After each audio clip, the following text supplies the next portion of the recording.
ಜನ ಕಷ್ಟದಲ್ಲಿದ್ದಾಗ ಮತ್ತು ಆ ಕಷ್ಟವನ್ನು ನಿವಾರಣೆ ಮಾಡುವಂಥ ಶಕ್ತಿ ಇಲ್ಲದವ್ರಿಗೆ ನಾವು ಅವಕಾಶಗಳನ್ನ ಮಾಡಿಕೊಟ್ಟಿದ್ದೇವೆ ಸಂವೇದನಾಶೀಲವಾಗಿ ಅನ್ನುವಂಥದ್ದನ್ನು ನಾನು ಹೇಳಕ್ಕೆ ಇಚ್ಛೆಪಡ್ತೇನೆ.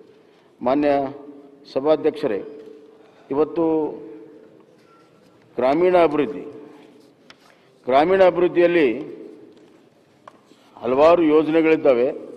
ಅದು ನಮ್ಮ NREGA ಪರ್ಫಾರ್ಮೆನ್ಸು ಭಾಳ ಚೆನ್ನಾಗಿದೆ.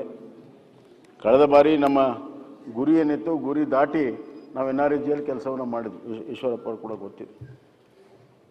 ಅದರ ಜೊತೆಗೆ ಜಲ್ ಜೀವನ್ ಮಿಷನ್, ಮಾನ್ಯ ಸಭಾಧ್ಯಕ್ಷರೇ, ತಮಗೆ ಸದನ ಮುಖಾಂತರ ಗಮನಕ್ಕೆ ತರಕ್ಕೆ ಇಚ್ಛೆಪಡ್ತೀನಿ. ರಾಜ್ಯಕ್ಕೆ ಜಲ್ ಜೀವನ್ ಮಿಷನ್ 2019ರಿಂದ ಪ್ರಾರಂಭ ಆಯಿತು. ಈ ಜಲ್ ಜೀವನ್ ಮಿಷನ್ ಪ್ರಾರಂಭ ಆಗಿಂತ ಮುಂಚೆ 24 ಲಕ್ಷ ಟ್ಯಾಪ್ ಕನೆಕ್ಷನ್ ಇತ್ತು ರಾಜ್ಯದಲ್ಲಿ, 24 ಲ್ಯಾಕ್. ಸುಮಾರು 1 ಲಕ್ಷ ಟ್ಯಾಪ್ ಕನೆಕ್ಷನ್ ಬೇಕಾಗುತ್ತೆ ನಮ್ಮ ರಾಜ್ಯದಲ್ಲಿ. ಓನ್ಲಿ 24 ಲ್ಯಾಕ್ ಅಂದರೆ 24%. ಎಷ್ಟು? 73 ವರ್ಷದಲ್ಲಿ. ಕಳೆದ 3 ವರ್ಷದಲ್ಲಿ ಮಾನ್ಯ ಸಭಾಧ್ಯಕ್ಷರೇ 38.72 ಲ್ಯಾಕ್ ರೂರಲ್ ಕನೆಕ್ಷನನ್ನು ಮಾಡಿದ್ದೆ. ಮತ್ತು ಅದರ ಕವರೇಜು ಅದೇ ಹೇಳಿದೆ 24% ಇದ್ದಿದ್ದು, ಈಗ 62% ನಾವು ಹೆಚ್ಚಿಗೆ ಮಾಡಿದ್ವಿ. ದೂರಿನಿಂದ ರಿಸೋರ್ಸ್ ಇಲ್ಲದಲ್ಲಿದ್ದರೂ ಕೂಡ ದೂರಿನಿಂದ ತೊಗೊಂಡು ಬಂದು ಅದಕ್ಕೆ ಕಂಪ್ಲೀಟ್ ಸಸ್ಟೈನಬಲ್ ಆಗಬೇಕು ಅನ್ನೋಂಥ ಕಾರಣದಿಂದ ಹಣಕಾಸಿನ ದೊಡ್ಡ ಪ್ರಮಾಣದಲ್ಲಿ ಖರ್ಚು ಮಾಡಿದರೂ ಕೂಡ ಇವತ್ತು ನಾವು ಅದನ್ನು ಮಾಡಿ ಯಶಸ್ವಿ ಮಾಡಿದ್ದೇವೆ. ಮಲ್ಟಿ ವಿಲೇಜ್ ಸ್ಕೀಮನ್ನು ಮಾಡಿದ್ದೇವೆ. ಹೀಗೆ ಒಟ್ಟಾರೆ ಕುಡಿಯೋ ನೀರಿನ ಬವಣೆಯನ್ನು ತಪ್ಪಿಸಲು ಭಾಳ ದೊಡ್ಡ ಅಭಿಯಾನ ಜಲ್ ಜೀವನ್ ಮಿಷನ್ ಮುಖಾಂತರ ನಮ್ಮ ರಾಜ್ಯ ಸರ್ಕಾರ ಮಾಡಿದೆ, ಯಶಸ್ವಿಯಾಗಿ ಮಾಡಿದೆ ಅಂತ ಹೇಳಕ್ಕೆ ಇಚ್ಛೆಪಡ್ತೇನೆ. ಹಲವಾರು ವರ್ಷಗಳಿಂದ ಮಹಿಳೆಯರಿಗೆ ಭಾಳ ದೊಡ್ಡ ತೊಂದರೆ ಆಗ್ತಾಯಿತ್ತು. ಕುಡಿಯೋ ನೀರಿನ ಸಲುವಾಗಿ ಅವರು ದೂರ ಕೊಡ ಹಿಡ್ಕೊಂಡು ಹೋಗಿ ತೊಗೊಂಡು ಬರುವಂಥದ್ದು ನೋಡಿದ್ದೇವೆ. ಹಳ್ಳಿಗಳಲ್ಲಿ ಹೋದಾಗ ಪ್ಲಾಸ್ಟಿಕ್ ಕೊಡಗಳ ಸಾಲುಗಳನ್ನು ನಾವೆಲ್ಲ ಕೂಡ ನೋಡಿದ್ದೇವೆ. ಅದನ್ನು ಶಾಶ್ವತವಾಗಿ ತಪ್ಪಿಸ್ಬೇಕನ್ನುವಂಥದ್ದು ಈ ಅಭಿಯಾನ ಮಾಡ್ತಾ ಇದ್ದೇವೆ. ಈ ವರ್ಷವೂ ಕೂಡ ನಾವು 23-24ರಲ್ಲಿ ಇನ್ನೂ 25 ಲಕ್ಷ ಮನೆಗಳಿಗೆ ನಾವು ಟ್ಯಾಪ್ ಕನೆಕ್ಷನನ್ನು ಕೊಡುವಂಥ ಒಂದು ತೀರ್ಮಾನವನ್ನು ಮಾಡಿದ್ದೇವೆ. ಇದರ ಹಿಂದೆ ಇರುವಂಥದ್ದು ಪ್ರೇರಣೆ ನಮ್ಮ ಪ್ರಧಾನಮಂತ್ರಿ ನರೇಂದ್ರ ಮೋದಿಜಿಯವರು. ಅವರು ಆಗಸ್ಟ್ 15ರಂದು ಕೆಂಪುಕೋಟೆ ಮೇಲೆ ನಿಂತಿದ್ದನ್ನು ಹೇಳಿದಾಗ ಭಾಳಷ್ಟು ಜನ ಆಶ್ಚರ್ಯಪಟ್ಟರು, ಹೆಂಗೆ ಸಾಧ್ಯ ಅಂತ. ಯಾಕಂದರೆ ಅಂಥ ವಿಷಯ ಇದೆ ಅದು. ನನ್ನ ಪ್ರಕಾರ ಇಷ್ಟು ಜನ ಪ್ರಧಾನಮಂತ್ರಿಗಳಾದರೂ ಕೂಡ ಯಾರೂ ಕೂಡ ಈ ಸಮಸ್ಯೆಗಳನ್ನು ಹೆಡ್ ಆನ್ ತೊಗೊಂಡಿರಲಿಲ್ಲ. ಹಲವಾರು ಸ್ಕೀಮ್ಗಳಿತ್ತು, ವರ್ಷ ಮಾಡ್ತೇವೆ, ಆದರೆ ಒಂದು ಮಿಷನ್ ಮೋಡಲ್ಲಿ ತೆಗೆದುಕೊಂಡಿರಲಿಲ್ಲ. ಮತ್ತು ಎಲ್ಲರ ಮನೆಗೂ 2024-25ರಲ್ಲಿ ಕೊಡ್ತೀನಿ ಅಂತ ಹೇಳುವಂಥ ಧೈರ್ಯ ಇರಲಿಲ್ಲ. ಯಾಕಂದರೆ ಭಾಳ ಕಷ್ಟ ಸಾಧ್ಯದ ಇದು ಯೋಜನೆ, ಎಸ್ಪೆಷಲಿ ಸೋರ್ಸ್ ಇರೋದಿಲ್ಲ ಮತ್ತು ಪೆರಿನಿಯಲ್ ಸೋರ್ಸ್ ಇರೋದಿಲ್ಲ. ಆದರೆ ಇದನ್ನೊಂದು ಮಿಷನ್ ಮೋಡ್ ಮಾಡಿ 75 ವರ್ಷ ಆಗಿದೆ ನಮ್ಮ ಭಾರತಕ್ಕೆ ಕನಿಷ್ಠ ಕುಡಿಯೋ ನೀರು ಕೊಡಲೇಬೇಕು ಅಂತ ಹೇಳಿರುವಂಥ ಸಾಹಸ ಮತ್ತು ಧೈರ್ಯ ನರೇಂದ್ರ ಮೋದಿಜಿಯವರು ಮಾಡಿ ಕೇವಲ ಘೋಷಣೆ ಮಾಡಲಿಲ್ಲ, ಅದಕ್ಕೆ ಅನುದಾನವನ್ನು ಕೊಟ್ಟಿದ್ದಾರೆ. ಈಗ ಜಲ್ ಜೀವನ್ ಮಿಷನ್ ನಾವೇನು ಮಾಡ್ತಾ ಇದ್ದೇವೆ 50-50 ಕೇಂದ್ರ 50%, ರಾಜ್ಯ 50% ಇವತ್ತು ಮಾಡಿ ಅದನ್ನು ಸಂಪೂರ್ಣವಾಗಿ ಸಿಸ್ಟಮನ್ನು ಕ್ರಿಯೇಟ್ ಮಾಡಿ ಮಾನಿಟರ್ ಮಾಡಿ ಇವತ್ತು ಅತ್ಯಂತ ಪರಿಣಾಮಕಾರಿಯಾಗಿ ನಾವು ಅದನ್ನು ಮಾಡ್ತಾ ಇದ್ದೇವೆ ಅನ್ನೋಂಥ ಮಾತನ್ನು ನಾನು ಹೇಳಕ್ಕೆ ಇಚ್ಛೆಪಡ್ತೀನಿ. ಹೆಲ್ತಲ್ಲಿ ಒಂದೇ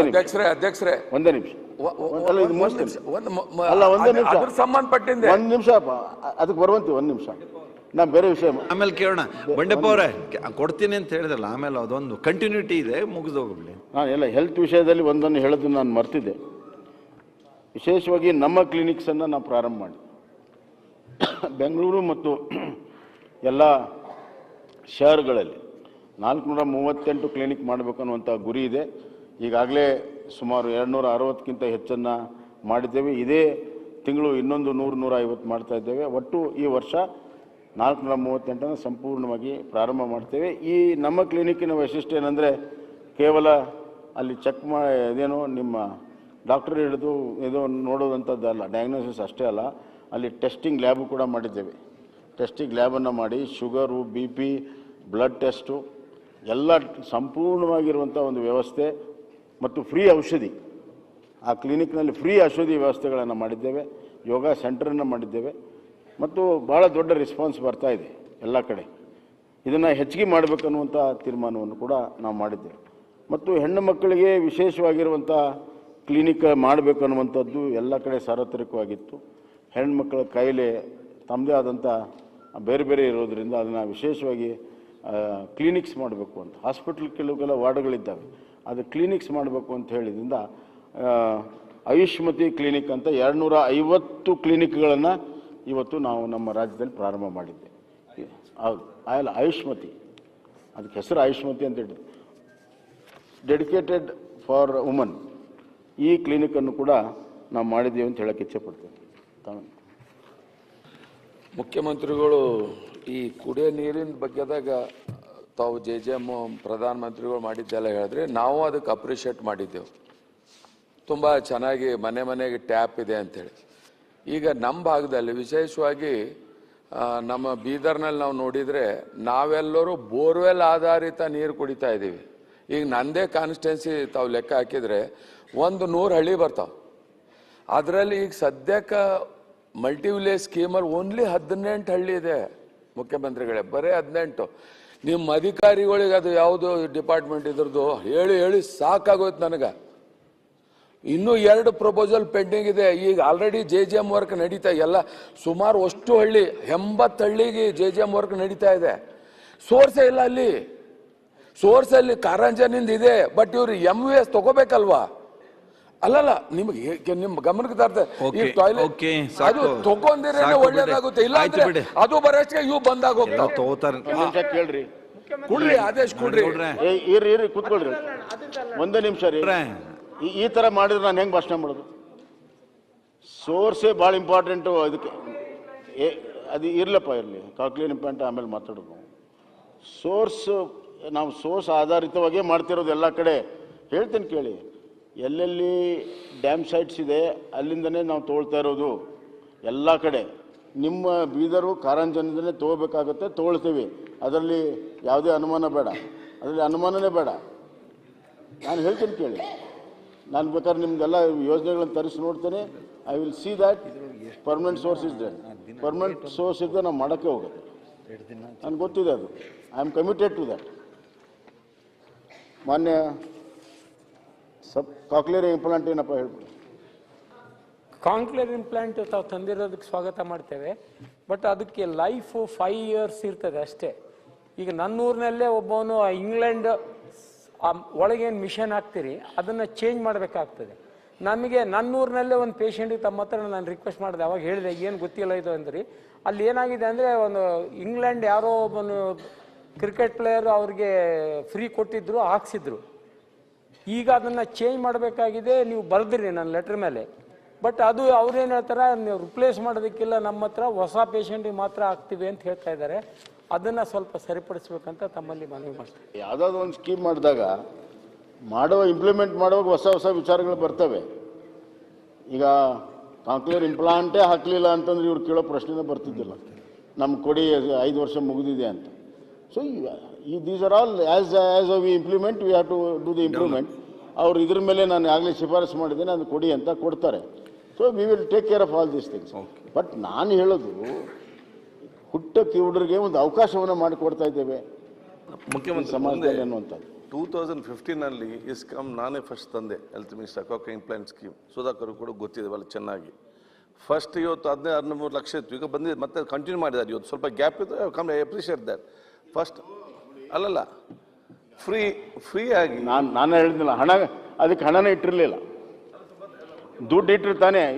ಸಿ ಕಾಕ್ಲಿಯರ್ ಇಂಪ್ಲಾಂಟು 5 ಲಕ್ಷದಿಂದ 20 ಲಕ್ಷ ಒಂದೊಂದಕ್ಕೆ. ಯಾರು ಬಡವರು ಕೊಂಡ್ಕೊಳ್ಳೋಕ್ಕಾಗೋದಿಲ್ಲ, ಶ್ರೀಮಂತರು ಕೂಡ ಕೊಂಡ್ಕೊಳ್ಳೋದು ಕಷ್ಟ ಇದೆ. Unless until budget support is there, that programme will not be successful. So I am aware of this. NHO ದುಡ್ಡು ಕೊಟ್ಟು ಚಾಲನೆ ಆಗ್ತಿತ್ತು, ಮತ್ತೆ ಬಂದಾಗ ಇಟ್ ವಾಸ್ ಡಿಸ್ಕಂಟಿನ್ಯೂಡ್, ಮತ್ತೆ ಅದನ್ನು ರೀಸ್ಟಾರ್ಟ್ ಮಾಡಿದ್ದಾರೆ. ರೀಸ್ಟಾರ್ಟ್ ಅಂದ್ರೆ ಸಭಾಧ್ಯಕ್ಷರೇ, ಮಾನ್ಯ ಮುಖ್ಯಮಂತ್ರಿಗಳು ಹೇಳಿರೋ ಹಂಗೆ ಇದು ಬಹಳ ಸ್ಪಂದನಾಶೀಲ ಸರ್ಕಾರ, ಇದು ಬಹಳ ಇಂಪಾರ್ಟೆಂಟ್ ಕಾರ್ಯಕ್ರಮ. NHM ಮಾತ್ರ ಇವ್ರು ಕಾಯ್ಕೊಳ್ತಾ ಇದ್ರು. ಇವತ್ತು ರಾಜ್ಯ ಸರ್ಕಾರದಿಂದಾನೇ ನಾವು ಅನುದಾನ ಕೊಟ್ಟಿದ್ದೀವಿ. ಈಗಾಗಲೇ 139 ಮಕ್ಕಳಿಗೆ ಸರ್ಜರಿ ಆಗಿದೆ. ಆಸ್ ಯು ನೋ, ಈ ಟ್ರೀಟ್ಮೆಂಟ್ಗೆ ಕೇವಲ ಒನ್ ಟೈಮ್ ಟ್ರೀಟ್ಮೆಂಟ್ ಅಲ್ಲ ಮಾನ್ಯ ಸಭಾಧ್ಯಕ್ಷರೇ, ಅದು ಹುಟ್ಟದಾಗಿಂದ ಹಿಡಿದು 6 ವರ್ಷ 7 ವರ್ಷ ಅದಕ್ಕೆ ಸ್ಪೀಚ್ ಅಂಡ್ ಹಿಯರಿಂಗ್ ಇದೆಲ್ಲ ಕೂಡ ತರಬೇತಿ ಕೂಡ ಆಗ್ಬೇಕಾಗ್ತದೆ. ಕಂಪ್ಲೀಟ್ ಹ್ಯಾಂಡ್ ಹೋಲ್ಡ್ ಮಾಡುವಂತದ್ದು ಮಲ್ಟಿ ಸೆಕ್ಟೋರಲ್ ಅಪ್ರೋಚ್ ಮಾಡಿದೀವಿ. ಅವರು ಅವ್ರ ಪಾಡಿಗೆ ಅವ್ರು ಮಾತಾಡ್ಕೊಂಡಿದ್ರು, CM ಒಬ್ರು ಉತ್ತರ ಹೇಳ್ತಾ ಇದ್ರು, ಈಗ ನೀವು ಅವರನ್ನು ಎಬ್ಸಿದ್ರಿ. Correct, ಅಲ್ತ್ minister ಹೇಳಬೇಕಲ್ಲ.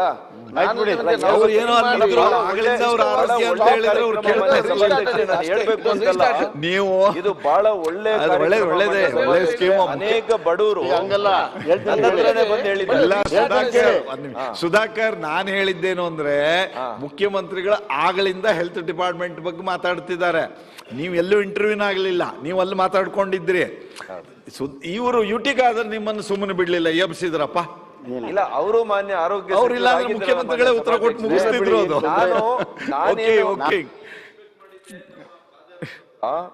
As A health minister ಆಗಿದ್ರು ಅವರು ಎದ್ದು ನಿಂತು ಮಾನ್ಯ ಮುಖ್ಯಮಂತ್ರಿಗಳಿಗೆ ಅಭಿನಂದಿಸ್ತಾರೆ.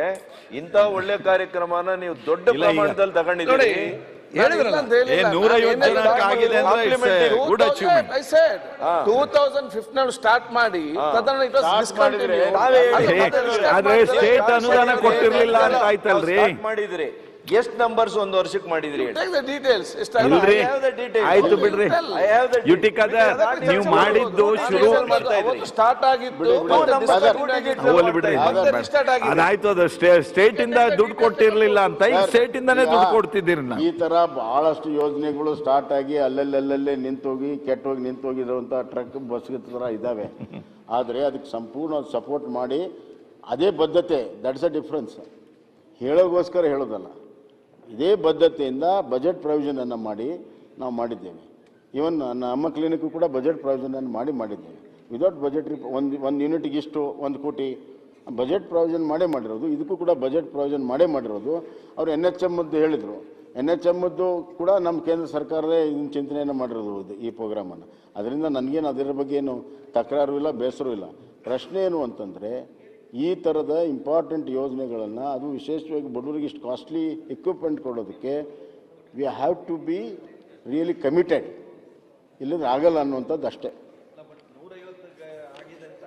ಇಲ್ಲ, ಇನ್ನೂ ಜಾಸ್ತಿ ಆಗ್ತದೆ, ಇನ್ನೂ ಜಾಸ್ತಿ ಆಗ್ತದೆ. ಒಂದ್ಸತಿ ಗುಡ್ ಡೆವಲಪ್ ಅಲ್ಲ, ಇದು ಭಾಳಷ್ಟು ಜನಕ್ಕೆ ಇಂಥ ಯೋಜನೆ ಇದೆ ಅನ್ನೋದು ಕೂಡ ಗೊತ್ತಿರಲ್ಲ. ಒಂದ್ಸತಿ ಪ್ರಾರಂಭ ಆದಾಗ ಗೊತ್ತಾಗ್ತದೆ.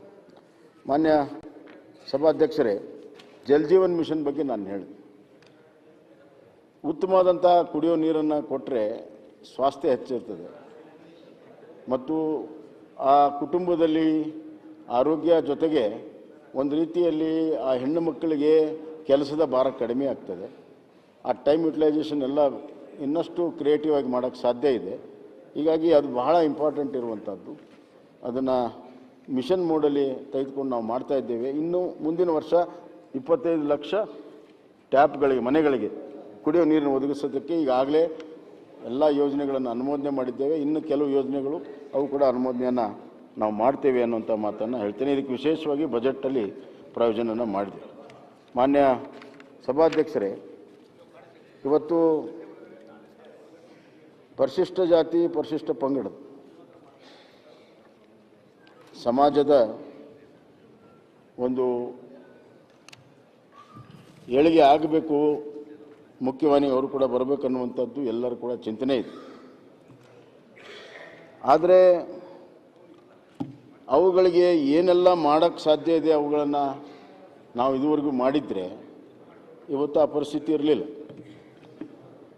ಆದರೆ ಇವತ್ತು ಹಲವಾರು ಯೋಜನೆಗಳಿದ್ದಾವೆ. ಇಲ್ಲಿನೂ ಕೂಡ ಗಂಗಾ ಕಲ್ಯಾಣದಿಂದ ಹಿಡಿದು ಎಲ್ಲ ಜಮೀನು ತೆಗೆದುಕೊಳ್ಳೋವರೆಗೂ ಎಲ್ಲ ಯೋಜನೆಗಳಿದ್ದಾವೆ. ಆದರೆ ಅದನ್ನು ಪರಿಣಾಮಕಾರಿಯಾಗಿ ಮುಟ್ಟಿಸುವಂಥ ಕೆಲಸ ಇಲ್ಲ. ಮತ್ತು ಇನ್ನು ಕೆಲವು ಯೋಜನೆಗಳು ಆ ಜನಾಂಗಕ್ಕೆ ಉಪಯುಕ್ತ ಇದೆಯೋ ಇಲ್ಲೋ ಅನ್ನುವಂಥ ಯೋಚನೆ ಇಲ್ಲದೇ ನಾವೇ ಯೋಜನೆಗಳನ್ನು ಮಾಡ್ತಾ ಇರ್ತೀವಿ. ಹೀಗಾಗಿ ಭಾಳಷ್ಟು ಯೋಜನೆಗಳ ಲಾಭವನ್ನು ಅವ್ರು ಪಡ್ಕೊಳ್ಳೋಕ್ಕೆ ಸಾಧ್ಯ ಆಗಿದೆ. ಅದಕ್ಕೆ ಸಂಪೂರ್ಣವಾದಂಥ ಒಂದು ಚಿಂತನೆಯನ್ನು ನಮ್ಮ ಸರ್ಕಾರ ಇವತ್ತು ಮಾಡ್ತಾ ಇದೆ. ಕೆಲವನ್ನು ಐಡೆಂಟಿಫೈ ಮಾಡಿದ್ದೀವಿ ನಾವು. ಎಲ್ಲವನ್ನೂ ಕೂಡ ಮಾಡೋಕ್ಕೆ ಹೋಗಿ ಎಲ್ಲ ಸ್ಪ್ರೆಡಿಂಗ್ ದ ಬಟರ್ ಈವನ್ ಅಂತಲ್ಲ, ಹಂಗಲ್ಲ, ಕೆಲವನ್ನ ಟಾರ್ಗೆಟೆಡ್ ಆಗಿ ಮಾಡಬೇಕು ಅಂತ ಅವರ ಮನದಾಳದಲ್ಲಿ ಅವ್ರ ಜೊತೆಗೆ ಚರ್ಚೆಯನ್ನು ಮಾಡಿ ಇವತ್ತು ನಾವು ಮಾಡ್ತಾಯಿದ್ವಿ. ಮಾನ್ಯ ಸಭಾಧ್ಯಕ್ಷರೇ, ಇವತ್ತು ನಾವು ನೋಡ್ತೇವೆ ಈ ಬಡವರಿಗೆ ಒಂದೊಂದು ಸಂದರ್ಭದಲ್ಲಿ ಸಣ್ಣ ಸಣ್ಣ ವಿಚಾರನೂ ಕೂಡ ಭಾಳ ಸಮಸ್ಯೆ ಆಗ್ತಿರ್ತದೆ. BPLಲ್ಲಿರುವಂಥ SC/STಗಳಿಗೆ ಎಲ್ಲ ರೀತಿಯ ಎಲ್ಲ ಸಮಸ್ಯೆಗಳು ಕೂಡ ಇದ್ದಾವೆ. ಆದ್ದರಿಂದ ಅವರ ಒಂದು ಭಾರವನ್ನು ಕಡಿಮೆ ಮಾಡೋ ಸಲುವಾಗಿ ಇವತ್ತು ನಾವು ಹಲವಾರು ಕ್ರಮಗಳನ್ನು ನಾವು ತೆಗೆದುಕೊಂಡು ಮನೆ ಕಟ್ಟೋದಕ್ಕೆ ಉದಾಹರಣೆಗೆ ಇವತ್ತು 2 ಲಕ್ಷ ಕೂಡ ಹೆಚ್ಚಿಗೆ ಮಾಡೋದಕ್ಕೂ ಕೂಡ ನಾವು ಕೆಲಸ ಮಾಡಿದ್ದೇವೆ. ಆದ್ದರಿಂದ ಅವ್ರ ಕಾಂಟ್ರಿಬ್ಯೂಷನ್ ಕೂಡ ಕಡಿಮೆ ಆಗ್ತದೆ. ಆ ನಿಟ್ಟಿನಲ್ಲಿ ಒಂದು ಪ್ರಮುಖವಾದಂಥ ನಿರ್ಣಯವನ್ನು ಮಾಡಿದ್ವಿ. 75 ಯೂನಿಟ್ಸ್ ಪವರನ್ನು ಇವತ್ತು ಪುಕ್ಕಟೆ ಕೊಡುವಂಥ ಕೆಲಸವನ್ನು ಮಾಡಿದ್ದೇವೆ. ಜಮೀನು ಕೊಂಡ್ಕೊಳ್ಳೋದಕ್ಕೆ ಬೆಂಗಳೂರು ಸುತ್ತಮುತ್ತಲೂ 20 ರಿಂದ 25 ಲಕ್ಷ, ಬೆಂಗಳೂರಿನ ಆಚೆ 15 ರಿಂದ 20 ಲಕ್ಷಕ್ಕೆ ಏರಿಸಿದ್ದೇವೆ. ಮತ್ತು ಎಲ್ಲಕ್ಕಿಂತ ಹೆಚ್ಚಾಗಿ ಆ ಯುವಕರಿಗೆ ಬೇರೆ ಬೇರೆ ಯೋಜನೆಗಳಿದ್ದಾವೆ, ನಾನು ಆಗಲೇ ಹೇಳಿದಂತೆ ಸೆಲ್ಫ್ ಎಂಪ್ಲಾಯ್ಮೆಂಟ್. ಆದರೆ ಕೂಡಲೇ ಅವ್ರಿಗೆ ಉಪಯೋಗ ಆಗುವಂಥ ಕೆಲಸಗಳಾಗಬೇಕು ಅಂತ ಹೇಳಿ ನಾವು ಪ್ರತಿಯೊಂದು ಕ್ಷೇತ್ರದಲ್ಲಿ ಬಜೆಟಲ್ಲಿ ಇರಲಿಲ್ಲ. ಬಜೆಟ್ ಎಲ್ಲವೂ ಈಗ ನಾನು ಹೇಳಿದ ಬಜೆಟಲ್ಲಿಲ್ಲ, ಬಜೆಟ್ ಹೊರತುಪಡಿಸಿನೂ ನಾವು ಮಾಡಿದ್ದೇವೆ. ಇದು 100 ಜನ ಪ್ರತಿಯೊಂದು ಕ್ಷೇತ್ರದಲ್ಲಿ ಇವತ್ತು ಬಾಬು ಜಗಜೀವನ್ ರಾಮ್ ಹೆಸರಿನಲ್ಲಿ ಅವರಿಗೆ ಅವರು ಮಾರ್ಕೆಟಿಂಗ್ ಏಜೆಂಟ್ ಆಗಬೇಕು ಅಂತ ಹೇಳಿ ಸ್ವಯಂ ಉದ್ಯೋಗರ ಮಾಡಲಿ, ಯಾವುದೇ ಕಂಪ್ನಿ ಮಾರ್ಕೆಟಿಂಗ್ ಏಜೆಂಟ್ರಾಗಲಿ ಅಂಥೇಳಿ 2 wheeler with all the facilities ಅವ್ರಿಗೆ ಮನೆ ಮನೆಗೆ ಹೋಗಿ ಮಾರ್ಕೆಟಿಂಗ್ ಮಾಡೋದಕ್ಕಾಗಲಿ ಇನ್ನೊಂದಕ್ಕಾಗಲಿ 100 ಇವತ್ತು ವೆಹಿಕಲ್ಗಳನ್ನು ಕೊಡುವಂಥ ವ್ಯವಸ್ಥೆಗಳನ್ನು ಇದೇ ವರ್ಷ ಮಾಡಿದ್ದೀವಿ, ಪ್ರಸ್ತುತ ವರ್ಷದಲ್ಲೇ ಮಾಡಿದ್ದೀವಿ. ಅದನ್ನು ಹೆಚ್ಚಿಗೆ ಮಾಡಬೇಕು ಅಂಥೇಳಿ ಈ ವರ್ಷ 2 ವೀಲರ್ ಬದಲು 3 ವೀಲರ್ ಕೊಡಬೇಕು ಅಂಥೇಳಿ ಈಗ ಬಜೆಟಲ್ಲಿ ಕೂಡ ನಾವು ಮಾಡಿದ್ದೇವೆ. ಅದೇ ರೀತಿ ಹಾಸ್ಟೆಲ್ಗಳು, ಮಾನ್ಯ ಸಭಾಧ್ಯಕ್ಷರೇ, ಇವತ್ತು ಸಂಖ್ಯೆ ಹಾಸ್ಟೆಲಲ್ಲಿ ಬಯಸೋರಂಥ ಸಂಖ್ಯೆ ಪ್ರತಿ ವರ್ಷವೂ ಜಾಸ್ತಿ ಆಗ್ತದೆ. ಆದರೆ ಪ್ರತಿ ವರ್ಷ ಒಂದು 10, 15, 20 ಹಾಸ್ಟೆಲ್ಗಳನ್ನು ನಾವು ಮಾಡ್ತಾಯಿದ್ವಿ. ಆದರೆ ನಾನು ಕಳೆದ ವರ್ಷ ತೀರ್ಮಾನ ಮಾಡಿದೆ 100 ಅಂಬೇಡ್ಕರ್ ಹಾಸ್ಟೆಲ್ಗಳನ್ನು SC/STಗೆ ಮಾಡಬೇಕು. ಅಷ್ಟೇ ಅಲ್ಲ, ಸುಮಾರು 5 ಕಡೆ ಇವತ್ತು ಮೆಗಾ ಹಾಸ್ಟೆಲ್ಗಳನ್ನು ಮಾಡಬೇಕು ಅಂತ ತೀರ್ಮಾನ ಮಾಡಿದ್ವಿ. ನಾವೆಲ್ಲ ನೋಡ್ತೇವೆ. ಈಗ ಉದಾಹರಣೆಗೆ ಮಂಗಳೂರಿಗೆ ಎಲ್ಲ ಹಳ್ಳಿ ಕಡೆಯಿಂದ ಬರ್ತಾರೆ ಮಕ್ಕಳು, ಧಾರವಾಡಕ್ಕೆ ಬರ್ತಾರೆ, ಮೈಸೂರಿಗೆ ಬರ್ತಾರೆ, ಬೆಂಗಳೂರಿಗೆ ಬರ್ತಾರೆ, ಗುಲ್ಬರ್ಗಕ್ಕೆ ಬರ್ತಾರೆ. ಆ ಹಳ್ಳಿಯಿಂದ ಬಂದ ಮಕ್ಕಳಿಗೆ ಹಾಸ್ಟೆಲ್ಲೇ ಇರಲ್ಲ. ಅವರು ಬೇರೆ ಬೇರೆ ಕಡೆ ಇರುವಂಥ ವ್ಯವಸ್ಥೆ ಕೊಡೆಗೆ ಅವ್ರು ಕಲಿಯೋದು ಕೂಡ ಕಷ್ಟ ಆಗ್ತದೆ. ಅದಕ್ಕಾಗಿ ನನ್ನ ಮನಸ್ಸಿನಲ್ಲಿರುವಂಥದ್ದು ಪ್ರತಿಯೊಂದು ಜಿಲ್ಲೆಗೆ ಇಂಥದ್ದು ಆಗಬೇಕು ಅನ್ನುವಂಥದ್ದಿದೆ. ಪ್ರಾರಂಭದಲ್ಲಿ 5 ರೀಜ್ನಲ್ ಹೆಡ್ ಕ್ವಾರ್ಟರ್ಸಲ್ಲಿ ಮಾಡಿದ್ದೇವೆ. 1,000 ಮಕ್ಕಳಿಗೆ ಮೆಗಾ ಹಾಸ್ಟೆಲ್ಗಳನ್ನು ಇವತ್ತು ನಾವು ಮಾಡ್ತಾಯಿದ್ದೇವೆ. ಈಗಾಗಲೇ ಅದು ಟೆಂಡರ್ ಪ್ರಕ್ರಿಯೆ ಮುಗಿದಿದೆ, ಆ ಕೆಲಸ ಕೂಡ ಪ್ರಾರಂಭ ಆಗುತ್ತೆ. ಅದಕ್ಕಾಗಿ ನಾವು ಹಲವಾರು ನಮ್ಮ ಸರ್ಕಾರಿ ಭೂಮಿಯನ್ನೇ ನಾವು ತೆಗೆದುಕೊಳ್ತೀವಿ, ಯಾಕಂದರೆ ಭೂಮಿದೊಂದು ಮತ್ತೆ ಸಮಸ್ಯೆ ಆಗಬಾರ್ದು ಅಂತ 5 ಮೆಗಾ ಹಾಸ್ಟೆಲ್ಗಳನ್ನು ಮಾಡಿದ್ದೇವೆ.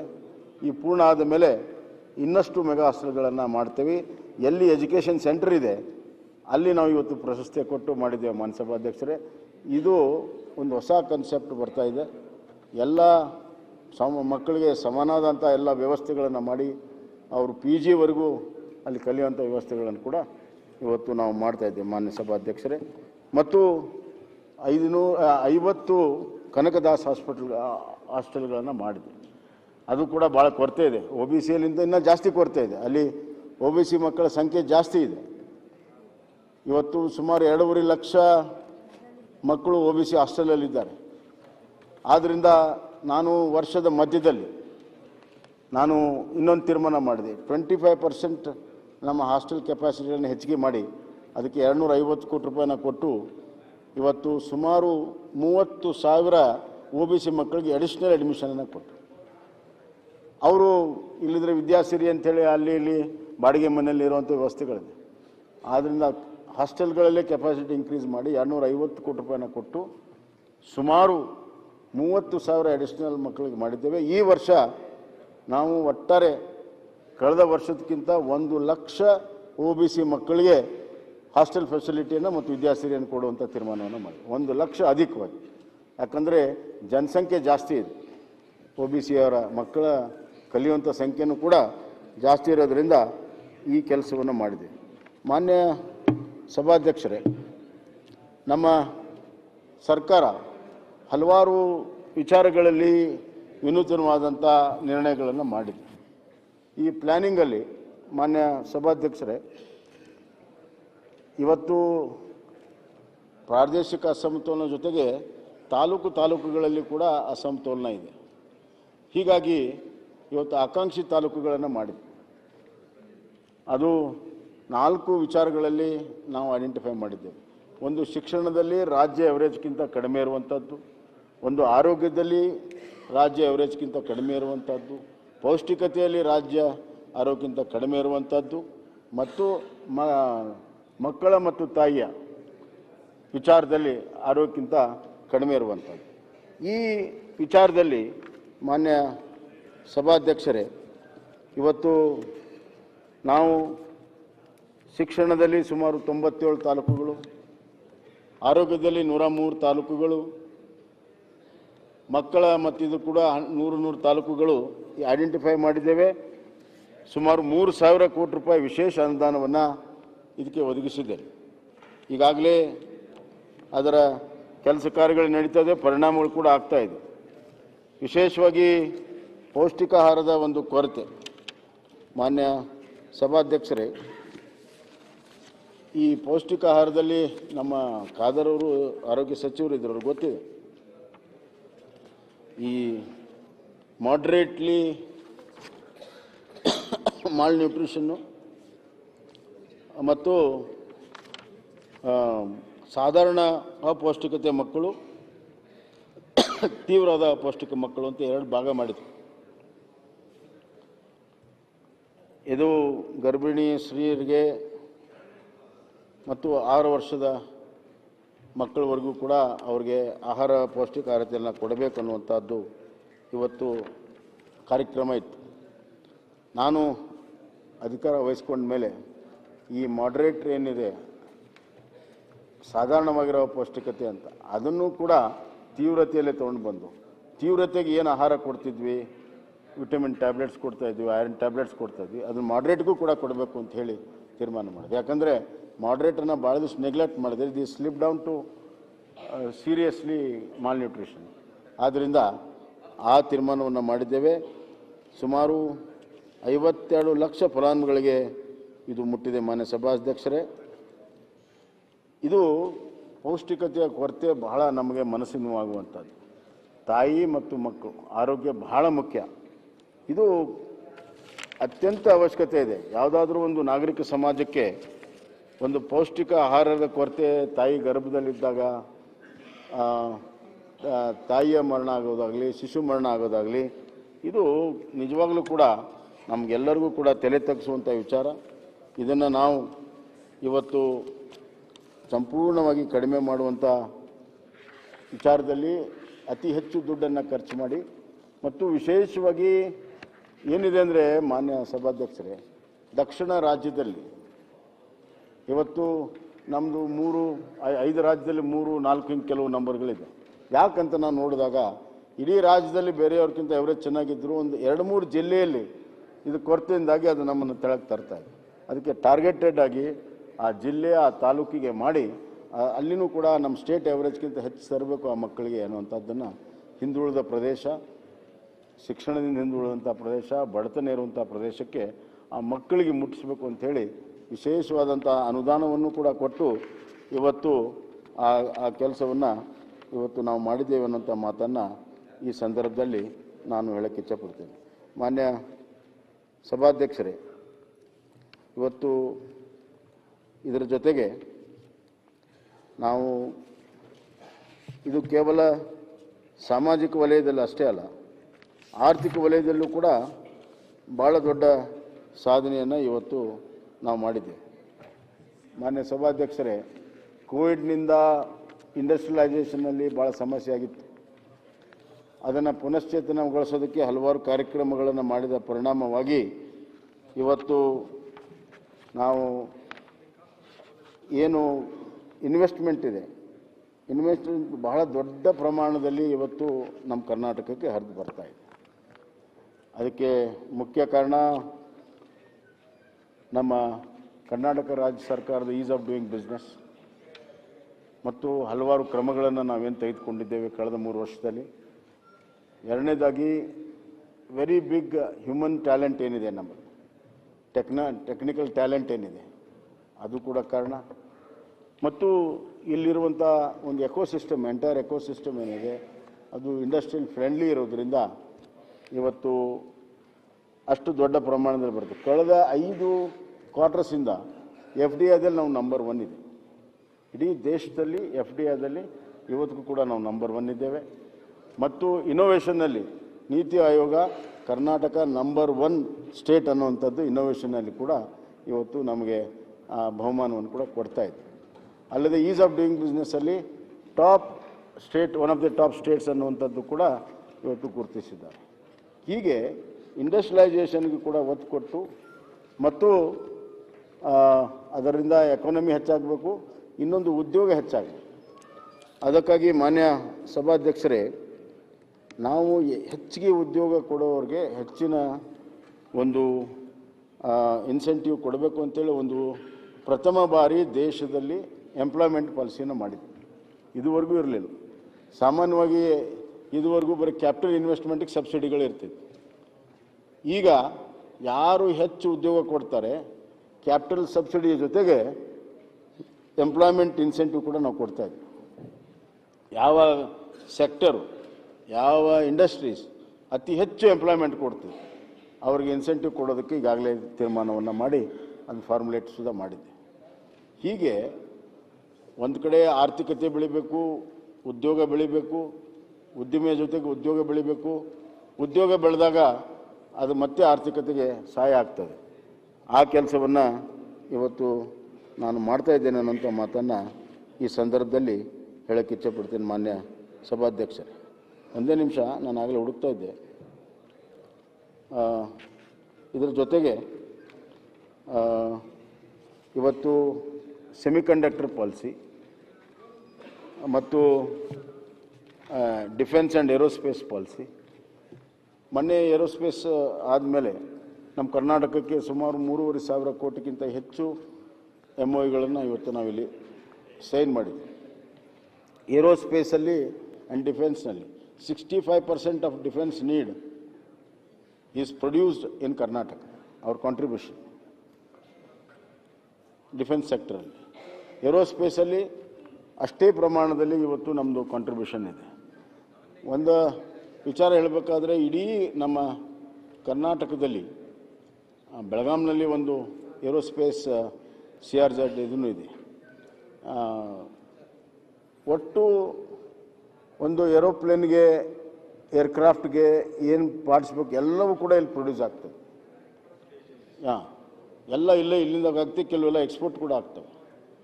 ನನ್ನ ಆಸೆ ಇರೋದಂತ ಇಷ್ಟೇ,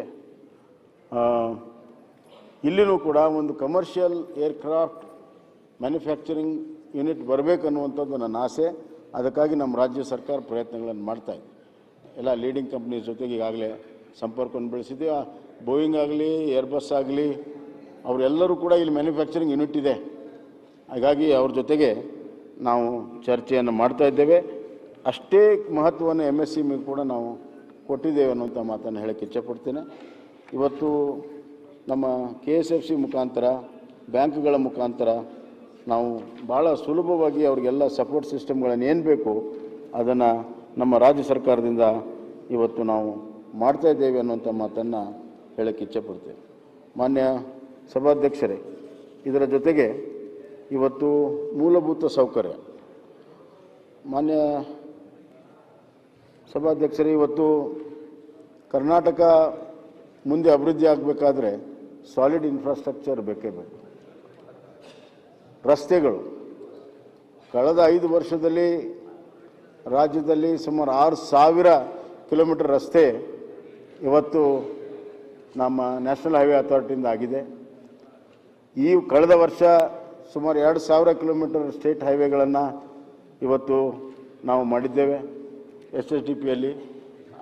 ಸುಮಾರು 3,000 ಕೋಟಿ ರೂಪಾಯಿಯನ್ನು ಅದಕ್ಕೆ ಈಗಾಗಲೇ ಖರ್ಚನ್ನು ಮಾಡಿದ್ದೇವೆ. ಸುಮಾರು ಈ ಜಿಲ್ಲಾ ಮುಖ್ಯ ರಸ್ತೆಗಳನ್ನು ಕೂಡ ನಾವು ಕೈಗೆತ್ತಿಕೊಂಡಿದ್ದೇವೆ. ಅದೇ ರೀತಿ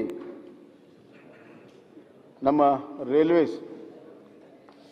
ರೈಲ್ವೇಸಲ್ಲಿ ಕೂಡ ಇವತ್ತು 9 ಯೋಜನೆಗಳನ್ನು ನಾವು ಪ್ರಪೋಸಲ್ ಮಾಡಿದ್ದೀವಿ. ಅವೆಲ್ಲವೂ ಕೂಡ ಅನುಮೋದನೆ ಆಗಿದೆ. 7,561 ಕೋಟಿ ಕೇಂದ್ರ ಸರ್ಕಾರ ಅದಕ್ಕೆ ಈ ಸತಿ ಬಜೆಟಲ್ಲಿ ಮೀಸಲಿಟ್ಟಿದೆ. ನಾವು ಲ್ಯಾಂಡನ್ನು ಕೊಡುವಂಥದ್ದು ಮತ್ತು ನಮ್ಮ ಕಾಂಟ್ರಿಬ್ಯೂಷನನ್ನು ಕೂಡ ಕೊಡಬೇಕಾಗುತ್ತೆ 50-50. ಅದಕ್ಕೆಲ್ಲ ರೀತಿಯ ಸಿದ್ಧತೆಗಳನ್ನು ಮಾಡಿದ್ದೇವೆ. ಪ್ರಯಾರಿಟಿ ಮೇಲೆ ಅವ್ರು ಯಾವ್ಯಾವ ರಿಲೀಸ್ ಮಾಡ್ತಾರೆ ಆ ಸಂದರ್ಭದಲ್ಲಿ ಎಲ್ಲ ಪ್ರಯಾರಿಟಿ ಮೇಲೆ ರಿಲೀಸನ್ನು ಮಾಡಿ ಯಾವ್ಯಾವುದು ಮುಗಿಯೋ ಹಂತದಲ್ಲಿದ್ದಾವೆ ರೈಲ್ವೆ ಅವುಗಳನ್ನು ಪೂರ್ಣ ಮುಗಿಸ್ಬೇಕನ್ನುವಂಥ ತೀರ್ಮಾನವನ್ನು ಕೂಡ ಇವತ್ತು ನಾವು ಮಾಡಿದ್ದೇವೆ. ಸಾಗರ್ ಮಾಲಾದಲ್ಲಿ ಇವತ್ತು ಪೋರ್ಟ್ಸ್ಗಳನ್ನು ತೆಗೆದುಕೊಳ್ಳೋದಕ್ಕೆ 12 ಪ್ರಾಜೆಕ್ಟ್ಸ್ಗಳು ಅಪ್ರೂವ್ ಆಗಿದೆ. ಅವು ಟೆಂಡರ್ ಕೂಡ ಆಗಿದೆ. ಈಗ ಕಾರ್ಯಗತ ಮಾಡುವಂಥ ಕೆಲಸವನ್ನು ಇವತ್ತು ನಾವು ಮಾಡ್ತಾಯಿದ್ದೇವೆ.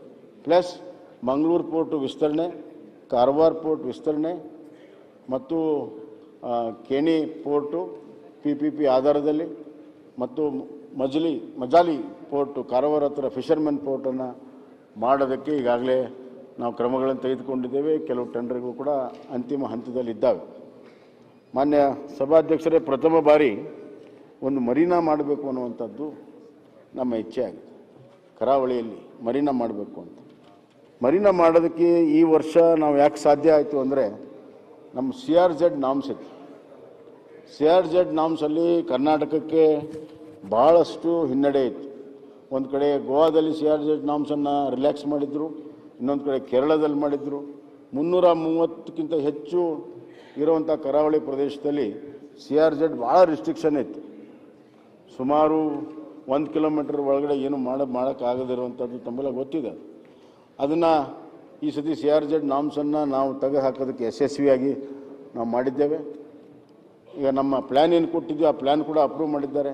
ಹೀಗಾಗಿ ಅಲ್ಲಿ ಬೀಚ್ ಟೂರಿಸಮ್ ಆಗಲಿ ಮತ್ತು ಬೀಚ್ ಸ್ಪೋರ್ಟ್ಸ್ಗಾಗಲಿ ಅವಕಾಶ ಇದೆ. ಹೀಗಾಗಿ ನಾವು ಒಂದು ಮರೀನಾ ಮಾಡಬೇಕು ಅಂತ ಬೈಂದೂರು ಹತ್ರ ಒಂದು ಮರೀನಾ ಮಾಡಬೇಕು ಅನ್ನುವಂಥ ತೀರ್ಮಾನವನ್ನು ಕೂಡ ಮಾಡಿದೆ. ಮರೀನಾ ಆದರೆ ಭಾಳ ದೊಡ್ಡ ಒಂದು ಕಮರ್ಷಿಯಲ್ ಆ್ಯಕ್ಟಿವಿಟಿ ಆಗ್ತದೆ. ಅಲ್ಲೆಲ್ಲ ಭಾಳ ಸುಂದರವಾಗಿ ಆಗ್ತದೆ. ಫ್ಯಾಮಿಲೀಸ್ ಬರ್ಬೋದು, ಸ್ಪೋರ್ಟ್ಸ್ ಇರ್ತದೆ, ಎಲ್ಲ ಇರ್ತದೆ. ಬೇರೆ ದೇಶದಲ್ಲಿ ಹೆಂಗಿದೆ ಅದೇ ಥರ ಆಗ್ತದೆ. ಅದಕ್ಕಾಗಿ ಈ ವರ್ಷವೇ ಆ ಕೆಲಸವನ್ನು ನಾವು DPR ಮಾಡಿ ಅದನ್ನು ಕೂಡ ನಾವು ಪ್ರಾರಂಭವನ್ನು ಇವತ್ತು ನಾವು ಮಾಡ್ತಾಯಿದ್ದೇವೆ.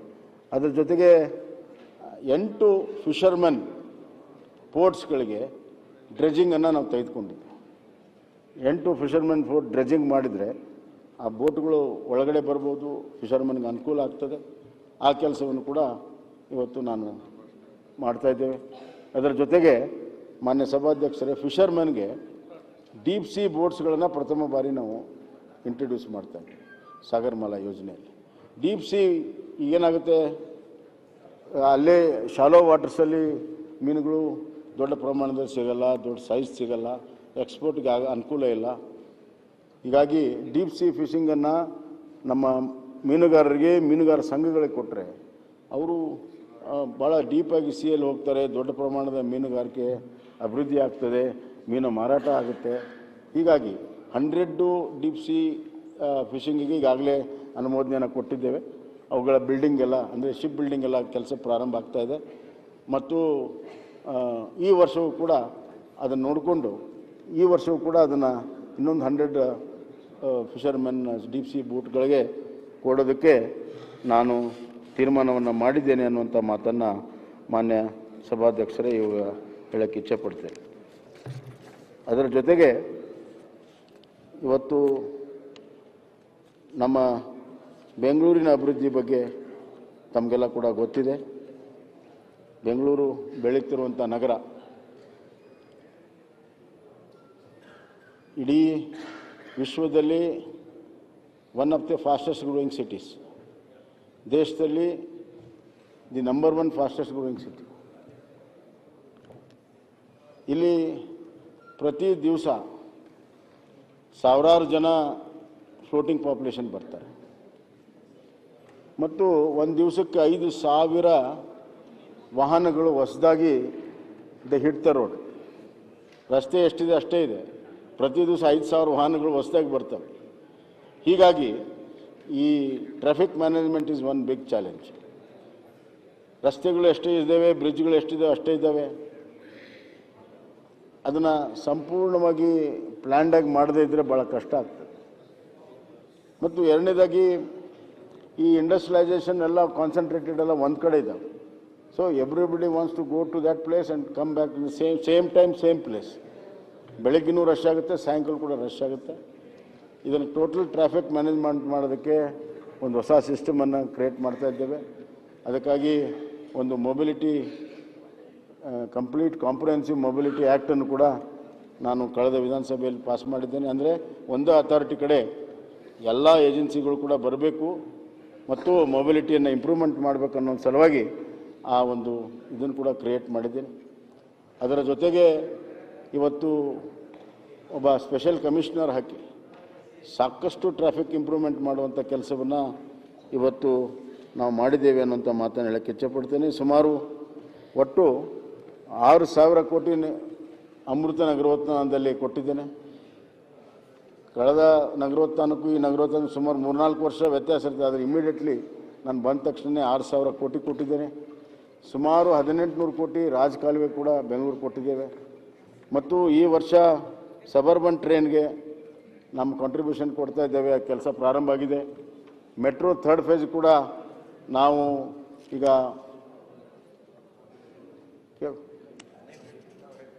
ಮೆಟ್ರೋ ಎಕ್ಸ್ಪಾನ್ಷನ್ ಕೂಡ ನಮ್ಮ ಕ್ಯಾಬಿನೆಟ್ಟಲ್ಲಿ ಈಗಾಗಲೇ ಅದಕ್ಕೆ ಅನುಮೋದನೆಯನ್ನು ಕೊಟ್ಟಿದ್ದೇವೆ ಅನ್ನುವಂಥ ಮಾತನ್ನು ನಾನು ಹೇಳಕ್ಕೆ ಇಚ್ಛಪಡ್ತೇನೆ.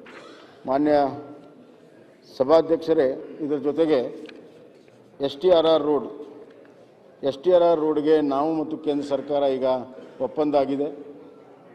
ನಾವು ಅವರಿಗೆ ಕೆಲವು ಟ್ಯಾಕ್ಸ್ ಕನ್ಸೆಷನ್ನ ಕೊಡೋದ್ರಿಂದ ಲ್ಯಾಂಡ್ ಎಕ್ವಿಸಿಷನ್ ಕಾಸ್ಟು ನಮಗೆ 50% ಬದಲು 30% ಆಗಿದೆ. ಬೆಂಗಳೂರಿನ ಹೊರ ವಲಯದಿಂದನೇ ಎಲ್ಲ ಗುಡ್ಸ್ ವೆಹಿಕಲ್ ಹೋಗೋದ್ರಿಂದ ಒಳಗಡೆ ವಾಹನ ದಟ್ಟಣೆ ಕಡಿಮೆ ಆಗ್ತದೆ. ಆ ಕೆಲಸ ಕೂಡ ಇವತ್ತು ಪ್ರಾರಂಭ ಆಗಿದೆ.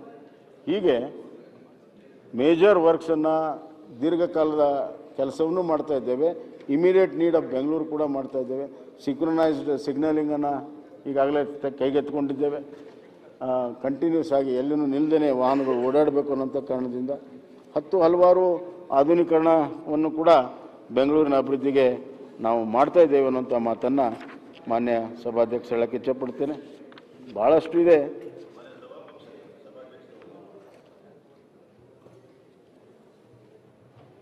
ಮುಖ್ಯಮಂತ್ರಿಗಳು 6,000 ಚಿಲ್ಲರೆ ಕೋಟಿ ಬೆಂಗಳೂರಿನ ಸಮಗ್ರ ಅಭಿವೃದ್ಧಿ ಕೊಟ್ಟಿದ್ದೀರ. ಅಮೃತ ನಗರೋತ್ಥಾನ ಜೊತೆಯಲ್ಲಿ 1,600 ಚಿಲ್ಲರೆ ಕೋಟಿ ರಾಜಕಾಲುವೆಗಳು ಕೊಟ್ಟಿದ್ದೀರ. ಸಮಾನವಾಗಿ ಹಂಚಿದ್ದೀರಾ ತಮ್ಮ ಹೇಳಿಕೆ ಬೇಕು. ನಾನು ಯಾಕೆ ಹೇಳ್ತಾ ಇದ್ದೀನಿ ಅಂದರೆ 6,000 ಕೋಟಿನಲ್ಲಿ 6,000 ಚಿಲ್ಲರೆ ಕೋಟಿನಲ್ಲಿ ಕೇವಲ 60 ಕೋಟಿ ಜಯನಗರಕ್ಕೆ ಕೊಟ್ಟಿದ್ದೀರಾ. ಮತ್ತೆ ವಿಜಯನಗರಕ್ಕೆ 1,600 ಕೋಟಿನಲ್ಲಿ ಬರೀ 20 ಕೋಟಿ ಕೊಟ್ಟಿದ್ದೀರಾ. ನೋಡಿ, ಸಮಾನವಾಗಿ ಹಂಚಿದ್ದೀರಾ ಅಂತ ಹೇಳ್ತೀನಿ ಕೇಳಿ. ನೀಡ್ ಬೇಸ್ಡು ಮಾನ್ಯ ಸಭಾಧ್ಯಕ್ಷರೇ, ಹಿಂದಿನ ಸರ್ಕಾರಗಳು ಕೆಲವು ಕಾನ್ಸ್ಟಿಟ್ಯೂನ್ಸಿಗೆ ಹೆಚ್ಚು ಮಾಡಿ ಕೆಲವು ಕಡಿಮೆ ಮಾಡಿದ್ರು. ಹೀಗಾಗಿ ಕೆಲವು ಕಾನ್ಸ್ಟಿಟ್ಯೂನ್ಸಿಗಳು ಅಭಿವೃದ್ಧಿ ಆಗಿತ್ತು, ಕೆಲವು ಆಗಿರಲಿಲ್ಲ. ಈಗ ಅದನ್ನು ಸರಿ ದೂಗಿಸೋ ಸಲುವಾಗಿ ನಾವು ಮಾಡಿದ್ದೇವೆ ಮತ್ತು ಎಲ್ಲೆಲ್ಲಿ ಮ್ಯಾಕ್ಸಿಮಮ್ ನೀಡಿದೆ ಅಲ್ಲಿ ಕೊಟ್ಟಿದ್ದೇವೆ. ಇನ್ನಷ್ಟು ಬೇಕಾದರೂ ಕೂಡ ಈ ಬಜೆಟಲ್ಲಿ ಏನು ಪ್ರಾವಿಷನ್ ಮಾಡ್ತೇವೆ ಕೊಡ್ತೇವೆ. ಆದರೆ ಬೆಂಗಳೂರು ಎಲ್ಲೆಲ್ಲಿ ಗ್ಯಾಪ್ ಇದೆ ಅಂತ ತುಂಬೋ ಸಲುವಾಗಿ ನಮ್ಮ ಪ್ರಯಾರಿಟಿ ಇದೆ. ಈಗ ಒಂದೇ ಥರದ ಡೆವಲಪ್ಮೆಂಟ್ ಎಲ್ಲ ಕಡೆ ಆಗಿಲ್ಲ. ಅದರಿಂದ ಒಂದೇ ಥರದ ಫಂಡನ್ನು ಕೂಡ ಕೊಡೋಕ್ಕಾಗೋದಿಲ್ಲ. ವಿವರನ್ನು ಬೇಕಾದ್ರೆ ನಾನು ಆಮೇಲೆ ಕೃಷ್ಣಪ್ಪ ಅವ್ರ ಜೊತೆಗೆ ಹಂಚ್ಕೊಳ್ತೇನೆ. ಅವ್ರ ಕಾನ್ಸ್ಟಿಟ್ಯೂನ್ಸಿ ಬಗ್ಗೆ ಏನಾರು ಇದ್ದರೆ ಮಾತಾಡೋಣ. ಮಾನ್ಯ ಸಭಾಧ್ಯಕ್ಷರೇ, ಸುಮಾರು 11,333 ಪೌರ ಕಾರ್ಮಿಕರ ಒಂದು ನೇಮಕಾತಿಯನ್ನು ಕಾಯಂಗೊಳಿಸುವಂಥದ್ದು ಇದೊಂದು ಕ್ರಾಂತಿಕಾರಿಯಾಗಿರುವಂಥ ಒಂದು ನಿರ್ಣಯ. ಸುಮಾರು 40-50 ವರ್ಷದಿಂದ ಇವರು ಹಾಗೆ ದುಡಿತಾ ಇದ್ರು. ಅತ್ಯಂತ ಕಟ್ಕಡೆಯ ನಾವು ಮಾಡಿರುವಂಥ ಎಲ್ಲ ಮಲಮೂತ್ರಗಳಿಂದ ಹಿಡಿದು ಎಲ್ಲವನ್ನು ಸ್ವಚ್ಛಗೊಳಿಸುವಂಥ ಕೆಲಸ, ಅತ್ಯಂತ ಕಷ್ಟ ಪರಿಸ್ಥಿತಿಯಲ್ಲಿ ಕೆಲಸ ಮಾಡ್ತಿದ್ರು. ಹೀಗಾಗಿ ಆ ಕಷ್ಟವನ್ನು ನಿವಾರಣೆ ಮಾಡೋ ಸಲುವಾಗಿ ಅವರು ಕುಡಿತಕ್ಕೆ ಒಳಗಾಗಿ ಅವ್ರ ದೇಹವನ್ನೇ ತ್ಯಾಗ ಮಾಡುವಂಥದ್ದು ನೋಡಿದೆ. ಮಂಥನಗಳೇ ಹೋಗಿದ್ದಾವೆ. ಇದುವರೆಗೂ ಕೂಡ ಯಾರು ಕೂಡ ಆ ಕಡೆ ಮಾಡಿರಲಿಲ್ಲ. ಒಂದೇ ನಿರ್ಣಯದಲ್ಲಿ ಇವತ್ತು 11,333 ಕಾಯಂಗೊಳಿಸೋದಕ್ಕೆ ಈಗಾಗಲೇ ಪ್ರಕ್ರಿಯೆ ಪ್ರಾರಂಭ ಆಗಿದೆ. ಹಂತವಾಗಿ ಕೂಡ ಆಗ್ತಾ ಇದೆ. ಅದರ ಜೊತೆಗೆ ಉಳಿದಿರುವಂಥ ಎಲ್ಲ ಪೌರ ಕಾರ್ಮಿಕರಿಗೂ ಕೂಡ ಈ ವರ್ಷ ನಾವು ಸಂಪೂರ್ಣವಾಗಿ ಸರ್ಕಾರಿ ನೌಕರರ ಕಾಯಂಗೊಳಿಸುವಂಥ ಕೆಲಸವನ್ನು ಇವತ್ತು ನಾವು ಮಾಡ್ತಾ ಇದ್ದೇವೆ. ಸುಮಾರು 24,000ಕ್ಕಿಂತ ಹೆಚ್ಚು ಈ ವರ್ಷ ಪೌರ ಕಾರ್ಮಿಕರ ಒಂದು ಕಾಯಮಾತಿ ಕೆಲಸವನ್ನು ನಾವು ಇವತ್ತು ಮಾಡ್ತಾ ಇದ್ದೇವೆ. ಅವರ ಬಾಳಿನಲ್ಲಿ ಒಂದು ಭರವಸೆಯ ಬೆಳಕನ್ನು ನಮ್ಮ ಸರ್ಕಾರ ಕೊಟ್ಟಿದೆ ಅಂತ ಈ ಸಂದರ್ಭದಲ್ಲಿ ನಾನು ಹೇಳಕ್ಕೆ ಇಚ್ಛೆಪಡ್ತೀನಿ. ಇದು ಸ್ಪಂದನಾಶೀಲವಾಗಿರುವಂಥ ಸರ್ಕಾರ. ಈ ನಮ್ಮ ಬೆಂಗಳೂರಿನಲ್ಲಿ ಕ್ರಿಮಿನೋಟೋರಿಯಂ ಮತ್ತು ಈ ನಮ್ಮ ಏನಂತಿರೋದಕ್ಕೆ ಸ್ಮಶಾನಗಳ ಕಾಯುವಂಥವ್ರಿದ್ದಾರೆ. ಅವ್ರು ಸರ್ಕಾರಿ ನೌಕರರೆಲ್ಲ ಏನಿಲ್ಲ, ಎಲ್ಲ ಅವರೇ ಮೇಂಟೈನ್ ಮಾಡ್ತಾರೆ. ಯಾರಾದರೂ ಬಂದು ಏನು ಕೊಟ್ಟರೆ ಅಷ್ಟೇ. ಅವರನ್ನು ಯಾರು ಕೂಡ ತಿರುಗಿ ನೋಡಿರಲಿಲ್ಲ. ಇವತ್ತು ಅವರಿಗೆ ಒಂದೇ ಆಜ್ಞೆಯಲ್ಲಿ ಎಷ್ಟು ಜನ ಇದ್ದಾರೆ ಅಷ್ಟು ಜನಕ್ಕೆ, ಆ ಕುಟುಂಬಕ್ಕೆ ಇವತ್ತು ಕಾಯಮಾತಿ ಮಾಡಿ ಸರ್ಕಾರಿ ನೌಕರನ್ನು ಕೊಟ್ಟಿದ್ದೇವೆ.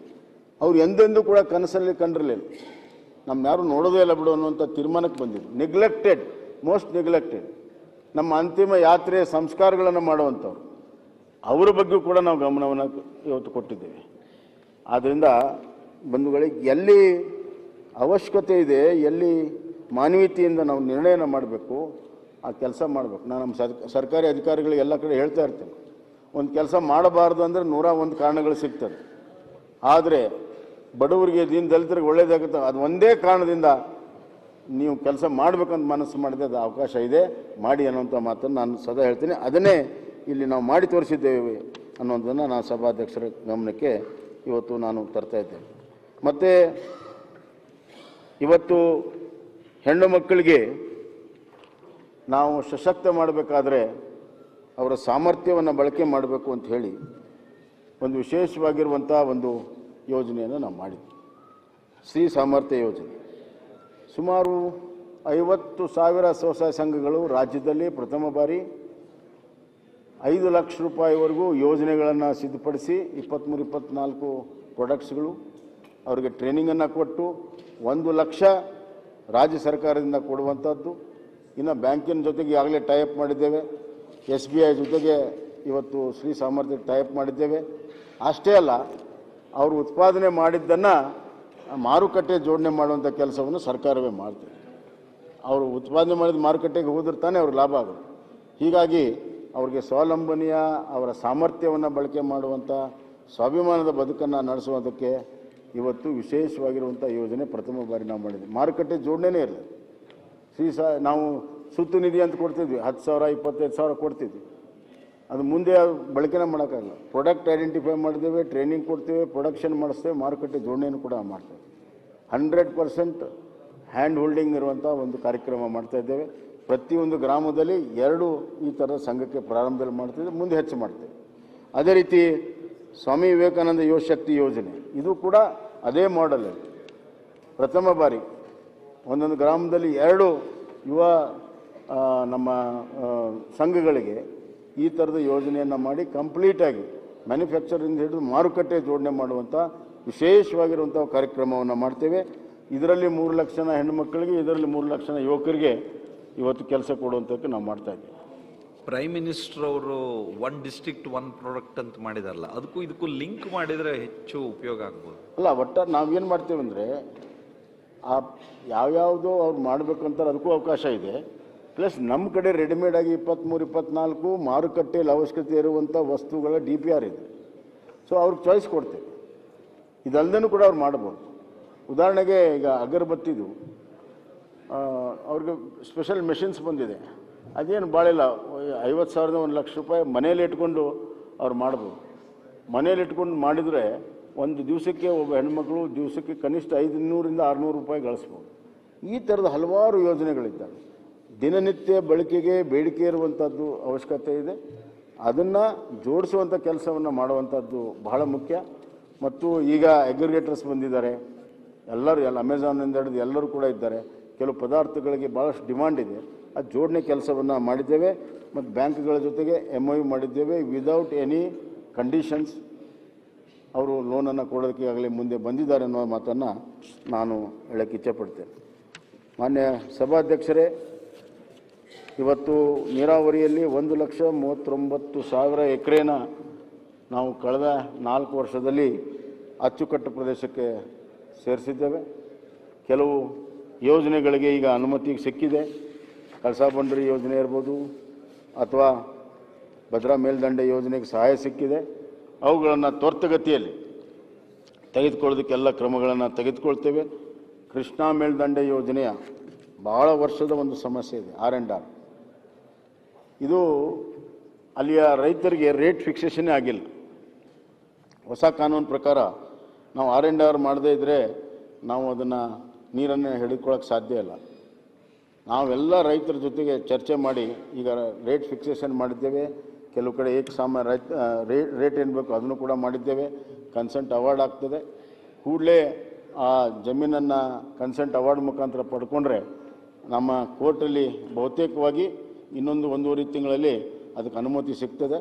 ಅನುಮತಿ ಸಿಕ್ಕ ತಕ್ಷಣವೇ ನಾವು ಸಿದ್ಧರಿರ್ತೀವಿ ಅದನ್ನು 524ಕ್ಕೆ ಹೆಚ್ಚಿಗೆ ಮಾಡೋದಕ್ಕೆ. ಅದಾದರೆ ಸುಮಾರು 13 ಲಕ್ಷ ಎಕರೆ ನೀರಾವರಿ ಖಂಡಿತವಾಗೂ ಆಗ್ತದೆ ಅನ್ನುವಂಥ ಮಾತನ್ನು ನಾನು ಹೇಳಕ್ಕೆ ಇಚ್ಛೆಪಡ್ತೇನೆ. ಅದೇ ರೀತಿ ಭದ್ರಾ ಮೇಲ್ದಂಡೆ ಯೋಜನೆ ಆಗ್ಬೋದು, ಎತ್ತಿನ ಹೊಳೆ ಯೋಜನೆ ಆಗಿರ್ಬೋದು. ಅದಕ್ಕೆ ಎತ್ತಿನ ಹೊಳೆ ಯೋಜನೆಗೆ ಈ ವರ್ಷ ನಾವು ಇವತ್ತು ಏನು ನಮ್ಮ ನೀರು ಕೊಡಬೇಕಾಗಿರುವಂಥ ತುಮಕೂರು ಜಿಲ್ಲೆ ಮತ್ತು ಹಾಸನ ಜಿಲ್ಲೆ, ತುಮಕೂರು ಜಿಲ್ಲೆಯಿಂದ ಬಂದು ಚಿಕ್ಕಬಳ್ಳಾಪುರ, ಕೋಲಾರಕ್ಕೆ ಬರಬೇಕು. ಮೊದಲೇ ಹಂತದಲ್ಲಿ ತುಮಕೂರು ಜಿಲ್ಲೆಗೆ ಈ ವರ್ಷ ನೀರು ಹರಿಸುವಂಥ ಕೆಲಸವನ್ನು ಮಾಡ್ತೀವಿ. ಪೂರ್ಣ ಪ್ರಮಾಣದಲ್ಲಿ ಈ ಬರುವಂಥ ಮನ್ಸೂನಲ್ಲಿ ಈಗಾಗಲೇ ಟ್ರಯಲ್ ಎಲ್ಲ ಆಗ್ತಾಯಿದೆ. ಬರುವಂಥ ಮನ್ಸೂನಲ್ಲಿ ಆ ನೀರು ಹರಿಸೋದಕ್ಕೆ ನಾವೆಲ್ಲ ಕ್ರಮಗಳನ್ನು ತೆಗೆದುಕೊಳ್ತೇವೆ ಅನ್ನೋಂಥ ಮಾತನ್ನು ಮಾನ್ಯ ಸಭಾಧ್ಯಕ್ಷರು ಹೇಳಕ್ಕೆ ಇಚ್ಛೆಪಡ್ತೇವೆ. ಇನ್ನು ಹಲವಾರು ಬಾರಿ ನಾವು ಕೇಳ್ತೇವೆ ಡಬಲ್ ಇಂಜಿನ್ ಸರ್ಕಾರ ಏನು ಉಪಯೋಗ ಅನ್ನುವಂಥದ್ದು. ಮಾನ್ಯ ಸಭಾಧ್ಯಕ್ಷರೇ, ಡಬಲ್ ಇಂಜಿನ್ ಸರ್ಕಾರ ಅಂತಂದರೆ ಒಂದೇ ರೀತಿ ಚಿಂತನೆ ಮಾಡುವಂಥ, ಒಂದೇ ರೀತಿ ಕಾರ್ಯಕ್ರಮಗಳನ್ನು ಮಾಡುವಂಥ, ಅದೇ ವೇಗದಲ್ಲಿ ಅನುಷ್ಠಾನ ಮಾಡುವಂಥ ಸರ್ಕಾರಗಳು ಅಂತ ಅದರ ಅರ್ಥ. ಕೆಲವರೆಲ್ಲ ಹೇಳಿದ್ದಾರೆ ಡಬಲ್ ಇಂಜಿನ್ ನಿಂತು ಹೋಗಿದೆ, ಹಂಗಾಗಿದೆ ಹಿಂಗಾಗಿದೆ ಅಂತ. ನೋಡೋ ದೃಷ್ಟಿ ಮೇಲೆ ಇರ್ತದೆ. ಮಾನ್ಯ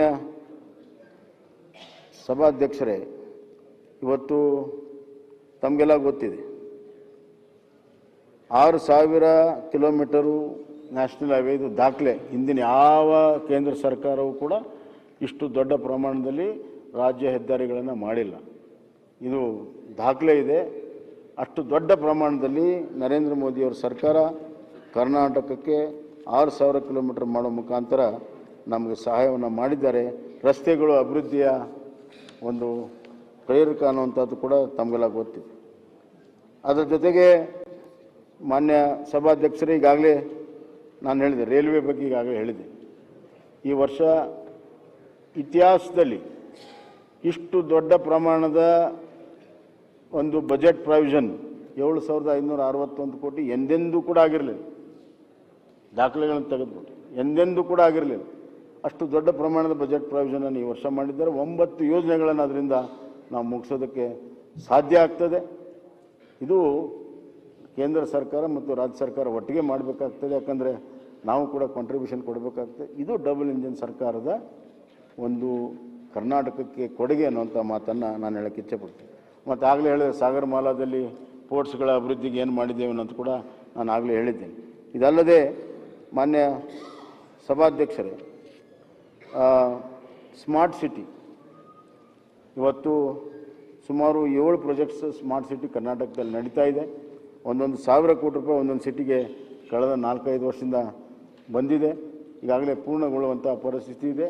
ಅದು ಕೂಡ ಯೋಚನೆ ಇವತ್ತು ನಮ್ಮ BJPಯ ನರೇಂದ್ರ ಮೋದಿ ಸರ್ಕಾರದ ಒಂದು ಯೋಜನೆ ಇವತ್ತು ಕರ್ನಾಟಕದ ಅನುಷ್ಠಾನ ಆಗ್ತಾಯಿದೆ. ಮತ್ತು 4 ಹೊಸ ಮೆಡಿಕಲ್ ಕಾಲೇಜು ಚಿಕ್ಕಬಳ್ಳಾಪುರ, ಹಾವೇರಿ, ಚಿಕ್ಕಮಗಳೂರು, ಯಾದಗಿರಿ, ಈ 4 ಮೆಡಿಕಲ್ ಕಾಲೇಜುಗಳು ಬಹಳ ದಿವಸದಿಂದ ಬೇಡಿಕೆ ಇತ್ತು. ಅದು ಮಾಡೋಕ್ಕಾಗಿರಲಿಲ್ಲ ಹಣಕಾಸಿನ ವಿಚಾರದಲ್ಲಿ. ಆದರೆ ಇವತ್ತು ಕೇಂದ್ರ ಸರ್ಕಾರ 60-40 ರೇಷಿಯೋದಲ್ಲಿ ಇವತ್ತು ಆ ಮೆಡಿಕಲ್ ಕಾಲೇಜುಗಳನ್ನು ಇವತ್ತು ನಾವು ತೆಗೆದುಕೊಳ್ಳೋಕ್ಕೆ ಸಾಧ್ಯ ಆಗಿದೆ. 60% ಕೇಂದ್ರ ಸರ್ಕಾರ, 40% ನಮ್ಮ ಸರ್ಕಾರ ಇದನ್ನು ತೆಗೆದುಕೊಂಡು ಈಗ 4 ಮೆಡಿಕಲ್ ಕಾಲೇಜುಗಳ ಕಟ್ಟಡ ಮುಗಿಯುವಂಥ ಹಂತದಲ್ಲಿದೆ. ಈಗಾಗಲೇ ಪ್ರಾರಂಭ ಆಗಿದ್ದಾವೆ, ಕಾಲೇಜುಗಳು ಪ್ರಾರಂಭ ಆಗಿದ್ದಾವೆ, ಕಟ್ಟಡ ಮುಗಿಯುವಂಥ ಹಂತದಲ್ಲಿದೆ. ಇದು ಡಬಲ್ ಇಂಜಿನ್ ಸರ್ಕಾರದ ಒಂದು ನಮ್ಮ ಕೊಡುಗೆ ಅಂತ ಹೇಳಕ್ಕೆ ಇಚ್ಛಪಡ್ತೀನಿ. ಇವರೇನು ಮಾಡ್ತಾರೆ, ಬರೀ ಡೆವಲ್ಯೂಷನ್ ಆಫ್ ಫಂಡ್ ಒಂದೇ ನೋಡ್ತಾರೆ. ಡೆವಲ್ಯೂಷನ್ ಫಂಡ್ ಅಲ್ಲದೇ ಬೇರೆ ಬೇರೆ ಯೋಜನೆ ಕೊಡ್ತಾರೆ. ಈಗ ಉದಾಹರಣೆಗೆ 53 ಲಕ್ಷ ರೈತರಿಗೆ ಕಿಸಾನ್ ಸನ್ಮಾನ್ ಯೋಜನೆ ಬರ್ತಾ ಇದೆ. 1.5 ಕೋಟಿಗಿಂತ ಹೆಚ್ಚು ಇವತ್ತು ಆಯುಷ್ಮಾನ್ ಕಾರ್ಡನ್ನು ವಿತರಣೆ ಮಾಡಿದ್ವಿ, ಹೆಲ್ತ್ ಸೆಕ್ಟರ್ಗೆ ಬರ್ತಾ ಇದೆ. ಪ್ರಧಾನಮಂತ್ರಿ ಆವಾಸ್ ಯೋಜನೆಗೆ ಬರ್ತಾ ಇದೆ. ಇವತ್ತು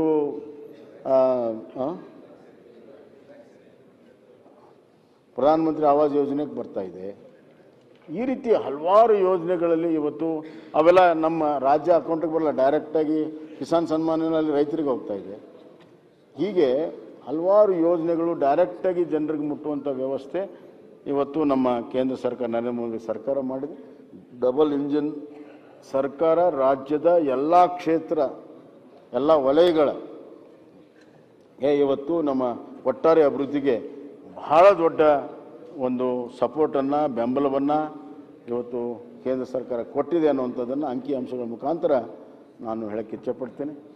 ಇದರ ಜೊತೆಗೆ ವ್ಯಾಕ್ಸಿನೇಷನ್, ಭಾಳ ದೊಡ್ಡ ಪ್ರಮಾಣದಲ್ಲಿ ವ್ಯಾಕ್ಸಿನೇಷನ್ ಸಪೋರ್ಟ್ ಕೋವಿಡ್ ಸಂದರ್ಭದಲ್ಲಿ ನಾನು ಆಗಲೇ ಹೇಳಿದೆ, ವ್ಯಾಕ್ಸಿನೇಷನ್ ಸಪೋರ್ಟನ್ನು ನಮ್ಮ ಪ್ರಧಾನಮಂತ್ರಿಗಳು ಮಾಡಿದ್ದಾರೆ.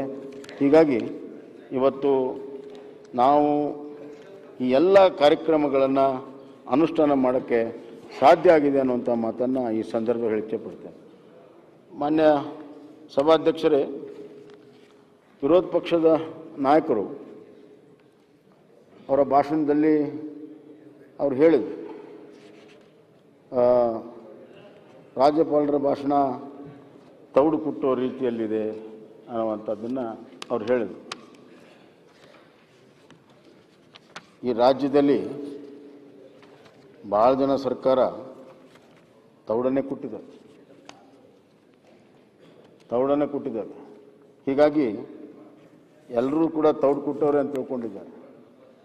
ನಮ್ಮದು ಭತ್ತ ಹಾಕಿ ಅಕ್ಕಿ ತೆಗೆಯುವಂಥ ಕೆಲಸ ನಮ್ಮ ರಾಜ್ಯ ಸರ್ಕಾರ ಮಾಡ್ತದೆ. ತೌಡು ಕುಟ್ಟುವಂಥ ಕೆಲಸ ನಾವು ಮಾಡಿಲ್ಲ. ಅವರ ಅನುಭವದ ಮಾತುಗಳನ್ನು ಅವ್ರು ಹೇಳ್ತಾರೆ. ಅವರು ಸರ್ಕಾರದಲ್ಲಿ ಎಷ್ಟೆಷ್ಟು ಭಾಗ್ಯಗಳನ್ನು ಕೊಟ್ಟರು, ಯಾವ್ಯಾವ ಭಾಗ್ಯ ಎಲ್ಲೆಲ್ಲಿ ಮುಟ್ತು, ಯಾರ ಮನೆಗೆ ಹೋಗಿ ನಿಂತು, ಅದೆಲ್ಲ ಕೂಡ ಜನರಿಗೆ ಗೊತ್ತಿದೆ. ಹೀಗಾಗಿ ಜನರಿಗೆ ತೌಡು ಕುಟ್ಟವ್ರು ಯಾರು ಅನ್ನೋದು ಕೂಡ ಸಂಪೂರ್ಣವಾಗಿದೆ. ತೌಡು ಕುಟ್ಟ ಕೆಲಸ ಅವರೇ ಮಾಡಿದ್ದಾರೆ. ಆ ಅನುಭವದ ಮಾತುಗಳನ್ನು ಅಷ್ಟೇ ಹೇಳಿದ್ದಾರೆ ಹೊರತಾಗಿ ರಾಜ್ಯ ಸರ್ಕಾರಕ್ಕೆ ಏನು ಮಾಡಬೇಕು ಅದನ್ನು ನಿಖರವಾಗಿ ಮಾಡಿದ್ದೇವೆ, ಜನರಿಗೆ ತಲುಪಿಸಿದ್ದೇವೆ.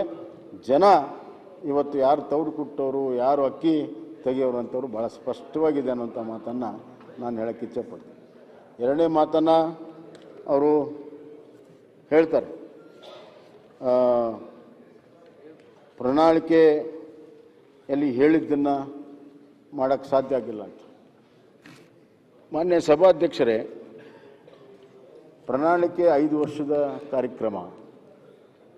ನಮಗೆ 5 ವರ್ಷ ಆಡಳಿತ ಮಾಡೋಕ್ಕೆ ಅವಕಾಶ ಸಿಗಲಿಲ್ಲ, ನಂಬರ್ 1.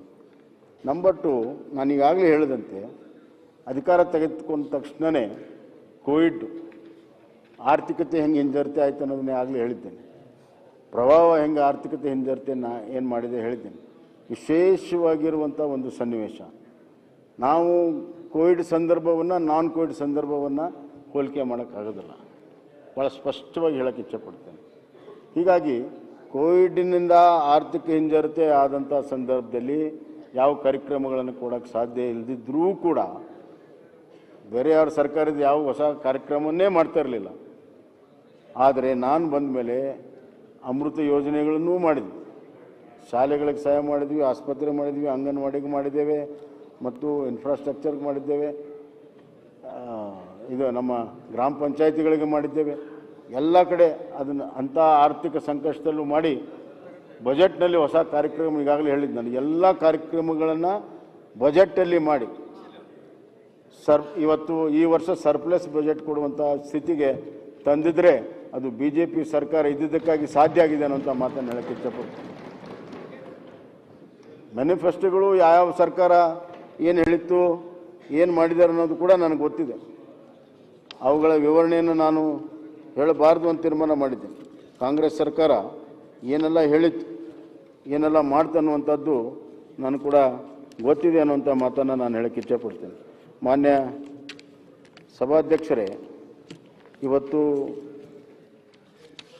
ನಾವು ಒಟ್ಟಾರೆ ನಮ್ಮ ಮ್ಯಾನಿಫೆಸ್ಟೋಗಳ ಉದ್ದೇಶ ಏನಿದೆ, ರಾಜ್ಯವನ್ನು ಆರ್ಥಿಕ ಸಾಮಾಜಿಕವಾಗಿ ಮುನ್ನಡೆಸಿ ಕಟ್ಕಡೆಯ ಮನುಷ್ಯನ ಜೀವನ ಗುಣಮಟ್ಟವನ್ನು ಹೆಚ್ಚಿಸಬೇಕಂತೇನಿದೆ ಅದನ್ನು ಇವತ್ತು ನಾವು ಪೂರ್ಣ ಪ್ರಮಾಣದಲ್ಲಿ ಮಾಡಿದ್ದೇವೆ ಅನ್ನುವಂಥ ಮಾತನ್ನು ನಾನು ಹೇಳಕ್ಕೆ ಇಚ್ಛೆಪಡ್ತೇನೆ. ಮಾನ್ಯ ಸಭಾಧ್ಯಕ್ಷರೇ, ಅವರು ಭಾಳ ಟೀಕೆ ಮಾಡಿದ್ದಾರೆ. ಈ ರಾಜ್ಯಪಾಲರ ಭಾಷಣದ ಬಗ್ಗೆ ಮಾತಾಡ್ದೇ ಟೀಕೆ ಮಾಡೋದನ್ನೇ ಒಂದು ಕೆಲಸ ಮಾಡಿದ್ದಾರೆ. ಮಾನ್ಯ ಸಭಾಧ್ಯಕ್ಷರೇ, ಇಲ್ಲಿ ಅವ್ರಿಗೆ ನೆನಪು ಮಾಡಿಕೊಡ್ತೀನಿ, ಒಂದು ಪ್ರಮುಖ ಪತ್ರಿಕೆ ನುಡಿದಂತೆ ನಡೆಯದ ಸಿದ್ದು ಸರ್ಕಾರ, ಸುಳ್ಳೆ ಭರವಸೆ. ಅವ್ರ ಕಾಲದಲ್ಲಿ ಎಷ್ಟು ಭರವಸೆ ಕೊಟ್ಟಿದ್ರು, ಎಷ್ಟು ಈಡೇರಿಸಿದ ಅಂತ ಸಂಪೂರ್ಣವಾದಂಥ ವಿವರ ಇದು. ನಾನು ಅದನ್ನು ವಿವರಕ್ಕೆ ಹೋಗೋದಿಲ್ಲ, ಆದರೆ ಇದು ನಿಜವಾದಂಥ ಕನ್ನಡಿ. ಅವ್ರ ಸರ್ಕಾರ ಇದ್ದಾಗ ಏನು ಮಾಡಿದ್ರು ಅನ್ನೋಂಥದ್ದು. ಮಾನ್ಯ ಸಭಾಧ್ಯಕ್ಷರೇ, 173 ಭರವಸೆ ನೀಡಿ 67 ಮಾತ್ರ ಈಡೇರಿಸುವಂಥ ಕೆಲಸವನ್ನು ಅವ್ರ ಸರ್ಕಾರದಲ್ಲಿ ಇವತ್ತು ಮಾಡಿದರು, ಅಂದರೆ 38%. ಮತ್ತು ಉದಾಹರಣೆ ಸಮೇತವಾಗಿಯೂ ಕೂಡ ನಾನು ಹೇಳ್ಬೋದು ಮಾನ್ಯ ಸಭಾಧ್ಯಕ್ಷರೇ, ಅವರು ಹಲವಾರು ಅವ್ರು ಏನು ಹೇಳಿದರು ಅವುಗಳನ್ನು ಮಾಡೋಕ್ಕೆ ಸಾಧ್ಯನೇ ಆಗಲಿಲ್ಲ ಅವ್ರ ಕೈಲಿ. ಅಂಥ ಒಂದು ಹಲವಾರು ಉದಾಹರಣೆಗಳನ್ನು ಇವತ್ತು ನಾನು ಇಲ್ಲಿ ಕೊಡ್ಬೋದು. ಇವತ್ತು ಅವರೊಂದು ಮಾತನ್ನು ಹೇಳಿದ್ರು, ನೀರಾವರಿ ಕೃಷ್ಣಾ ಮೇಲ್ದಂಡ ಯೋಜನೆ ಪ್ರತಿ ವರ್ಷ 10,000 ಕೋಟಿ ಇಡ್ತೇವೆಂದು ಮತ್ತು 5 ವರ್ಷದಲ್ಲಿ 50,000 ಕೋಟಿ ಖರ್ಚು ಮಾಡಿ ಯೋಜನೆಗಳನ್ನು ಪೂರ್ತಿ ಮಾಡ್ತೀವಿ ಅಂತ ಹೇಳಿದರು. ಅವ್ರು ಕೊಟ್ಟಿದ್ದೇ 7,582 5 ವರ್ಷಕ್ಕೆ UKPಗೆ. ಪ್ರತಿ ವರ್ಷ 10,000 ಕೋಟಿ ಇಡ್ತೇವೆ ಅಂತ ಹೇಳಿದರು ಪ್ರಣಾಳಿಕೆಯಲ್ಲಿ. ಪ್ರಣಾಳಿಕೆಯ ಕಾಪಿ ಕೂಡ ನನಗಿದೆ. ಅದೇ ಮುಂದೆ ಬದಲಾವಣೆ ಮಾಡಿದ್ರಿ. ಒಂದು ನಿಮಿಷ, ನಿಮ್ಮ ಇದನ್ನೇ ತಂದಿದ್ದೀನಿ ನಾನು, ಇದನ್ನೇ ತಂದಿದ್ದೀನಿ. ಸರ್, ಮಾನ್ಯ ಸಭಾಧ್ಯಕ್ಷರೇ, ಕಾಂಗ್ರೆಸ್ನ ನಡಿಗೆ ಕೃಷ್ಣಾದ ಕಡೆಗೆ ಅನ್ನೋ ಕಾರ್ಯಕ್ರಮದಲ್ಲಿ ಭಾಳ ಸ್ಪಷ್ಟವಾಗಿ ಹೇಳಿದ್ರು, ಪ್ರತಿ ವರ್ಷ ನಾವು 10,000 ಕೋಟಿ ಅದಕ್ಕೆ ಕೊಡ್ತೀವಿ ಅಂತ. ತಮಗೆ ಗೊತ್ತಿದೆ, ನೆನಪು ಮಾಡಿಕೊಡ್ತಾ ಇದ್ದೀನಿ ಅಷ್ಟೇ. ಅಲ್ಲಲ್ಲ, ಎಲ್ಲಾದರೂ ಇಲ್ಲಿ ಸತ್ಯನೇ ಅಲ್ವಾ, ಅದನ್ನೇ ನೆನಪು ಮಾಡಿಕೊಟ್ಟೆ ಅಷ್ಟೆ. ಮಾನ್ಯ ಸಭಾಧ್ಯಕ್ಷರೇ, ಇಲ್ಲೇ ಇದೆ, ಅಪ್ಪರ್ ಕೃಷ್ಣಾಗೆ 10,000 ಕೋಟಿ ರೂಪಾಯಿ ಇಡ್ತೀವಿ ಅಂತ ಹೇಳಿದ್ದಾರೆ ಇವರು. ಅಪ್ಪರ್ ಕೃಷ್ಣಾಗೆ ನಾವು 10,000 ಕೋಟಿ ರೂಪಾಯಿ ಇಡ್ತೀವಿ ಅಂತ ಭಾಳ ಸ್ಪಷ್ಟವಾಗಿ ಮ್ಯಾನಿಫೆಸ್ಟೋದಲ್ಲಿದ್ದಾರೆ. ನಿಮ್ಗೆ ಕಳಿಸ್ಕೊಡ್ತೀನಿ. ಆದರೆ ಮುಂದೆ ಏನು ಮಾಡಿದರು, ಅದು ಬದಲಾವಣೆ ಮಾಡಿದ್ರು. ಎಲ್ಲ ನೀರಾವರಿಗೆ ನಾವು 10,000 ಕೋಟಿ ಇಡ್ತೀವಿ ಅಂತ. ಆಯಿತಾ? ಅದೇ ನಿಮ್ಗೆ ಹೆಂಗೆ ಬೇಕು ಹಂಗೆ ಬದಲಾವಣೆ ಮಾಡ್ತೀರಿ ನೀವು. ಬಣ್ಣ ಬದಲಾವಣೆ ಮಾಡೋದ್ರಲ್ಲಿ ಭಾಳ ನಿಸಿಮ್ರು, ಇದೇ ಮ್ಯಾನಿಫೆಸ್ಟೋದಲ್ಲಿದ್ದಾರೆ 10,000 ಕೋಟಿ UKPಗೆ ಮಾಡಿ ಸುಜಲಾಂ ಸುಫಲಾಂ ಎಲ್ಲವನ್ನೂ ಮಾಡ್ತೀವಿ ಅಂದರು. ಎಲ್ಲಿದೆ ಸ್ವಾಮಿ? 7,000 ಕೋಟಿ ಖರ್ಚು ಮಾಡಿದಿರಿ. ಕಾಂಗ್ರೆಸ್ ನಡಿಗೆ ಕೃಷ್ಣೆಯ ಕಡೆಗೆ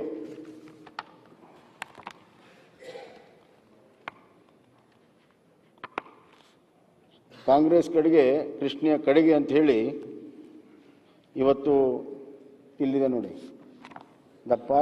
the party is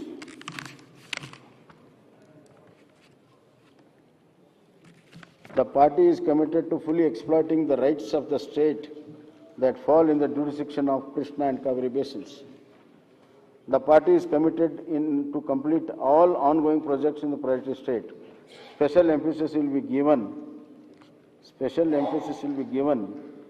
to completion of A and B schemes of Krishna Basin, utilizing our full shares of water and making an allocation of 10,000 crores per year.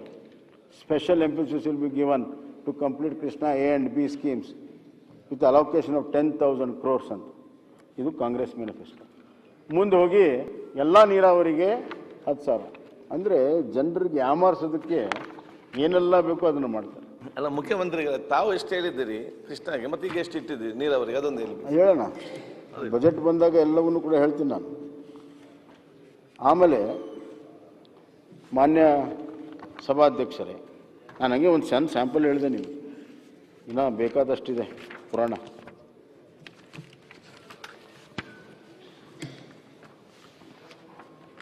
ಆಮೇಲೆ ಏನು ಹೇಳಿದ್ರಿ ನೀವು? interest and pay the tuition, will pay the tuition fees to the children, to the affected farmers studying in any education institution admitted under government quota. ಎಲ್ಲಿ ಕೊಟ್ರಿ? ಕೊಟ್ರಾ farmers ಚಿಲ್ಡ್ರನ್ಗೆ? ನಾವು ಬಂದ ಮೇಲೆ ಕೊಟ್ಟಿರೋದು ನೀವು ಕೊಟ್ರಾ? ಇಂಟ್ರೆಸ್ಟ್ ಕೊಡ್ತೀವಿ, ಪೇಮೆಂಟ್ ಕೊಡ್ತೀವಿ, ನೀವು ಹೇಳಿದ್ರಲ್ಲ ಆಗಲೇ ಲೋನ್ ಸಮಸ್ಯೆ ಆಗಿದೆ ಅಂತ. ಅದಕ್ಕೇನು ಸಹಾಯ ಆಗಿದೆ? ಏನು ಮಾಡಿದ್ರಿ? ಇನ್ನೊಂದು, the Congress party is committed to establishing a veterinary hospital in every panchayat. ಎಲ್ಲಿದೆ ಅದು? ಹುಡ್ಕೊಂಡು ಬರ್ಬೇಕು ನಾವೀಗೆಲ್ಲ, ಎಲ್ಲ ಪಂಚಾಯತಿಗೆ ಹೋಗಿ ವೆಟರ್ನರಿ ಹಾಸ್ಪಿಟಲ್ ಎಲ್ಲಿದೆ ಅಂತ ಹುಡ್ಕೊಂಡು ಬರ್ಬೇಕು. ಆಮೇಲೆ ಆಯ್ತು, ಆಧಾರ ಇದೆಯಾ? ಆಮೇಲೆ ಇದು ಬಿಡಿ, ಆಗಲೇ ಹೇಳಿದ್ನಲ್ಲ, cleaning of feeder channels, sluice and strengthening bunds to receive store and maximum quantum of water from ಸ್ವಸ್ಥ ನೀರಾವರಿ ಯೋಜನೆ. ಯಾವ ಕ್ಲೀನಿಂಗು ಆಗಿಲ್ಲ, ಯಾವ ಫೀಡರ್ ಕೂಡ ಕ್ಲೀನ್ ಆಗಲಿಲ್ಲ, ನೀರು ಬರಲಿಲ್ಲ. ಆಮೇಲೆ ಇದು Karnataka Kalyana Patha for a uniform growth of Karnataka from Bidar to Chamarajanagar, develop a 8-lane road, Karnataka Kalyan Patha, and construct appropriate industrial parks and townships which will create approximately 50 lakh jobs and to connect it to major ports and airports. ಆಯ್ತಾ sir? Kalyana Patha ಆಗಿದೆಯಾ? ಇವತ್ತುವರೆಗೂ ಕೂಡ ಆಗಿಲ್ಲ. ಅದಕ್ಕೆ ಈ ವರ್ಷ ನಾನು ಬಜೆಟಲ್ಲಿ from Bidar to Bellari first ಫೇಸಲ್ಲಿ ನಾವು ಮಾಡ್ತೀವಂತ ಈಗ ನಾವು ಬಜೆಟಲ್ಲಿ ಪ್ರೊವಿಷನ್ ಮಾಡ್ಕೊಂಡಿದ್ದೇವೆ. ತಾವು ಮಾಡಿದರೆ ನಾನು ಯಾಕೆ ಮಾಡೋಕ್ಕೆ ಅವಶ್ಯಕತೆ ಇತ್ತು? ಈಗಾಗಲೇ ನಾವು ಹೇಳಿದ್ದೇವೆ, ನಾವು ಕೊಟ್ಟ ಮಾತಿನಲ್ಲಿ 95% ನಾವು ಕೆಲಸ ಮಾಡಿದ್ದೇವೆ. ಇಲ್ಲಿ ತೋರಿಸ್ತದೆ ಅಲ್ಲ, ಇಂಪಾರ್ಟೆಂಟ್ ಸತ್ಯ ಹೇಳಿದ್ದೇವೆ ನಾವು ಮ್ಯಾನಿಫೆಸ್ಟೋದಲ್ಲಿ 90%. ಅದೇ ಸುಳ್ಳು ಅಂತ ನಾನು ಪ್ರೂವ್ ಮಾಡ್ತಾ ಇರೋದು. ಮಾತಾ ನೀವು ಹೇಳ್ತೀರಿ 95% ಏನು ಕೊಟ್ಟು ಅದನ್ನ ತಾವು ಹೇಳ್ಬೇಕಲ್ಲ. ಒಂದು ನಿಮಿಷ ಕೇಳಿ, ನಿಮ್ಮ 95% ಎಲ್ಲಿದೆ ನಾನು ಹುಡುಕ್ತಾ ಇದ್ದೇನೆ. ಎಲ್ಲಿದೆ ಅದು? 95% ಮಾಡಿಲ್ಲ, ಅದೇ ಸುಳ್ಳು ಹೇಳ್ಕೊಂಡು ಓಡಾಡ್ತಿರೋದು ನೀವು. ನಿಮ್ದು ಏನಂದ್ರೆ ಸುಳ್ಳು ಹೇಳೋದು ಒಂದು 1000 ಸತಿ ಸುಳ್ಳು ಹೇಳಿದ್ರೆ ಸತ್ಯ ಆಗುತ್ತೆ ಅಂತಲ್ಲ, ಗಾಸ್ಪೆಲ್ ಟ್ರೂತ್ ಅಂತ ಅದೇ ಥಿಯರಿಯಲ್ಲಿ ಇದ್ದೀರಿ ನೀವು. ಸರ್ ಅವ್ರು ಏನ್ ಹೇಳ್ತಾರೆ, 165 ನೀವು ಭರವಸೆ ಕೊಟ್ಟಿದ್ದು, 165ರಲ್ಲಿ 158 ಭರವಸೆನ ಈಡೇರಿಸಿದ್ದೀವಿ ಅಂತ ಹೇಳ್ತಾರೆ. ಯಾವಾಗ್ಲೂ ಕೂಡ ಇದನ್ನೇ ಅವ್ರು ಹೇಳೋದು. ಆದ್ರೆ ಅಸಲಿಗೆ ಕಾಂಗ್ರೆಸ್ ಕೊಟ್ಟಿದ್ದು 173 ಭರವಸೆ. ಅದೇ ಆಗ್ಲೇ ಹೇಳಿದ್ನಲ್ಲ ನಾನು. 173ರಲ್ಲಿ ಸರ್ 67 ಮಾತ್ರ ಇಂಪ್ಲಿಮೆಂಟ್ ಆಗಿದೆ. ಆಗ್ಲೇ ಹೇಳಿದೆ, 38% ಅಷ್ಟೇ ಸರ್ ಆಗಿದೆ. ಸರ್ಕಾರ ನಡೆಸೋ ನೀವು ಮ್ಯಾನಿಫೆಸ್ಟೋ ನೀವು ಏನ್ ಹೇಳಿದ್ದೀರಿ, ನೀವು ಸರ್ಕಾರ ನಡೆಸಿದಿರಲ್ಲ, ನಾವು ಹೇಳ್ದೇವಲ್ಲ, ಆಗಿಲ್ಲ ಅಂತ ಹೇಳ್ತಾ ಇರೋದು. ಈಗ ನಿಮ್ದು ಎಷ್ಟು ಕೊಟ್ಟು ಮ್ಯಾನಿಫೆಸ್ಟೋ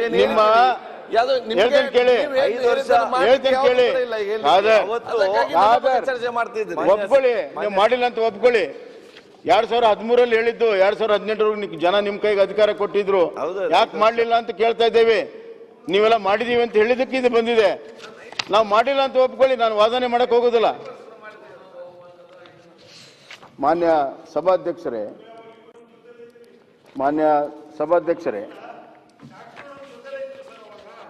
ಅದಕ್ಕೆ ಅವ್ರಿಗೆ ಗೊತ್ತಿದೆ ಅಲ್ಲ,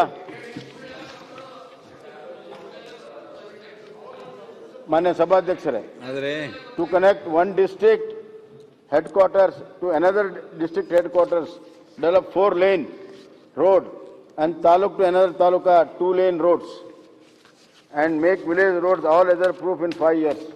ಯಾವ ಡಿಸ್ಟ್ರಿಕ್ಟ್ ಇಂದ ಯಾವ ಡಿಸ್ಟ್ರಿಕ್ಟ್ 4-lane ಆಗಿದೆಪ್ಪ? ಯಾವ ತೆಗೆದುಕೊಂಡಿದ್ದೀರಿ? ಮಾನ್ಯ ಸಭಾಧ್ಯಕ್ಷರೇ, ಇದು all slum dwellers in the state, both in the declared as well as undeclared slum, shall be provided with title deeds. The party is committed to making Karnataka slum-free state. Yellide Swami? Heli. I can go on like this. Amale. All along the national highway, a fully equipped trauma center will be established every 100 kilometers. Yes, trauma center ಎಲ್ಲೆಲ್ಲಿ ಮಾಡಿದ್ರಿ? Every 100 kilometers trauma center ಇದೆಯಾ ರಾಜ್ಯದಲ್ಲಿ? ನೋಡ್ಕೊಂಡು ಬರೋಣ. ಅದೇ ರೀತಿ every district will have a government medical college leading to establishment of super specialty hospital. ಎಲ್ಲಿದೆ? ಎಲ್ಲ ಡಿಸ್ಟ್ರಿಕ್ಟ್ ಆಯ್ತಾ? ಇನ್ನ ಎಷ್ಟು ಡಿಸ್ಟ್ರಿಕ್ಟ್ ಆಗಿಲ್ಲ? ಇನ್ನ 10 ಜಿಲ್ಲೆಗೆ ಆಗ್ಬೇಕು. ನಾವು 4 ಮಾಡಿದ ಮೇಲೆ ಎವ್ರಿ ಬಜೆಟ್ ನಲ್ಲಿ 3 ಜಿಲ್ಲೆ 4 ಜಿಲ್ಲೆಗೆ ನಾವು ಮಾಡಿದ್ದೇವೆ. ಏನು ಎವ್ರಿ ಬಜೆಟ್ ಎಲ್ಲಿದೆ? ಎವ್ರಿ ಇಯರ್ ಎಲ್ಲಿದೆ? ನೀವೇನ್ ಹೇಳಿದ್ರಿ? Every district. ಈಗ ಸಭಾಧ್ಯಕ್ಷರ ಕಾರವಾರಲ್ಲಿ ಯಾವಾಗಾಯ್ತು? ಮಡಿಕೇರಿಯಲ್ಲಿ ಯಾವಾಗಾಯ್ತು ಅಂತ ನೀವೇನ್ ಹೇಳಿದ್ರಿ? ಎಲ್ಲಾ ಜಿಲ್ಲೆಯಲ್ಲಿ ಮಾಡ್ತೇವೆ ಅಂತ ಹೇಳಿ 5 ವರ್ಷದಲ್ಲಿ ಆಯ್ತಾ? ಮುಖ್ಯಮಂತ್ರಿಗಳು ನೀವು ಹಿಂಗಿದ್ದೆಲ್ಲ ಲೆಕ್ಕ ಇಡ್ತೀರಿ ಅಂತ ಅವರಿಗೆ ಗೊತ್ತಿರಲಿಲ್ಲ, ಹೇಳಿದ್ದಾರೆ. ನೀವು ಲೆಕ್ಕ ಇಟ್ಟು ಹೇಳಿಲ್ಲ. ಈ ರೀತಿ ತಪ್ಪು ಲೆಕ್ಕಗೆ ಬರ್ತಂದ ತಪ್ಪಿಲ್ಲ. ಇದ್ರಿಗೆ ಏನ್ ತಪ್ಪಿದೆ ಹೇಳಿ? To start exclusive sports university ಇದೆಯಾ? ಎಲ್ಲಿದೆಯಾ? ಹುಡ್ಕೊಂಡ್ ಬರೋಣ ನಡಿ. Sports university. All eligible Lamani ತಾಂಡಾಸ್, ಗೊಲ್ಲರಟ್ಟಿಸ್, ಗಿರ್ಜನಾ ಅಡ್ಡೀಸ್ will be converted into revenue villages by providing proper legal status, budgetary allocation. This process will be completed in 2 years. ಎಲ್ಲ 2 ವರ್ಷದಲ್ಲಿ ಮುಗಿಸಿದ್ರಾ? 2013 2015 ಮುಗಿಸಿದ್ರಾ? ಈಗ ನಾವು ಬಂದ್ಮೇಲೆ ಆದೇಶ ಮಾಡಿದ್ದೇವೆ. ಈಗ ನಾವು ಮಾಡ್ತಾ ಇದ್ದೇವೆ. ನಮ್ಮ ಸರ್ಕಾರ ಮಾಡಿದ್ದು ಏನು ಮಾಡಿದೆ ಹೇಳ್ತೀನಿ ಕೇಳಿ. ಒಂದು ಕಮಿಟಿ ಮಾಡಿದ್ರಿ. ಒಂದು ನಿಮಿಷ. ಕಷ್ಟ ಆಗ್ತಾ ಇದೆ ನಿಮ್ಗೆ. ನಿರ್ಗತಿಕರಾಗಿದ್ರು. ಕಷ್ಟ ಆಗ್ತಾ ಇದೆ. ಮೊನ್ನೆ ನಾವು ಸತ್ಯ ಹೇಳಿದ್ರೆ ಕಷ್ಟ ಆಗ್ತಾ ಇದೆ ನಿಮ್ಗೆ ಅಷ್ಟೇ. ಮಾಡಿದ ಕಾರಣ ಕೊಡ್ಲಿಕ್ಕೆ ಆಯ್ತು. ನಾವು ಹೇಳಿಕೆ ಮತ್ತೆ ಈ ಸಚಿವರು ಎಲ್ಲ ಕಾಂಗ್ರೆಸ್ ಮಾಡಿಕೊಂಡು ಈಗ ಏನ್ ಕಾಂಗ್ರೆಸ್ ಕೆಲಸ ಮಾಡಿ ಹೇಳ್ತೀನಿ. ನೀವೇನ್ ಮಾಡಿದ್ರಿ ಹೇಳ್ತೀನಿ.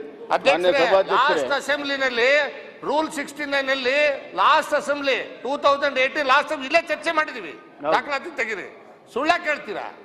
ನಾನು ಶಿವಮೂರ್ತಿ ಇಬ್ಬರೇ ತಂದೆ ಇಲ್ಲಿ ಚರ್ಚೆ ಮಾಡಿದೀವಿ. ಮಾಡಿಲ್ಲ ಅಂತ ಹೇಳಿ ನಿಮ್ಗೆ ಮಾಡಿಲ್ಲ ಹೇಳ್ತೀನಿ ಕೇಳಿ ಸರ್. ಇದು ತಾಂಡಾಗಳು ಗೊಲ್ಲರಟ್ಟಿ ಎಲ್ಲ ರೆವೆನ್ಯೂ ವಿಲೇಜ್ ಆಗಬೇಕು ಅಂತ 30-40 ವರ್ಷದ ಬೇಡಿಕೆ. ಇವ್ರಿಗೆ ಮ್ಯಾನಿಫೆಸ್ಟೋ ಹೇಳಿದ ಮೇಲೆ 2 ವರ್ಷ ಏನು ಮಾಡಲಿಲ್ಲ. 2015ಕ್ಕೆ ಕಾಗೋಡು ತಿಮ್ಮಪ್ಪರ ನೇತೃತ್ವದಲ್ಲಿ ಒಂದು ಸಮಿತಿ ಮಾಡಿದ್ರು. ಅವರು ಏನು ಅದಕ್ಕೆ ಇಂಟ್ರೆಸ್ಟ್ ತೊಗೊಳ್ಳಿಲ್ಲ. ಹೇಳ್ತೀನಿ ಕೇಳಿ. ಅದೇನು ಬರಲಿಲ್ಲ. ಆಮೇಲೆ ಏನೂ ಆಗಿರಲಿಲ್ಲ. ಈಗ ನಾವು ಬಂದ ಮೇಲೆ ಅದನ್ನೆಲ್ಲ ಸರ್ವೆ ಮಾಡಿಸಿ ಇದು ಮಾಡಿ ನೋಟಿಫೈ ಮಾಡಿ ರೆವೆನ್ಯೂ ವಿಲೇಜ್ ಅಂತ ಸನ್ಮಾನ್ಯ ಯಡಿಯೂರಪ್ಪ ಸಾಹೇಬರು ಅದಕ್ಕೆ ಆಜ್ಞೆ ಕೊಟ್ಟರು. ಸರ್ವೆ ಮಾಡಿ ನೋಟಿಫೈ ಮಾಡಿ ಅಂತ ಯಡಿಯೂರಪ್ಪ ಸರ್ಕಾರ ಇದ್ದಾಗ ಆಜ್ಞೆ ಕೊಟ್ಟರು. ಆ ರೆವೆನ್ಯೂ ವಿಲೇಜ್ಗಳು ಆದಮೇಲೆ ಈಗ ಅವಕ್ಕೆಲ್ಲ ಟೈಟಲ್ ಡೀಡ್ಸ್ ಕೊಟ್ಟು ಮೊನ್ನೆ ಗುಲ್ಬರ್ಗಾದಲ್ಲಿ ನರೇಂದ್ರ ಮೋದಿಜಿ ಪ್ರಧಾನಮಂತ್ರಿ ಅವ್ರ ಕಡೆಯಿಂದ 52 ಮಾಡಿದ್ದೇವೆ. ನಾಳೆ ದಾವಣಗೆರೆಯಲ್ಲಿ 52,000 ಕೊಡ್ತಾ ಇದ್ದೇವೆ. ಅವ್ರು ಏನು ಹೇಳಿದ್ರು ಅದು ನಾವು ಇಂಪ್ಲಿಮೆಂಟ್ ಮಾಡ್ತಾ ಇದ್ದೇವೆ. ಮಾನ್ಯ ಸಭಾಧ್ಯಕ್ಷರೇ, ಇನ್ನೊಂದು apex schedule bank exclusive to empower woman Kitturani Chennamma bank ಆಗಲಿಲ್ಲ. ಆಮೇಲೆ ಶ್ರೀ ಶಕ್ತಿ ಭವನ ಇನ್ ಎವ್ರಿ ತಾಲೂಕಾ ಆಗಲಿಲ್ಲ. ಆಮೇಲೆ ಎಲ್ಲ ಸಣ್ಣ ಪುಟ್ಟ ಬೇಡ, ದೊಡ್ಡದನ್ನು ಹೇಳೋಣ. ಎಸ್ಟಾಬ್ಲಿಷ್ಮೆಂಟ್ ಆಫ್ ಪ್ರಕೃತಿ ವಿಕೋಪ ಪರಿಹಾರ ನಿಧಿ ಎಲ್ಲಿದೆ? ನಿಧಿ ವಿಕೋಪ ಪರಿಹಾರ ನಿಧಿ NDRF ಏನಿದೆ, SDRF ಏನಿದೆ ಅದೇ ಇದೆ. ಆಮೇಲೆ providing clean drinking water to all the villages and cities of Karnataka in 5 years. ಈಗ ನಾವು ಮಾಡ್ತಾ ಇದ್ದೇವೆ. ನಾವು 3 ವರ್ಷದಲ್ಲಿ 30 ಲಕ್ಷ ಜನಕ್ಕೆ ಟ್ಯಾಪ್ ಕೊಟ್ಟರು. ಇನ್ನೂ ನಾವು 64% ಇದ್ದೇವೆ. ಇನ್ನೂ 40% ಮುಂದಿನ 2 ವರ್ಷದಲ್ಲಿ ನಾವು ಮಾಡಬೇಕು. ಅವರೆಲ್ಲ ಪೂರ್ತಿ ನೀರು ಕೊಟ್ಟಿದ್ರೆ ಇವತ್ತು ನಾವು ಯಾಕೆ ಇಷ್ಟು ದುಡ್ಡು ಖರ್ಚು ಮಾಡಿ ಜಲ್ ಜೀವನ್ ಮಿಷನ್ ಯೋಜನೆಯನ್ನು ಮಾಡಬೇಕಾಗಿತ್ತು?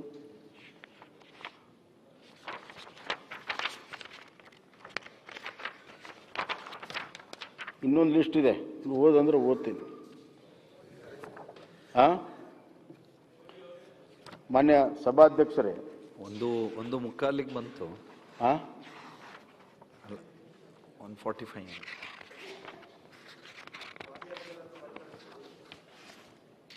ಮಾನ್ಯ ಸಭಾಧ್ಯಕ್ಷರೇ, ಹೀಗೆ ಮಾತಿಗೆ ತಪ್ಪಿದಂಥ ಸರ್ಕಾರವನ್ನು ನಡೆಸಿ ಜನರಿಗೆ ಭಾಗ್ಯದ ಬದಲು ದೌರ್ಭಾಗ್ಯವನ್ನು ಕೊಟ್ಟು ಇವತ್ತು ನಮ್ಮ ಮೇಲೆ ಟೀಕೆ ಮಾಡುವಂಥ ಕೆಲಸವನ್ನು, ನಾವು ಮಾಡಿರೋ ಕೆಲಸವನ್ನು ಸುಳ್ಳು ಅಂತ ಹೇಳುವಂಥ ಪ್ರಯತ್ನಗಳನ್ನು ಮಾಡಿದ್ದಾರೆ. ಅದು ಖಂಡಿತವಾಗೂ ಅವರು ಸುಳ್ಳು ಹೇಳೋದೇ ಒಂದು ದೊಡ್ಡ ಸುಳ್ಳು, ಮಾತಾಡದೆ ಸುಳ್ಳಾಗಿಬಿಟ್ಟಿದೆ. ಅವ್ರು ಏನು ಮಾತಾಡಿದ್ರೆ ಸುಳ್ಳಿನ ಸುತ್ತಲಿರುವಂಥ ಒಂದು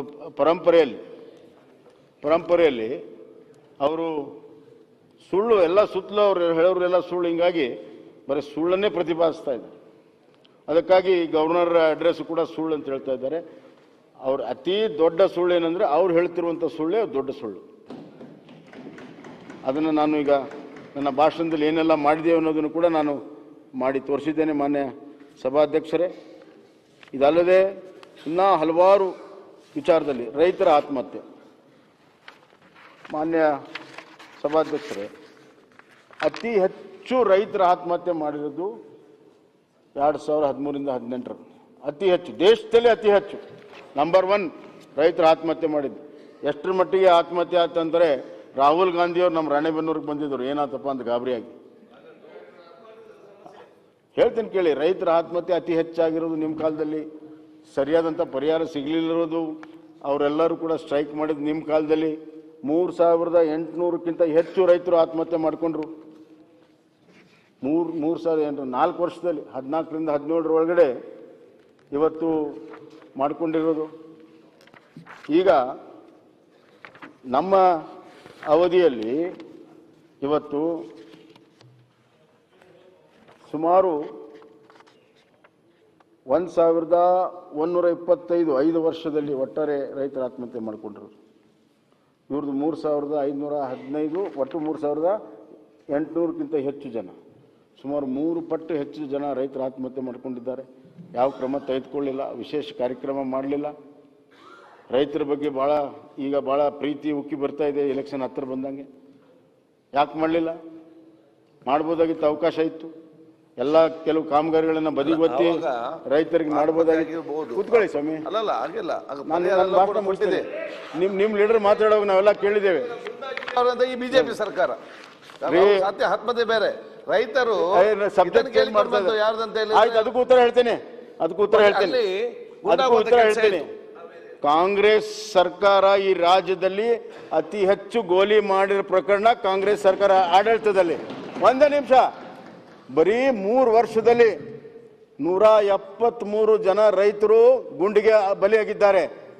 ಆ ಪಾಪ ನಿಮ್ಗೆ ಹತ್ತಿದೆ, ನೀವು ತಿಳ್ಕೊಳ್ಳಿ. ಆ ವಿಷಯ ನಿಮ್ಗೆ ಗೊತ್ತಿಲ್ಲ.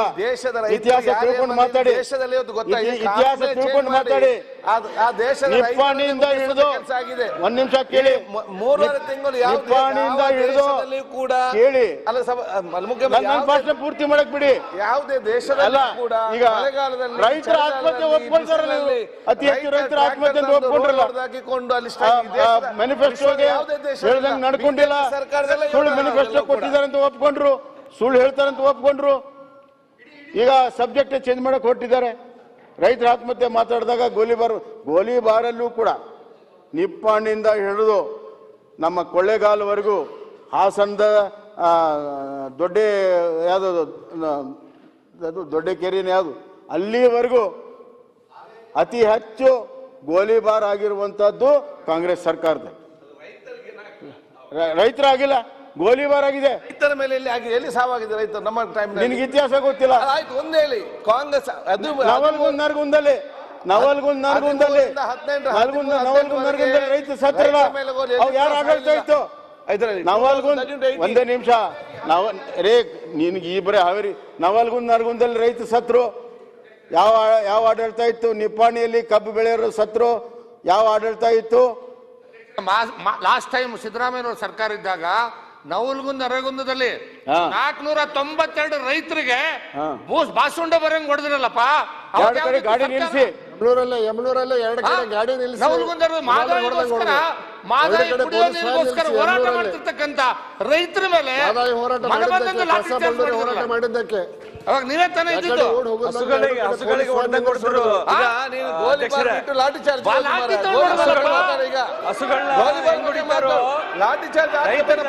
ಮಾಡ್ಬೋದು. ಇಡೀ ದೇಶದಲ್ಲಿ ರೈತರನ್ನ ಏನ್ ಮಾಡಿದ್ದೀರಿ? ಇಡೀ ದೇಶದ ರೈತರು ಏನ್ ಮಾಡಿದ್ದೀರಿ? ವಿಶ್ವದ ಯಾವುದೇ ದೇಶದಲ್ಲಿ ಕೂಡ ಇರಲಿಲ್ಲ. ವಿಶ್ವದ ಯಾವುದೇ ದೇಶದಲ್ಲಿ 3 ರಿಂದ 5 ತಿಂಗಳ ಕಾಲ ಚಳಿಗಾಲದಲ್ಲಿ, ಮಳೆಯಲ್ಲಿ, ಬಿಸಿಲಲ್ಲಿ ದೇಶದ ರೈತರು ಇವತ್ತು ಪ್ರತಿಭಟನೆ ಮಾಡಿ ಭಾರತದಲ್ಲಿ ಗೋಲಿಬಾರಿ ಮಾಡಿದ್ದು ನೀವು, ಲಾಠಿ ಚಾರ್ಜ್ ಮಾಡಿದ್ದೆ ನೀವು. ಇಡೀ ರೈತರ ಕಾನೂನು ಮಾಡಿ ಇಡೀ ದೇಶದ ರೈತರು ಕೂಡ ಹಾಳು ಮಾಡುವಂತ ಪ್ರಯತ್ನ ಬಿಜೆಪಿ ಅವರು ಮಾಡಿದ್ದೀರಿ. ಇದು ಈ ದೇಶ ಜನರಿಗೆಲ್ಲರಿಗೂ ಕೂಡ ಗೊತ್ತಿದೆ. ಈಗ ಗೋಲಿಬಾರ್ ದೇಶದಲ್ಲಿ ಗೊತ್ತಾಗಿದ್ದಕ್ಕೆ ಎಲ್ಲ ಕಡೆ ಕಾಂಗ್ರೆಸ್ ಮನೆ ಕಳಿಸ್ತಾ ಇರೋದು ದೇಶದಲ್ಲಿ. ನಿಮ್ದೆಲ್ಲ ಕತೆ ಗೊತ್ತಾಗಿ ತಂದಿರಿ. ಯಾವ ಸರ್ಕಾರ ನೇರವಾಗಿ ಬಂದೇ ಇಲ್ಲ. ಮಾನ್ಯ ಮುಖ್ಯಮಂತ್ರಿಗಳು ರೈತರ ಆತ್ಮಹತ್ಯೆ ಪ್ರಾರಂಭ ಮಾಡಿದ್ರು. ಆದ್ರೆ ನಮ್ಮ ನಮ್ಮ ವಿರೋಧ ಪಕ್ಷದ ನಾಯಕರು ಹೇಳಿದ್ರು, ಅವರು ಗೋಲಿಬಾರ್ಗೆ ಬಂದರು. ನಮ್ಮ ಸದಸ್ಯರು ಗೋಲಿಬಾರಿಂದ ಇವತ್ತು ಲಾಠಿ ಚಾರ್ಜಿಗೆ ಬಂದರು. ಈಗ ಆತ್ಮಹತ್ಯೆ ಬಗ್ಗೆ ಚರ್ಚೆ ಆಗ್ತಾ ಇದೆ, ಸ್ವಲ್ಪ ಕೇಳ್ಬಿಡಿ. ಯಾಕೆಂದ್ರೆ ನಿಮ್ಮ 5 ವರ್ಷದಲ್ಲಿ 3515 ಜನ ಆತ್ಮಹತ್ಯೆ ಆಗಿದ್ದಾರೆ. ಅದಕ್ಕೆ ಮುಂಚೆ ಮಾನ್ಯ ಯಡಿಯೂರಪ್ಪನವ್ರ ಸರ್ಕಾರ 5 ವರ್ಷ ಇದ್ದಾಗ ಕೇವಲ 1125 ಮಾತ್ರ ಆತ್ಮಹತ್ಯೆ ಆಗಿರುವಂಥದ್ದು. ಅದಾದ್ಮೇಲೆ ಈಗ ನಮ್ಮ ಸರ್ಕಾರದಲ್ಲೂ ನೋಡಿ ಇಡೀ ದೇಶದಲ್ಲಿ ಕಡಿಮೆ ಇದೆ. ಯಾಕೆ ಕಡಿಮೆ ಇದೆ ಅಂತ ಕೇಳಿ ಕೂಡ ಕೊಟ್ಟಿದ್ದಾರೆ. ನೋಡಿ 3515 ಆತ್ಮಹತ್ಯೆಯಲ್ಲಿ ಮಾನ್ಯ ಸಭಾಧ್ಯಕ್ಷರೇ 2525 ಜನ ನೀವು ಮಾತಾಡಿದ್ರೆ ಆತ್ಮಹತ್ಯೆ ನಿಮ್ ನಾಯಕರು ಮಾತಾಡೋದಕ್ಕೆ ನಾನು ತಗೊಂಡಿರೋದು. ನಿಮ್ ನಾಯಕರು ಹೇಳಿದಕ್ಕೆ ಉತ್ತರ ಕೊಡ್ತಾ ಇರೋದು ಪ್ರತಿಯೊಂದಕ್ಕೂ. ಅನೇಕರು ನಿಮ್ಮವರು ಹೇಳಿದ್ದಾರೆ ಏನಂತ, ಆತ್ಮಹತ್ಯೆ ನಮ್ಮ ಸರ್ಕಾರದಲ್ಲಿ ಜಾಸ್ತಿ ಆಗಿದೆ, ಬೆಳೆ ನಷ್ಟದಿಂದ ಇವತ್ತು ಆತ್ಮಹತ್ಯೆ ಮಾಡ್ಕೊಂಡಿದ್ದಾರೆ. 2525 ಜನ ಕೇವಲ ಬೆಳೆ ನಷ್ಟದಿಂದ ಆಯ್ತು. ಮಾಡಿರುವಂತಹ ಪ್ರತಿ ರೈತ ಕುಟುಂಬ ಯಾರಿಗೆ ಶಾಪ ಆಗ್ತಾ ಇದೆ ಅನ್ನೋದೆಲ್ಲ ಗೊತ್ತಿದೆ. ಆದ್ರಿಂದ ಆತ್ಮಹತ್ಯೆ ಬಗ್ಗೆ ಮಾತನಾಡುವಂತ ನೈತಿಕತೆ ಯಾರಿಗೂ ಇಲ್ಲ ಇಲ್ಲಿ. ಎಲ್ಲ ರೈತರು ಒಬ್ಬ ರೈತ ಆತ್ಮಹತ್ಯೆ ಮಾಡಿಕೊಂಡ್ರು ಅಷ್ಟೇ ಗಂಭೀರವಾಗಿ ನಾವು ತಗೋಬೇಕಾಗುತ್ತೆ, ಅಷ್ಟೇ ಸ್ಪಂದನಾಶೀಲವಾಗಿ ನಾವು ಕೆಲಸ ಮಾಡಬೇಕಾಗುತ್ತೆ. ಆದರೆ ಅದನ್ನೇ ರಾಜಕಾರಣಕ್ಕೆ ಬಳಕೆ ಮಾಡೋದಿದೆಯಲ್ಲ, ಅದು ಸರಿಯಲ್ಲ. ಮಾನ್ಯ ಸಭಾಧ್ಯಕ್ಷರೇ, ಇನ್ನೊಂದು ವಿಚಾರ ಅವ್ರು ಎತ್ತಿದ್ರು, ಕರಪ್ಷನ್ ಬಗ್ಗೆ. ನಾನೇನು ಸುಮ್ಮನೆ ಮಾತಾಡೋಕ್ಕೆ ಇಚ್ಛೆ ಇಲ್ಲ. ಕರಪ್ಷನ್ನು ಯಾರ್ಯಾರ ಕಾಲದಲ್ಲಿ ಏನೆಲ್ಲ ಆಗಿದೆ ಅನ್ನುವಂಥದ್ದು ಇಡೀ ರಾಜ್ಯದ ಜನತೆಗೆ ಗೊತ್ತಿದೆ, ಯಾರೂ ಮರೆಯೋದಿಲ್ಲ. ನಾವು ತಿಳ್ಕೊಂಡಿರ್ತೀವಿ ನಮ್ಮದು ಮರೀತಾರ ಅಂತ, ಯಾರು ಕೂಡ ಮರೆಯೋದಿಲ್ಲ. ಯಾವ್ಯಾವ ಸಂದರ್ಭದಲ್ಲಿ ಸಾರ್ವಜನಿಕರಿಂದ ಹಿಡಿದು ದೊಡ್ಡ ದೊಡ್ಡ ಯೋಜನೆಗಳಲ್ಲಿ ಏನೇನು ಕರ್ಮಕಾಂಡ ನಡೆದಿದೆ ಎಲ್ಲವೂ ಕೂಡ ಗೊತ್ತಿದೆ. ಯಾರು ಶುದ್ಧ ಹಸ್ತ್ರ ಯಾರ್ಯಾರಿದ್ದಾರೆ ಅನ್ನೋದನ್ನು ಅವ್ರವ್ರ ಆತ್ಮಕ್ಕೆ ಬಿಡ್ತೀನಿ ನಾನು, ಯಾವಾಗ ಏನೇನಾಗಿದೆ ಅನ್ನೋದು. ಆದರೆ ಇವ್ರ ಕಾಲದಲ್ಲಿ Karnataka tops list of most corrupt state CDS report Siddaramaiah ಅವ್ರ ಕಾಲದಲ್ಲಿ ಮೋಸ್ಟ್ ಕರಪ್ಟ್ ಸ್ಟೇಟ್ ಇಡೀ ದೇಶದಲ್ಲಿ ಯಾವುದು ಇದ್ರೆ ಅದು ಕರ್ನಾಟಕ ಇತ್ತು ಅವತ್ತು. ಇವ್ರು ನಮಗೆ ಕರಪ್ಷನ್ ಬಗ್ಗೆ ಮಾತಾಡ್ತಾರೆ. ಮೋಸ್ಟ್ ಕರಪ್ಟ್ ಸ್ಟೇಟ್ 3 ಸರ್ವೆ ಬಂದ್ವು, 3 ಸರ್ವೆದಲ್ಲಿ ನಂಬರ್ 1 ಕರ್ನಾಟಕ. ಕರಪ್ಷನ್ ಬಗ್ಗೆ ಮಾತಾಡ್ತಾರೆ, 40% ಬಗ್ಗೆ ಮಾತಾಡ್ತಾರೆ. ಮಾನ್ಯ ಸಭಾಧ್ಯಕ್ಷರೇ, ಬಗ್ಗೆ ನಾವು ಮಾತಾಡೋದಲ್ಲ, ಗುತ್ತಿಗೆದಾರ ಸಂಘದವ್ರು ನಾವೇನ್ ಮಾತಾಡಿದ್ವಿ ಎಲ್ಲ ನಿಮ್ದೇ, ಅವ್ರು ಬರ್ತದಲ್ಲ ಎಲ್ಲ ನಿಮ್ದೇ. ಇತಿಹಾಸದಲ್ಲಿ ಫಸ್ಟ್ ಟೈಮ್ ಗುತ್ತಿಗೆದಾರರು ಧರಣಿ ಮಾಡ್ತಾರೆ. ಫಸ್ಟ್ ಟೈಮ್ ಹಿಸ್ಟ್ರಿಯಲ್ಲಿ ಫಸ್ಟ್ ಟೈಮ್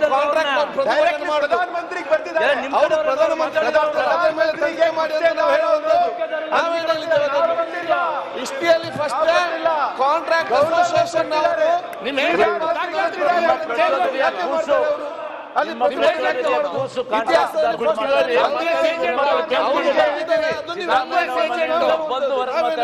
ಕಾಂಗ್ರೆಸ್ ಏಜೆಂಟ್ ಮನೆ ಇರ್ಲಿ ಹೇಳ್ತೀನಿ ಅದ್ರ ಬಗ್ಗೆ. ಅಸೋಸಿಯೇಷನ್ ಫಸ್ಟ್ ಏಜೆಂಟ್ ಅವನು ಹಂಗಲ್ಲ, ಕಾಂಗ್ರೆಸ್ ಏಜೆಂಟ್.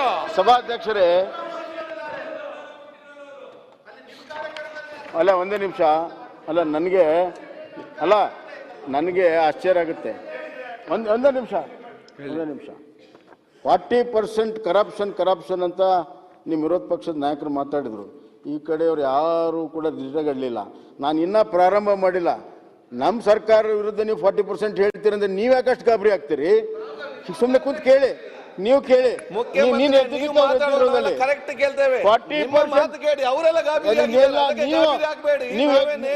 ಮಾತಾಡಿದಕ್ಕೆ ಅವ್ರು ರಿಯಾಕ್ಷನ್ ಕೊಟ್ರು. ನೀವು ಸುಮ್ಮನಿದ್ರೆ ಅವ್ರು ಸುಮ್ಮನೆ ಇರ್ತಾರೆ. ನಿಮ್ಗೆ 40% ಅಂದ ತಕ್ಷಣ ನಿಮ್ಗೆ ಯಾಕೆ ಭಯ? 40% ಅಂದ್ರೆ ಎಲ್ಲಿ ನಿಮ್ ಬುಡಕ್ ಬರುತ್ತ ಅಂತ, ಎಲ್ಲಿ ಬುಡಕ್ ನಿಮ್ ಬರ್ತದಂತ ಅದೇ ಒಂದ್ ನಿಮಿಷ, ಅದು ಗೊತ್ತಿದೆ ನಮ್ಗೆ ಏನ್ ತನಿಖೆ ಮಾಡ್ಬೇಕು ಏನಿಲ್ಲ ಅಂತ. ಮಾನ್ಯ ಸಭಾಧ್ಯಕ್ಷರೇ, ಇವರು ಕಾಂಟ್ರಾಕ್ಟರ್ ಸಂಘದ್ದು ಹೇಳಿದ್ರು 800 ಜನ ಸದಸ್ಯರು, ಒಟ್ಟು 45,000 ಜನ ಕಾಂಟ್ರಾಕ್ಟರ್ ಇದ್ದಾರೆ. ಆ ಯಾವ ಸಂಘಗಳು ಮಾತಾಡಲಿಲ್ಲ. ಇದು ಹಿನ್ನೆಲೆ ಏನಿದೆ ಅನ್ನೋದನ್ನು ನಾವು ಯಾರು ಕೂಡ ಅರ್ಥ ಮಾಡ್ಕೋಬೋದು. ಆಯಿತು, ಮಾಡಿದರು. ಒಂದಾದರೂ ಪ್ರೂಫ್ ಕೊಡಬೇಕು, ಇಂಥ ಕೇಸಲ್ಲಿ ಹಿಂಗಿಂಗೆ ಇವರು ಮಾಡಿದ್ದಾರೆ ಅಂತ. ಕೊಡಲಿಲ್ಲ. ನಾನು ಕರೆದು ಮಾತಾಡಿದಾಗ ಹೇಳಿದೆ, ನಿಮ್ಮ ಹತ್ರ ಏನಿದ್ರೆ ಕೊಡಿ, ತನಿಖೆ ಮಾಡಿಸ್ತೀನಿ ಅಂತ. ಅವ್ರನ್ನೇ ಕರೆದು ಹೇಳಿದೆ, ಕೊಡಲಿಲ್ಲ. ನಮ್ಮ ಸಚಿವ ಮುನಿರತ್ನವ್ರ ಮೇಲೆ ಆಪಾದನೆ ಮಾಡಿದ್ರು. ಅವ್ರು ಡಿಫೇಮೇಷನ್ ಕೇಸ್ ಹಾಕಿ ಕೋರ್ಟಿಗಾದರೂ ಕೊಡಬೇಕಲ್ಲ. ನೋಡಿ, ನಮ್ಮ ಮೇಲೆ ವಿಶ್ವಾಸ ಇಲ್ಲ. ಕೋರ್ಟಿಗೆ ಕೊಡ್ಬೋದು, ಕೋರ್ಟಿಗೆ ಕೊಡಲಿಲ್ಲ. ಲೋಕಾಯುಕ್ತಕ್ಕೆ ಕೊಡ್ಬೋದು, ಲೋಕಾಯುಕ್ತಕ್ಕೆ ಕೊಟ್ಟಿಲ್ಲ. ಎಲ್ಲಿಯೂ ಕೂಡ ಕಂಪ್ಲೇಂಟ್ ಕೊಟ್ಟಿಲ್ಲ. ಬರೀ 40% ಅಂದರೆ ನಾನೇನು ಹೇಳ್ತಿದ್ದೀನಿ, ನೀವು ನಿಜವಾಗ್ಲೂ ಕೂಡ ಅದನ್ನು ಕರಪ್ಷನನ್ನು ತಡಿಬೇಕನ್ನುವಂಥ ಉದ್ದೇಶ ನಿಮ್ದಿಲ್ಲ, ನಂಗೆ ಗೊತ್ತಿದೆ. ಯಾಕಂತಂದರೆ ನಿಮ್ದೆಲ್ಲ ಹೇಳಿಕೆಗಳನ್ನು ನೋಡಿದಾಗ ಏನು ಅಂತಂದರೆ, ಈ 40% ನಾವು ಮಾಡ್ತಾಯಿದ್ವಿ, ನಮಗೆ ನಿಂತು ಹೋಗಿದೆಯಲ್ಲ ಅಂತ ಅವ್ರಿಗೆ ಕಷ್ಟ. ಮಾನ್ಯ ನಂದು ಒಂದೇ ಸಲಹೆ ಅಲ್ಲ, ಒಂದು ನಿಮಿಷ ಆಮೇಲೆ ನೀವು ಮಾತಾಡಿ, ಇದಕ್ಕೆ ಸಂಬಂಧ ಆಮೇಲೆ ನೀವು ಮಾತಾಡಿ. ಮಾನ್ಯ ಸಭಾಧ್ಯಕ್ಷರೇ, ಬೆಂಗಳೂರು ಮಹಾನಗರ ಪಾಲಿಕೆಯ ವತಿಯಿಂದ ಇವ್ರ ಕಾಲದಲ್ಲಿ comprehensive development of roads in Bengaluru city under tender sure guidelines NAPSCL length in kilometer road 9.47, amount put to tender 75 crores, tender amount 115.33, 53.86 above, 40% ಕಿಂತ ಜಾಸ್ತಿ, 53.86 above ಟೆಂಡರ್ ಫೈನಲ್ ಆಗಿದ್ದು.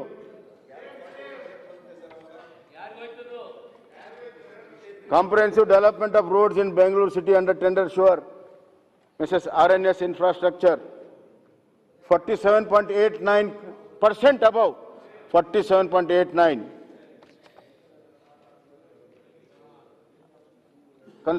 Comprehensive development of selected roads, Mrs. Amruta Construction Private Limited, 36% above.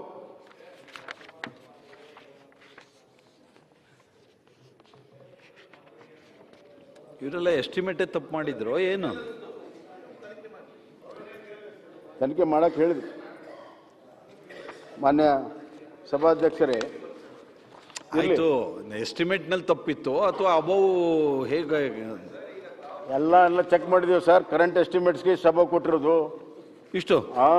ನಿಮ್ಗೂ ಆಶ್ಚರ್ಯ ಆಗುತ್ತೆ ಇವೆಲ್ಲ ಕೇಳಿದ್ರೆ. ನೀವೆಂದು ಕೇಳಿರ್ಲಿಲ್ಲ, ನಿಮ್ಗೆ ಗೊತ್ತಿಲ್ಲ ಬಿಡಿ. ಮಾನ್ಯ ಮುಖ್ಯಮಂತ್ರಿಗಳೇ, ತಾವು ಆದೇಶ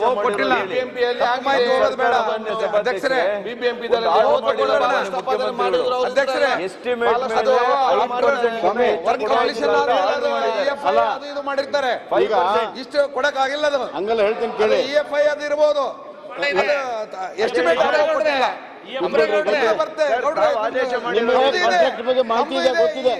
ತಮ್ಮ ಅಧಿಕಾರಿಗಳೇ ಕೊಟ್ಟಿದ್ದಾರೆ. ಈಗ ಮೊನ್ನೆ ಬಲ್ದಂಡೆ ಕಾಲುವೆದು ತಮ್ಮ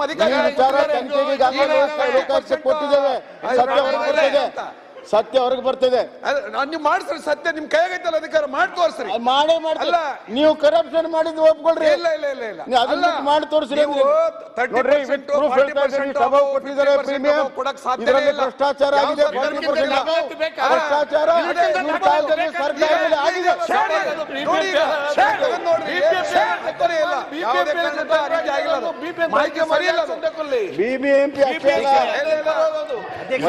ಭ್ರಷ್ಟಾಚಾರ ಎಲ್ಲ ಎಲ್ಲಾದ್ರೂ ಭ್ರಷ್ಟಾಚಾರವೇ ಇಲ್ರಿ. BBMP ಆದ್ರೆ ಬೇರೆ, ಬೇರೆ ಕಡೆಗಾದ್ರೆ ಬೇರೆ ಅಂತ ಇರುತ್ತಾ? ಮೇಯರ್ ಬಂದ್ರೆ ಹಾಗೆಲ್ಲ ಇರೋದಿಲ್ಲ. ದಾಖಲಾತಿ ಬೇರೆ ಇದಕ್ಕಿಂತ ದಾಖಲಾತಿ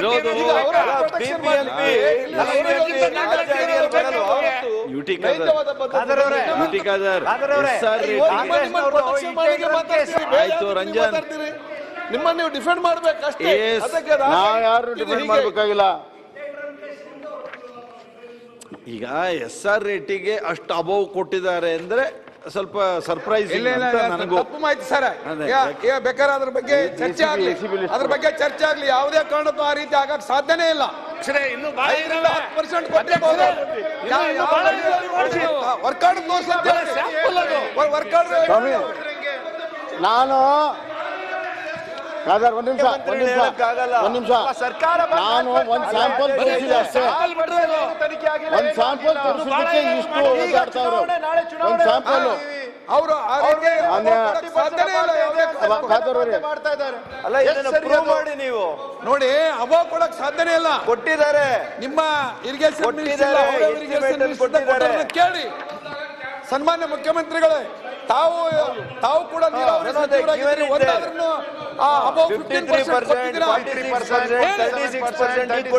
ಅಂತ ಹೇಳಿದ್ರೆ ಇನ್ನು ನಮ್ಮ ಮುಖ್ಯಮಂತ್ರಿಗಳು ಮೊನ್ನೆ ಆದೇಶ ಮಾಡಿದ್ದಾರೆ ಕಳೆದ ವರ್ಷ 2 ವರ್ಷಗಳ ಹಿಂದೆ. ಹೌದು ಸರ್, ಸರ್ಕಾರದಲ್ಲಿ ಹೌದು. BBMP ಯಾರು ಆಡಳಿತ ಮಾಡ್ತಾ ಇದ್ರು? BBMP ಯಾರ ಅಡಿಯಲ್ಲಿ ಬರ್ತಾ ಇತ್ತು? BBMP is it outside the state or within the state? ಬರುತ್ತಲ್ಲ, BBMP is under earlier chief ನಗರಾಭಿವೃದ್ಧಿ ಇಲಾಖೆಗೆ ಬರುತ್ತಲ್ಲ BBMP. ಅದೇನು ಹೊರ ರಾಜ್ಯದ ಸಂಸ್ಥೆ, ನಮ್ಮ ರಾಜ್ಯ ಸಂಸ್ಥೆ. ಆಯ್ತು ಬಿಡಿ. ನಾನು ಮಾನ್ಯ ಸಭಾ ಅಧ್ಯಕ್ಷರೇ, ಇವತ್ತು ಒಂದು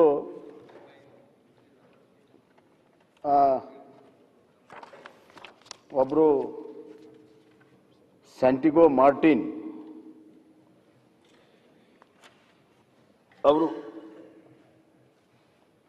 ರಾಜ್ಯ ಲಾಟ್ರಿಗಳ ಕರ್ನಾಟಕ ರಾಜ್ಯದಲ್ಲಿ ಯಾವುದೇ ಅನುಮತಿ ಪಡೆಯದೆ ಮುಕ್ತ ಮಾರಾಟ ಮಾಡೋ ಅವಕಾಶ ಮಾಡಿಕೊಟ್ಟಿದ್ದು ರಾಜ್ಯದ ಪಕ್ಷಕ್ಕೆ ಅಪಾರ ನಷ್ಟ ಉಂಟುಮಾಗಿದೆ. ರಾಜ್ಯದ ಇಲ್ಲಿಗಲ್ ಲಾಟ್ರಿ ನಡೆದಿರುವಂಥದ್ದು. ಆಮೇಲೆ ಸೈನಿಕ ಕೋಟಾದಲ್ಲಿ ಜಮೀನು ಮಂಜೂರಾತಿ ನೀಡುವ ಸಲುವಾಗಿ ಸರ್ಕಾರ ಅಧಿಕಾರಿಗಳ ಮುಖಾಂತರ ಲಂಚ ಹಣ ಪಡೆದುಕೊಳ್ತಿರುವಂಥದ್ದು ಕಂಪ್ಲೇಂಟು ಇವತ್ತಿಗಾಗಲೇ ACB ಮುಂದೆ ಇತ್ತು. ಇದ್ರ ತನಿಖೆ ಆಗಲಿಲ್ಲ. ಎಲ್ಲ ACBಗಳ ಮುಂದಿರುವಂಥ ಇವ್ರ ಮೇಲಿನ ಕಂಪ್ಲೇಂಟು ಮಂತ್ರಿಗಳು, ಮುಖ್ಯಮಂತ್ರಿಗಳು, ಅಧಿಕಾರಿಗಳು ಎಲ್ಲರ ಮೇಲಿನ ಕಂಪ್ಲೇಂಟು ಇವತ್ತು ಐದರ ಅವನ್ನ ಬಿ ರಿಪೋರ್ಟ್ ಹಾಕಿದ್ದಾರೆ, ಇಲ್ಲ ತನಿಖೆನೇ ಪ್ರಾರಂಭ ಮಾಡಿಲ್ಲ. ಮುಚ್ಚಾಕುವಂಥ ಕೆಲಸ ACB ಮಾಡಿದ್ದೇ ಅವ್ರ ಮೇಲಿನ ಆರೋಪಗಳನ್ನು ಮುಚ್ಚಾಕೋ ಸಲುವಾಗಿ ಲೋಕಾಯುಕ್ತವನ್ನು ಮುಚ್ಚಿ ACBಯನ್ನು ಪ್ರಾರಂಭ ಮಾಡಿದ್ರು. ಮಾಹಿತಿ ಕೊಟ್ಟರೆ ಆಗೋದಿಲ್ಲ. ಲೋಕಾಯುಕ್ತದಲ್ಲಿ ಆಲ್ರೆಡಿ ಇತ್ತು, ಮುಚ್ಚಲಿಲ್ಲ. ACB ಅನ್ನು ಮಾಡಿದಾರೆ ಅಷ್ಟೇ. ಅಲ್ಲಿ ಏನಿಲ್ಲ, ಲೋಕಾಯುಕ್ತದಲ್ಲಿ ಮುಚ್ಚಿದ್ದಾರೆ. ಇನ್ವೆಸ್ಟಿಗೇಷನ್ ಮಾಡಿ ಇವರಿಗಿತ್ತು. ಲೋಕಾಯುಕ್ತನ ಏನೆಲ್ಲ ಅಪವಾದ ಬಂತು, ಲೋಕಾಯುಕ್ತವನ್ನ ನನಗೂ ಗೊತ್ತ್ರಿ.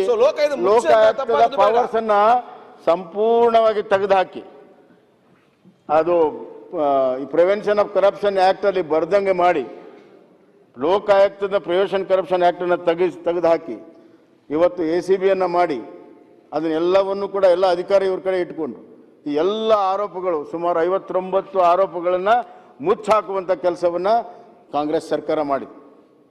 ಇದು ಕರಪ್ಷನ್ ಅನ್ನ ಇವತ್ತು ಸಂಪೂರ್ಣವಾಗಿ ರಕ್ಷಣೆ ಮಾಡಿರುವಂತದ್ದು ಕಾಂಗ್ರೆಸ್ ಸರ್ಕಾರ. ಅಧ್ಯಕ್ಷರೇ, ಈಗ ಮುಖ್ಯಮಂತ್ರಿ ACB ಆಮೇಲೆ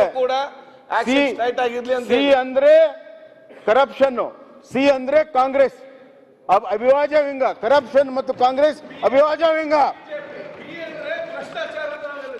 ಅಲ್ಲ. ನಾನು ಹೇಳ್ತಾ ಇದ್ದೀನಿ, ನಿಮ್ದು ಅವಿಭಾಜ್ಯ ವಿಂಗ.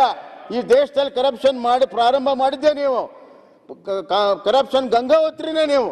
ಸಭಾಧ್ಯಕ್ಷರೇ, ಕೇಂದ್ರದ ಅಧಿಕಾರಕ್ಕೆ ಮುಂಚೆ ನಾವು ಲೋಕಪಾಲ್ ಮಾಡ್ತೇವೆ, ಲೋಕಪಾಲ್ ಮಾಡಿ ಇಡೀ ದೇಶ ಸೇರಿ ಪ್ರತಿಭಟನೆ ಮಾಡಿದ್ರು. ಬಂದೊಂದು ಲೋಕಪಾಲ್ ಆಗ್ಲಿಲ್ಲ.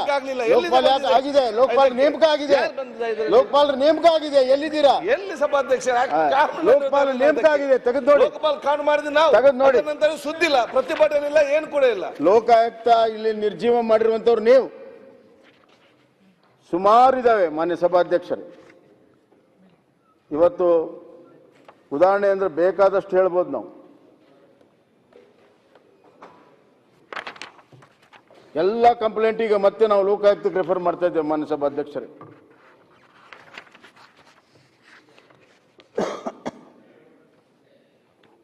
ಇವತ್ತು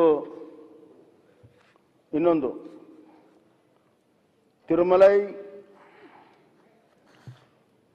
ಅವರೆಲ್ಲರೂ ಸೇರಿ ಹಲವಾರು ಜನರ ಮೇಲೆ ಕಂಪ್ಲೇಂಟ್ ಕೊಟ್ಟಿದ್ದಾರೆ ಡಿನೋಟಿಫಿಕೇಶನ್ ಬಗ್ಗೆ. ಮತ್ತೆ ತಮಗೆಲ್ಲ ಗೊತ್ತಿದೆ ಮಾನ್ಯ ಸಭಾಧ್ಯಕ್ಷರು, DDAದಲ್ಲಿ ಅತ್ಯಂತ ದೊಡ್ಡ ಹಗರಣ ಡಿನೋಟಿಫಿಕೇಶನ್ ಇರೋದು ರೀಡು ಹಗರಣ. ಅದನ್ನ ತನಿಖಾ ಒಂದು ಸಂಸ್ಥೆ ಕಲಿಸಿದ್ರೆ ಸತ್ಯ ಬರ್ತಿತ್ತು, ಜುಡಿಷಿಯಲ್ ಮಾಡಿದ್ರು ಮುಚ್ಚಾಕಕ್ಕೆ. ಇವತ್ತುವರೆಗೂ ಕೂಡ ಅದು ಹೊರಗೆ ಬರ್ದಂಗೆ ಅದು ವರದಿ ಕೊಟ್ಟಾಗ ಅಲ್ಲಿ ಏನು ಮೂಲ ವರದಿ ಅದನ್ನು ಬಿಟ್ಟರು ಸುಧಾರಣೆ ಏನು ಮಾಡ್ಬೇಕು ಅನ್ನೋದನ್ನು ತೆಗೆದುಕೊಂಡ್ರು. ಅದನ್ನೆಲ್ಲ ತೆಗೆದಿಡ್ತೀನಿ. ಅಷ್ಟೇ ಅಲ್ಲ, ಈಗೇನು ಹೇಳ್ತಾ ಇದ್ದಾರೆ, ನಮ್ಮದು ನಿಮ್ಮದು ಸೇರಿಸಿ ಸುಪ್ರೀಂ ಕೋರ್ಟ್ ಜಡ್ಜಿಗೆ ಕೊಡಿ ಅಂದರೆ ಅದು ಕೂಡ ಎಲ್ಲ ಮುಚ್ಚಾಕಬೇಕು. ಯಾವ ಜುಡಿಷಿಯಲ್ ಕಮಿಷನ್ ಸಂಪೂರ್ಣವಾಗಿ ಇವತ್ತು ವರದಿ ಕೊಟ್ಟು ಇವತ್ತು ಅನುಷ್ಠಾನ ಆಗಿದೆ. ತನಿಖೆ ಅವರು ಕೂಡ ಪೊಲೀಸರಿನಲ್ಲಿ ಅವ್ರನ್ನ ಈಗ ಜುಡಿಷಿಯಲ್ ಕೊಟ್ಟರು ಕೂಡ ಅಲ್ಲೇ ಪೊಲೀಸರಿಗೆ ರೆಫರ್ ಮಾಡ್ತಾರೆ. ಆ ಪೊಲೀಸರೇ ತನಿಖೆ ಮಾಡಲಿ. ಲೋಕಾಯುಕ್ತಕ್ಕೆ ಇವತ್ತು ಅಲ್ಲಿ ರಿಟೈರ್ಡ್ ಹೈಕೋರ್ಟ್ ಜಡ್ಜ್ ಇದ್ದಾರೆ, ಚೀಫ್ ಜಸ್ಟಿಸ್ ಇದ್ದಾರೆ, ಅಲ್ಲಿ ಇವತ್ತು ಸುಮಾರು ಮೋರ್ ದ್ಯಾನ್ 200 ಪ್ರಾಸಿಕ್ಯೂಟರ್ಸ್ ಇದ್ದಾರೆ, ಪೊಲೀಸರಿದ್ದಾರೆ, ತನಿಖೆ ಇದೆ, ಪೊಲೀಸ್ ಸ್ಟೇಷನ್ ಪವರ್ಸ್ ಇದೆ, ಪ್ರಿವೆನ್ಷನ್ ಕರಪ್ಷನ್ ಪವರ್ಸ್ ಇದೆ, ಎಲ್ಲವೂ ಇದೆ. ಏನು ಬೇಕಾದನ್ನು ನಾವು ತನಿಖೆ ಮಾಡಿಸ್ಬೋದು. ಈಗ ನಾವೇನು ಮಾಡಿದ್ದೀವಿ, ಏನು ಆಪಾದನೆ ಮಾಡಿದ್ದೀನಿ ಎಲ್ಲವನ್ನು ಕೂಡ ಅಲ್ಲಿ ರೆಫರ್ ಮಾಡಿದ್ದೇವೆ. ನಾವು ಸುಮ್ಮನೆ ಆಪಾದನೆ ಮಾಡ್ತಾ ಇಲ್ಲ, ದಾಖಲೆ ಸಮೇತವಾಗಿ ಮಾಡಿದ್ವಿ. ನಮ್ಮ ಮೇಲೆ ಏನಿದ್ರೆ ದಯವಿಟ್ಟು ಲೋಕಾಯುಕ್ತ ಕೊಡಿ, ಸತ್ಯ ಹೊರಗೆ ಬರಲಿ, ಸಿದ್ಧರಿದ್ದೇವೆ. ಅದನ್ನು ಬಿಟ್ಟು ಬೀದಿಯಲ್ಲಿ 40% ಅಂದರೆ ಯಾರು ಕೇಳ್ತಾರೆ? 40% ನಿಮ್ಮದು ಅಂತ ಜನ ಹೇಳ್ತಾ ಇರೋದು. ಆದ್ದರಿಂದ ನೀವು ಏನು ಮಾಡಿದರೂ ಕೂಡ ಜನ ಇದನ್ನ ಮರಳು ಮಾಡೋಕ್ಕೆ ಸಾಧ್ಯ ಇಲ್ಲ. ಕರಪ್ಷನ್ ಅನ್ನೋದು ನಿಮ್ಮ ಅವಿಭಾಜ್ಯ, ಹಿಂಗೆ ಅದನ್ನು ಬಿಟ್ಟು ಹೋಗೋಕ್ಕೆ ಸಾಧ್ಯನೇ ಇಲ್ಲ. ಆದ್ದರಿಂದ ನಾನು ಇಷ್ಟೇ ಹೇಳಿ ಬಯಸ್ತೇನೆ, ಈ ಥರ ಸುಳ್ಳನ್ನು ಹೇಳುವಂಥದ್ದು, ಸುಳ್ಳು ಆರೋಪ ಮಾಡುವಂಥದ್ದು, ಸುಳ್ಳ ವದಂತಿಗಳನ್ನು ಹಂಚುವಂಥದ್ದು, ಪೋಸ್ಟರ್ ಹಚ್ಚುವಂಥ ಕೀಳು ಮಟ್ಟಕ್ಕೆ ಹೋಗುವಂಥದ್ದು ಏನೇನು ಕೂಡ ಕರ್ನಾಟಕ ರಾಜಕಾರಣದ ಸಂಸ್ಕೃತಿ ಅಲ್ಲ. ಜನನೂ ಕೂಡ ಇದನ್ನು ಒಪ್ಪೋದಿಲ್ಲ. ಕರಪ್ಷನ್ ಅಂತಂದರೆ ಫಸ್ಟು ನೀವು ಮಾಡಿರುವಂಥ ಕರಪ್ಷನ್ ಮೇಲೆ ತನಿಖೆಯಾಗಿ ನೀವು ಸ್ವಚ್ಛವಾಗಿ ಬನ್ನಿ. ಅಲ್ಲಿವರೆಗೂ ನೀವು ಕರಪ್ಷನ್ ಬಗ್ಗೆ ಮಾತನಾಡುವಂಥ ಯಾವುದೇ ನೈತಿಕ ಇಲ್ಲ ಅನ್ನುವಂಥ ಮಾತನ್ನು ನಾನು ಭಾಳ ಸ್ಪಷ್ಟವಾಗಿ ಹೇಳ್ತೀನಿ. ಮಾನ್ಯ ಸಭಾಧ್ಯಕ್ಷರೇ, ಇವತ್ತು ನಾನು ಕಾಂಟ್ರಾಕ್ಟರ್ ಅಸೋಸಿಯೇಷನ್ ಕರೆದು ಮಾತಾಡಿದೆ. ಅವರು ಹಲವಾರು ಸಲಹೆ ಸೂಚನೆಗಳನ್ನು ಕೊಟ್ಟರು. ಅವುಗಳನ್ನು ಕೂಡಲೇ ಆಜ್ಞೆಯನ್ನು ಮಾಡಿದೆ. ಮೊಟ್ಟ ಮೊದಲಿಗೆ ನಾವು ಮಾಡಿದ್ದು, ಜುಡಿಷಿಯಲ್ ಆಫೀಸರ್ ಹೈಕೋರ್ಟ್ ಜಸ್ಟಿಸ್ ಅವರ ನೇತೃತ್ವದಲ್ಲಿ ಟೆಂಡರ್ ಸ್ಕ್ರೂಟಿನಿ ಕಮಿಟಿ ಮಾಡಿ. ಇದುವರೆಗೂ ರಾಜ್ಯದಲ್ಲಿ ಇರಲಿಲ್ಲ. 50 ಕೋಟಿಗಿಂತ ಮೇಲ್ಪಟ್ಟಿರುವಂಥ ಎಲ್ಲ ಕಾಮಗಾರಿಗಳ ಎಸ್ಟಿಮೇಟ್ ಸ್ಕ್ರೂಟಿನಿ ಆಗುತ್ತೆ. ಅಲ್ಲಿ ಒಬ್ಬ ಟೆಕ್ನಿಕಲ್ ಎಕ್ಸ್ಪರ್ಟ್ ಇದ್ದಾರೆ, ಫೈನಾನ್ಸ್ ಎಕ್ಸ್ಪರ್ಟ್ ಇದ್ದಾರೆ, ಅವರ ಎಸ್ಟಿಮೇಟ್ ಸ್ಕ್ರೂಟಿನಿ ಆಗುತ್ತೆ, ಟೆಂಡರ್ ಕಂಡೀಷನ್ ಸ್ಕ್ರೂಟಿನಿ ಆಗುತ್ತೆ. ಅದಾದ ಮೇಲೇ ಟೆಂಡರ್ಗೆ ಹೋಗಬೇಕಾಗುತ್ತೆ. ಇದು ನಾನು ಸರ್ಕಾರ ಬಂದ ಮೇಲೆ ಮಾಡಿರುವಂಥದ್ದು. ಎರಡನೇದಾಗಿ, ನೀರಾವರಿಯಲ್ಲಿ ಮೊದಲು ಟೆಕ್ನಿಕಲ್ ಅಪ್ರೈಸ್ ಕಮಿಟಿ ಇತ್ತು. ಅದರಲ್ಲೆಲ್ಲ ಟೆಕ್ನಿಕಲ್ ಆಸ್ಪೆಕ್ಟ್ಸು ಟೆಂಡರ್ದೆಲ್ಲ ನೋಡ್ತಾಯಿದ್ರು. ಆಮೇಲೆ ಟೆಂಡರ್ ಸ್ಕ್ರೂಟಿನಿ ಕಮಿಟಿ ಬಂತು. ಅವೆರಡೂ ಇದ್ವು ನಿಗಮದಲ್ಲಿ. ಇವರು 2013ಕ್ಕೆ ಅಧಿಕಾರಕ್ಕೆ ಬಂದ ಮೇಲೆ ಅವೆರಡೂ ತೆಗೆದ್ರು. ಯಾಕೆ ತೆಗೆದ್ರು? ಸ್ಕ್ರೂಟಿನಿ ಆಗಬಾರ್ದ, ಇಂಡಿಪೆಂಡೆಂಟ್ ಸ್ಕ್ರೂಟಿನಿ ಆಗಬಾರ್ದ, ಟೆಂಡರ್ ಸ್ಕ್ರೂಟಿನಿ ಆಗಬಾರ್ದ, TAC ಆಗಬಾರ್ದ, ತೆಗೆದು ಒಂದು ಎಸ್ಟಿಮೇಟ್ ಕಮಿಟಿ ಅಂತ ಮಾಡಿದರು. ಒಂದು ನಿಮಿಷ, ನಾನು ಪೂರ್ತಿ ಮಾಡ್ತೀನಿ. ಒಂದೇ ನಿಮಿಷ. ಎರಡೂ ತೆಗೆದ್ರು. ಕರಪ್ಷನ್ಗೆ ರಹದಾರಿ ಮಾಡಿದರು. ನೇರವಾಗಿ ಎಸ್ಟಿಮೇಟ್ ಕಮಿಟಿಯಲ್ಲಿ ಯಾರಿದ್ದಾರೆ ಅವರೇ ಟೆಂಡರ್ ಸ್ಕ್ರೂಟಿನಿ ಕಮಿಟಿ. ಅಲ್ಲಿ ಆ ಚೀಫ್ ಇಂಜಿನಿಯರು ಮತ್ತು MD, ಅಲ್ಲಿ ಎಸ್ಟಿಮೇಟ್ ಮಾಡೋನು ಅವನೇ, ಅಪ್ರೂವ್ ಮಾಡೋನು ಅವನೇ. ಇದು ಇವ್ರ ಆಡಳಿತದ ವೈಖರಿಯ ಕರಪ್ಷನ್ ಬಗ್ಗೆ. ಮೊದಲಿಂದ ಬಂದಿದಂಥ 2 ಕಮಿಟಿನ ಪುನಃ ಸ್ಥಾಪನೆ ಮಾಡಿದ್ದೀವಿ ನಾವು. ಮತ್ತೆ ನಾವು ಈ ನಮ್ಮ ಸರ್ಕಾರ ಬಂದ ಮೇಲೆ ಮತ್ತೆ ನಾನು ಆಜ್ಞೆ ಮಾಡಿದ್ದೇನೆ, ಅವು ಟೆಕ್ನಿಕಲ್ ಅಪ್ರೈಸ್ ಮತ್ತು TAC ಎರಡು TAC ಮುಂದೆ ಬಂದು ಆಮೇಲೆ ಬರಬೇಕು, ಮತ್ತು ಈ ಟೆಂಡರ್ ಸ್ಕ್ರೂಟ್ನಿ ಮುಂದೆ ಕೂಡ ಬರಬೇಕು ಅನ್ನುವಂಥದ್ದು 3 ಲೆವೆಲಲ್ಲಿ ಸ್ಕ್ರೂಟ್ನಿಯನ್ನು ನಾವು ಇಟ್ಕೊಂಡಿದ್ದೇವೆ. ಮಾನ್ಯ ಸಭಾಧ್ಯಕ್ಷರೇ, ಇದಲ್ಲದೆ ಇವತ್ತು ಅವರೆಲ್ಲ ಹೇಳಿದ್ರು ಇಲ್ಲೆಲ್ಲ ದೊಡ್ಡ ಪ್ಯಾಕೇಜ್ಗಳಾಗುತ್ತೆ, ಭ್ರಷ್ಟಾಚಾರ ಆಗುತ್ತೆ ಅಂತ. ಏನಪ್ಪ ಏನು ಮಾಡ್ಬೇಕು ಹೇಳು? ಒಂದು ತಾಲೂಕಿಗೆ 1 ಕೋಟಿ ರೂಪಾಯಿ ಅಷ್ಟೇ ಪ್ಯಾಕೇಜ್ ಹೆಚ್ಚು ಮಾಡಿಬಿಡ್ದು ಆಜ್ಞೆ ಮಾಡಿದ್ವಿ. ಟೆಂಡರ್ ಪ್ರೀಮಿಯಂ ಯಾವುದೇ ಕಾರಣಕ್ಕೂ 5% ಮೇಲೆ ಆಗಬಾರ್ದು ಅಂತ ಅದನ್ನು ಕೂಡ ಇವತ್ತು ಆಜ್ಞೆ ಮಾಡಿದ್ದೇವೆ. ನಾಟ್ ಮೋರ್ ದೆನ್ 5%, ಅದಕ್ಕಿಂತ ಹೆಚ್ಚಾದ ರೀಟೆಂಡರ್ ಆಗಬೇಕು, ಈ ಆಜ್ಞೆಯನ್ನು ಮಾಡಿದ್ದೇವೆ. ಅನ್ಲೆಸ್ ಅಂಟಿಲ್ ಏನೋ ಸ್ಪೆಷಲ್ ಟೆಕ್ನಾಲಜಿ ಸ್ಪೆಷಲ್ ಕಂಡೀಷನ್ ಇದ್ದರೆ ಮತ್ತೆ ಅದಕ್ಕೆ ಬೋರ್ಡ್ ಮುಂದೆ ಬಂದು ಅಪ್ರೂವ್ ಆಗಬೇಕು ಅನ್ನುವಂಥದ್ದು. ಈ ರೀತಿ ಇವತ್ತು ನಾವು ಹಲವಾರು ಕ್ರಮ ತೆಗೆದುಕೊಂಡಿದ್ದೇವೆ. ಪೇಮೆಂಟನ್ನು ಇವತ್ತು ಸಣ್ಣ ಕಾಂಟ್ರಾಕ್ಟರ್ಸ್ಗೆ ಮೊದಲು ಕೊಟ್ಟು ಪ್ರೋ ರೇಟಾ ಕೊಟ್ಟು ಆಮೇಲೆ ಸೀನಿಯರಿಟಿ ಮೇಲೆ ಕೊಡಬೇಕು ಅಂತ ಮಾಡಿದ್ದೇವೆ. ಮೊದಲು ಹಂಗಿರಲಿಲ್ಲ, ಮನಸೋ ಇಚ್ಛೆ ಇತ್ತು, ಯಾರು ಬೇಕೋ ಅವ್ರು ಕೊಡೋದು, ಒಂದು ಕ್ವಾರ್ಟರ್ಗೆ ಇನ್ನೊಂದು ಕ್ವಾರ್ಟರ್ಗೆ ಇನ್ನೊಬ್ರು ಕೊಡೋದು ಎಲ್ಲ ನಿಲ್ಲಿಸಿದ್ದೇವೆ. ಪೇಮೆಂಟಲ್ಲಿ ಸ್ಟ್ರೀಮ್ಲೈನ್ ಮಾಡಿದ್ದೇವೆ. ಈಗ ಆನ್ಲೈನ್ ಕೂಡ ತರ್ತಾ ಇದ್ದೇವೆ. ಪಾರದರ್ಶಕತೆಯಾಗಿ ಪೇಮೆಂಟ್ ಆಗಬೇಕನ್ನುವಂಥದ್ದು ತೀರ್ಮಾನವನ್ನು ಮಾಡಿದ್ದೇವೆ. ಹೀಗೆ ಇವತ್ತು ಹಲವಾರು ಸುಧಾರಣೆ ಕ್ರಮಗಳನ್ನು ಇವತ್ತು ನಾನು ತೆಗೆದುಕೊಂಡು ಬಂದಿದ್ದೇನೆ. ಮತ್ತು ಮಾನ್ಯ ಸಭಾಧ್ಯಕ್ಷರೇ, ಇವತ್ತು ಈ ಕರಪ್ಷನನ್ನು ಕಡಿಮೆ ಮಾಡಬೇಕಂತ ಆಡಳಿತ ಸುಧಾರಣೆಯನ್ನು ಕೂಡ ನಾವು ಮಾಡಿದ್ವಿ. ಗ್ರಾಮವನ್ ಅಂತ ತಂದಿದ್ದೇವೆ, ಜನಸೇವಕ ಅಂತ ತಂದಿದ್ದೇವೆ, DC ನಡೆ ಹಳ್ಳಿ ಕಡೆ ಅಂತ ತಂದಿದ್ದೇವೆ. ಅಲ್ಲೇ ಕೂತಲ್ಲೇ ಹಲವಾರು ವರ್ಷ ಪೆಂಡಿಂಗ್ ಇರುವಂಥ ಸರ್ಟಿಫಿಕೇಟ್ ಕೊಡುವಂಥದ್ದು, ಅವ್ರಿಗೆ ಸಹಾಯಧನ ಕೊಡುವಂಥದ್ದು, ಅವ್ರಿಗೆ ಪೆನ್ಷನ್ಸ್ ಕೊಡುವಂಥದ್ದು, ಅಲ್ಲೇ ಗ್ರಾಮ ಪಂಚಾಯಿತಿಯಲ್ಲೇ ಕೊಡುವಂಥದ್ದು, ಯಾರು ತಹಸೀಲ್ದಾರ್ ಕಚೇರಿಗೆ ಹೋಗಬಾರ್ದು ಅಂತ ಇನ್ನಷ್ಟು ಅಧಿಕಾರಿಗಳನ್ನ ಅಲ್ಲಿ ಟ್ರಾನ್ಸ್ಫರ್ ಮಾಡಬೇಕನ್ನುವಂಥ ತೀರ್ಮಾನವನ್ನು ಈ ವರ್ಷ ಮಾಡಿದ್ದೇವೆ. ಜನರಿಗೆ ಹತ್ತಿರ ಇರುವಂಥ ಸುಲಭವಾಗಿ ಅವ್ರ ಸವಲತ್ತು ಸಿಗುವಂಥ ಕೆಲಸವನ್ನು ಆಡಳಿತ ಸುಧಾರಣೆ ಮುಖಾಂತರ ಇವತ್ತು ನಾವು ಮಾಡಿದ್ದೇವೆ. ಆದ್ದರಿಂದ ಮಾನ್ಯ ಸಭಾಪತಿಗಳೇ, ಇವತ್ತು ಒಂದು ಕಡೆ ಆಡಳಿತ ಸುಧಾರಣೆ, ಜನರ ಹತ್ತಿರ ಅಧಿಕಾರ ಮಾಡುವಂಥದ್ದು, ಸಮಸ್ಯೆ ಬಂದಾಗ ಕೂಡಲೇ ಸ್ಪಂದನೆ ಮಾಡುವಂಥದ್ದು, ಅದು ಪ್ರವಾಹ ಇರ್ಬೋದು, ಕೋವಿಡ್ ಇರ್ಬೋದು, ಬೆಳೆ ನಾಶ ಇರ್ಬೋದು, ಇವ್ರಿಗೆ ನಮ್ಮ ಆಕಳು ಕರುಗಳಿಗೆ ಗಂಟಲು ಬೇನೆ ಇರ್ಬೋದು, ಕೂಡಲೇ ಅದಕ್ಕೆ ಬಿಡುಗಡೆಯನ್ನು ಮಾಡಿದ್ದೇವೆ, ಪರಿಹಾರವನ್ನು ಬಿಡುಗಡೆ ಮಾಡಿದ್ದೇವೆ. 55 ಕೋಟಿ ರೂಪಾಯಿ ಪರಿಹಾರ ಬಿಡುಗಡೆ ಮಾಡಿದ್ದೇವೆ. ಅಡಿಕೆ ರೋಗ ಬಂತು, ಅದಕ್ಕೆ ಪರಿಹಾರ ಬಿಡುಗಡೆ ಮಾಡಿದ್ದೇವೆ. ತೊಗರಿಗೆ ಬಂತು, ಅದಕ್ಕೆ ಪರಿಹಾರವನ್ನು ಬಿಡುಗಡೆ ಮಾಡಿದ್ದೇವೆ. ರಾಗಿ ಖರೀದಿ ಹೆಚ್ಚಾಗಬೇಕು ಅಂದ್ರೆ ಅದಕ್ಕೆ ಇಮಿಡಿಯೇಟ್ಲಿ ದುಡ್ಡನ್ನು ಕೊಟ್ಟಿದ್ದೇವೆ. ಆಮೇಲೆ ಪ್ರಾಣಿಗಳು ಮತ್ತು ಮನುಷ್ಯನ ಒಂದು ಸಂಘರ್ಷ, ಅದಕ್ಕೆಲ್ಲ ಪರಿಹಾರವನ್ನು ದುಪ್ಪಟ್ಟು ಮಾಡಿದ್ದೇನೆ. ಒಬ್ಬರು ಯಾರಾದರೂ ತೀರು ಹೋದರೂ ಕೂಡ 7 ಲಕ್ಷ ಇದೆ, 15 ಲಕ್ಷ ಮಾಡಿದ್ದೇವೆ. ಬೆಳೆ ಪರಿಹಾರ ಎಲ್ಲವೂ ಕೂಡ ದುಪ್ಪಟ್ಟು ಮಾಡಿದ್ದೇವೆ, ತಮ್ಗೆ ಗೊತ್ತಿದೆ. ಮತ್ತು ಅದು ನಿಯಂತ್ರಣ ಮಾಡೋದಕ್ಕೆ ವಿಶೇಷವಾಗಿ ಬೇಲಿ ರೈಲ್ವೆ ಇದನ್ನು ಬ್ಯಾರಿಕೇಡನ್ನು ಮಾಡೋದಕ್ಕೆ ಅದಕ್ಕೆ 100 ಕೋಟಿ ರೂಪಾಯಿಯನ್ನು ಕೊಟ್ಟಿದ್ದೇವೆ. ಎಕಾಲಜಿಕಲ್ ಬ್ಯಾಲೆನ್ಸ್ ಮಾಡೋದಕ್ಕೆ 100 ಕೋಟಿ ರೂಪಾಯಿ ವಿಶೇಷವಾಗಿರುವಂಥ ಎಕೋ ಬಜೆಟಿಂಗ್ ಮಾಡಿದ್ದೇವೆ. ಹೀಗೆ ಎಲ್ಲ ಸಮಸ್ಯೆಗಳನ್ನು ಇಮಿಡಿಯೇಟ್ಲಿ ಎದುರಿಸಿ ಪರಿಹಾರ ಕೊಡುವಂಥ ಕೆಲಸವನ್ನು ಆ ಸಮಯಕ್ಕೆ ತಕ್ಕಾಗೆ ಸ್ಪಂದನಾಶೀಲವಾಗಿ ನಾವು ಇವತ್ತು ಮಾಡಿದ್ದೇವೆ. ಅದನ್ನೇ ಇವತ್ತು ರಾಜ್ಯಪಾಲರ ಭಾಷಣದಲ್ಲಿ ಹೇಳಿದ್ದಾರೆ. ಕರಪ್ಷನ್ ನಿವಾರಣೆ ಮಾಡೋದಕ್ಕೆ ಏನು ಕ್ರಮ ತೆಗೆದುಕೊಂಡಿದ್ದೀನಿ ಆಗಲೇ ಹೇಳಿದ್ದೇನೆ. ನಾನು ಇವತ್ತಿಗೂ ಹೇಳ್ತೇನೆ, ಏನಾದರೂ ಇದ್ದರೆ ಬನ್ನಿ, ನಾನು ತನಿಖೆಗೆ ಸಿದ್ಧ, ನಾವೆಲ್ಲರೂ ಕೂಡ ಸಿದ್ಧ. ಸ್ಪೆಸಿಫಿಕ್ ಚಾರ್ಜಸ್ ಮಾಡಿ ತನಿಖೆ ಮಾಡಿಸೋಣ. ಯಾವುದಿದೆ ಅದು ಹಾಲಿಗೆ ಹಾಲಾಗಲಿ, ನೀರಿಗೆ ನೀರಾಗಲಿ, ಎಲ್ಲಾದರೂ ಕೊಳ್ಳಿ. ನಾಲ್ಲ, ಒಂದೇ ನಿಮಿಷ ರೀ, ಮುಗಿಸ್ತಾನೆ. ನಾನು ಮುಗಿಸ್ತಾ ಇದ್ದೇನೆ, 1 ನಿಮಿಷ.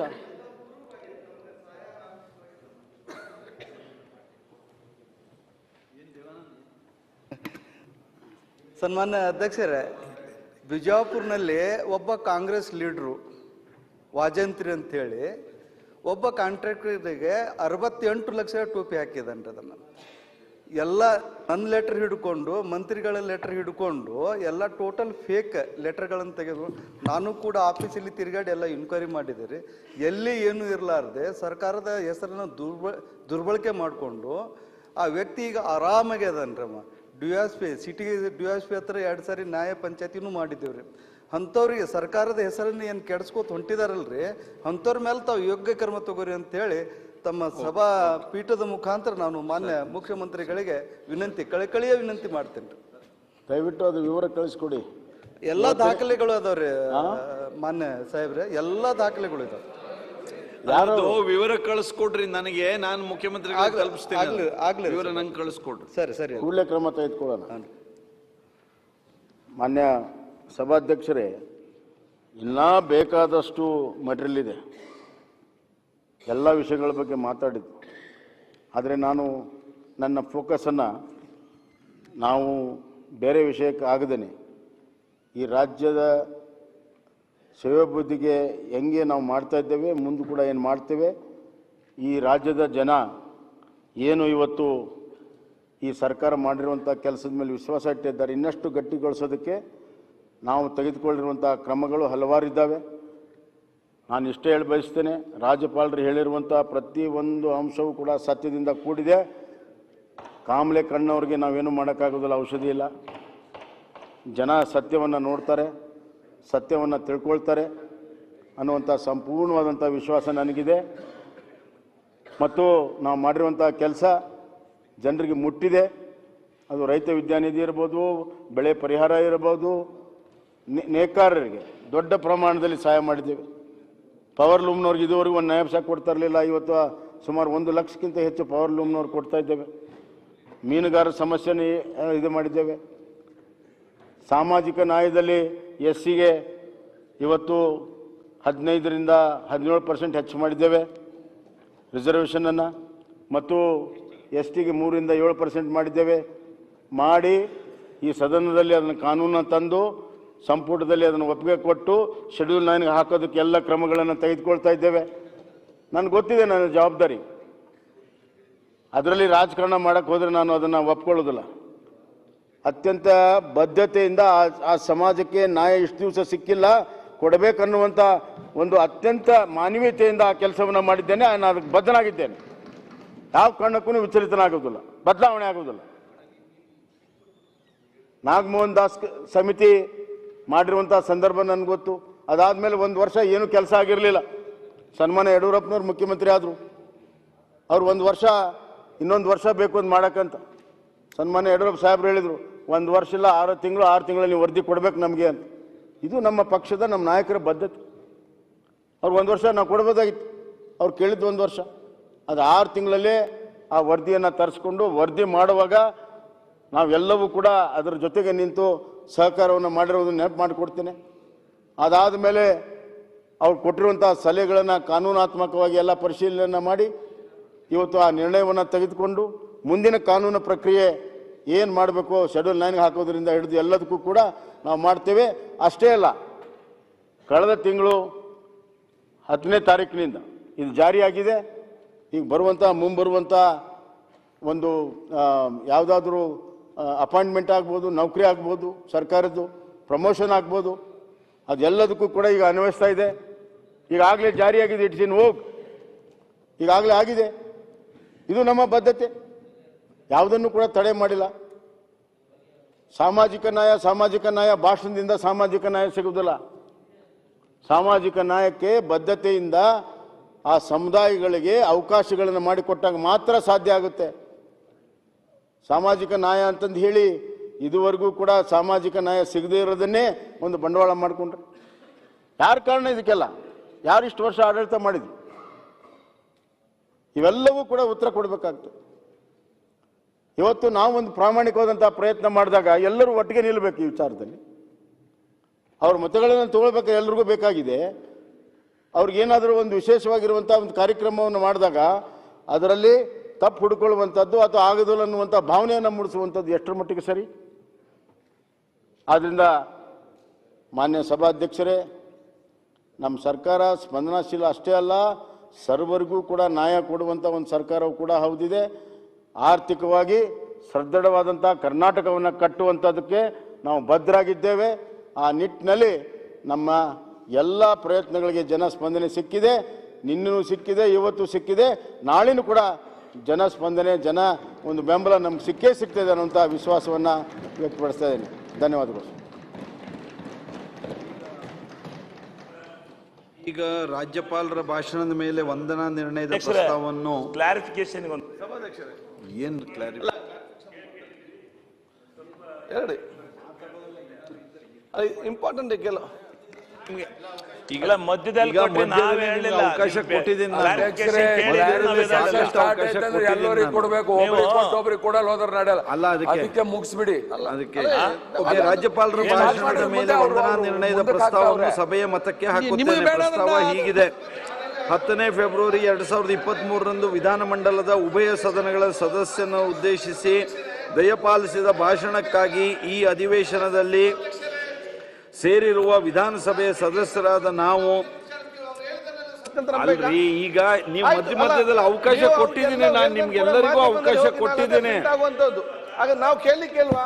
ಈಗ 2:15 ಆಗಿದೆ ನೋಡ್ರಿ. ಯುಟಿ ಖಾದರ್ ಅವರೇ, ಒಂದ್ ನಿಮಿಷ ತಡ್ರಿ, ಒಂದೇ ನಿಮಿಷ, ಒಂದ್ ನಿಮಿಷ ತಡ್ರಿ, ಒಂದ್ ನಿಮಿಷ. ಈಗ ಯುಟಿ ಖಾದರ್ ಅವರೇ, 2:20 ಆಗಿದೆ, 2 ಗಂಟೆ 20 ನಿಮಿಷ ಮುಂದೂಡಿ. ನಾನು ಸಿದ್ದರಾಮಯ್ಯನವರಿಗೆ, ಪ್ರತಿಪಕ್ಷದ ನಾಯಕರಿಗೆ ಬಜೆಟ್ ಮೇಲೆ ಈಗ ಮಾತನಾಡೋದಕ್ಕೆ ಅವಕಾಶ ಕೊಡ್ತೀನಿ ಅಂತ ನಾನು ಹೇಳಿದ್ದೀನಿ 2 ಗಂಟೆಗೆ. ಈಗ ಮುಖ್ಯಮಂತ್ರಿಗಳು, ಸಭಾನಾಯಕರು ಅವರು ಮಾತನಾಡಿದ್ದಾರೆ. ಮಾತನಾಡುವಾಗ ನೀವೆಲ್ಲರೂ ಸ್ಪಷ್ಟೀಕರಣ ಕೇಳಿದಿರಿ. ನಾನು ಅವಕಾಶ ಕೊಟ್ಟಿದ್ದೀನಿ. ಈಗ ನಾನು ಹಾಗಾದ್ರೆ ನನಗೆ ಅವಕಾಶ ನಾನು ಮಾಡಿಕೊಡೋದಾರೆ ಮುಂದೆ ಹೋಗ್ಬಿಟ್ಟಿದ್ದೀನಿ. ಆದರೂ ನಾನು ಅವಕಾಶ ಮಾಡಿಕೊಡೋದಾರೆ ನಿಮಗೂ ಮತ್ತು ಬಂಡೆಪ್ಪ ಅವರಿಗೆ ಇಬ್ಬರಿಗೆ ಕೊಡ್ತೀನಿ. ಯಾಕಂದ್ರೆ ನೀವು ಒಂದೊಂದು ಪಕ್ಷದ ಮುಖಂಡರಿದ್ದೀರಿ, ನಾನು ಕೊಡ್ತೀನಿ. ಅವರಿಗೆ ಯಾರಿಗೂ ಕೊಡೋದಿಲ್ಲ. ನಾನು ಅದನ್ನು ಮುಗಿಸ್ತೇನೆ. ಹೇಳಿ, ಏನು ಯುಟಿ ಖಾದರ್ ಹೇಳಿ.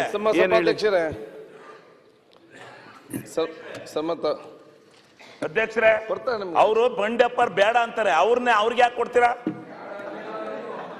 ಬೇಡ ಅಂದ್ರೆ ನಾನು ಏನ್ ಮಾತಾಡ್ತಾ ಇದ್ದೀರಾ ನೀವು? ಆಯ್ತು ಹೇಳಿ. ಯುಟಿ ಖಾದರ್, ಯುಟಿ ಖಾದರ್ ತಾವ್ ಹೇಳಿ, ಕರೆಕ್ಟ್ ಇದೆ. ಬಂಡೆಪ್ಪ ನೀವು ಸರಿ ಹೇಳಿದಿರಿ, ನೀವು ಹೇಳಿ, ನಿಮ್ದೇನು ಅಂತ ಹೇಳಿ. ಆಯ್ತು, ನಿಮ್ದೇನು ಹೇಳಿ, ನೀವ್ ಹೇಳಿ. ಈಗ ಸನ್ಮಾನ್ಯ ಸಭಾಧ್ಯಕ್ಷರೇ, ಗೌರವ ಮುಖ್ಯಮಂತ್ರಿಗಳು ಇವತ್ತು ರಾಜ್ಯಪಾಲರ ಭಾಷಣಕ್ಕೆ ನಮ್ಮೆಲ್ಲ ಸದಸ್ಯರು ಏನೆಲ್ಲ ಇವತ್ತು ಚರ್ಚೆ ಮಾಡಿದ್ದಾರೆ, ಅದಕ್ಕೆ ಶುದ್ಧ ಉತ್ತರ ಬಂದಿದೆ. ಈ ಉತ್ತರ ನೋಡುವ ಈ ಉತ್ತರ ಏನಾಗಿದೆ ನೋಡುವಾಗ ರಾಜ್ಯಪಾಲರು ಬಂದು ಸರ್ಕಾರವನ್ನು ಬೆಂಬಲಿಸಿ ಸರ್ಕಾರ ಇರುವಂತೆಲ್ಲ ವಿಚಾರ ಹೇಳ್ತಾರೆ. ನಮ್ಮ ಚರ್ಚೆಯಲ್ಲಿ ಮುಖ್ಯಮಂತ್ರಿಗಳು ಅವರನ್ನು ಬೆಂಬಲಿಸಿ ಬಹುಶಃ ತಮ್ಮ ಬೆನ್ನನ್ನು ಹೊತ್ತು ತರ್ತಾ ಇದ್ದಾರೆ. ನಾವಿಲ್ಲಿ ಅಸೆಂಬ್ಲಿಯಲ್ಲಿ ಪರಸ್ಪರ ಬೆನ್ನು ತಟ್ಟುವ ಕೆಲಸ ಅಲ್ಲದೆ ಜನಸಾಮಾನ್ಯ ನಿಜವಾದ ಕಷ್ಟ ಏನಂತ ಹೇಳಿಕೊಳ್ಳಲಿಕ್ಕೆ ನೋಡಿಕೊಳ್ಳಿಕ್ಕೆ ಸರ್ಕಾರ ಸಂಪೂರ್ಣವಾಗಿ ವಿಫಲವಾಗಿ ಹೇಳಲಿಕ್ಕೆ ನಾನು ಇವತ್ತು ಬಯಸ್ತೇನೆ. ಜನರ ಆ ಒಂದು ಕಷ್ಟ ಏನಿದೆ ಅಂತ ಹೇಳಿ ಅದು ಫೀಲ್ಡ್ ಇಲ್ಲಿಂದ ಅಸೆಂಬ್ಲಿ ಬಿಟ್ಟು ಹೊರಗಡೆ ಹೋದಾಗ ಮಾತ್ರ ಗೊತ್ತಾಗ್ತದೆ. ಅದು ನಮಗೆ ಮಾತ್ರ ಅಲ್ಲ, ನಿಮ್ಮೆಲ್ಲ ಶಾಸಕರು ಕೂಡ ಕಷ್ಟ ಬಹಳ ಚೆನ್ನಾಗಿ ಇವತ್ತು ಗೊತ್ತಿದೆ, ಅವರಿಗೆ ಹೇಳಲಿಕ್ಕೆ ಇವತ್ತು ಆಗ್ತಾ ಇಲ್ಲ. ಆಯ್ತು, ಈಗ ಸಭಾಧ್ಯಕ್ಷ, ಈಗ ಬಹಳಷ್ಟು ಇವತ್ತು ಚರ್ಚೆ ಬಂತು. ನಾನು ಕೆಲವೊಂದು ವಿಚಾರ ಕೇಳ್ತೇನೆ. ಮಾನ್ಯ ಮುಖ್ಯಮಂತ್ರಿಗಳೇ, ಜನಸಾಮಾನ್ಯರಿಗೊಂದು ರೇಷನ್ ಕಾರ್ಡ್ ಸಿಕ್ಕದೆ ಇಡೀ ಸರ್ಕಾರ ಕಳೆದ 3-4 ವರ್ಷದಲ್ಲಿ ಜನಸಾಮಾನ್ಯ ರೇಷನ್ ಕಾರ್ಡ್ ಕೊಡ್ತಾ ಇಲ್ಲ. ಯಾಕೆ ನೀವು ಕೊಡ್ತಾ ಇಲ್ಲ? ನೀವು ಯಾವಾಗ ಕೊಡ್ತೀರ ಅಂತ ಹೇಳಿ ಅಷ್ಟಾದ್ರೂ ಮಾಡಿ. ಇನ್ನು ದೊಡ್ಡದಾನೆ ನಾವು ಅದು ಮಾಡಿದೆ ಇದು ಮಾಡಿದೆ, ಯಾಕೆ ಒಂದು ರೇಷನ್ ಕೊಡ್ಲಿಕ್ಕೆ ಅದೊಂದು ರೇಷನ್ ಕಾರ್ಡ್ ಇವತ್ತು ಆಗದ ವಿಚಾರ ಇವತ್ತಾಗಿದೆ. ಸಭಾಧ್ಯಕ್ಷ, ಇವತ್ತು ನಮ್ಮ ಕಡಲ್ ಕೊರತೆ ಪ್ರದೇಶಕ್ಕೆ ಮಾನ್ಯ ಮುಖ್ಯಮಂತ್ರಿ ಬಂದಿದ್ದಾರೆ. Revenue minister, port minister, power minister, social welfare minister, ಯಾಕಂದ್ರೆ ನಾವು MLA ಎಲ್ಲ ಅಧಿಕಾರಿಗಳು ಬಂದು ಅಲ್ಲಿ ಹೋಗಿ ಅಲ್ಲಿ ಒಂದು ತುಂಡು ಕೆಲಸ ಇವತ್ತು ಕೂಡ ಆಗಲಿಲ್ಲ. ಸ್ಪಷ್ಟವಾದ ಅದಕ್ಕೆ ಒಂದು ಸ್ಕೀಮನ್ನು ಕೂಡ ಇವತ್ತು ಕೂಡ ನಾವು ಡಿಸೈಡ್ ಮಾಡಲಿಲ್ಲ. 2 ತಿಂಗಳಲ್ಲಿ ಮತ್ತೆ ಮಳೆ ಬರ್ತದೆ, ಮತ್ತೆ ಕಡಲ್ ಕೊರತೆ ಆಗ್ತದೆ. ಆ ಬಡವರ ಮನೆ ಖಂಡಿತವಾಗ, ಮೀನುಗಾರ ಮನೆ ಯಾರ್ದ ಮತ್ತೆ 4-5 ಮನೆಗಳಲ್ಲಿ ಇವತ್ತು ನೀರು ಪಾಲಾಗುವಂತ ಕೆಲಸ ಖಂಡಿತವಾಗಿಯೂ ಆಗ್ತದೆ. ಇಡೀ ರಸ್ತೆ ಕಟ್ಟಾಗಿ ನಿಂತಿದೆ. ಈ ನೀತಿಯನ್ನ ಖಂಡಿಸಿ ನಾನು ಸಭಾತ್ಯಾಗ ಮಾಡ್ತಾ ಇದ್ದೀನಿ. ಆದ ಕಾರಣ ಬಹುಶಃ ಇವತ್ತು ಈ ರೀತಿ ಅಧ್ಯಕ್ಷರು ನಡ್ಕಬಾರ್ದು. ಒಬ್ಬ ಸದಸ್ಯನಿಗೆ 3-4 ಸಾರಿ ಗೆದ್ದು ಬಂದಿರೋ ಸದಸ್ಯನಿಗೆ ಈ ತರ ತಾರತಮ್ಯ ಮಾಡಬಾರ್ದು. ಕೊಡ್ಲಿಲ್ಲ ಅಂತ ಅಲ್ಲ, ಈ ತರ ಅವಹೇಳನೆ ಮಾಡಬಾರ್ದು. ಇದು ತಾವು ಹೇಳಿದಿರಿ, ತಾವು ಮುಂದುವರಿಸಿ. ಸಭಾಧ್ಯಕ್ಷರೇ, ಆದ ಕಡಕೊರತೆಗೆ ಸಂಬಂಧಪಟ್ಟಾಗೆ ಬೇರೆ ಸ್ಪಷ್ಟವಾದ ಇವತ್ತು ಅರ್ಥ ಮಾಡಿಕೊಳ್ಬೇಕು. ಮೀನುಗಾರರಿಗೆ ಸಂಬಂಧಪಟ್ಟ ಹಾಗೆ ಇವತ್ತು ಒಂದು ಕೊಂಡಿ ರಸ್ತೆಗೆ ಅಲ್ಲಿ ಯಾವುದೇ ಕೂಡ ಅನುದಾನ ಇವತ್ತು ಬಿಡುಗಡೆ ಇವತ್ತು ಆಗ್ಲಿಲ್ಲ. ಇವತ್ತು ನಮ್ಮ ಸೀಮೆಯನ್ನೇ ಸಂಬಂಧಪಟ್ಟ ನೀವು ಪ್ರಸ್ತಾವನೆ ಯಾಕೆಂತ ಹೇಳಿದ್ರೆ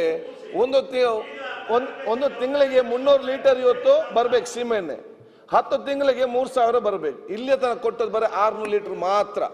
ಬೇರೆ ಇದನ್ನು ಇವತ್ತು ಬಿಡುಗಡೆ ಮಾಡುದು ಯಾವಾಗ ಅಂತ ಹೇಳಿ ಬರ ಸ್ಪಷ್ಟವಾಗಿ ಬರೆದ ವಿಚಾರ ಇವತ್ತಾಗ್ಲಿ.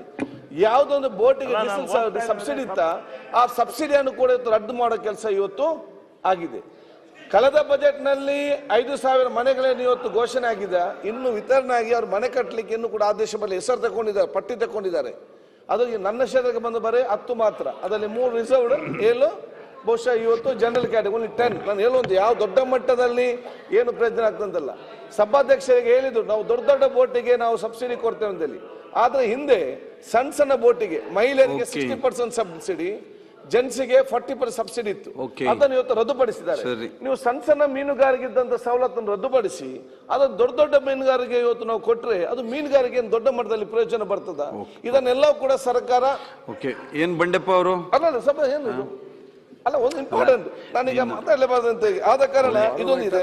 ಅದೇ ರೀತಿ ಬಹುಶಃ ಇವತ್ತು ಲಾ ಅಂಡ್ ಆರ್ಡರ್ಗೆ ಸಂಬಂಧಪಟ್ಟಾಗೆ ಸಭಾ ಮೊನ್ನೆ ಕೂಡ ಹೇಳಿದ್ದೇನೆ, ಲಾ ಅಂಡ್ ಆರ್ಡರ್ಗೆ ಪಟ್ಟಾಗೆ ಈಗ ಇದರಲ್ಲಿ ಬಹಳ ಸ್ಪಷ್ಟವಾಗಿ ಕಠಿಣವಾಗಿ ಕ್ರಮವನ್ನು ಎಲ್ಲ ವಿರುದ್ಧ ತಗೊಳ್ಬೇಕು. ಅಲ್ಲಿ ಮಾತಾಡುವಂಥ ಸಮಸ್ಯೆ ಉಂಟು ಮಾಡುವಂಥದ್ದು, ಬೈ ಫೋರ್ಸ್ ಹೋಗುವಂಥದ್ದು, ಪೊಲೀಸ್ ಆಕ್ಷನ್ ತಗೊಳ್ಳೋದಿಲ್ಲ.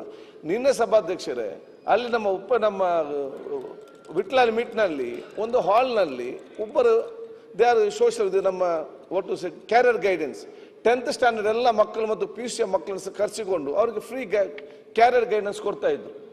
ಈ ಸಂದರ್ಭ ಅಲ್ಲಿಗೆ ಕೆಲವರು ಹೋಗಿ ಅಲ್ಲಿ ಗಲಾಟೆ ಮಾಡಿ ನೀವು ಯಾರಿಗೆ ಪರ್ಮಿಷನ್ ಕೊಟ್ಟಿದ್ದಾರೆ, ಇದು ನಾವು ಮಾಡೋದು, ಯಾರು ಸಂಘ ಸಂಸ್ಥೆಯನ್ನು ಅಡ್ರೆಸ್ಸೇ ಇಲ್ಲ, and there anti social elements. ಇವರಿಷ್ಟು ಸರಿ ಅವರ ಮೇಲೆ ಯಾರಿಗೆ ಮಾಡಿದ್ದಾರೆ ಯಾವುದು ಕ್ಯಾರಿಯರ್ ಗೈಡೆನ್ಸ್ ಅವರ ಮೇಲೆ ಪೊಲೀಸ್ ಕೇಸ್ ಆಗುದು. ಯಾರಲ್ಲಿ ದಬ್ಬಾಳಿಕೆ ಮಾಡಿದ್ದಾರೆ ಅವರು ಮಾಡಲಿಲ್ಲ. ಆ ರಫೀಕ್ ಮಾಸ್ಟರ್ ಅಂತ ಹೇಳಿ ಇಲ್ಲಿವರೆಗೆ one of the best social secular ಮತ್ತು ಈ ರೀತಿಯ ವಿದ್ಯಾರ್ಥಿಗಳಿಗೆ ಟ್ರೈನಿಂಗ್ ಕೊಡ ಅವರು ಬಹಳ ಫೇಮಸ್ ಆಗಿದ್ದಾರೆ. ಏನೋ ಸ್ಥಳೀಯವಾಗಿ ಏನೇನೋ ಹೆಚ್ಚು ಕಡಿಮೆ ಆಗಿರುತ್ತೆ, ಆಗಬಾರ್ದು. ಅದೇನು ಸರ್ಕಾರದ ನಿರ್ದೇಶನದ ಮೇರೆಗೆ ಆಗಿರೋದಿಲ್ಲ. ಅವೆಲ್ಲ ಪೊಲೀಸ್ ಇಲಾಖೆ ಕೊಡ್ಬೇಕು. ಈ ರೀತಿ ಯಾರೇ ಕೂಡ ಸಮಾಜದಲ್ಲಿ ಗೊಂದಲಿಸುವ ಮಾತುಗಳು ಕೆಲಸ ಕಠಿಣವಾದ ಕ್ರಮವನ್ನು ಇವತ್ತು ತೆಗೊಳ್ಬೇಕಂತ ಹೇಳಲಿಕ್ಕೆ ನಾನು ಇವತ್ತು ಬಯಸ್ತೇನೆ.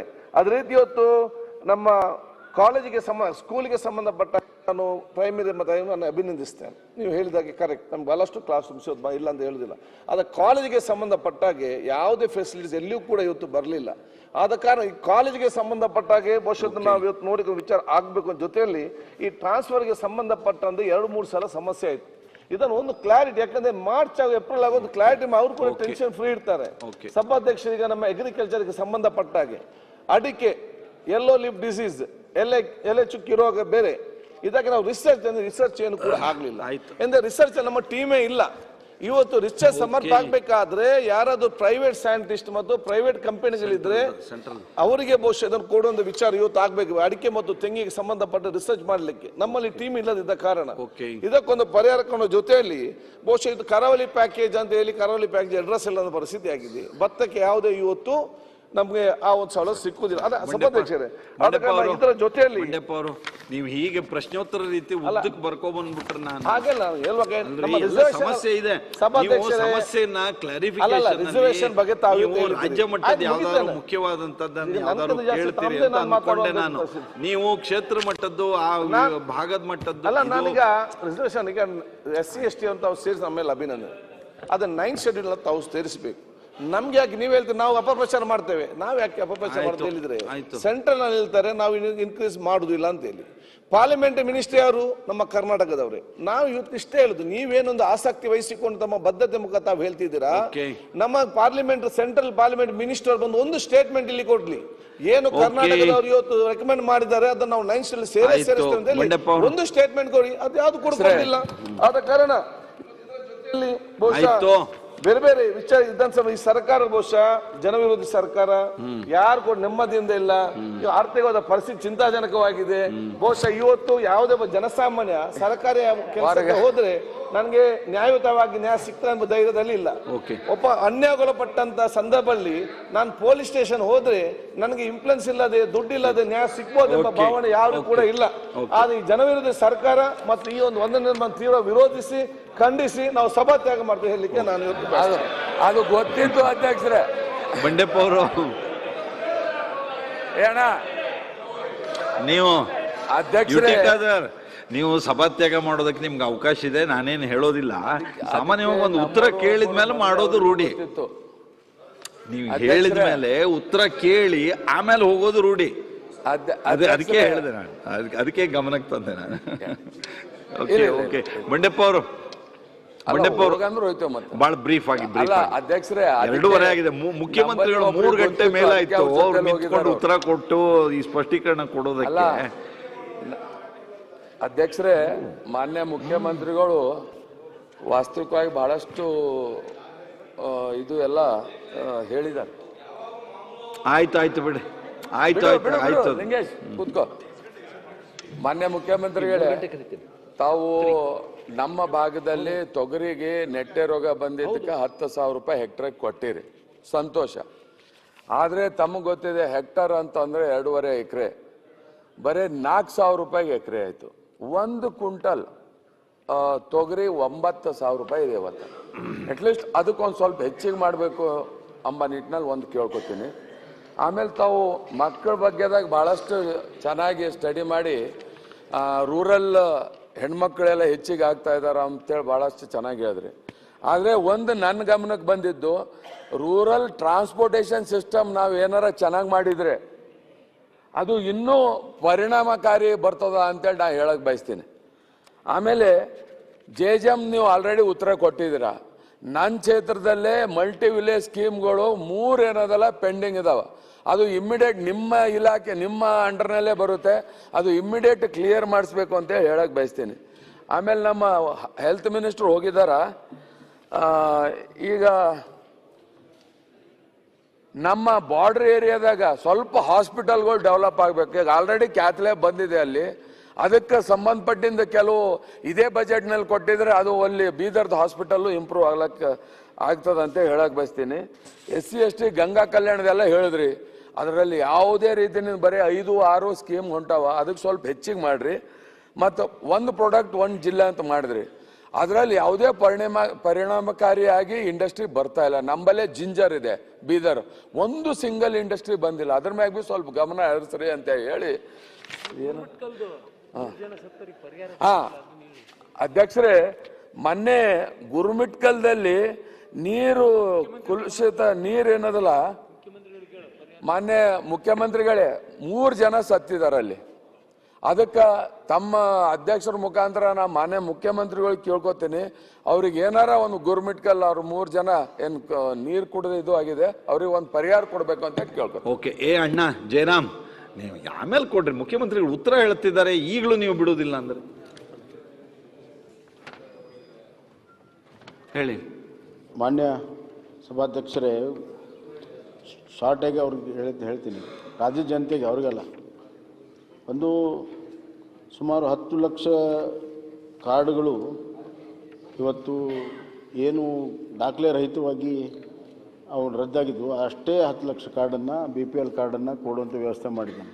ರೇಷನ್ ಕಾರ್ಡ್ ಸಿಗ್ತಾ ಇಲ್ಲ ಅಂತ ಹೇಳ್ತಾರೆ, 10 ಲಕ್ಷ ಕಾರ್ಡ್ಗೆ ವ್ಯವಸ್ಥೆ ಮಾಡಿದ್ದೇನೆ.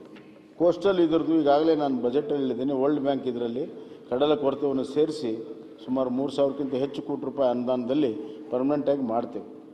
ಆವಾಗ ಹಿಂದೆ ನಮ್ಮ ADB ಬ್ಯಾಂಕ್ ಲೋನಿಂದ ಏನು ಮಾಡಿದ್ರು ಅದೇ ರೀತಿ ಮಾಡ್ತೀವಿ ಅಂತ ಈಗಾಗಲೇ ನಾನು ಘೋಷಣೆಯನ್ನು ಮಾಡಿದ್ದೆ.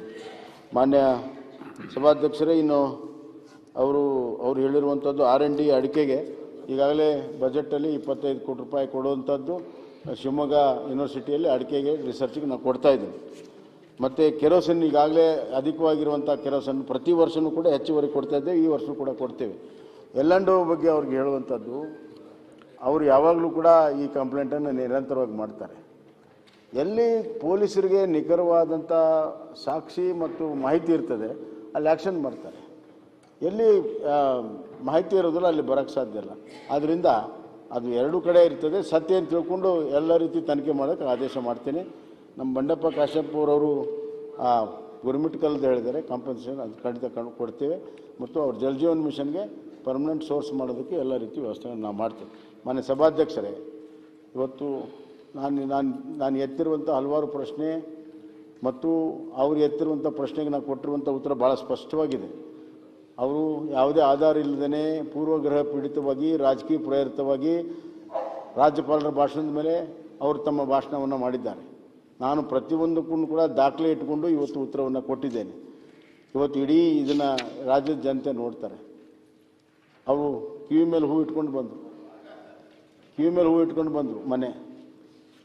ನಾನು ಆವಾಗಲೇ ಹೇಳಿದೆ, ಇಡೀ ರಾಜ್ಯ ಸುತ್ತು ಬಂದಿದ್ದಾರೆ ಜನ, ಅವ್ರ ಕಿವಿ ಮೇಲೆ ಹುಟ್ಟಿದ್ದಾರೆ. ಜನ ಬುದ್ಧಿವಂತರಾಗಿದ್ದಾರೆ, ವಿಶೇಷವಾಗಿ ಮೊಬೈಲ್ ಫೋನ್ ಬಂದು ಎಲ್ಲ ಬುದ್ಧಿವಂತರಾಗಿದ್ದಾರೆ. ಅಲ್ಲೇ ಪಕ್ಕದಲ್ಲೇ ಬರ್ತದೆ ನೀವೇನು ಮಾಡಿದ್ದೀರಿ ಅಂತೇಳಿ. ಆದ್ದರಿಂದ ಈ ಸುಳ್ಳು ಅನ್ನುವಂಥದ್ದನ್ನು ಹೇಳಿ ಸುಳ್ಳಿನ ಸುಳಿಯಲ್ಲಿ ಸಿಗ್ತಾ ಇದ್ದರು. ಕಾಂಗ್ರೆಸ್ ಪಾರ್ಟಿ ಸುಳ್ಳಿನ ಸುಳಿಯಲ್ಲಿ ಸಿಕ್ಕಿದ್ದಾರೆ. ಅದೇ ಸುಳ್ಳು ಅವ್ರಿಗೆ ಮಾರಕವಾಗ್ತದೆ. ಮತ್ತು ಭ್ರಷ್ಟಾಚಾರದ ಎಲ್ಲ ಪ್ರಕರಣಗಳೇನಿದ್ದಾವೆ ACBಯಲ್ಲಿ ಕೊಟ್ಟಿದ್ದು ಅವನ್ನೆಲ್ಲವನ್ನು ಕೂಡ ನಾವು ಲೋಕಾಯುಕ್ತ ತನಿಖೆ ಕೊಡ್ತೇವೆ. ಸತ್ಯ ಹೊರಗೆ ಬರ್ತದೆ. ಯಾರು ಕಟ್ಟಕಟ್ಟೆಯಲ್ಲಿ ನಿಲ್ತಾರೆ, ಅವರ ಅಧ್ಯಕ್ಷರು ಹೇಳಿದರು ಜೈಲಿಗೆ ಕಳಿಸ್ತೀವಿ ಅಂತ. ನಾನು ಚಾಲೆಂಜ್ ಮಾಡ್ತೀನಿ, ಇವಾಗಲೇ ಅವ್ರು ಏನು ಕಂಪ್ಲೇಂಟ್ ಇದ್ದರೆ ಕೊಡಲಿ, ನಾವು ಅವ್ರ ಮೇಲಿನ ಕಂಪ್ಲೇಂಟನ್ನು ಕೊಡ್ತೀವಿ. ಮುಂದಿನ ದಿನಗಳಲ್ಲಿ ಯಾರು ಜೈಲಿಗೆ ಹೋಗ್ತಾರೆ, ಯಾರು ಕಟ್ಟಕಟ್ಟೆಯಲ್ಲಿ ನಿಲ್ತಾರೆ ಭಾಳ ಸ್ಪಷ್ಟವಾಗ್ತದೆ. ನಾವು ಅತ್ಯಂತ ದಕ್ಷತೆಯಿಂದ ಪ್ರಾಮಾಣಿಕತೆಯಿಂದ ಜನರ ಸೇವೆ ಮಾಡೋದಕ್ಕೆ ಇಲ್ಲಿ ನಿಂತಿರುವಂಥದ್ದು. ತಾವು ಭ್ರಷ್ಟರು, ಅದಕ್ಕೆಲ್ಲರೂ ಭ್ರಷ್ಟರು ಅನ್ನುವಂಥ ಭಾವನೆಯಿಂದ ಮಾತನಾಡುವಂಥದ್ದು ಎಷ್ಟರ ಮಟ್ಟಿಗೆ ಸರಿ? ಯಾವ ಆಧಾರದ ಮೇಲೆ ಮಾತಾಡ್ತಾರೆ? ಆದ್ದರಿಂದ ಇದರ ಬಗ್ಗೆ ನಾವು ಹೊರಗಡೆನೂ ಬೇಕಾದಷ್ಟು ಮಾಹಿತಿಗಳಿದ್ದಾವೆ, ಉತ್ತರ ಕೊಡ್ತೀವಿ. ಸದನದಲ್ಲಿ ಜವಾಬ್ದಾರಿಯುತವಾಗಿ ಉತ್ತರವನ್ನು ಕೊಟ್ಟಿದ್ದೇನೆ. ನಮ್ಮದು ಜನಪರವಾಗಿರುವಂಥ, ಜನರಿಗೋಸ್ಕರ ಇರುವಂಥ, ಜನ ಸ್ಪಂದನಾಶೀಲವಾಗಿರುವಂಥ ಒಂದು ಸರ್ಕಾರ. ಆ ಕೆಲಸವನ್ನು ಮಾಡಿದ್ದೇವೆ, ಮುಂದೆ ಕೂಡ ಮಾಡ್ಕೊಂಡು ಹೋಗ್ತೇವೆ. ಜನರ ಮುಂದೆ ನಮ್ಮ ರಿಪೋರ್ಟ್ ಕಾರ್ಡನ್ನು ಇಟ್ಕೊಂಡು ಹೋಗ್ತೇವೆ. ನಕಾರಾತ್ಮಕವಾದ ಮತ ಅಲ್ಲ, ಸಕಾರಾತ್ಮಕ ಮತವನ್ನು, ಆ್ಯಂಟಿ ಇನ್ಕಂಬನ್ಸಿ ಅಲ್ಲ, ಪ್ರೋ ಇನ್ಕಂಬನ್ಸಿಯ ಮತಗಳನ್ನು ನಾವು ಪಡ್ಕೊಂಡು ಮತ್ತೊಮ್ಮೆ ಈ ಕರ್ನಾಟಕ ರಾಜ್ಯದಲ್ಲಿ BJP ಸರ್ಕಾರವನ್ನು ತರ್ತೇವೆ ಅನ್ನುವಂಥ ಮಾತನ್ನು ಹೇಳಿ ನಾನು ಮಾತನ್ನು. ರಾಜ್ಯಪಾಲರ ಭಾಷಣದ ಮೇಲೆ ವಂದನಾ ನಿರ್ಣಯದ ಪ್ರಸ್ತಾವವನ್ನು ಸಭೆಯ ಮತಕ್ಕೆ ಹಾಕುತ್ತೇನೆ. 10ನೇ ಫೆಬ್ರವರಿ 2023ರಂದು ವಿಧಾನಮಂಡಲದ ಉಭಯ ಸದನಗಳ ಸದಸ್ಯರನ್ನು ಉದ್ದೇಶಿಸಿ ದಯಪಾಲಿಸಿದ ಭಾಷಣಕ್ಕಾಗಿ ಈ ಅಧಿವೇಶನದಲ್ಲಿ ಸೇರಿರುವ ವಿಧಾನಸಭೆಯ ಸದಸ್ಯರಾದ ನಾವು ಮಾನ್ಯ ರಾಜ್ಯಪಾಲರಿಗೆ ಕೃತಜ್ಞತಾಪೂರ್ವಕವಾದ ವಂದನೆಗಳನ್ನು ಸಮರ್ಪಿಸುತ್ತೇವೆ. ಪ್ರಸ್ತಾವದ ಪರವಾಗಿರುವವರು ಹೌದು ಎಂದು ಸೂಚಿಸಬೇಕು. ಪ್ರಸ್ತಾವದ ವಿರೋಧವಾಗಿರುವವರು ಇಲ್ಲ ಎಂದು ಸೂಚಿಸಬೇಕು. ಪ್ರಸ್ತಾವವು ಹೌದು ಎನ್ನುವರ ಪರವಾಗಿದೆ ಎಂದು ಭಾವಿಸುತ್ತೇನೆ. ಪ್ರಸ್ತಾವವು ಹೌದು ಎನ್ನುವರ ಪರವಾಗಿದೆ. ಪ್ರಸ್ತಾವವು ಹೌದು ಎನ್ನುವರ ಪರವಾಗಿದೆ. ಪ್ರಸ್ತಾವವು ಅಂಗೀಕೃತವಾಗಿದೆ. ವಂದನಾ ನಿರ್ಣಯದ ಪ್ರಸ್ತಾವವನ್ನು ಸಭೆಯ ಅನುಮತಿ ದೊರಕಿದೆ. ಪ್ರಸ್ತಾವಕ್ಕೆ ಸಭೆಯ ಅನುಮತಿ ದೊರಕಿದೆ. ವಂದನಾ ನಿರ್ಣಯದ ಪ್ರಸ್ತಾವವನ್ನು ಮಾನ್ಯ ರಾಜ್ಯಪಾಲರಿಗೆ ಕಳಿಸಿಕೊಡಲಾಗುವುದು.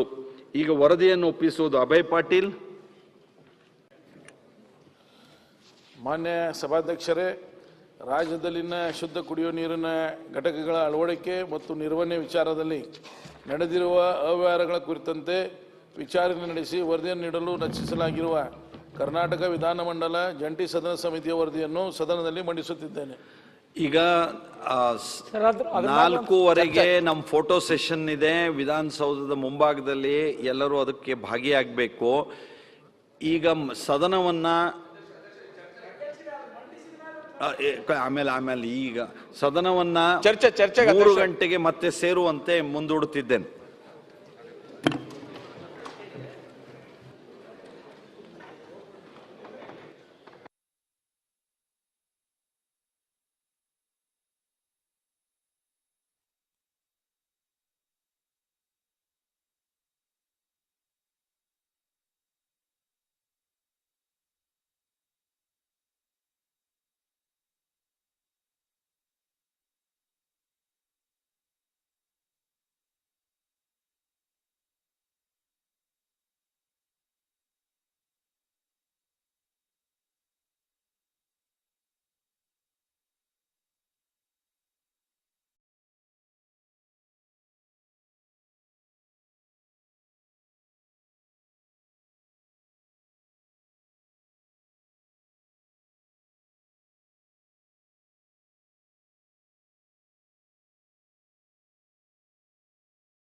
BPL ಅಲ್ಲಿರುವಂಥ SC/STಗಳಿಗೆ ಎಲ್ಲ ರೀತಿಯ ಎಲ್ಲ ಸಮಸ್ಯೆಗಳು ಕೂಡ ಇದ್ದಾವೆ. ಆದ್ದರಿಂದ ಅವರ ಒಂದು ಭಾರವನ್ನು ಕಡಿಮೆ ಮಾಡೋ ಸಲುವಾಗಿ ಇವತ್ತು ನಾವು ಹಲವಾರು ಕ್ರಮಗಳನ್ನು ನಾವು ತೆಗೆದುಕೊಂಡು ಮನೆ ಕಟ್ಟೋದಕ್ಕೆ ಉದಾಹರಣೆಗೆ ಇವತ್ತು 2 ಲಕ್ಷ ಕೂಡ ಹೆಚ್ಚಿಗೆ ಮಾಡೋದಕ್ಕೂ ಕೂಡ ನಾವು ಕೆಲಸ ಮಾಡಿದ್ದೇವೆ. ಆದ್ದರಿಂದ ಅವ್ರ ಕಾಂಟ್ರಿಬ್ಯೂಷನ್ ಕೂಡ ಕಡಿಮೆ ಆಗ್ತದೆ. ಆ ನಿಟ್ಟಿನಲ್ಲಿ ಒಂದು ಪ್ರಮುಖವಾದಂಥ ನಿರ್ಣಯವನ್ನು ಮಾಡಿದ್ವಿ. 75 ಯೂನಿಟ್ಸ್ ಪವರನ್ನು ಇವತ್ತು ಪುಕ್ಕಟೆ ಕೊಡುವಂಥ ಕೆಲಸವನ್ನು ಮಾಡಿದ್ದೇವೆ. ಜಮೀನು ಕೊಂಡ್ಕೊಳ್ಳೋದಕ್ಕೆ ಬೆಂಗಳೂರು ಸುತ್ತಮುತ್ತಲೂ 20 ರಿಂದ 25 ಲಕ್ಷ, ಬೆಂಗಳೂರಿನ ಆಚೆ 15 ರಿಂದ 20 ಲಕ್ಷಕ್ಕೆ ಏರಿಸಿದ್ದೇವೆ. ಮತ್ತು ಎಲ್ಲಕ್ಕಿಂತ ಹೆಚ್ಚಾಗಿ ಆ ಯುವಕರಿಗೆ ಬೇರೆ ಬೇರೆ ಯೋಜನೆಗಳಿದ್ದಾವೆ. ನಾನು ಆಗಲೇ ಹೇಳಿದಂತೆ ಸೆಲ್ಫ್ ಎಂಪ್ಲಾಯ್ಮೆಂಟ್. ಆದರೆ ಕೂಡಲೇ ಅವ್ರಿಗೆ ಉಪಯೋಗ ಆಗುವಂಥ ಕೆಲಸಗಳಾಗಬೇಕು ಅಂತ ಹೇಳಿ ನಾವು ಪ್ರತಿಯೊಂದು ಕ್ಷೇತ್ರದಲ್ಲಿ ಬಜೆಟಲ್ಲಿ ಇರಲಿಲ್ಲ. ಬಜೆಟ್ ಎಲ್ಲವೂ ಈಗ ನಾನು ಹೇಳಿದ ಬಜೆಟಲ್ಲಿಲ್ಲ, ಬಜೆಟ್ ಹೊರತುಪಡಿಸಿನೂ ನಾವು ಮಾಡಿದ್ದೇವೆ. ಇದು 100 ಜನ ಪ್ರತಿಯೊಂದು ಕ್ಷೇತ್ರದಲ್ಲಿ ಇವತ್ತು ಬಾಬು ಜಗಜೀವನ್ ರಾಮ್ ಹೆಸರಿನಲ್ಲಿ ಅವರಿಗೆ ಅವರು ಮಾರ್ಕೆಟಿಂಗ್ ಏಜೆಂಟ್ ಆಗಬೇಕು ಅಂತ ಹೇಳಿ ಸ್ವಯಂ ಉದ್ಯೋಗರ ಮಾಡಲಿ, ಯಾವುದೇ ಕಂಪ್ನಿ ಮಾರ್ಕೆಟಿಂಗ್ ಏಜೆಂಟ್ರಾಗಲಿ ಅಂತ ಹೇಳಿ 2 wheeler with all the facilities ಅವ್ರಿಗೆ ಮನೆಗೆ ಹೋಗಿ ಮಾರ್ಕೆಟಿಂಗ್ ಮಾಡೋದಕ್ಕಾಗಲಿ ಇನ್ನೊಂದಕ್ಕಾಗಲಿ 100 ಇವತ್ತು ವೆಹಿಕಲ್ಗಳನ್ನು ಕೊಡುವಂಥ ವ್ಯವಸ್ಥೆಗಳನ್ನು ಇದೇ ವರ್ಷ ಮಾಡಿದ್ದೀವಿ, ಪ್ರಸ್ತುತ ವರ್ಷದಲ್ಲೇ ಮಾಡಿದ್ದೇವೆ. ಅದನ್ನು ಹೆಚ್ಚಿಗೆ ಮಾಡಬೇಕು ಅಂಥೇಳಿ ಈ ವರ್ಷ 2 ವೀಲರ್ ಬದಲು 3 ವೀಲರ್ ಕೊಡಬೇಕು ಅಂಥೇಳಿ ಈಗ ಬಜೆಟಲ್ಲಿ ಕೂಡ ನಾವು ಮಾಡಿದ್ದೇವೆ. ಅದೇ ರೀತಿ ಹಾಸ್ಟೆಲ್ಗಳು, ಮಾನ್ಯ ಸಭಾಧ್ಯಕ್ಷರೇ, ಇವತ್ತು ಸಂಖ್ಯೆ ಹಾಸ್ಟೆಲಲ್ಲಿ ಬಯಸೋರಂಥ ಸಂಖ್ಯೆ ಪ್ರತಿ ವರ್ಷವೂ ಜಾಸ್ತಿ ಆಗ್ತದೆ. ಆದರೆ ಪ್ರತಿ ವರ್ಷ ಒಂದು 10, 15, 20 ಹಾಸ್ಟೆಲ್ಗಳನ್ನು ನಾವು ಮಾಡ್ತಾಯಿದ್ವಿ. ಆದರೆ ನಾನು ಕಳೆದ ವರ್ಷ ತೀರ್ಮಾನ ಮಾಡಿದೆ 100 ಅಂಬೇಡ್ಕರ್ ಹಾಸ್ಟೆಲ್ಗಳನ್ನು SC/STಗೆ ಮಾಡಬೇಕು. ಅಷ್ಟೇ ಅಲ್ಲ, ಸುಮಾರು 5 ಕಡೆ ಇವತ್ತು ಮೆಗಾ ಹಾಸ್ಟೆಲ್ಗಳನ್ನು ಮಾಡಬೇಕು ಅಂತ ತೀರ್ಮಾನ ಮಾಡಿದ್ವಿ. ನಾವೆಲ್ಲ ನೋಡ್ತೀವಿ. ಈಗ ಉದಾಹರಣೆಗೆ ಮಂಗಳೂರಿಗೆ ಎಲ್ಲ ಹಳ್ಳಿ ಕಡೆಯಿಂದ ಬರ್ತಾರೆ ಮಕ್ಕಳು, ಧಾರವಾಡಕ್ಕೆ ಬರ್ತಾರೆ, ಮೈಸೂರಿಗೆ ಬರ್ತಾರೆ, ಬೆಂಗಳೂರಿಗೆ ಬರ್ತಾರೆ, ಗುಲ್ಬರ್ಗಕ್ಕೆ ಬರ್ತಾರೆ. ಆ ಹಳ್ಳಿಯಿಂದ ಬಂದ ಮಕ್ಕಳಿಗೆ ಹಾಸ್ಟೆಲ್ಲೇ ಇರೋಲ್ಲ. ಅವರು ಬೇರೆ ಬೇರೆ ಕಡೆ ಇರುವಂಥ ವ್ಯವಸ್ಥೆ ಕೊಡೆಗೆ ಅವ್ರು ಕಲಿಯೋದು ಕೂಡ ಕಷ್ಟ ಆಗ್ತದೆ.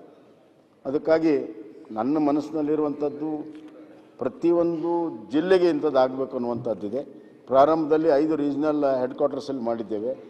1,000 ಮಕ್ಕಳಿಗೆ ಮೆಗಾ ಹಾಸ್ಟೆಲ್ಗಳನ್ನು ಇವತ್ತು ನಾವು ಮಾಡ್ತಾ ಇದ್ದೇವೆ. ಈಗಾಗಲೇ ಅದು ಟೆಂಡರ್ ಪ್ರಕ್ರಿಯೆ ಮುಗಿದಿದೆ, ಆ ಕೆಲಸ ಕೂಡ ಪ್ರಾರಂಭ ಆಗುತ್ತೆ. ಅದಕ್ಕಾಗಿ ನಾವು ಹಲವಾರು ನಮ್ಮ ಸರ್ಕಾರಿ ಭೂಮಿಯನ್ನೇ ನಾವು ತೆಗೆದುಕೊಳ್ತೀವಿ, ಯಾಕಂದರೆ ಭೂಮಿದೊಂದು ಮತ್ತೆ ಸಮಸ್ಯೆ ಆಗಬಾರ್ದು ಅಂತ 5 ಮೆಗಾ ಹಾಸ್ಟೆಲ್ಗಳನ್ನು ಮಾಡಿದ್ದೇವೆ. ಈ ಪೂರ್ಣ ಆದ ಮೇಲೆ ಇನ್ನಷ್ಟು ಮೆಗಾ ಹಾಸ್ಟೆಲ್ಗಳನ್ನು ಮಾಡ್ತೇವೆ. ಎಲ್ಲಿ ಎಜುಕೇಷನ್ ಸೆಂಟರ್ ಇದೆ ಅಲ್ಲಿ ನಾವು ಇವತ್ತು ಪ್ರಶಸ್ತಿ ಕೊಟ್ಟು ಮಾಡಿದ್ದೇವೆ. ಮಾನ್ಯ ಸಭಾಧ್ಯಕ್ಷರೇ, ಇದು ಒಂದು ಹೊಸ ಕನ್ಸೆಪ್ಟ್ ಬರ್ತಾ ಇದೆ. ಎಲ್ಲ ಮಕ್ಕಳಿಗೆ ಸಮಾನವಾದಂಥ ಎಲ್ಲ ವ್ಯವಸ್ಥೆಗಳನ್ನು ಮಾಡಿ ಅವರು PGವರೆಗೂ ಅಲ್ಲಿ ಕಲಿಯುವಂಥ ವ್ಯವಸ್ಥೆಗಳನ್ನು ಕೂಡ ಇವತ್ತು ನಾವು ಮಾಡ್ತಾಯಿದ್ದೇವೆ ಮಾನ್ಯ ಸಭಾಧ್ಯಕ್ಷರೇ. ಮತ್ತು 550 ಕನಕದಾಸ್ ಹಾಸ್ಟೆಲ್ಗಳನ್ನು ಮಾಡಿದೆ. ಅದು ಕೂಡ ಭಾಳ ಕೊರತೆ ಇದೆ. OBCಯಲ್ಲಿಂದ ಇನ್ನೂ ಜಾಸ್ತಿ ಕೊರತೆ ಇದೆ. ಅಲ್ಲಿ OBC ಮಕ್ಕಳ ಸಂಖ್ಯೆ ಜಾಸ್ತಿ ಇದೆ. ಇವತ್ತು ಸುಮಾರು 2.5 ಲಕ್ಷ ಮಕ್ಕಳು OBC ಹಾಸ್ಟೆಲಲ್ಲಿದ್ದಾರೆ. ಆದ್ದರಿಂದ ನಾನು ವರ್ಷದ ಮಧ್ಯದಲ್ಲಿ ನಾನು ಇನ್ನೊಂದು ತೀರ್ಮಾನ ಮಾಡಿದೆ. 25% ನಮ್ಮ ಹಾಸ್ಟೆಲ್ ಕೆಪಾಸಿಟಿಯನ್ನು ಹೆಚ್ಚಿಗೆ ಮಾಡಿ ಅದಕ್ಕೆ 250 ಕೋಟಿ ರೂಪಾಯಿನ ಕೊಟ್ಟು ಇವತ್ತು ಸುಮಾರು 30,000 OBC ಮಕ್ಕಳಿಗೆ ಅಡಿಷ್ನಲ್ ಅಡ್ಮಿಷನನ್ನು ಕೊಟ್ಟು, ಅವರು ಇಲ್ಲಿದ್ರೆ ವಿದ್ಯಾಸಿರಿ ಅಂಥೇಳಿ ಅಲ್ಲಿ ಇಲ್ಲಿ ಬಾಡಿಗೆ ಮನೆಯಲ್ಲಿ ಇರುವಂಥ ವ್ಯವಸ್ಥೆಗಳಿದೆ. ಆದ್ದರಿಂದ ಹಾಸ್ಟೆಲ್ಗಳಲ್ಲೇ ಕೆಪಾಸಿಟಿ ಇನ್ಕ್ರೀಸ್ ಮಾಡಿ 250 ಕೋಟಿ ರೂಪಾಯಿನ ಕೊಟ್ಟು ಸುಮಾರು 30,000 ಅಡಿಷ್ನಲ್ ಮಕ್ಕಳಿಗೆ ಮಾಡಿದ್ದೇವೆ. ಈ ವರ್ಷ ನಾವು ಒಟ್ಟಾರೆ ಕಳೆದ ವರ್ಷದಕ್ಕಿಂತ 1 ಲಕ್ಷ OBC ಮಕ್ಕಳಿಗೆ ಹಾಸ್ಟೆಲ್ ಫೆಸಿಲಿಟಿಯನ್ನು ಮತ್ತು ವಿದ್ಯಾಸಿರಿಯನ್ನು ಕೊಡುವಂಥ ತೀರ್ಮಾನವನ್ನು ಮಾಡಿ 1 ಲಕ್ಷ ಅಧಿಕವಾಗಿ. ಯಾಕಂದರೆ ಜನಸಂಖ್ಯೆ ಜಾಸ್ತಿ ಇದೆ, OBCಯವರ ಮಕ್ಕಳ ಕಲಿಯುವಂಥ ಸಂಖ್ಯೆನೂ ಕೂಡ ಜಾಸ್ತಿ ಇರೋದರಿಂದ ಈ ಕೆಲಸವನ್ನು ಮಾಡಿದೆ.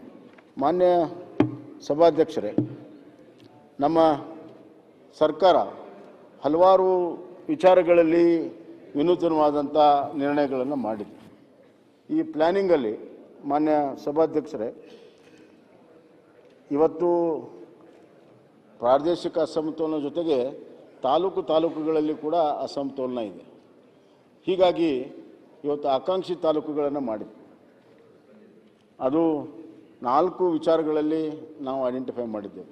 ಒಂದು ಶಿಕ್ಷಣದಲ್ಲಿ ರಾಜ್ಯ ಎವರೇಜ್ಗಿಂತ ಕಡಿಮೆ ಇರುವಂಥದ್ದು, ಒಂದು ಆರೋಗ್ಯದಲ್ಲಿ ರಾಜ್ಯ ಎವರೇಜ್ಗಿಂತ ಕಡಿಮೆ ಇರುವಂಥದ್ದು, ಪೌಷ್ಟಿಕತೆಯಲ್ಲಿ ರಾಜ್ಯ ಆರೋಗ್ಯಕ್ಕಿಂತ ಕಡಿಮೆ ಇರುವಂಥದ್ದು, ಮತ್ತು ಮಕ್ಕಳ ಮತ್ತು ತಾಯಿಯ ವಿಚಾರದಲ್ಲಿ ಆರೋಗ್ಯಕ್ಕಿಂತ ಕಡಿಮೆ ಇರುವಂಥದ್ದು.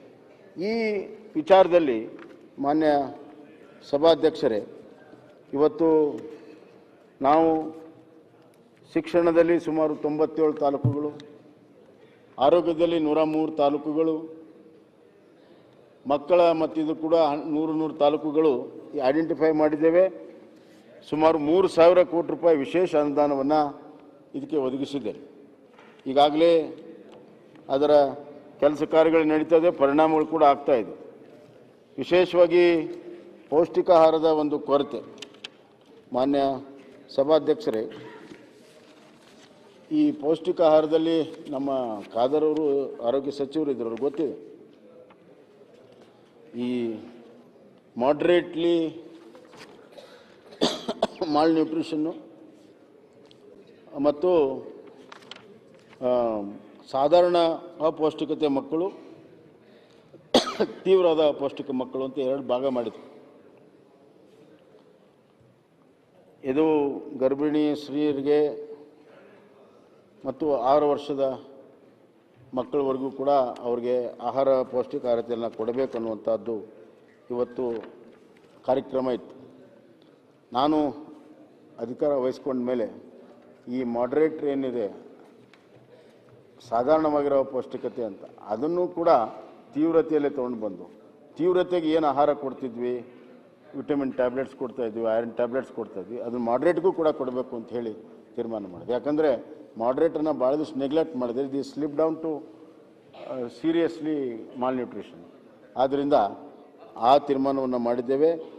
ಸುಮಾರು 52 ಲಕ್ಷ ಫಲಾನುಭವಿಗಳಿಗೆ ಇದು ಮುಟ್ಟಿದೆ. ಮಾನ್ಯ ಸಭಾಧ್ಯಕ್ಷರೇ, ಇದು ಪೌಷ್ಟಿಕತೆಯ ಕೊರತೆ ಬಹಳ ನಮಗೆ ಮನಸ್ಸಿಗೆ ನೋವಾಗುವಂಥದ್ದು.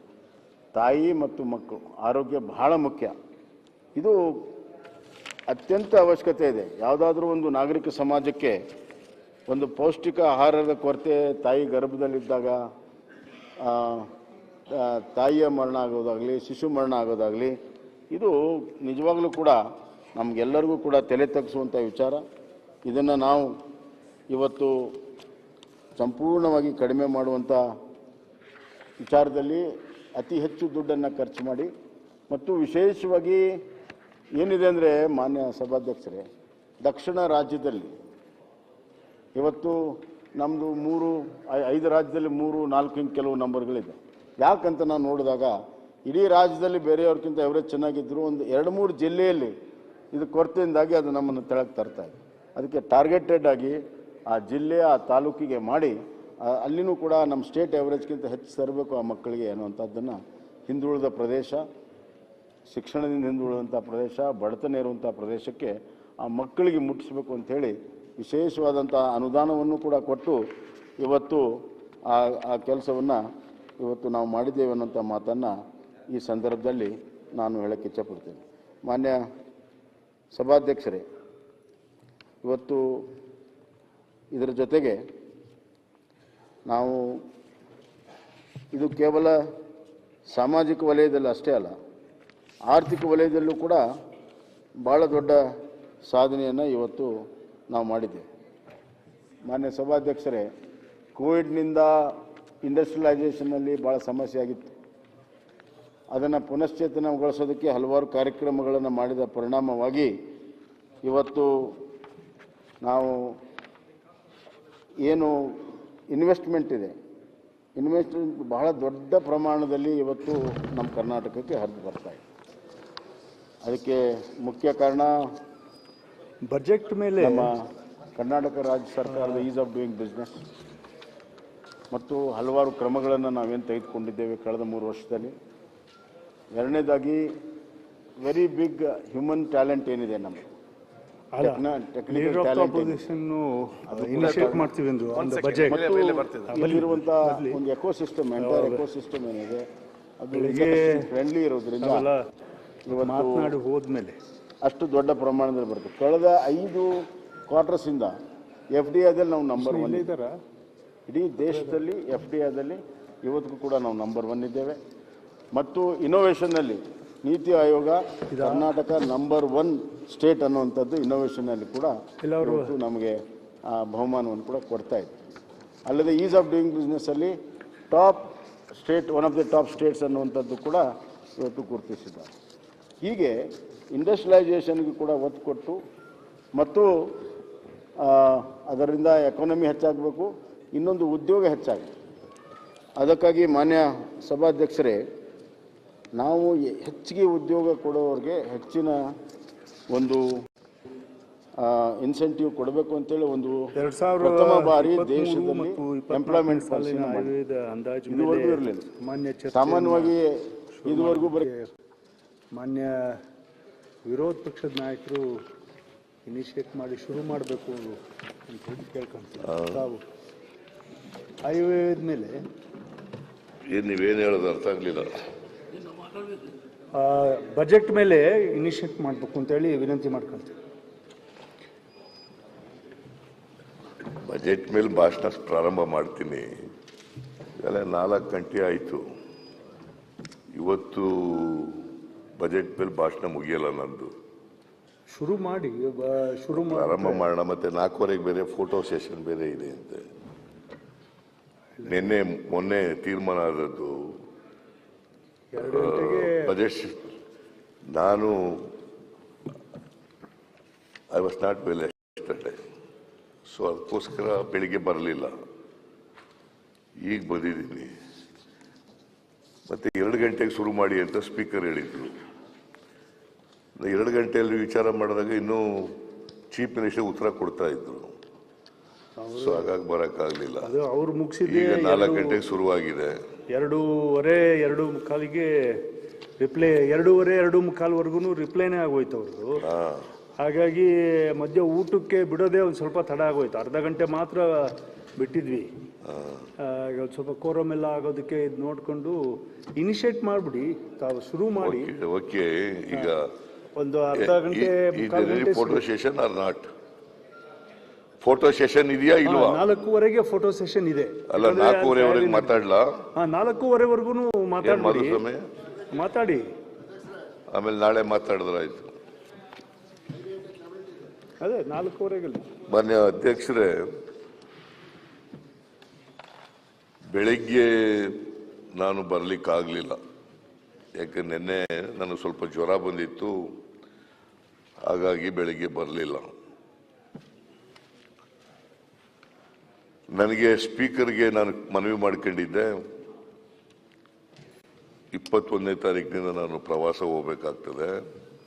ಅದಕ್ಕೆ 2 ಗಂಟೆಗೆ ನನಗೆ ಅವಕಾಶ ಮಾಡಿಕೊಟ್ರೆ 2 ಗಂಟೆಯಿಂದ 5 ಗಂಟೆವರೆಗೂ ಮಾತಾಡಿ ಹೋಗ್ತೀನಿ ಅಂತ ಹೇಳಿದ್ದೆ. ಅವರು ಹ್ಞೂ ಅಂತ ಹೇಳಿದರು. ಬಟ್ ನಾ 2 ಗಂಟೆಯಲ್ಲಿ ಫೋನ್ ಮಾಡಿದಾಗ ಇನ್ನೂ ಮುಖ್ಯಮಂತ್ರಿಗಳೇ ಮಾತಾಡ್ತಾ ಇದ್ರು.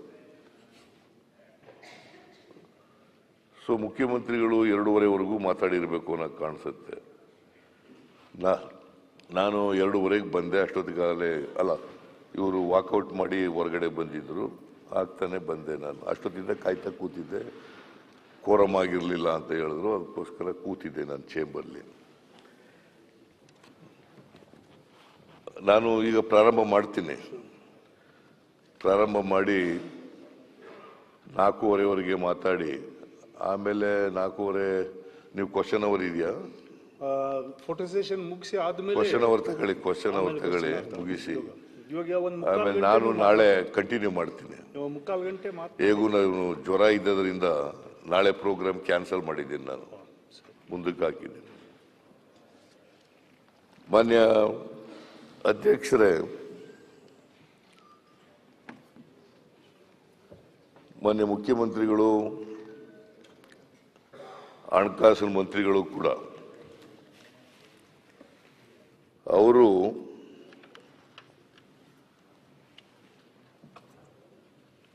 ಎರಡು 2023-24ನೇ ಆರ್ಥಿಕ ವರ್ಷಕ್ಕೆ ಮುಂಗಡ ಪತ್ರವನ್ನು ಮಂಡಿಸಿದ್ದಾರೆ.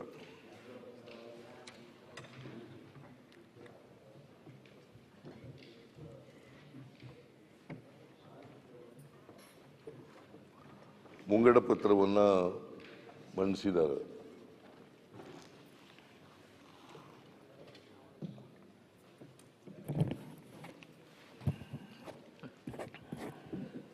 ಕೇಳಿಸ್ತಾ ಇಲ್ವಾ?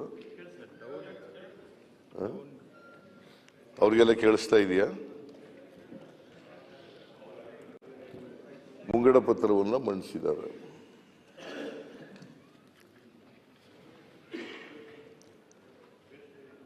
ಬಜೆಟ್ ಅಂತಂದ್ರೆ ಅದು ಅಂಕಿಅಂಶಗಳ ಕಸರತ್ತೇನಲ್ಲ.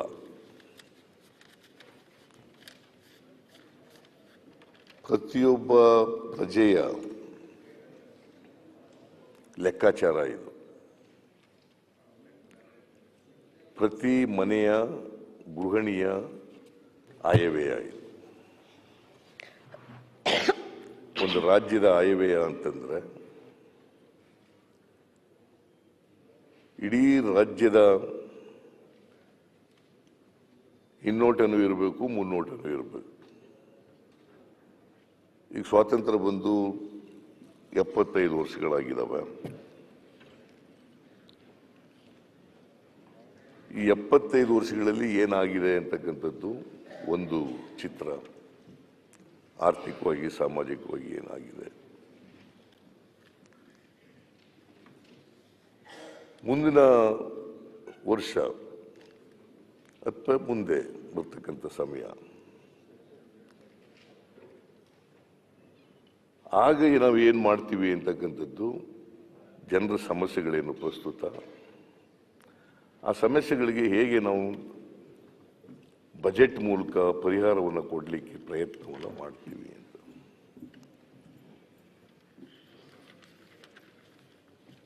ಈ ಬಜೆಟ್ ಆಯಾ ವ್ಯಯ ಎಷ್ಟು ಹಣ ಬರ್ತದೆ, ತೆರಿಗೆಯಿಂದ ಎಷ್ಟು ಬರ್ತದೆ, ನಮ್ಮ ಸ್ವಂತ ತೆರಿಗೆಯಿಂದ ಎಷ್ಟು ಬರ್ತದೆ, ನಾನ್ ಟ್ಯಾಕ್ಸ್ ಇಂದ ಎಷ್ಟು ತೆರಿಗೆ ಬರ್ತದೆ, ಕೇಂದ್ರ ಸರ್ಕಾರದಿಂದ ನಮ್ಮ ಪಾಲು ಎಷ್ಟು ಬರ್ತದೆ, ಸಹಾಯಧನ ಎಷ್ಟು ಬರ್ತದೆ, ಸಾಲ ಎಷ್ಟು ಎತ್ತುವಳಿ ಮಾಡ್ತೀವಿ, ಇದು ಎಲ್ಲ ಆಯ ಬರ್ತಕ್ಕಂಥದ್ದು. ವ್ಯಯ ಹೆಂಗ್ ಮಾಡ್ತೀವಿ ಅನ್ನೋದು. ಈ ನಾಡಿನ ಅಭಿವೃದ್ಧಿಯನ್ನು ಸರ್ವತೋಮುಖ ಅಭಿವೃದ್ಧಿ ಮಾಡಬೇಕಾದ್ರೆ ಜನರ ಸಮಸ್ಯೆಗಳೇನು ಅಂತಕ್ಕಂಥದ್ದನ್ನ ಗಮನದಲ್ಲಿಟ್ಟುಕೊಂಡು ಹೇಗೆ ನಾವು ಹಣ ಖರ್ಚು ಮಾಡ್ತೀವಿ ಅಂತಕ್ಕಂಥದ್ದು ಬಹಳ ಮುಖ್ಯ.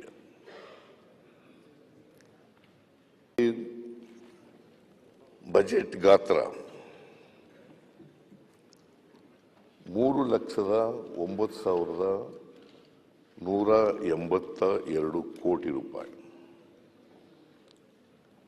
3,09,182 ಕೋಟಿ ರೂಪಾಯಿ ಮುಂದಿನ ವರ್ಷಕ್ಕೆ. ಈ ವರ್ಷ ಇದ್ದದ್ದು ಅಂದರೆ ಕರೆಂಟ್ ಇಯರ್ನಲ್ಲಿ 2,65,720 ಕೋಟಿ. ಅದು ತೆರಿಗೆ ಬಯನ್ಸಿ ಜಾಸ್ತಿ ಆಗಿದೆ ಅನ್ನೋ ಕಾರಣಕ್ಕೋಸ್ಕರ ಬಜೆಟ್ ಗಾತ್ರನೂ ಕೂಡ ಈ ವರ್ಷ ಕರೆಂಟ್ ಇಯರ್ನಲ್ಲಿ ಜಾಸ್ತಿ ಆಗಿದೆ. 1,89,000 ಕೋಟಿ ಇಷ್ಟು ಆಗಿದೆ. ಆದರೆ ತೆರಿಗೆ ಬಯನ್ಸಿ ಆಗಿದ್ರು ಕೂಡ ಒಂದು ವರ್ಷದಲ್ಲಿ ಸುಮಾರು 20% ಗ್ರೋತ್ ಆಗಿದೆ ಕಂಪೇರ್ ಟು ಲಾಸ್ಟ್ ಇಯರ್ ಅಂತ ಹೇಳ್ತಾರೆ. ಆದರೆ 22-23ಕ್ಕೆ 22-23ಕ್ಕೆ ಟ್ಯಾಕ್ಸ್ ಜಾಸ್ತಿ ಆಗಿದೆ ಅಂತ ಹೇಳ್ತಾರೆ. ಕಮರ್ಷಿಯಲ್ ಟ್ಯಾಕ್ಸ್ ಜಾಸ್ತಿ ಆಗಿದೆ, ಎಕ್ಸೈಸ್ ಟ್ಯಾಕ್ಸ್ ಜಾಸ್ತಿ ಆಗಿದೆ, ಸ್ಟ್ಯಾಂಪ್ಸ್ ಅಂಡ್ ರಿಜಿಸ್ಟ್ರೇಷನ್ ಟ್ಯಾಕ್ಸ್ ಜಾಸ್ತಿ ಆಗಿದೆ, ಮೋಟಾರ್ ವೆಹಿಕಲ್ಸ್ ಟ್ಯಾಕ್ಸ್ ಜಾಸ್ತಿ ಆಗಿದೆ, ನಾನ್ ಟ್ಯಾಕ್ಸ್ ರೆವಿನ್ಯೂ ಜಾಸ್ತಿ ಆಗಿದೆ ಅಂತೆಲ್ಲ ಹೇಳಿ ಅದರಿಂದ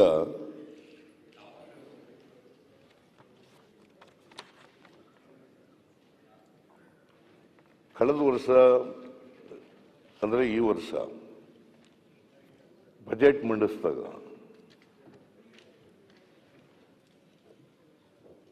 $14,699.14 ಕೋಟಿ ರೆವಿನ್ಯೂ ಡಿಫಿಸಿಟ್ ಇತ್ತು.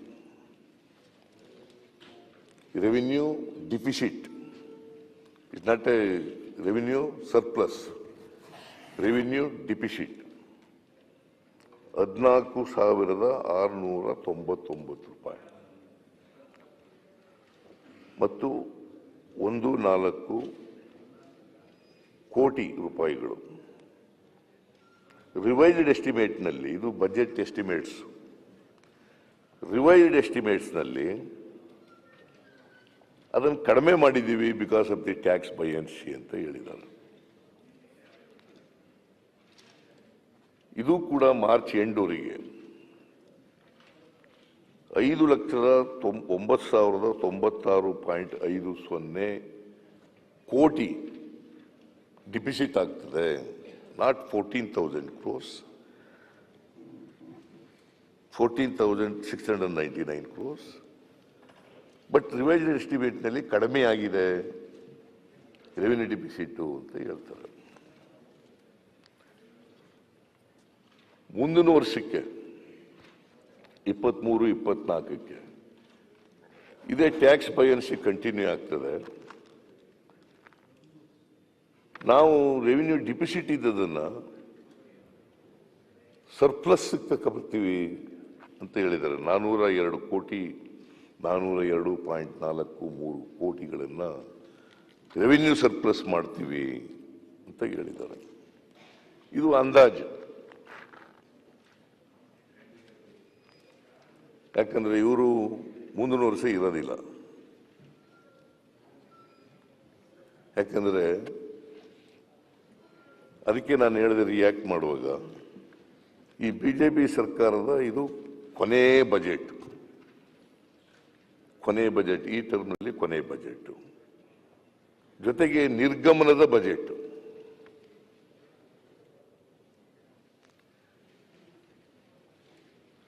ಚುನಾವಣೆ ಏಪ್ರಿಲ್ ತಿಂಗಳಲ್ಲಿ ಬರ್ತದೆ. Code of conduct second week, third week of ಮಾರ್ಚ್ನಲ್ಲಿ ಪ್ರಾರಂಭ ಆಗ್ತದೆ. Election will be last week of April or first week of May, most likely.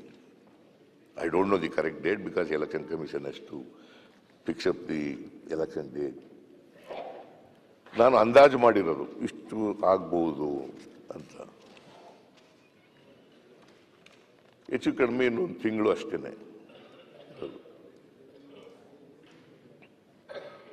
ಆಮೇಲೆ ಕೋಡ್ ಆಫ್ ಕಂಡಕ್ಟ್ ಬಂದ್ಬಿಡ್ತದೆ, ಏನು ಕೆಲಸಗಳು ನಡೆಯಲ್ಲ, ಅಧಿಕಾರಿಗಳು ಕೂಡ ಎಲೆಕ್ಷನ್ ಡ್ಯೂಟಿನಲ್ಲಿ ಇರ್ತಾರೆ, ಏನು ಕೆಲಸ ಆಗಲ್ಲ ಆಗ. ಸೊ 2022-23ಕ್ಕೆ ಇವರು ಸರ್ಪ್ಲಸ್ ಬಜೆಟ್ ಮಾಡಲಿಕ್ಕೆ ಆಗಿಲ್ಲ. ಡಿಫಿಸಿಟ್ ಬಜೆಟ್ ಕಂಟಿನ್ಯೂ ಆಗ್ತಾ ಇದೆ. ನಾನು ಮುಖ್ಯಮಂತ್ರಿ ಆಗಿರುವಾಗ ಎಲ್ಲ 5 ವರ್ಷಗಳು ಕೂಡ ಸರ್ಪ್ಲಸ್ ಬಜೆಟ್. ಇವರು ಮುಂದಿನ ವರ್ಷಕ್ಕೆ ಹೇಳ್ತಾ ಇದ್ದಾರೆ, ಇವರು ಅಧಿಕಾರದಲ್ಲಿ ಇಲ್ಲದೆ ಇರತಕ್ಕಂಥ ವರ್ಷದಲ್ಲಿ ಹೇಳ್ತಾ ಇರೋದು. ಐ ಕ್ಯಾನ್ ಅಪ್ರಿಷಿಯೇಟ್ ಮಾಡ್ಬೋದಾಗಿತ್ತು. ಈ ವರ್ಷನೇ ನಾವು ಸರ್ಪ್ಲಸ್ ಬಜೆಟ್ ಮಾಡಿದ್ದೀವಿ ಅಂತಂದ್ರೆ ಅಪ್ರಿಷಿಯೇಟ್ ಮಾಡ್ಬೋದಾಗಿದೆ. ತೆರಿಗೆ ಬಯನ್ಸಿ ಜಾಸ್ತಿ ಆಗಿದೆ, ಹಾಗಾಗಿ ನಾವು ಸರ್ಪ್ಲಸ್ ಬಜೆಟ್ ಅನ್ನು ಮಾಡಿದ್ದೀವಿ. ಸಾಲ ಎತ್ತುವಳಿ ಕಡಿಮೆ ಮಾಡಿದ್ದೀವಿ.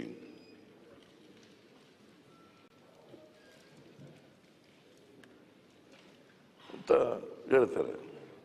ಆಮೇಲೆ ಒಂದು ಬಜೆಟ್ ಅಂತಂದ್ಮೇಲೆ ಜನರ ಮುಂದೆ, ಯಾಕಂತಂದ್ರೆ ಒಂದು ಬಜೆಟ್ನ ಆತ್ಮ ಇದೆಯಲ್ಲ, ಅದು ಪಾರದರ್ಶಕವಾಗಿರಬೇಕು, ಉತ್ತರದಾಯಿತ್ವವಾಗಿ ಇರಬೇಕು. ಪಾರದರ್ಶಕತೆ ಮತ್ತು ಉತ್ತರದಾಯಿತ್ವ ಎಲ್ಲೂ ಕೂಡ ಈ ಬಜೆಟ್ನ ನೀವು ನೋಡಿದಾಗ,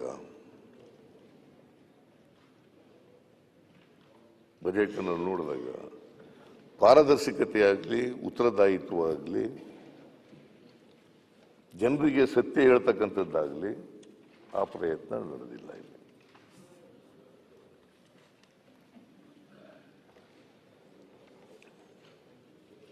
ನಾವು ಯಾವಾಗಲೂ ಕೂಡ ಬಜೆಟ್ ಮೂಲಕ ಜನರನ್ನ ದಾರಿ ತಪ್ಪಿಸ್ತಕ್ಕಂಥ ಕೆಲಸ ಮಾಡಕ್ ಹೋಗ್ಬಾರ್ದು. ಜನರಿಗೆ ಸತ್ಯ ದರ್ಶನ ಮಾಡ್ತಕ್ಕಂಥದ್ದನ್ನ ಮಾಡಬೇಕು. ಬಜೆಟ್ ಅನ್ನೋದ್ರೆ ಇದಕ್ಕೊಂದು ಪಾವಿತ್ರತೆ ಇದೆ. It's annual statement of receipts and expenditure. It is not just annual statement. ಒಂದು ಇಡೀ ರಾಜ್ಯದ ಹಿನ್ನೋಟ ಮತ್ತೆ ಮುನ್ನೋಟ ಎಲ್ಲ ಇರಬೇಕು. ನಾನು ನಿಮಗೆ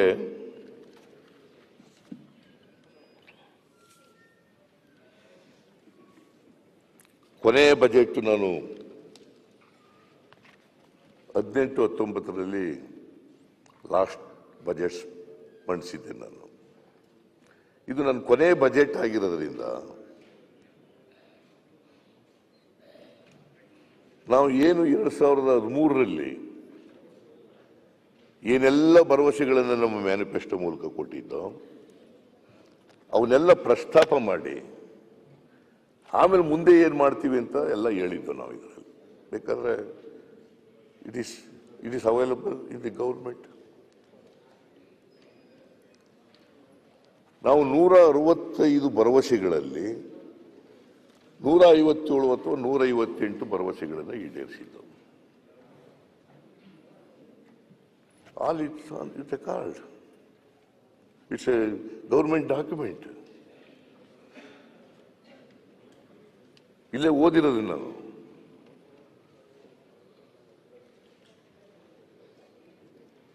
It has gone to the records.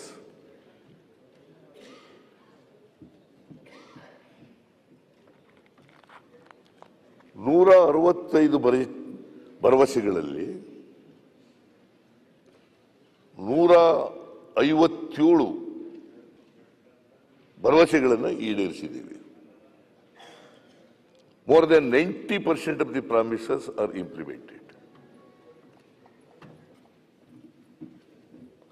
ಅದರ ಜೊತೆಗೆ 30 ಹೊಸ ಕಾರ್ಯಕ್ರಮಗಳನ್ನು ಕೂಡ ಮಾಡಿದ್ದೇವೆ ನಾವು. ನಾನು ಪ್ರಮಾಣ ವಚನ ಸ್ವೀಕಾರ ಮಾಡುವಾಗ ಹೇಗೆ ಸಂವಿಧಾನಾತ್ಮಕವಾಗಿ ಒಂದು ಸಂಪ್ರದಾಯ ಇದೆ, ಪ್ರಮಾಣ ವಚನ ತಗೊಂಡು ಮುಖ್ಯಮಂತ್ರಿ ಆಗೋದು. ಅವತ್ತು ಬಸವಣ್ಣವರ ಜಯಂತಿ, ಅವತ್ತು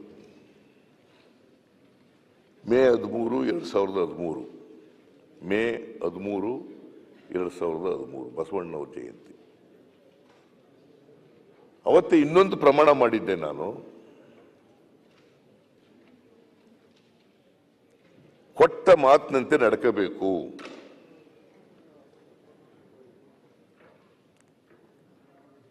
ಅವತ್ತೇನು ಸಾಂಪ್ರದಾಯಿಕವಾಗಿ ನಾನು ಪ್ರಮಾಣ ವಚನ ಸ್ವೀಕಾರ ಮಾಡಿದೆ, ಅದೇ ದಿನ ಇನ್ನೊಂದು ಪ್ರಮಾಣ ಏನು ಮಾಡಿದ್ದೆ ನಾನು ಅಂತಂದ್ರೆ, ಅದಕ್ಕೋಸ್ಕರನೇ ಬಸವೇಶ್ವರ ಜಯಂತಿ ದಿನನೇ ಪ್ರಮಾಣ ವಚನ ತಗೊಂಡದ್ದು ನಾನು.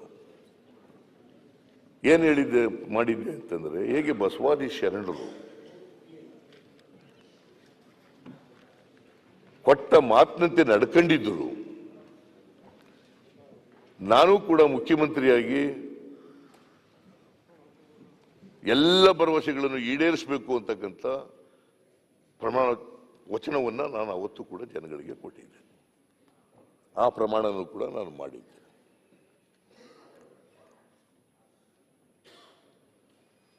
ನಾನು ಇದನ್ನೆಲ್ಲ ಯಾಕೆ ಹೇಳ್ತಾ ಇದ್ದೀನಿ ಅಂತಂದ್ರೆ, ಮುಖ್ಯಮಂತ್ರಿಗಳು ಬೆಳಿಗ್ಗೆ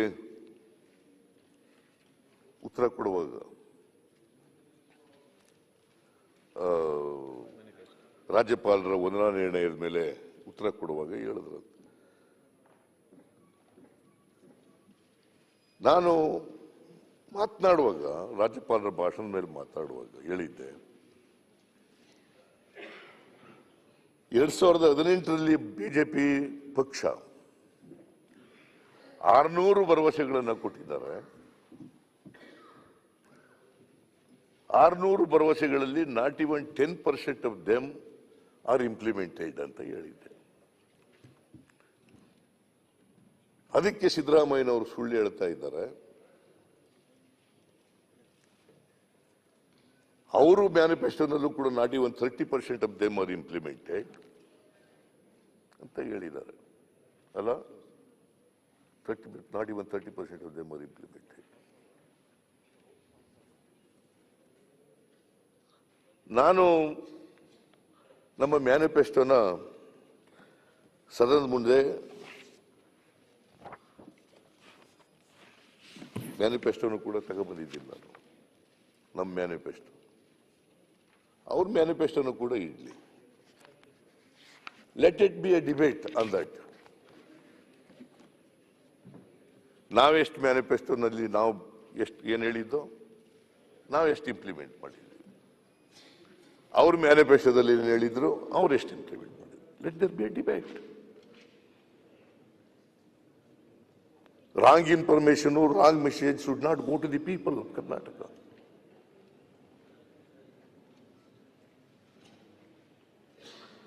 ನಾನು ಇನ್ಫ್ಯಾಕ್ಟ್ ಒಂದು ಪುಸ್ತಕನೂ ಕೂಡ ಮಾಡಿದ್ದೆ, ಇದು ಬೇಕಾದ್ರೆ ನಿಮಗೆ ಕೊಡ್ತೀನಿ. ನುಡಿಯಂತೆ ನಡೆ. ಇದನ್ನು ಬೇಕಾದ್ರೆ ನೀವು ನೋಡಿ, ಬೇಕಾದ್ರೆ ನೀವು go through this please.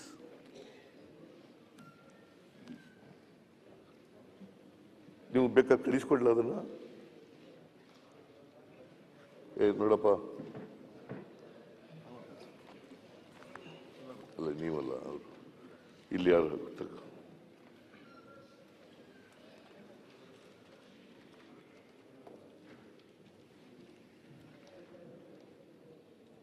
Manifesto ಬೇಕಾದ್ರೆ ನಾನು ಇಲ್ಲಿ ನಿಮ್ಗೆ ಕಳಿಸ್ಕೊಡ್ತೀನಿ. ಬೇಕಾದ್ರೆ ನಮ್ಮ ಮ್ಯಾನಿಫೆಸ್ಟೋನು ನೋಡಿ, 2013 ಮ್ಯಾನಿಫೆಸ್ಟೋ.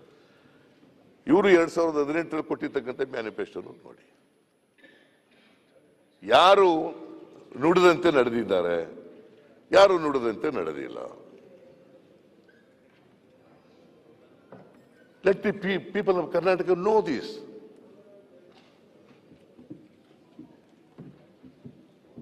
ನಾನು ಬೆಳಿಗ್ಗೆ ಇದ್ದಿದ್ರೆ ಕೌಂಟರ್ ಮಾಡ್ತಿದ್ದೆ. ನಾನು ಇದನ್ನ ಬೆಳಿಗ್ಗೆ ಇರಕ್ಕಾಗ್ಲಿಲ್ಲ ನಾನು. Even now I challenge. Let there be debate on this.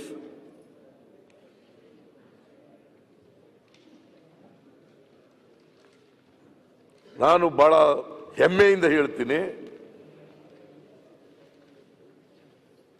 ನಾವು ಏನು ಮ್ಯಾನಿಫೆಸ್ಟೋನಲ್ಲಿ ಹೇಳಿದ್ದೋ ಆ ಮ್ಯಾನಿಫೆಸ್ಟೋನಲ್ಲಿ more than 90% of the promises which were given through our manifesto are implemented during our regime.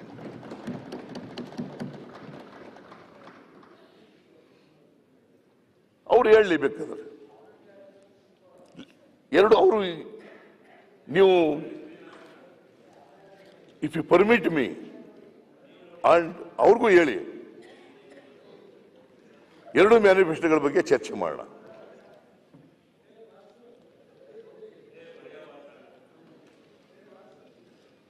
ನಾವೇನು ಬಜೆಟ್ನಲ್ಲಿ ಹೇಳಿದ್ದೋ, ಬಜೆಟ್ನಲ್ಲಿ ಏನೇನು ಪ್ರಾಮಿಸ್ ಮಾಡಿದ್ದೋ, ಏನು ಇಂಪ್ಲಿಮೆಂಟ್ ಮಾಡ್ತೀವಿ ಅಂತ ಹೇಳಿದ್ದೋ ಅದ್ರ ಬಗ್ಗೆನೂ ಕೂಡ ಚರ್ಚೆ ಆಗಲಿ.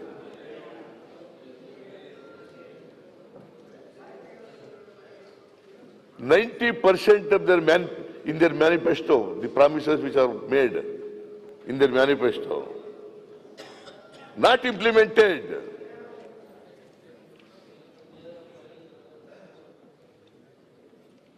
ಅದಕ್ಕಾಗಿ ಹೇಳಿದ್ದು ಈ ಮ್ಯಾನಿಫೆಸ್ಟೋ ಅಥವಾ ರಾಜ್ಯಪಾಲರ ಭಾಷಣ ಒಂದು ಸುಳ್ಳಿನ ಕಂತೆ ಅಂತ ಹೇಳಿದ್ದು ನಾವು.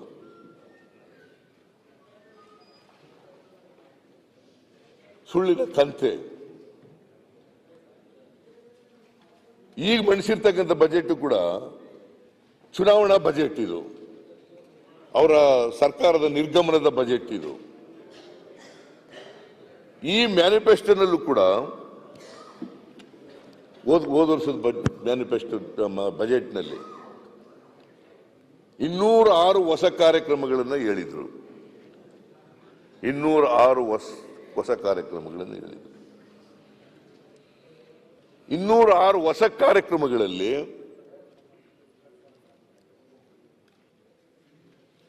ಸುಮಾರು 57 ಕಾರ್ಯಕ್ರಮಗಳನ್ನು ಜಾರಿ ಕೊಡಕ್ಕಾಗಿಲ್ಲ. 57 ಕಾರ್ಯಕ್ರಮಗಳನ್ನು ಇವತ್ತವರೆಗೆ ಜಾರಿ ಕೊಡಕ್ಕಾಗಿಲ್ಲ. ಇನ್ನು ಒಂದೇ ತಿಂಗಳಿರೋದು.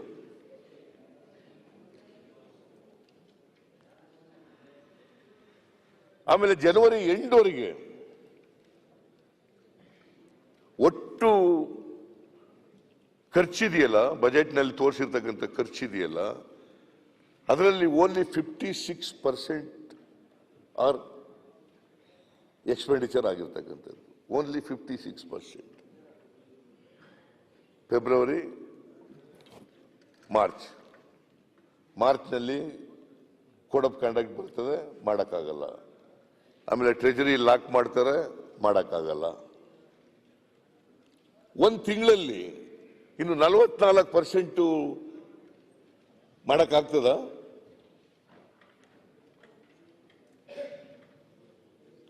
44%. ಅಧ್ಯಕ್ಷರು ಬರ್ತಾ ಇದ್ದಾರೆ.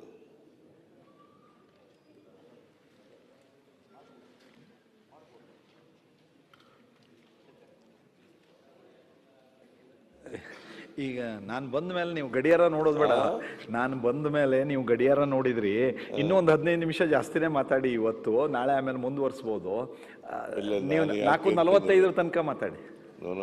ನಾನು ಎಷ್ಟೊತ್ತಾರು ಮಾತಾಡ್ತೀನಿ. ಅದೇ 4:15 ಅಲ್ಲ, ನಾವು ಫೋಟೋ ಸೆಷನ್ಗೆ ಒಳ್ಳೆ ಕಲರ್ಫುಲ್ ಬಟ್ಟೆ ಹಾಕೊಂಡು ರೆಡಿ ಆಗಿ ಬಂದ್ಬಿಟ್ಟಿದ್ದೀರಾ. ಬೆಳಗ್ಗೆಯಿಂದ ಯಾವ್ದು ಹಾಕೊಂಡಿದ್ದೀನೋ ಅದೇ ಇದೆ. ಇಲ್ಲಿ ಸ್ಪೀಕರ್ ಚೆನ್ನಾಗಿ ಕಾಣಿಸ್ಬೇಕು. ಯಾಕಂದ್ರೆ you are the chairman, you are presiding officer. ನೀವು ಚೆನ್ನಾಗಿದ್ರೆ ತಾನೆ ನಾವೆಲ್ಲ ಚೆನ್ನಾಗಿರೋದು. ಫೋಟೋದಲ್ಲಿ ನೀವು ಬಹಳ ಚೆನ್ನಾಗಿ ಎದ್ದು ಕಾಣಬೇಕು. ಅದರಿಂದ ನಥಿಂಗ್ ರಾಂಗ್. ಒಳ್ಳೆ ಬಟ್ಟೆ ಹಾಕಿ ಬಂದರೆ, ಫೋಟೋಜೆನಿಕ್ ಆಗಿ ಇದ್ರೆ ತಪ್ಪೇನಿಲ್ಲ. ಅದು ನಾನು ಕೂಡ ಫೋಟೋಗೆ ಬರಬೇಕು ಅಂತ ಇವತ್ತು ಬಂದಿರೋದು. ಈಗ actually I am not well, ಆದರೂ ಫೋಟೋ ತಪ್ಪಿಸ್ಕೋಬಾರದು ಅಂತೇಳಿ ಬಂದಿದ್ದೀನಿ. ಆ ಫೋಟೋದಲ್ಲಿ ನೀವು ಇರಲೇಬೇಕು ಅಂತ ನಾಳೆ ಇದ್ದಿದ್ದು ಇವತ್ತು ಹಾಕಿದ್ದೀನಿ ನಾನು. ಅದಕ್ಕೆ ಏನಾಯ್ತು, ನಿನ್ನೆ ಇದ್ದಿದ್ದ ಜ್ವರ ಬಂದ್ಬಿಡ್ತು. ಗೊತ್ತಾಯ್ತು. ಆ ಜ್ವರ ಬಂದ್ಬಿಟ್ಟ ಮೇಲೆ ಆ ಟ್ಯಾಬ್ಲೆಟ್ಸ್ ಎಲ್ಲ ತಗೊಂಡು ಬಂದಿರೋದು. ನಾನು ಅದಕ್ಕೆ ಬೆಳಿಗ್ಗೆ ಬರೋಕ್ಕಾಗಲಿಲ್ಲ. ನಾನು 2 ಗಂಟೆಗೆ ಶುರು ಮಾಡೋಣ ಬಂದು ಅನ್ಕೊಂಡಿದ್ದೆ, ಅದಾಗಲಿಲ್ಲ. ಎನಿವೆ ಫೋಟೋ ಸೆಷನ್ನು ಇರಬೇಕಾಗ್ತದೆ. ಯಾಕಂದರೆ ಇದು ಅಂತಿಮ, ಇದೇ ಕೊನೇ ಅಧಿವೇಶನ. ಇಟ್ ಲುಕ್ಸ್ ಇನ್ನು ಪುನಃ ಬೇರೆ ಸಾಧನ ಕರೀತಾರೆ ಅಂತೇಳಿ ನನಗೆ ಅನಿಸಲ್ಲ. ಸಾಮಾನ್ಯವಾಗಿ ಕೊನೆಯ ಅಧಿವೇಶನದಲ್ಲಿ ಎಲ್ಲರೂ ಕೂಡ ಪಾರ್ಟಿಸಿಪೇಟ್ ಮಾಡೋದು ಒಳ್ಳೆಯದು. ಫೋಟೋ ಸೆಷನ್ನಲ್ಲಿ ಎಲ್ಲರೂ ಕೂಡ ಇರೋದು ಒಳ್ಳೆಯದು. ಚೀಫ್ ಮಿನಿಸ್ಟರ್ ಆದಿಯಾಗಿ, ಸ್ಪೀಕರ್ ಆದಿಯಾಗಿ, ಲೀಡರ್ ಆಫ್ ದಿ ಅಪೋಸಿಷನ್ ಎಲ್ಲರೂ ಕೂಡ ಇರಬೇಕು. ಎಲ್ಲ ಸದಸ್ಯರು ಕೂಡ ಇರಬೇಕು. ಅದು ಒಂದು ಜ್ಞಾಪಕಾರ್ಥವಾಗಿರ್ತಕ್ಕಂಥ ಫೋಟೋ ಆಗಿರೋದ್ರಿಂದ ನಾವೆಲ್ಲರೂ ಕೂಡ ಇರ್ತಕ್ಕಂಥದ್ದು ಒಳ್ಳೆಯದು. ಹಾಗಾಗಿ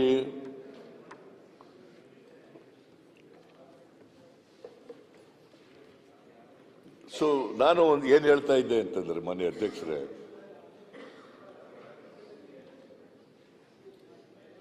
ಸುಳ್ಳು ಹೋಗಬಾರದು. ಬಜೆಟ್ ಮೂಲಕ ಪಾರದರ್ಶಕತೆ ಮತ್ತು ಉತ್ತರದಾಯಿತ್ವ, ಅಕೌಂಟಬಿಲಿಟಿ ಈ ರಾಜ್ಯದ ಜನರಿಗಿರಬೇಕು. ಮತ್ತು ನಾವು ಈ ಹಣ ಇದೆಯಲ್ಲ, ತೆರಿಗೆ ಹಣ ಇದೆಯಲ್ಲ, ಇದು ಜನರ ಬೆವರಿನಿಂದ ಬರ್ತಕ್ಕಂಥ ಹಣ, ಇದು ತೆರಿಗೆ ಹಣ.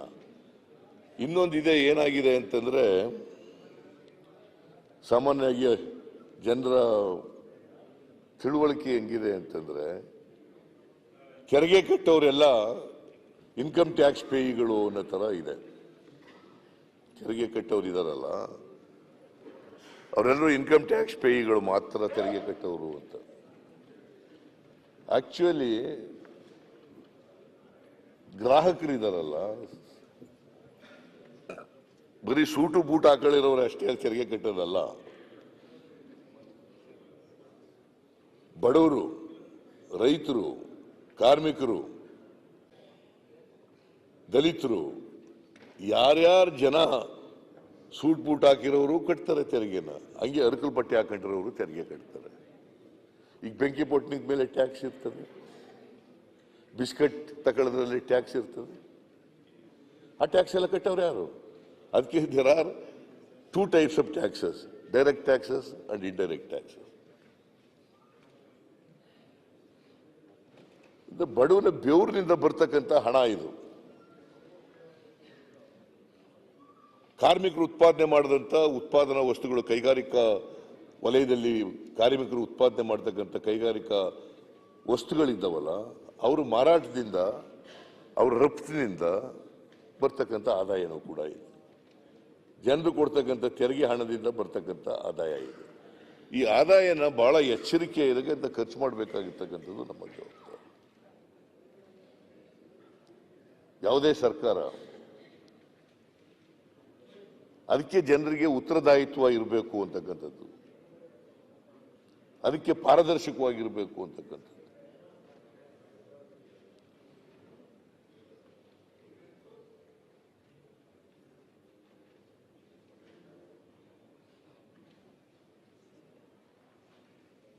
ಅವ್ರೇನೋ ಮಾತಾಡ್ತಾ ಇದ್ದೀರಿ, ಮಾತಾಡಿ. ಉತ್ತರದಾಯಕವಾಗಿರಬೇಕು ಅಂತಕ್ಕಂಥದ್ದು. ಜನರ ಬೆವರಿನ ಹಣ ಇದೆಯಲ್ಲ, ಈ ಹಣ ಬಹಳ ಎಚ್ಚರಿಕೆಯಿಂದ, ಬಹಳ ಉತ್ತರದಾಯಿತ್ವವಾಗಿ ಖರ್ಚು ಮಾಡಬೇಕಾಗಿರ್ತಕ್ಕಂಥ ಜವಾಬ್ದಾರಿ ನಮ್ಮ ಮೇಲೆ ಇರ್ತಕ್ಕಂಥದ್ದು. ನಾನು ಈ ಬಜೆಟ್ ಅನ್ನ ರಿಯಾಕ್ಟ್ ಮಾಡುವಾಗ ಹೇಳಿದೆ, ಇದು ನಿರ್ಗಮನದ ಬಜೆಟ್ಟು, ಇದು ಕೊನೆಯ ಬಜೆಟ್ಟು, ಇದು ರಾಜ್ಯವನ್ನು ಸಾಲದ ಸುಳಿನಲ್ಲಿ ಸಿಕ್ಕಿರ್ತಕ್ಕಂಥ ಬಜೆಟ್ಟು.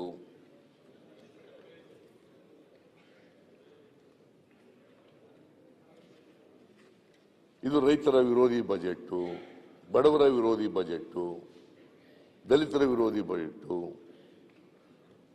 ಸುಳ್ಳುಗಳಿಂದ ಕೂಡಿರ್ತಕ್ಕಂಥ ಬಜೆಟ್ಟು ಅಂತಕ್ಕಂಥ ಮಾತುಗಳನ್ನ ಹೇಳಿದ್ದೇನೆ. ಇದನ್ನು ನಾನು ಇವನ್ನೆಲ್ಲ ನನ್ನ ಮಾತುಗಳನ್ನೆಲ್ಲ ಸಮರ್ಥನೆ ಮಾಡಲಿಕ್ಕೆ, ಹೇಗೆ ನಾನು ಸಮರ್ಥನೆ ಮಾಡ್ತೀನಿ ಅಂತಕ್ಕಂಥದ್ದನ್ನು ಮುಂದೆ ಹೇಳಲಿಕ್ಕೆ ಬಯಸ್ತೀನಿ. ಹೇಗೆ ಇದನ್ನು ಬಹಳ ಜವಾಬ್ದಾರಿಯಿಂದ ಈ ಮಾತುಗಳನ್ನು ಹೇಳಿದ್ದೇನೆ, ಮತ್ತೆ ಈ ಮಾತುಗಳನ್ನು ಸಮರ್ಥನೆ ಮಾಡ್ತಕ್ಕಂಥದ್ದನ್ನು ಕೂಡ ಮಾಡಿದ್ದೀನಿ.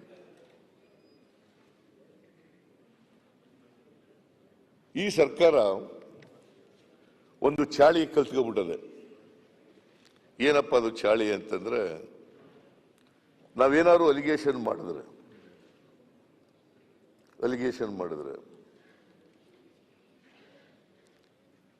ಹಿಂದಿನ ಸರ್ಕಾರದಲ್ಲೂ ನಡೆದಿತ್ತು ಭ್ರಷ್ಟಾಚಾರ ಅಂತ ಹೇಳೋದು, ಸಿದ್ದರಾಮಯ್ಯನವರ ಸರ್ಕಾರದಲ್ಲೂ ಕೂಡ ಭ್ರಷ್ಟಾಚಾರ ನಡೆದಿತ್ತು ಅಂತ ಎಲ್ಲ ಕಡೆ ಹೇಳ್ತಕ್ಕಂಥ ಒಂದು ಚಾಳಿಯನ್ನ ಅಭ್ಯಾಸ ಮಾಡ್ಕೊಬಿಟ್ಟಿದ್ದಾರೆ. ಹಿಂದಿನ ಸರ್ಕಾರದಲ್ಲಿ ನಡೆದಿತ್ತು. ಬೆಳಿಗ್ಗೆ ಎಲ್ಲ ಮುಖ್ಯಮಂತ್ರಿಗಳು ಹೇಳಿದ್ರಂತೆ, ಹಿಂದಿನ ಸರ್ಕಾರದಲ್ಲೂ ಭ್ರಷ್ಟಾಚಾರಗಳು ನಡೆದಿತ್ತು. ಆಮೇಲೆ ಲೋಕಾಯುಕ್ತನೇ ಇವರು ನಿಷ್ಕ್ರಿಯ ಮಾಡಿಬಿಟ್ಟಿದ್ರು, ACBನೇ ತೆಗೆದುಹಾಕ್ಬಿಟ್ರು, ACB ರಚನೆ ಮಾಡಿಬಿಟ್ಟಿದ್ರು. ನಾವು ಬಂದು ACBನ ಮತ್ತೆ ಪ್ರಾರಂಭ ಮಾಡಿದ್ದೀವಿ. ಲೋಕಾಯುಕ್ತ ನಿಷ್ಕ್ರಿಯ ಮಾಡಿಬಿಟ್ಟಿದ್ರು.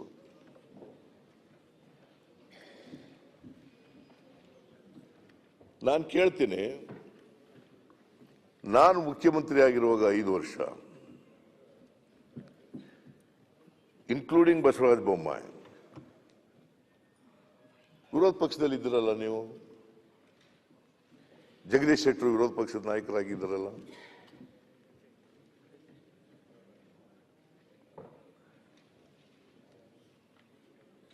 ಆಗ ಯಾಕೆ ಅಲಿಗೇಷನ್ ಎಲ್ಲ ಮಾಡಲಿಲ್ಲ ನೀವು? ಯಾಕೆ ಅಲಿಗೇಷನ್ಸ್ಗಳೆಲ್ಲ ಮಾಡಲಿಲ್ಲ? You are in the opposition, you all the opportunity to raise corruption charges against our government. ಆಗ ಬಾಯಿ ಕಡುಬು ಸಿಕ್ಕಾಕೊಂಡು ಕೂತಿದ್ರಿ ಅಲ್ಲ, ಕೂತಿದ್ರ? ಕಡಲೆಪುರಿ ತಿಂತಾ ಇದ್ರಾಗ?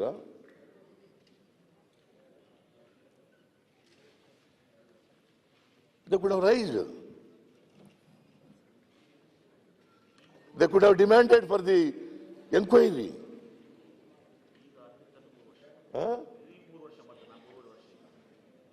ಆಮೇಲೆ ಈಗ ಸುಮಾರು 4 ವರ್ಷದಿಂದ ಅಧಿಕಾರದಲ್ಲಿದ್ದಾರಲ್ಲ, ಎನ್ಕ್ವೈರಿ ಕಾನ್ಸ್ಟಿಟ್ಯೂಟ್ ಮಾಡಬಹುದಾಗಿತ್ತಲ್ಲ, ಇಫ್ ದೇ ಹ್ಯಾವ್ ಡಾಕ್ಯುಮೆಂಟ್ಸ್.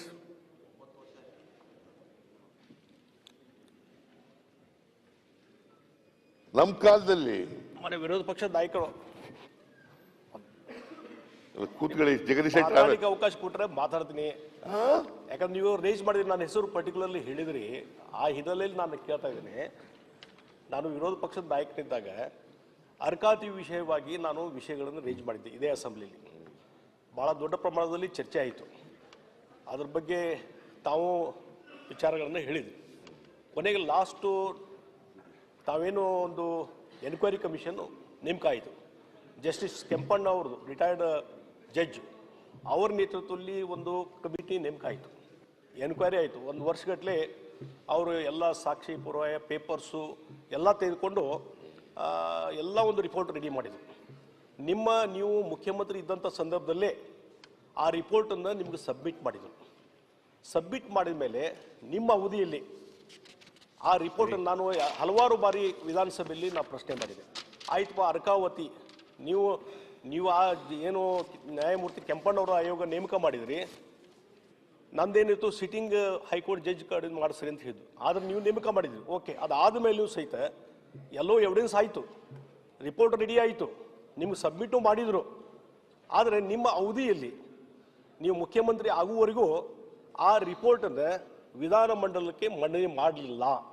ಯಾಕೆ ಮಂಡನೆ ಮಾಡಲಿಲ್ಲ ಅನ್ನುವಂಥ ಪ್ರಶ್ನೆಯನ್ನು ಸಾಕಷ್ಟು ಸಲ ನಾನು ಕೇಳಿದೆ.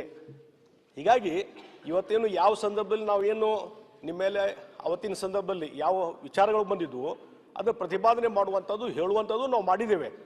ಆದರೆ ಅದನ್ನು ಆ ಕೆಂಪಣ್ಣವರ ಆಯೋಗದ ರಿಪೋರ್ಟನ್ನು ಮಂಡನೆ ಮಾಡಲಿಕ್ಕೆ ಹಿಂದೆ ಟ್ಯಾಕೆ ಹಾಕಿದ್ರಿ ಅನ್ನುವಂಥ ಪ್ರಶ್ನೆ ಇವತ್ತು ಹಾಗೆ ಉಳಿದದು. ನೀವು ಅದರಲ್ಲಿ ನಿಮ್ದೇನು ಪಾತ್ರ ಇಲ್ಲ ಅಂತ ಅವರು ಸರ್ಟಿಫಿಕೇಟ್ ಕೊಟ್ಟಿದ್ರೆ ನೀವು ಅಲ್ಲಿ ಮಂಡನೆ ಮಾಡ್ತಿದ್ರಿ. ಇಲ್ಲಿವರೆಗೆ ಯಾಕೆ ಮಂಡನೆ ಆಗಿಲ್ಲ ಅನ್ನುವಂಥ ಪ್ರಶ್ನೆ ಅವತ್ತು ನೀವು ಮುಖ್ಯಮಂತ್ರಿ ಇದ್ದಾಗ ಅಷ್ಟೇ ನಾ ಪ್ರಶ್ನೆ ಕೇಳೋದು. ನೀವು ಅಂದ್ರೆ ಈ ರೀತಿ ಯಾವ ಸಂದರ್ಭದಲ್ಲಿ ಯಾವ ವಿಚಾರ ಬಗ್ಗೆ ನಾವೇನ್ ಹೇಳಬೇಕು ಹೇಳಿದ್ದೇವೆ. ಆ ಸಂದರ್ಭ ಇವತ್ತು ನೀವು ಮಾತಾಡೋದು ಸುಮ್ಮನೆ ವೇಗ. 4 ವರ್ಷ ಆಯ್ತು. ಅವ್ರು ಯಾರು ಕೆಂಪಣ್ಣ ಅಂತ ಹೇಳಿ ಇವತ್ತೇನೋ ಇವ್ರ ಕಾಂಟ್ರಾಕ್ಟರ್ ಅಸೋಸಿಯೇಷನ್ ಅವರು ಪ್ರೈಮ್ ಮಿನಿಸ್ಟರ್ಗೆ ಲೆಟರ್ ಬರ್ದಾರ ಅನ್ನುವಂಥ ಕಾರಣದ ಮೇಲೆ ಅದನ್ನೇ ಹಿಡ್ಕೊಂಡು ಜಡಿತಾ ಇದ್ದಾರೆ ಹೊರತು ನಿಮ್ ಕಡೆ ಏನದಾವ್ ಹೇಳ್ರಿ ಸಾಕ್ಷಿ ಪುರಾವೆ? ನಿಮ್ ಕಡೆ ಯಾವುದೂ ಇಲ್ಲ. ನಿಮ್ ಕಡೆ ಸಾಕ್ಷಿ ಪುರಾವೆ ಸುಮ್ಮನೆ 40% ಕಮಿಷನ್ ವೇಗ ಅಲಿಗೇಷನ್ ಮಾಡೋದು ಇದು ಬಿಡಿ. ವೇಗ ಅಲಿಗೇಷನ್ ಮಾಡೋದು ಬಿಡಿ. ಬಹಳ ಕೀಳುಮಟ್ಟಕ್ಕೆ ಹೋಗ್ತಾ ಇದ್ದೀರಿ. ನಿಮ್ಮ ಸಂಸ್ಕೃತಿ ಅಲಿಗೇಷನ್ ಮಾಡೋದ್ರಲ್ಲಿ ಅದು ಬಿಡಿ. ಅದ್ರ ಏನ್ ನೀವು ಟೈಮ್ನಲ್ಲಿ ಏನಾಗಿದೆ ಹೇಳಿದ್ದೇವೆ. ಆದರೆ ವಿನಾಕಾರಣ ಈ ರೀತಿ without any proof without any documents ಈ ರೀತಿ ವೇಗ ಅಲಿಗೇಷನ್ ಮಾಡೋದು ನಿಲ್ಲಿಸಿ ಅಂತ ಹೇಳ್ತೀನಿ. ಮಾನ್ಯ ಅಧ್ಯಕ್ಷರೇ, ಪಾಪ ಜಗದೀಶ್ ಶೆಟ್ಟರು ನಾನು ಮುಖ್ಯಮಂತ್ರಿ ಆಗಿರುವಾಗ ವಿರೋಧ ಪಕ್ಷದ ನಾಯಕರಾಗಿದ್ದರು. ಒಂದು ಇಶ್ಯೂ ಮೇಲೆ ಅವರು ಅರ್ಕಾವತಿ ಲೇಔಟ್ ವಿಚಾರವಾಗಿ ಪ್ರಸ್ತಾಪ ಮಾಡಿದರು. ಅದರಲ್ಲಿ ಕೋರ್ಟ್ನವರು ರೀಡೂ ಮಾಡಿ ಅಂತ ಹೇಳಿದ್ರು. It is not the government's decision. ಕೋರ್ಟ್ನವರು ಹೇಳಿದ್ರು, ಕೋರ್ಟ್ನವರು ಹೇಳಿದಂತ ಪದ, ಅದು ಉಪಯೋಗಿಸಿದಂತ ಪದ ರೀಡೂ ಮಾಡಿ ಅಂತ ಕೋರ್ಟ್ನವರು ಹೇಳಿದ್ರು. ಬೇಕಾದ್ರೆ you can go through the judgment delivered by honourable high court of Karnataka. ಆಯೋಗದ ರಿಪೋರ್ಟ್ ಅನ್ನು ಯಾಕೆ ಸಬ್ಮಿಟ್ ಮಾಡಿಲ್ಲ ಅನ್ನುವಂತ ಅದು ಹೇಳ್ತೀನಿ ತಾಳಿ, ಕೂತ್ಕೊಳ್ರಿ. ಈಗ ನಾನು ಮಾತಾಡ್ತಾ ಇರುವಾಗ ನೀವು ಮಧ್ಯದಲ್ಲಿ ಇಂಟರ್ಫಿಯರ್ ಆಗಿದ್ದೀರಿ. ನೀವು ಸೀನಿಯರ್ ಅಂತ ನಾನು ಕೂತ್ಕೊಂಡಿದ್ದೀನಿ, ಈಲ್ಡ್ ಆಗಿದ್ದೀನಿ. ನೀವು ಹೇಳಿದಿರಿ ಜಗದೀಶ್ ಶೆಟ್ಟರೆ, ನಾ ಹೇಳಗಂಡು ಸ್ವಲ್ಪ ಕೂತ್ಕೊಳ್ತೀರಾ? ಅದಾದ ತಕ್ಷಣನೇ ರೀಡೂ ಮಾಡಿ ಅಂತ ಹೇಳಿದ್ರಿಂದ ನಾವು ರೀಡೂ ಮಾಡಿ ಅದನ್ನ ಕೋರ್ಟ್ಗೆ. ಒಂದ್ ಸೆಕೆಂಡ್, ಏಯ್ ಕೂತ್ಕೊಳ್ಳಪ್ಪ, ಇಲ್ಲ ಕೂತ್ಕೊಳ್ಳಿ, ನಾವಿಲ್ಲ, no I am not yielding, please sit down, ಅದೇ ಕೂತ್ಕೊಳ್ರಿ. ಸೀರಿಯಸ್ ಮ್ಯಾಟರ್ ಮಾತಾಡುವಾಗ ನೀವು ಮಧ್ಯದಲ್ಲಿ ಇಂಟರ್ಫಿಯರ್ ಆದ್ರೆ ಹೆಂಗೆ? ಇಲ್ಲಪ್ಪ, ನಾನು ಈಲ್ಡ್ ಆಗಲ್ಲ. ನಮ್ಮ ಜನಪ್ರತಿನಿಧಿ ಅವ್ರು ಈಲ್ಡ್ ಆಗೋದಿಲ್ಲ ಅಂತ ಹೇಳಿದ್ದಾರೆ, ಕುತ್ಕೊಳ್ಳಿ, ಆಮೇಲೆ ನೋಡೋಣ, ಮಾಡ್ತಾ ಇದ್ದಾರೆ, ಆಮೇಲೆ ಮಾತಾಡ್ಬೋದು. ಅವ್ರು ಈಲ್ಡ್ ಆಗೋದಿಲ್ಲ ಅಂತ ಹೇಳಿದ್ದಾರೆ, ಕುತ್ಕೊಳ್ಳಿ. ಅನ್ನದಾನಿ ಕುತ್ಕೊಳ್ಳಿ. ಸರ್ಕಾರ ಈ ಕಡೆ ಗಮನ ಅನ್ನದಾನಿ ಏನಿದು ಮತ್ತೆ ಈಗ ಮಾತಾಡಿದ್ರು, ಅವ್ರು ಮಾತಾಡ್ತಾ ಇದ್ದಾರೆ. ಅವ್ರು ಮಾತಾಡ್ಬಿಡ್ರಿ, ಆಮೇಲೆ ಮಾತಾಡ ಹೇಳಿ. ಆಯ್ತು. ಮಾನ್ಯ ಅಧ್ಯಕ್ಷರೇ, ಜಗದೀಶ್ ಶೆಟ್ಟರು ಒಂದು ಪ್ರಶ್ನೆಯನ್ನ ಕೇಳಿದ್ದಾರೆ. ಕೋರ್ಟ್ನವರು ರೀಡೂ ಮಾಡಿ ಅಂತ ಹೇಳಿದ್ರು, ಅದರ ಆಧಾರದ ಮೇಲೆ ರೀಡೂ ಮಾಡಬೇಕಾದಂಥ ಪರಿಸ್ಥಿತಿ ಬಂತು. ನಂಬರ್ 1. ನಂಬರ್ 2, ಅವತ್ತು ಕಂಟೆಂಪ್ಟ್ ಪಿಟಿಷನ್ ಇತ್ತು. ಕಂಟೆಂಪ್ಟ್ ಪಿಟಿಷನ್ ಹೈಕೋರ್ಟ್ನಲ್ಲಿ 2-3 ಸಾರಿ ಟೈಮ್ ತಗೊಂಡು ಅಧಿಕಾರಿಗಳ ಮೇಲೆ ಕಂಟೆಂಪ್ಟ್ ಪಿಟಿಷನ್ ಇತ್ತು. ಅದನ್ನು ಕೋರ್ಟ್ ಇದಕ್ಕೆ ಪ್ರೊಡ್ಯೂಸ್ ಮಾಡಬೇಕು ಅಂತ, ಸಬ್ಮಿಟ್ ಮಾಡಬೇಕು, ರೀಡೂ ಮಾಡಿರೋದನ್ನ ಸಬ್ಮಿಟ್ ಮಾಡಬೇಕು ಅಂತ. ಅದು 2-3 ಸಾರಿ ಮಾಡಿದ ಮೇಲೆ ಅಂತಿಮವಾಗಿ ಲಾಸ್ಟ್ ಫೈನಲ್ ಅಂತ ಕೊಟ್ಬಿಟ್ಟಿದ್ರು ಕೋರ್ಟ್ನಲ್ಲಿ. ಫೈನಲ್ ಅಂತ. ಆಗ ರೀಡೂ ಮಾಡಿದ ನಂತರ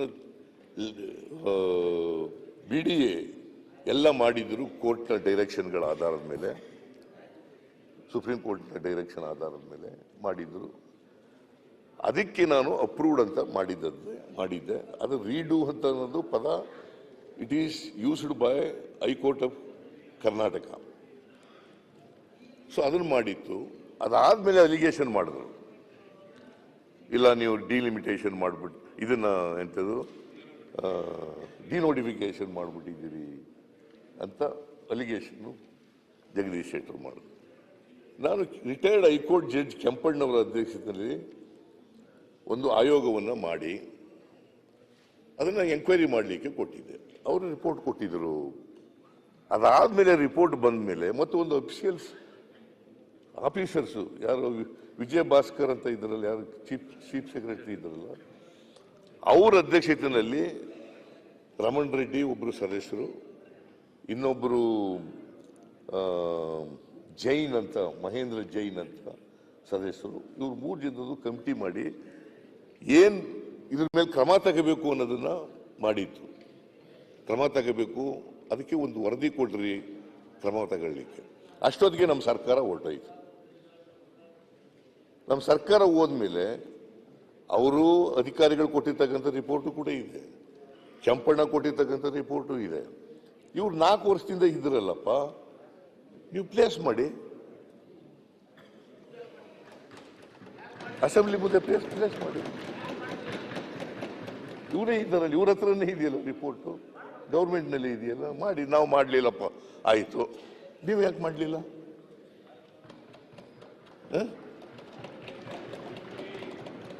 ಅದಾಯ್ತು ರೀ, ನಾವು ಮಾಡಲಿಲ್ಲ, ನಿಮ್ಮ ಸರ್ಕಾರ ಇತ್ತಲ್ರಿ, ನೀವೇನು ಮುಖ್ಯಮಂತ್ರಿ ಎಲ್ಲ ಬಿಡಿ.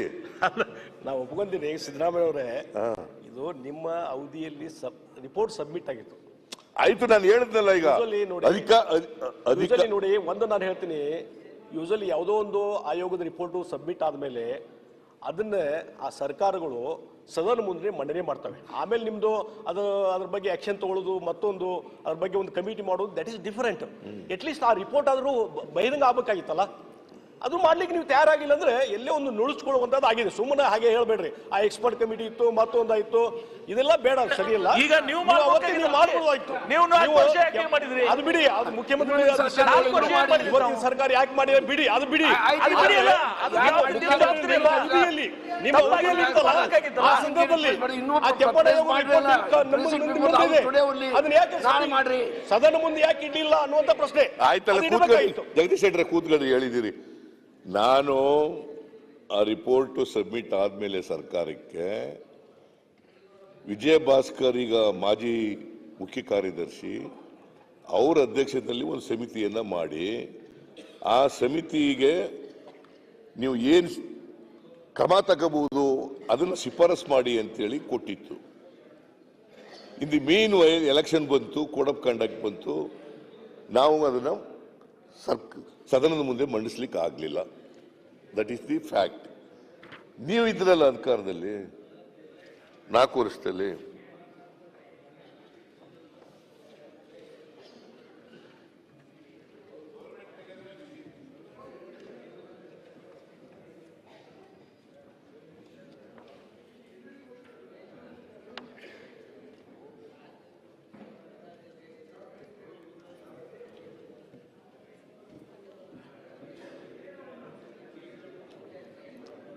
ನೀವೇ ಸರ್ಕಾರದಲ್ಲಿ ಇದ್ರಲ್ಲ.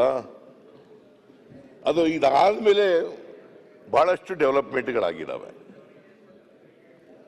ಅದಾದ್ಮೇಲೆ ಯಾರೋ ಹೈಕೋರ್ಟ್ಗೆ ಹೋದ್ರು, ಅದಾದ್ಮೇಲೆ ಇವರ ಅಧ್ಯಕ್ಷತೆಯಲ್ಲಿ ಅಂತವರು ಹೈಕೋರ್ಟ್ ಜಡ್ಜ್ ಅಧ್ಯಕ್ಷತೆಯಲ್ಲಿ ಒಂದು ಸಮಿತಿ ಕೂಡ ಆಗಿದೆ. ಈಗ ವರದಿಯೆಲ್ಲ ಇದೆಲ್ಲ ಆಗಿದೆ. It is in your position. ಅದೇನಾಗಿದೆ ಅನ್ನೋದನ್ನು ಸರ್ಕಾರ ಇದೇ ಸದನದ ಮುಂದೆ ಇಡಿ. 4 ವರ್ಷದಿಂದ ಯಾಕೆ ಸುಮ್ಮನೆ ಇದ್ದೀರಿ? ಏನೇನು ಡೆವಲಪ್ಮೆಂಟ್ ಆಗಿದೆ ಅವೆಲ್ಲನೂ ಕೂಡ ಇಡಿ.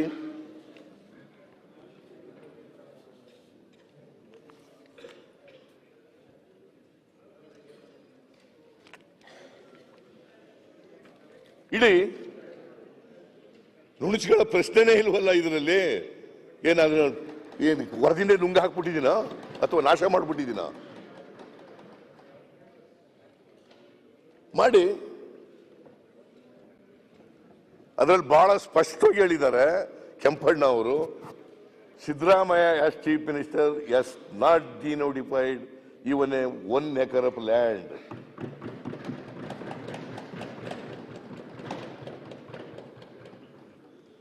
At the same time, Jagadish Shetty also has not denotified 1 acre of land ಅಂತ ಅದನ್ನೂ ಹೇಳಿದ್ದಾರೆ.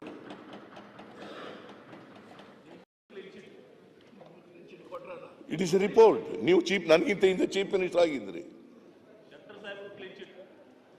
ಅದರಲ್ಲಿ ಕೆಂಪಣ್ಣವರು ಹೇಳಿರ್ತಕ್ಕಂಥದ್ದು, ಸಿದ್ದರಾಮಯ್ಯನವರು ಮುಖ್ಯಮಂತ್ರಿಯಾಗಿ 1 ಗುಂಟೆನೂ ಕೂಡ ಡಿನೋಟಿಫೈ ಮಾಡಿಲ್ಲ ಅಂತ ಹೇಳಿದ್ದಾರೆ. ಇಸ್ ಚಾರ್ಜ್ ವಾಸ್ ಡಿನೋಟಿಫೈ ಮಾಡಿದ್ದೀನಿ ಅಂತ. ಆಯ್ತು. ಅದಾದ್ಮೇಲೆ ಬಹಳಷ್ಟು ಅಲಿಗೇಷನ್ಸ್ ನಮ್ಮ ಸರ್ಕಾರದ ಮುಂದೆ ಅಲಿಗೇಷನ್ಸ್ಗಳು ಬಂದು, D K Ravi Ganapati case, single lottery case, ಆಮೇಲೆ ಬೆಳ್ತಂಗಡಿನಲ್ಲಿ ಇರ್ತಕ್ಕಂಥ ಕೇಸ್, ಪರೇಶ್ ಮೆಸ್ತಾ ಕೇಸ್, ಆಮೇಲೆ ಮಂಡ್ಯ ಸೊಸೈಟಿಗಳಿಗೆ ಸಂಬಂಧಪಟ್ಟಂತೆ ಕೇಸ್, ನಾವು ಎಲ್ಲ ಸಿಬಿಐಗೆ ವಹಿಸಿದ್ದೆ ನಾನು. ನೀವು ಯಾವ್ದಾದ್ರು ಒಂದು ಕೇಸು ನಿಮ್ಮ ಅಧಿಕಾರದ ಅವಧಿಯಲ್ಲಿ ಒಂದು ಸಿಬಿಐ ಕೊಟ್ಟಿರ್ತಕ್ಕಂಥದ್ದನ್ನು ಹೇಳಿ ನೋಡೋಣ. ಏನಂತ ಕರಿತಿದ್ರಿ ಸಿಬಿಐಗೆ? ಚೋರ್ ಬಚಾವ್ ಇನ್ಸ್ಟಿಟ್ಯೂಷನ್. ನೀವೇ ಹೇಳಿದ್ದದು, ಚೋರ್ ಬಚಾವ್ ಇನ್ಸ್ಟಿಟ್ಯೂಷನ್ ಸಿಬಿಐಗೆ. ಬಜೆಟ್ ಬರ್ತೀನಿ, ನೀವೆಲ್ಲ ಬಜೆಟ್ ಮೇಲೆ ಮಾತಾಡಿದ್ದೀರಾ ಬೆಳಿಗ್ಗೆ ಎಲ್ಲ ಮಾತಾಡಿದ್ವಿ. ನೀವು ಶುರು ಮಾಡೋದು ಬಜೆಟ್ ಮೇಲೆ. ನೀವು ಆಯ್ತು ಬರ್ತೀನಿ, ಬಜೆಟ್ ಬರ್ತೀನಿ. ಗವರ್ನರ್ ಅಡ್ರೆಸ್ ಅಲ್ಲೂ ಆಯ್ತು. ಹಿಂಗ ಅಧ್ಯಕ್ಷರೇ ಬಜೆಟ್ ಬರಕ್ಕೆ ಹೇಳಿ. ನೋ ನೋ ನೋ, ನನ್ನ ಮೇಲೆ ಅಲಿಗೇಷನ್ಸ್ ಮಾಡಿದ್ರೆ ಸುಮ್ಮನೆ ಇರ್ಬೇಕಾ Madhuswamy? I was not here in the morning.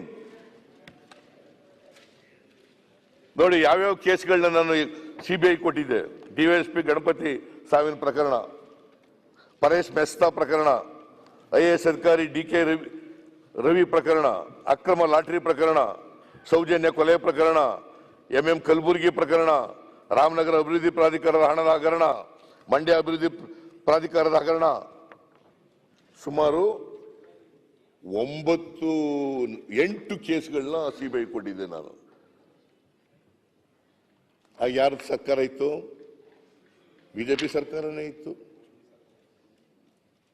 Narendra Modi ಅವರು ಪ್ರಧಾನಮಂತ್ರಿ.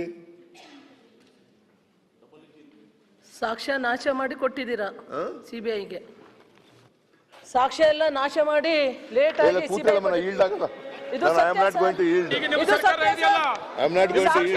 ನಾಶ ಮಾಡಿ ಪ್ರಕರಣದಲ್ಲಿ ಸಿಬಿಐ ಕೆಲಸ ಸಾಕ್ಷ್ಯನ ಹುಡುಕಂತದ್ದು.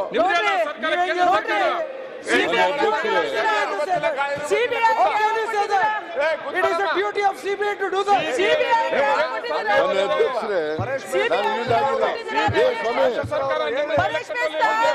परेश मेहता सत्तागान पुलिस डिपार्टमेंट ನೀವೆಲ್ಲ ಬಸ್ಗಳು ನೀವು ಏನು ಮಾಡ್ತಾ ಇದ್ರೆ ಯಾಕಲ್ಲಿ ಇತ್ತು? ಮಾನ್ಯ ವಿರೋಧ ಪಕ್ಷದ ನಾಯಕರು ಹೇಳಬೇಕು ದಯವಿಟ್ಟು. ಮಾನ್ಯ ವಿರೋಧ ಪಕ್ಷದ ನಾಯಕರು ದಯವಿಟ್ಟು ಈ ಮಾತನ್ನು ಸರ್ ಮಾತಾಡ್ಲಿ ಕೊಡಿ. ಈ ಮಾತು ನಾನು ಕೇಳ್ತೇನೆ, ನಿಮ್ಮ ಮಾತು ನಾವು ಕೇಳ್ತೇವೆ. ಮಾತಾಡ್ಲಿ ಕೊಡಿ ದಯವಿಟ್ಟು. ಮಾತಾಡ್ಲಿ ಕೊಡಿ. ವಿರೋಧ ಪಕ್ಷದ ನಾಯಕರು ಮಾತಾಡೋದು ಕುತ್ಕೊಳ್ಳಮ್ಮ. ವಿರೋಧ ಪಕ್ಷ ಕುತ್ಕೊಳ್ರಿ. ಈಗ ಸಿದ್ದರಾಮಯ್ಯನವರು ಈಲ್ಡ್ ಆಗಿಲ್ಲ, ಕುತ್ಕೊಳ್ಳಿ. ರೂಪಾಲಿ ಕುತ್ಕೊಳ್ಳಿ. ಈಗ ಅವ್ರು ಈಲ್ಡ್ ಆಗಿಲ್ಲ, ಮಧ್ಯದಲ್ಲಿ ಹೀಗೆ ಮಾತನಾಡೋದಕ್ಕೆ ಆಗೋದಿಲ್ಲ. ಕುತ್ಕೊಳ್ಳಿ. ಇಲ್ಲ ಹೀಗೆ ಮಾತಾಡೋದಕ್ಕೆ ಆಗೋದಿಲ್ಲಮ್ಮ. ಅವ್ರು ಮಾತಾಡಿ ಮುಗಿಸ್ಲಿ, ಆಮೇಲೆ ನೀವು ಮಾತಾಡಬಹುದು. ಸಭಾಧ್ಯಕ್ಷ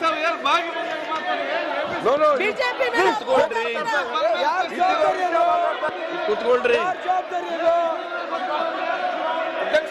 ಆತ್ಮಸಾಕ್ಷಿಗೆ ಗೊತ್ತಿದೆ.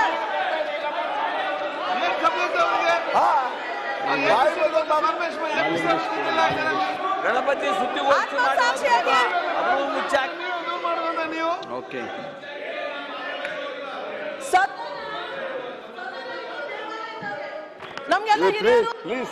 ಈಗ ಕುತ್ಕೊಳ್ರಿ ದಯವಿಟ್ಟು. ಎರಡೂ ಕಡೆ ಕುತ್ಕೊಳ್ರಿ. ವಿಶ್ವನಾಥ್, ಸೋಮಶೇಖರ್ ರೆಡ್ಡಿ, ಸುನೀಲ್, ರೂಪಾಲಿ ಎಲ್ಲ ದಯವಿಟ್ಟು. ಸಿದ್ದು ಎಲ್ಲ ಕುತ್ಕೊಳ್ರಿ. ಒಂದ್ ನಿಮಿಷ. ರೂಪಾಲಿ ಹಾಗೆಲ್ಲ ಎದ್ ನಿಂತ್ಕೊಂಡು ಹೇಗೆಲ್ಲ ಮಾತಾಡ್ತಾ ಇದ್ರೆ ಆಗೋದಿಲ್ಲ. ಕುತ್ಕೊಳ್ಳಿ ದಯವಿಟ್ಟು. ಸಿದ್ದರಾಮಯ್ಯನವ್ರು ಈಲ್ಡ್ ಆಗಿಲ್ಲ. ಕುತ್ಕೊಳ್ಳಮ್ಮ. ಹಾಗೆಲ್ಲ ರೂಪಾಲಿ ಅವ್ರು ಈಲ್ಡ್ ಆಗಿಲ್ಲ, ಮಾತಾಡ್ತಾ ಹೋಗ್ಬೇಡಿ. ಕುತ್ಕೊಳ್ಳಿ ದಯವಿಟ್ಟು.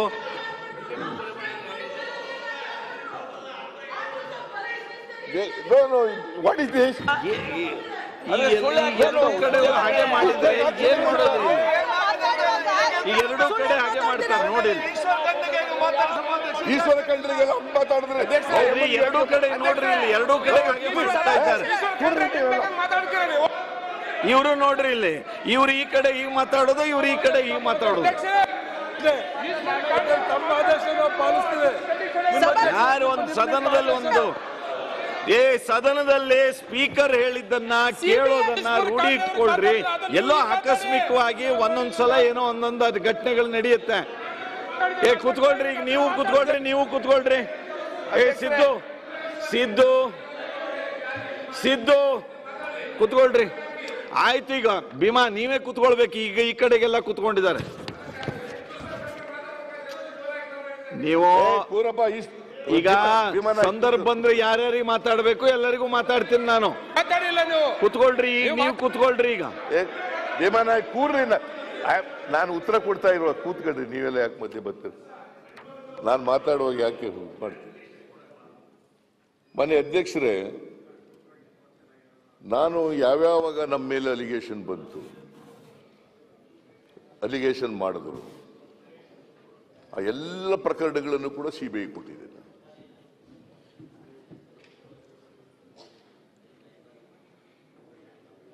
ಎಲ್ಲ ಪ್ರಕರಣಗಳು ಕೂಡ ಅರ್ಕಾವತಿ ಲೇಔಟ್ದು ಕೂಡ ಜುಡಿಷಿಯಲ್ ಕಮಿಷನ್ ಮಾಡಿದ್ದೆ ನಾನು. ಆಗ ದಾಖಲಾತಿಗಳೇನು ಕೊಟ್ಟಿರ್ಲಿಲ್ಲ. ಎಲ್ಲ ಕೇಸ್ಗಳು ದಾಖಲಾತಿ ಕೊಟ್ಟು ಡಿ ಕೆ ರವಿದಲ್ಲಿ ಏನ್ ದಾಖಲಾತಿಗಳಿತ್ತು? ಪರೇಶ್ ಮೆಸ್ತಾ ಕೇಸ್ನಲ್ಲಿ ಏನ್ ದಾಖಲಾತಿಗಳಿತ್ತು? IS ಗಣಪತಿ ಕೇಸ್ನಲ್ಲಿ ಏನ್ ದಾಖಲಾತಿಗಳಿತ್ತು? ಗಣಪತಿ ಕೇಸಲ್ಲಿ ಅಧ್ಯಕ್ಷರೇ ಪುನಃ ಹೇಳಕ್ ಹೋಗ್ಬೇಡಿ. ಗಣಪತಿ ಕೇಸ್ನಲ್ಲಿ ರಂಜನ್ ಕುತ್ಕೊಳ್ಳಿ. ಅಕ್ರಮ ಲಾಟ್ರಿ ಕೇಸ್ನಲ್ಲಿ, ಸಿಂಗಲ್ ಡಿಜಿಟ್ ಲಾಟ್ರಿ ಕೇಸ್ನಲ್ಲಿ ಏನಿತ್ತು? ಏನು ದಾಖಲಾತಿಗಳೇನಿರಲಿಲ್ಲ. MM ಕಲಬುರ್ಗಿ ಪ್ರಕರಣ ಏನಿತ್ತು? ರಾಮನಗರ ಅಭಿವೃದ್ಧಿ ಪ್ರಾಧಿಕಾರ ದಾಖಲಾತಿಗಳು ಕೊಟ್ಟಿದ್ರ? ಮಂಡ್ಯ ಅಭಿವೃದ್ಧಿ ಪ್ರಾಧಿಕಾರದ ದಾಖಲಾತಿಗಳು ಕೊಟ್ಟಿದ್ರ? ಪರೇಶ್ ಮೆಸ್ತಾ ಕೇಸ್ನಲ್ಲಿ ದಾಖಲಾತಿಗಳು ಕೊಟ್ಟಿದ್ರ? ಅಲಿಗೇಷನ್ ಬಂದ ತಕ್ಷಣನೇ ನಾನು ಸಿಬಿಐಗೆ ಎಂಕ್ವೈರಿ ಕೊಟ್ಟಿದ್ದೆ. ಆಗ ನಮ್ಮ ಸರ್ಕಾರನೂ ಇರಲಿಲ್ಲ. ನಮ್ಮ ಸರ್ಕಾರ 2014ರಲ್ಲಿ ಸೋತು ಕೇಂದ್ರ ಸರ್ಕಾರದಲ್ಲಿ ಮನಮೋಹನ್ ಸಿಂಗ್ ಅವರು 2013-14 ಪಾರ್ಲಿಮೆಂಟ್ ಎಲೆಕ್ಷನ್ ಅಲ್ಲಿ ಸೋತು ನಾವು. ಅದಾದ್ಮೇಲೆ ಈ ಘಟನೆಗಳೆಲ್ಲ ನಡೆದಿರತಕ್ಕಂಥದ್ದು. ಎಲ್ಲ ಪ್ರಕರಣಗಳನ್ನು ಕೂಡ ಸಿಬಿಐ ಕೊಟ್ಟಿದ್ದೆ ನಾನು. ಇವತ್ತು ಪರೇಶ್ ಮೆಸ್ತಾ ಕೇಸ್ನಲ್ಲಿ ಏನಾಗಿತ್ತು? ಅಲ್ಲ, ಈಗ ನೀವು ಕೇಳಿದ್ ಯಾವ್ದಾದ್ರು ಇದೆಯಾ ಇವರಿಗೆ?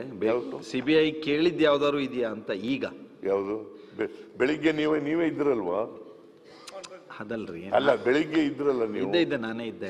ಆಗ ನನ್ನ ಮೇಲೆ ಎಲ್ಲ ಹಿಂದಿನ ಸರ್ಕಾರದಲ್ಲೆಲ್ಲ ಹಿಂಗ್ ನಡೆದಿತ್ತು ಹಂಗ್ ನಡೆದಿತ್ತು ಅಂತ ಹೇಳ್ತಾರಲ್ಲ. ನಾನು ಹಾಗಲ್ಲ, ನೀವು ಕೊಟ್ಟಿದ್ದೀರಿ ಅನ್ನೋದು ಎಲ್ಲ ವಿವರಗಳನ್ನೆಲ್ಲ ನೀವು ಹೇಳಿದ್ರಿ. ಇಂತಿಂತ ಕೇಸನ್ನ ನೀವು ಸಿಬಿಐ ಕೊಟ್ಟಿದ್ರಿ. ಈಗ ನೀವು ಯಾವ್ದಾದ್ರು ಸಿಬಿಐ ತನಿಖೆ ಮಾಡಿ ಅಂತ ಇವರಿಗೆ ಒತ್ತಾಯಿಸಿದ್ರ ಅಂತ?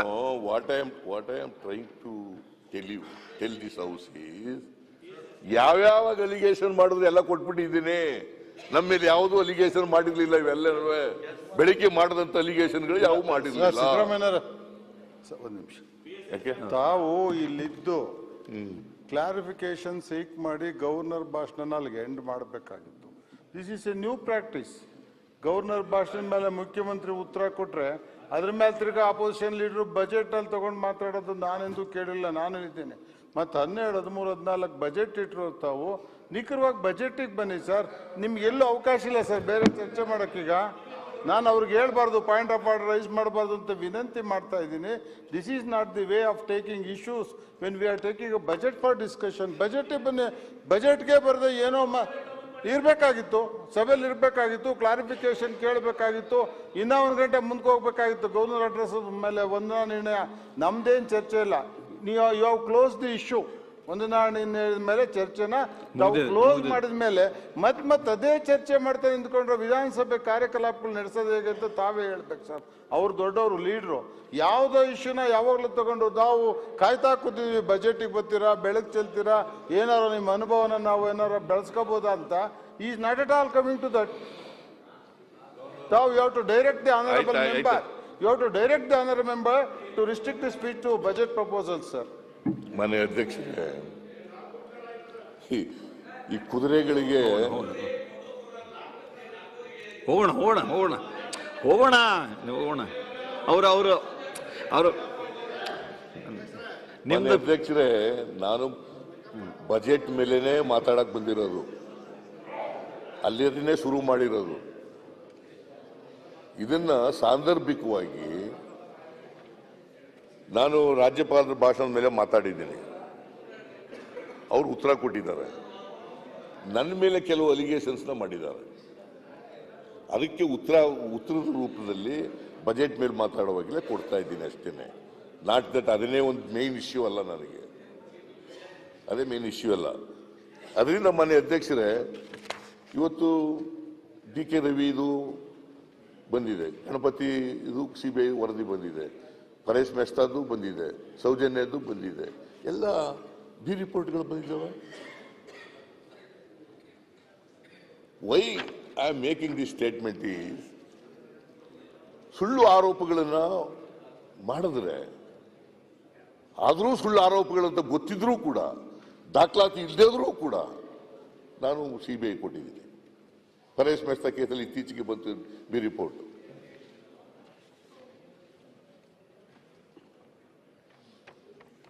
ಆಮೇಲೆ ಇವೆಲ್ಲ ವಿಚಾರಗಳಿದಾವಲ್ಲ, ಅಲಿಗೇಷನ್ಸ್ಗಳು, ನಾವು ಅವ್ರ ಮೇಲೆ ಭ್ರಷ್ಟಾಚಾರದ ಆರೋಪಗಳನ್ನು ಮಾಡಿದ್ದೀವಿ. ಇವೆಲ್ಲ ಒಂದಕ್ಕೊಂದು ಸಂಬಂಧ ಇರತಕ್ಕಂಥವು. ಅದಕ್ಕೋಸ್ಕರ ಈ ಮಾತುಗಳನ್ನು ಹೇಳಿದ್ದೀನಿ.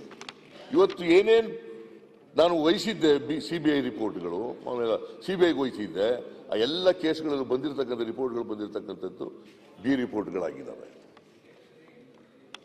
ಪರೇಶ್ ಮೆಸ್ತಾದಲ್ಲಿ ಇತ್ತೀಚೆಗೆ ಬಿ ರಿಪೋರ್ಟ್ ಆಗಿದೆ. ಏನು ಕೋಮ್ ಗಲಭೆ ಆಗಿತ್ತು, ಕೋಮ್ ಗಲಭೆನಲ್ಲಿ ಅವನದು ಕೊಲೆ ಆಗಿತ್ತು ಅಂತ, ಅದು ಸಹಜ ಸಾವು ಅಂತ ಬಂದಿದೆ. ಅದರಿಂದ ಅವರು ನಮ್ಮ ಅಧಿಕಾರದಲ್ಲಿದ್ದಾಗ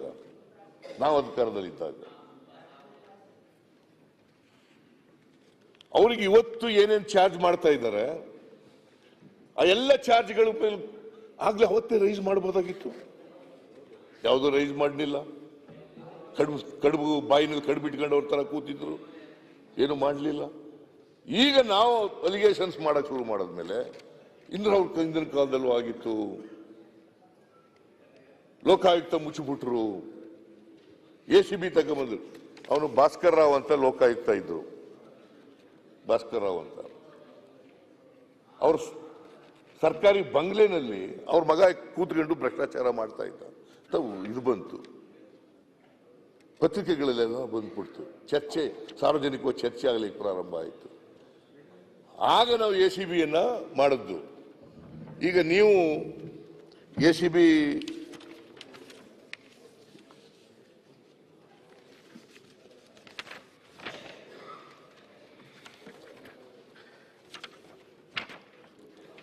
ಎಲ್ಲೆಲ್ಲಿ ACB ಮಾಡಿದ್ದಾರೆ ಅಂತ ಹೇಳಲ್ಲ ಇವ್ರ ಸರ್ಕಾರದಲ್ಲಿ. ಗುಜರಾತ್ನಲ್ಲಿ ACB ಇದೆ, ಲೋಕಾಯುಕ್ತ ಇಲ್ಲ. ಉತ್ತರ ಪ್ರದೇಶದಲ್ಲಿ ACB ಇದೆ, ಲೋಕಾಯುಕ್ತ ಇಲ್ಲ. ಮಧ್ಯಪ್ರದೇಶದಲ್ಲಿ ACB ಇದೆ, ಲೋಕಾಯುಕ್ತ ಇಲ್ಲ. ಗೋವಾದಲ್ಲಿ ACB ಇದೆ, ಲೋಕಾಯುಕ್ತ ಇಲ್ಲ. ಹರಿಯಾಣದಲ್ಲಿ ACB ಇದೆ, ಲೋಕಾಯುಕ್ತ ಇಲ್ಲ. ಈ ರಾಜ್ಯಗಳಲ್ಲಿ ಯಾರು ಅಧಿಕಾರದಲ್ಲಿರೋರು? ಲೋಕ್ಪಾಲ್ ಮಾಡಿದ್ರ?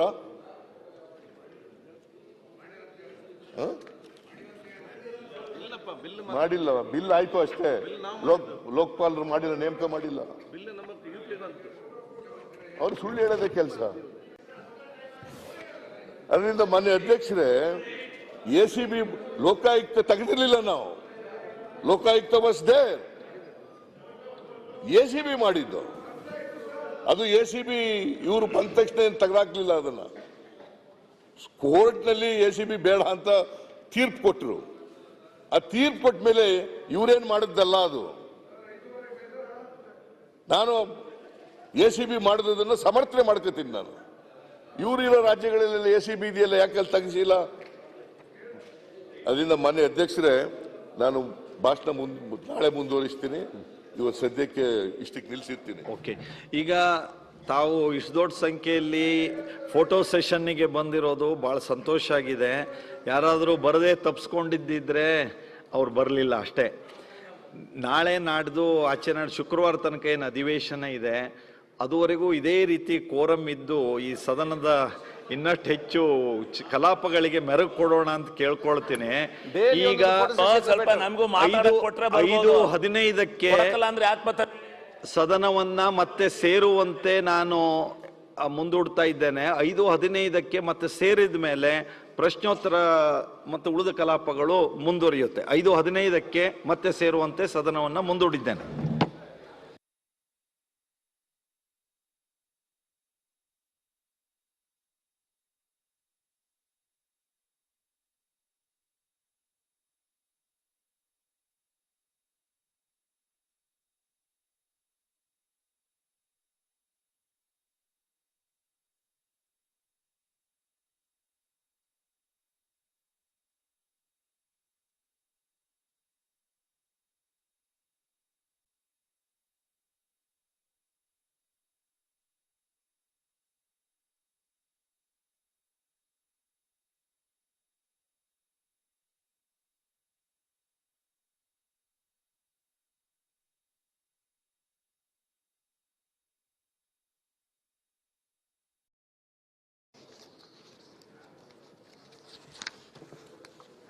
ಇದಾ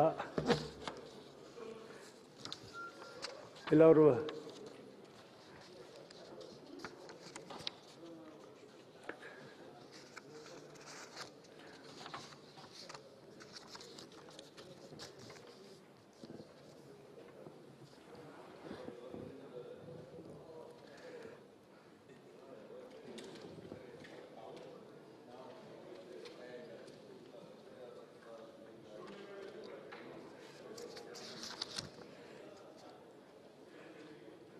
ಎರಡು ಸಾವಿರದ 23 ಮತ್ತು 24ನೇ ಸಾಲಿನ ಆಯವ್ಯಯದ ಅಂದಾಜು ಮೇಲೆ ಸಾಮಾನ್ಯ ಚರ್ಚೆಯನ್ನು ಶುರು ಮಾಡೋದಕ್ಕೆ ಮಾನ್ಯ ವಿರೋಧ ಪಕ್ಷದ ನಾಯಕರು ಇನಿಷಿಯೇಟ್ ಮಾಡಿ ಶುರು ಮಾಡಬೇಕು ಅಂತ ಹೇಳಿ ಕೇಳ್ಕೊಂತೀವಿ.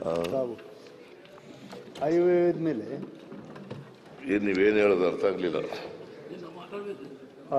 ಬಜೆಟ್ ಮೇಲೆ ಇನಿಷಿಯೇಟ್ ಮಾಡಬೇಕು ಅಂತೇಳಿ ವಿನಂತಿ ಮಾಡ್ಕೊಳ್ತೀವಿ. ಬಜೆಟ್ ಮೇಲೆ ಭಾಷಣ ಪ್ರಾರಂಭ ಮಾಡ್ತೀನಿ. ಈಗಲೇ 4 ಗಂಟೆ ಆಯಿತು. ಇವತ್ತು ಬಜೆಟ್ ಮೇಲೆ ಭಾಷಣ ಮುಗಿಯಲ್ಲ ನಂದು. ಶುರು ಮಾಡಿ ಪ್ರಾರಂಭ ಮಾಡೋಣ. ಮತ್ತೆ 4:15 ಬೇರೆ ಫೋಟೋ ಸೆಷನ್ ಬೇರೆ ಇದೆ ಅಂತೆ. ಮೊನ್ನೆ ತೀರ್ಮಾನ ಆದದ್ದು ಬಜೆಟ್. ನಾನು I was not well yesterday, so ಅದಕ್ಕೋಸ್ಕರ ಬೆಳಿಗ್ಗೆ ಬರಲಿಲ್ಲ. ಈಗ ಬಂದಿದ್ದೀನಿ. ಮತ್ತೆ 2 ಗಂಟೆಗೆ ಶುರು ಮಾಡಿ ಅಂತ ಸ್ಪೀಕರ್ ಹೇಳಿದ್ರು. 2 ಗಂಟೆಯಲ್ಲಿ ವಿಚಾರ ಮಾಡಿದಾಗ ಇನ್ನೂ ಚೀಫ್ ಮಿನಿಸ್ಟರ್ ಉತ್ತರ ಕೊಡ್ತಾ ಇದ್ರು. ಸೊ ಹಾಗಾಗಿ ಬರೋಕ್ಕಾಗಲಿಲ್ಲ. ಅವ್ರು ಮುಗಿಸಿದ್ದೆ ಈಗ 4 ಗಂಟೆಗೆ ಶುರುವಾಗಿದೆ. 2:15 2:45ಗೆ ರಿಪ್ಲೈ, 2:15 2:45ವರೆಗೂ ರಿಪ್ಲೈನೇ ಆಗೋಯ್ತು ಅವ್ರದ್ದು. ಹಾಗಾಗಿ ಮಧ್ಯ ಊಟಕ್ಕೆ ಬಿಡೋದೇ ಒಂದು ಸ್ವಲ್ಪ ತಡ ಆಗೋಯ್ತು. ಅರ್ಧ ಗಂಟೆ ಮಾತ್ರ ಬಿಟ್ಟಿದ್ವಿ. ಈಗ ಒಂದು ಸ್ವಲ್ಪ ಕೋರಮ್ ಎಲ್ಲ ಆಗೋದಕ್ಕೆ ಇದು ನೋಡಿಕೊಂಡು ಇನಿಷಿಯೇಟ್ ಮಾಡಿಬಿಡಿ, ತಾವು ಶುರು ಮಾಡಿ. ಓಕೆ. ಈಗ ಒಂದು ಅರ್ಧ ಗಂಟೆ photo session are not? Photo session ಇದೆಯಾ ಇಲ್ವಾ? 4:15ಗೆ ಫೋಟೋ ಸೆಷನ್ ಇದೆ. ಅಲ್ಲ, 4:15ವರೆಗೆ ಮಾತಾಡ್ಲಾ? 4:15ವರೆಗೂ ಮಾತಾಡಿ. ಆಮೇಲೆ ನಾಳೆ ಮಾತಾಡಿದ್ರಾಯ್ತು. ಅದೇ 4:15. ಮಾನ್ಯ ಅಧ್ಯಕ್ಷರೇ, ಬೆಳಿಗ್ಗೆ ನಾನು ಬರಲಿಕ್ಕಾಗಲಿಲ್ಲ. ಯಾಕೆ ನಿನ್ನೆ ನನಗೆ ಸ್ವಲ್ಪ ಜ್ವರ ಬಂದಿತ್ತು. ಹಾಗಾಗಿ ಬೆಳಿಗ್ಗೆ ಬರಲಿಲ್ಲ. ನನಗೆ ಸ್ಪೀಕರ್ಗೆ ನಾನು ಮನವಿ ಮಾಡ್ಕೊಂಡಿದ್ದೆ, 21ನೇ ತಾರೀಕಿನಿಂದ ನಾನು ಪ್ರವಾಸ ಹೋಗ್ಬೇಕಾಗ್ತದೆ. ಅದಕ್ಕೆ 2 ಗಂಟೆಗೆ ನನಗೆ ಅವಕಾಶ ಮಾಡಿಕೊಟ್ರೆ 2 ಗಂಟೆಯಿಂದ 5 ಗಂಟೆವರೆಗೂ ಮಾತಾಡಿ ಹೋಗ್ತೀನಿ ಅಂತ ಹೇಳಿದ್ದೆ. ಅವರು ಹ್ಞೂ ಅಂತ ಹೇಳಿದರು. ಬಟ್ ನಾ 2 ಗಂಟೆಯಲ್ಲಿ ಫೋನ್ ಮಾಡಿದಾಗ ಇನ್ನೂ ಮುಖ್ಯಮಂತ್ರಿಗಳೇ ಮಾತಾಡ್ತಾ ಇದ್ರು. ಸೊ ಮುಖ್ಯಮಂತ್ರಿಗಳು 2:15ವರೆಗೂ ಮಾತಾಡಿರಬೇಕು ಅನ್ನೋ ಕಾಣಿಸುತ್ತೆ. ನಾನು 2:15ಗೆ ಬಂದೆ. ಅಷ್ಟೊತ್ತಿಗಾಗಲೇ ಅಲ್ಲ, ಇವರು ವಾಕೌಟ್ ಮಾಡಿ ಹೊರಗಡೆ ಬಂದಿದ್ದರು. ಆಗ್ತಾನೆ ಬಂದೆ. ನಾನು ಅಷ್ಟೊತ್ತಿಂದ ಕಾಯ್ತಾ ಕೂತಿದ್ದೆ. ಕೋರಮ್ ಆಗಿರಲಿಲ್ಲ ಅಂತ ಹೇಳಿದ್ರು. ಅದಕ್ಕೋಸ್ಕರ ಕೂತಿದ್ದೆ ನಾನು ಚೇಂಬರ್ಲಿ. ನಾನು ಈಗ ಪ್ರಾರಂಭ ಮಾಡ್ತೀನಿ. ಪ್ರಾರಂಭ ಮಾಡಿ 4:15ವರೆಗೆ ಮಾತಾಡಿ ಆಮೇಲೆ 4:15 ನೀವು ಕ್ವಶನ್ ಅವರ್ ಇದೆಯಾ? ಫೋಟೋ ಸೆಷನ್ ಮುಗಿಸಿ ಆದ್ಮೇಲೆ ಕ್ವಶನ್ ಅವರ್ ತಗೊಳ್ಳಿ ಮುಗಿಸಿ ಆಮೇಲೆ ನಾನು ನಾಳೆ ಕಂಟಿನ್ಯೂ ಮಾಡ್ತೀನಿ. 3/4 ಗಂಟೆ ಹೇಗೂ ನಾನು ಜ್ವರ ಇದ್ದದ್ರಿಂದ ನಾಳೆ ಪ್ರೋಗ್ರಾಮ್ ಕ್ಯಾನ್ಸಲ್ ಮಾಡಿದ್ದೀನಿ. ನಾನು ಮುಂದಕ್ಕೆ ಹಾಕಿದ್ದೀನಿ. ಮಾನ್ಯ ಅಧ್ಯಕ್ಷರೇ, ಮಾನ್ಯ ಮುಖ್ಯಮಂತ್ರಿಗಳು, ಹಣಕಾಸಿನ ಮಂತ್ರಿಗಳು ಕೂಡ ಅವರು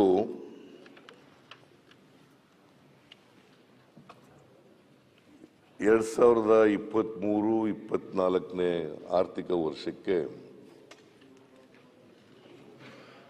ಮುಂಗಡ ಪತ್ರವನ್ನು ಮಂಡಿಸಿದ್ದಾರೆ.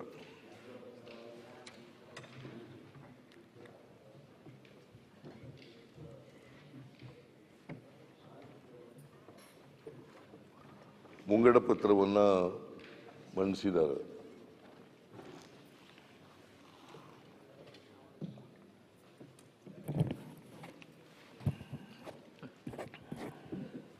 ಕೇಳಿಸ್ತಾ ಇಲ್ವಾ? ಅವ್ರಿಗೆಲ್ಲ ಕೇಳಿಸ್ತಾ ಇದೆಯಾ? ಮುಂಗಡ ಪತ್ರವನ್ನು ಮಂಡಿಸಿದ್ದಾರೆ.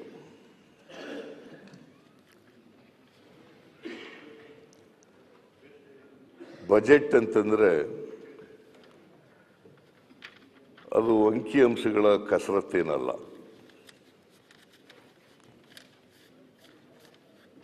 ಪ್ರತಿಯೊಬ್ಬ ಪ್ರಜೆಯ ಲೆಕ್ಕಾಚಾರ ಇದು. ಪ್ರತಿ ಮನೆಯ ಗೃಹಿಣಿಯ ಆಯವ್ಯಯ ಇದು. ಒಂದು ರಾಜ್ಯದ ಆಯವ್ಯಯ ಅಂತಂದ್ರೆ ಇಡೀ ರಾಜ್ಯದ ಹಿನ್ನೋಟನೂ ಇರಬೇಕು, ಮುನ್ನೋಟನೂ ಇರಬೇಕು. ಈಗ ಸ್ವಾತಂತ್ರ್ಯ ಬಂದು 75 ವರ್ಷಗಳಾಗಿದ್ದಾವೆ. ಈ 75 ವರ್ಷಗಳಲ್ಲಿ ಏನಾಗಿದೆ ಅಂತಕ್ಕಂಥದ್ದು ಒಂದು ಚಿತ್ರ. ಆರ್ಥಿಕವಾಗಿ, ಸಾಮಾಜಿಕವಾಗಿ ಏನಾಗಿದೆ, ಮುಂದಿನ ವರ್ಷ ಅಥವಾ ಮುಂದೆ ಬರ್ತಕ್ಕಂಥ ಸಮಯ, ಆಗ ನಾವು ಏನು ಮಾಡ್ತೀವಿ ಅಂತಕ್ಕಂಥದ್ದು ಜನರ ಸಮಸ್ಯೆಗಳೇನು ಪ್ರಸ್ತುತ, ಆ ಸಮಸ್ಯೆಗಳಿಗೆ ಹೇಗೆ ನಾವು ಬಜೆಟ್ ಮೂಲಕ ಪರಿಹಾರವನ್ನು ಕೊಡಲಿಕ್ಕೆ ಪ್ರಯತ್ನವನ್ನು ಮಾಡ್ತೀವಿ ಅಂತ.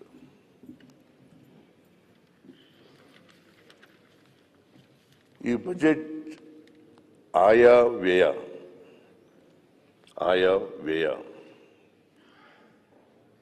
ಎಷ್ಟು ಹಣ ಬರ್ತದೆ, ತೆರಿಗೆಯಿಂದ ಎಷ್ಟು ಬರ್ತದೆ, ನಮ್ಮ ಸ್ವಂತ ತೆರಿಗೆಯಿಂದ ಎಷ್ಟು ಬರ್ತದೆ,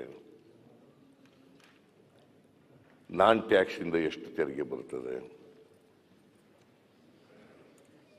ಕೇಂದ್ರ ಸರ್ಕಾರದಿಂದ ನಮ್ಮ ಪಾಲು ಎಷ್ಟು ಬರ್ತದೆ,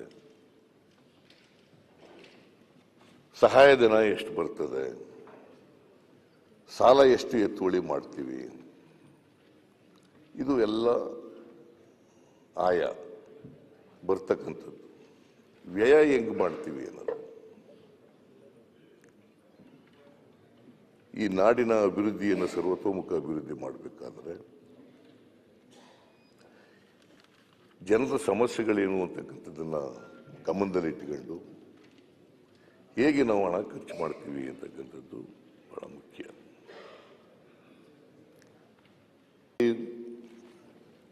ಬಜೆಟ್ ಗಾತ್ರ 3,09,182 ಕೋಟಿ ರೂಪಾಯಿ. 3,09,182 ಕೋಟಿ ರೂಪಾಯಿ ಮುಂದಿನ ವರ್ಷಕ್ಕೆ. ಈ ವರ್ಷ ಇದ್ದದ್ದು ಅಂದರೆ ಕರೆಂಟ್ ಇಯರ್ನಲ್ಲಿ 2,65,720 ಕೋಟಿ. ಅದು ತೆರಿಗೆ ಬಯನ್ಸಿ ಜಾಸ್ತಿ ಆಗಿದೆ ಅನ್ನೋ ಕಾರಣಕ್ಕೋಸ್ಕರ ಬಜೆಟ್ ಗಾತ್ರನೂ ಕೂಡ ಈ ವರ್ಷ ಕರೆಂಟ್ ಇಯರ್ನಲ್ಲಿ ಜಾಸ್ತಿ ಆಗಿದೆ. 1,89,000 ಕೋಟಿ ಇಷ್ಟು ಆಗಿದೆ. ಆದರೆ ತೆರಿಗೆ ಬಯನ್ಸಿ ಆಗಿದ್ರು ಕೂಡ ಒಂದು ವರ್ಷದಲ್ಲಿ ಸುಮಾರು 20% ಗ್ರೋತ್ ಆಗಿದೆ ಕಂಪೇರ್ ಟು ಲಾಸ್ಟ್ ಇಯರ್ ಅಂತ ಹೇಳ್ತಾರೆ. ಆದರೆ 22-23ಕ್ಕೆ ಟ್ಯಾಕ್ಸ್ ಜಾಸ್ತಿ ಆಗಿದೆ ಅಂತ ಹೇಳ್ತಾರೆ. ಕಮರ್ಷಿಯಲ್ ಟ್ಯಾಕ್ಸ್ ಜಾಸ್ತಿ ಆಗಿದೆ, ಎಕ್ಸೈಸ್ ಟ್ಯಾಕ್ಸ್ ಜಾಸ್ತಿ ಆಗಿದೆ, ಸ್ಟ್ಯಾಂಪ್ಸ್ ಅಂಡ್ ರಿಜಿಸ್ಟ್ರೇಷನ್ ಟ್ಯಾಕ್ಸ್ ಜಾಸ್ತಿ ಆಗಿದೆ, ಮೋಟಾರ್ ವೆಹಿಕಲ್ಸ್ ಟ್ಯಾಕ್ಸ್ ಜಾಸ್ತಿ ಆಗಿದೆ, ನಾನ್ ಟ್ಯಾಕ್ಸ್ ರೆವಿನ್ಯೂ ಜಾಸ್ತಿ ಆಗಿದೆ ಅಂತೆಲ್ಲ ಹೇಳಿ ಅದರಿಂದ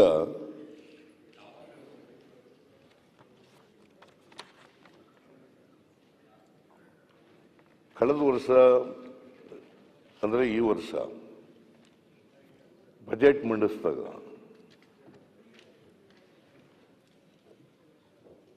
$14,699.14 ಕೋಟಿ ರೆವಿನ್ಯೂ ಡಿಫಿಸಿಟ್ ಇತ್ತು. Revenue deficit is not A revenue surplus, revenue deficit $14,699 ಮತ್ತು 14 ಕೋಟಿ ರೂಪಾಯಿಗಳು. ರಿವೈಸ್ಡ್ ಎಸ್ಟಿಮೇಟ್ನಲ್ಲಿ, ಇದು ಬಜೆಟ್ ಎಸ್ಟಿಮೇಟ್ಸ್, ರಿವೈಸ್ಡ್ ಎಸ್ಟಿಮೇಟ್ಸ್ನಲ್ಲಿ ಅದನ್ನು ಕಡಿಮೆ ಮಾಡಿದ್ದೀವಿ ಬಿಕಾಸ್ ಆಫ್ ದಿ ಟ್ಯಾಕ್ಸ್ ಬಯನ್ಸಿ ಅಂತ ಹೇಳಿದ್ದಾರೆ. ಇದು ಕೂಡ ಮಾರ್ಚ್ ಎಂಡ್ವರೆಗೆ 5,09,96.50 ಕೋಟಿ ಡಿಫಿಸಿಟ್ ಆಗ್ತದೆ. Not 14,000 crores, 14,699 crores. But revised ಎಸ್ಟಿಮೇಟ್ನಲ್ಲಿ ಕಡಿಮೆ ಆಗಿದೆ ರೆವಿನ್ಯೂ ಡಿಫಿಸಿಟ್ ಅಂತ ಹೇಳ್ತಾರೆ. ಮುಂದಿನ ವರ್ಷಕ್ಕೆ 23-24ಕ್ಕೆ ಇದೇ ಟ್ಯಾಕ್ಸ್ ಬಯನ್ಸಿ ಕಂಟಿನ್ಯೂ ಆಗ್ತದೆ. ನಾವು ರೆವಿನ್ಯೂ ಡಿಫಿಸಿಟ್ ಇದ್ದದನ್ನ ಸರ್ಪ್ಲಸ್ ತಗೊಳ್ತೀವಿ ಅಂತ ಹೇಳಿದ್ದಾರೆ. 402.43 ಕೋಟಿಗಳನ್ನು ರೆವಿನ್ಯೂ ಸರ್ಪ್ಲಸ್ ಮಾಡ್ತೀವಿ ಅಂತ ಹೇಳಿದ್ದಾರೆ. ಇದು ಅಂದಾಜು. ಯಾಕಂದ್ರೆ ಇವರು ಮುಂದಿನ ವರ್ಷ ಇರೋದಿಲ್ಲ. ಯಾಕಂದ್ರೆ ಅದಕ್ಕೆ ನಾನು ಹೇಳಿದೆ ರಿಯಾಕ್ಟ್ ಮಾಡುವಾಗ, ಈ ಬಿಜೆಪಿ ಸರ್ಕಾರದ ಇದು ಕೊನೆ ಬಜೆಟ್, ಈ ಟರ್ಮ್ನಲ್ಲಿ ಕೊನೆ ಬಜೆಟ್, ಜೊತೆಗೆ ನಿರ್ಗಮನದ ಬಜೆಟ್.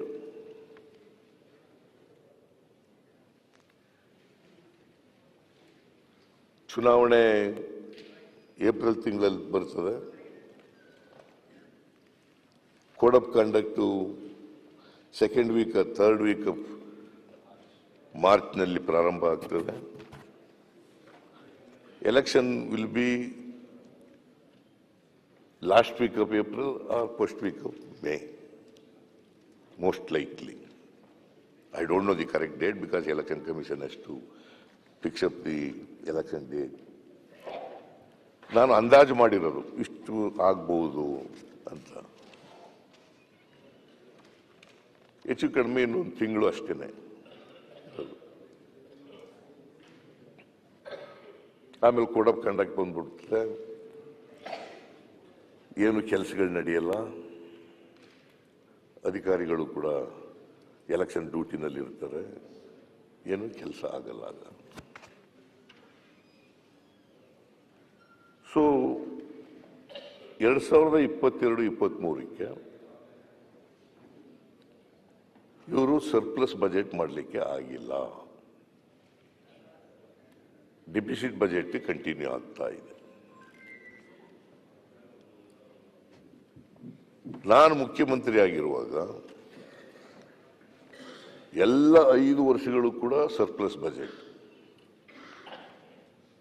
ಇವರು ಮುಂದಿನ ವರ್ಷಕ್ಕೆ ಹೇಳ್ತಾ ಇದ್ದಾರೆ, ಇವರು ಅಧಿಕಾರದಲ್ಲಿ ಇಲ್ಲದೆ ಇರತಕ್ಕಂಥ ವರ್ಷದಲ್ಲಿ ಹೇಳ್ತಾ ಇರೋದು. ಐ ಕ್ಯಾನ್ ಅಪ್ರಿಷಿಯೇಟ್ ಮಾಡ್ಬೋದಾಗಿತ್ತು. ಈ ವರ್ಷನೇ ನಾವು ಸರ್ಪ್ಲಸ್ ಬಜೆಟ್ ಮಾಡಿದ್ದೀವಿ ಅಂತಂದ್ರೆ ಅಪ್ರಿಷಿಯೇಟ್ ಮಾಡ್ಬೋದಾಗಿತ್ತು. ತೆರಿಗೆ ಬಯನ್ಸಿ ಜಾಸ್ತಿ ಆಗಿದೆ, ಹಾಗಾಗಿ ನಾವು ಸರ್ಪ್ಲಸ್ ಬಜೆಟ್ ಅನ್ನು ಮಾಡಿದ್ದೀವಿ. ಸಾಲ ಎತ್ತುವಳಿ ಕಡಿಮೆ ಮಾಡಿದ್ದೀವಿ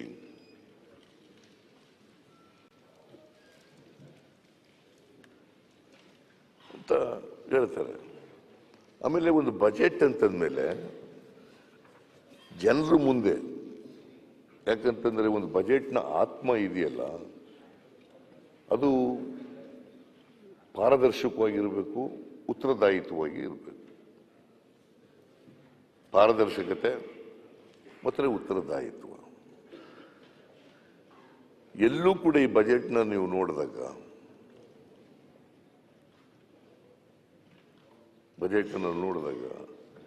ಪಾರದರ್ಶಕತೆ ಆಗಲಿ, ಉತ್ತರದಾಯಿತ್ವ ಆಗಲಿ, ಜನರಿಗೆ ಸತ್ಯ ಹೇಳ್ತಕ್ಕಂಥದ್ದಾಗಲಿ ಆ ಪ್ರಯತ್ನ ನಡೆದಿಲ್ಲ ಇಲ್ಲಿ.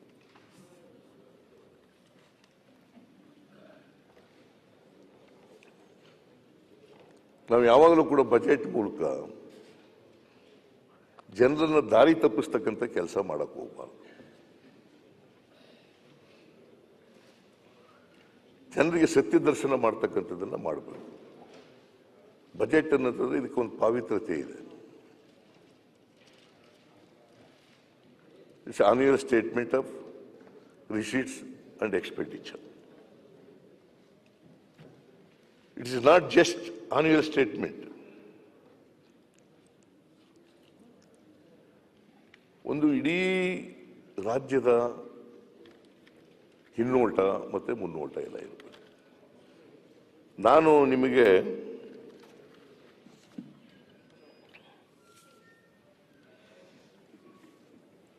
ಕೊನೆಯ ಬಜೆಟ್ ನಾನು 18-19 ಲಾಸ್ಟ್ ಬಜೆಟ್ಸ್ ಮಂಡಿಸಿದ್ದೆ ನಾನು. ಇದು ನನ್ನ ಕೊನೆಯ ಬಜೆಟ್ ಆಗಿರೋದ್ರಿಂದ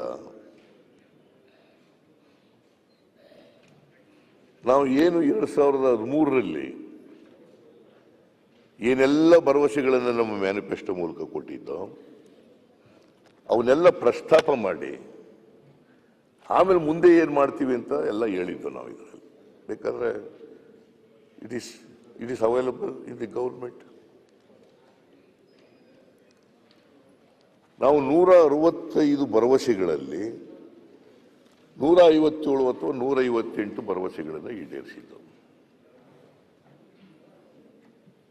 all it's a card, it's a government document. ಇಲ್ಲೇ ಓದಿರೋದು ನಾನು.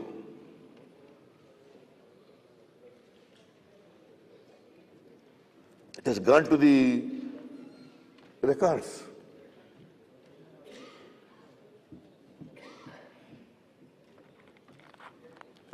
ನೂರ 65 ಭರವಸೆಗಳಲ್ಲಿ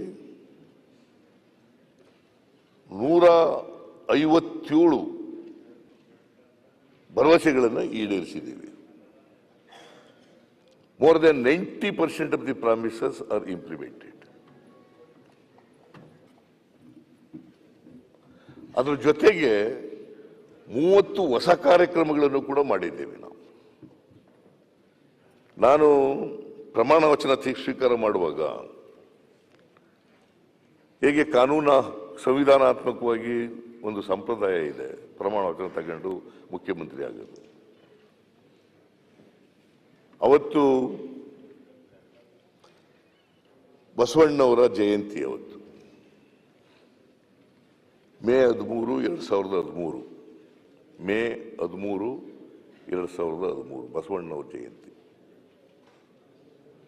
ಅವತ್ತೇ ಇನ್ನೊಂದು ಪ್ರಮಾಣ ಮಾಡಿದ್ದೆ ನಾನು. ಕೊಟ್ಟ ಮಾತಿನಂತೆ ನಡ್ಕಬೇಕು.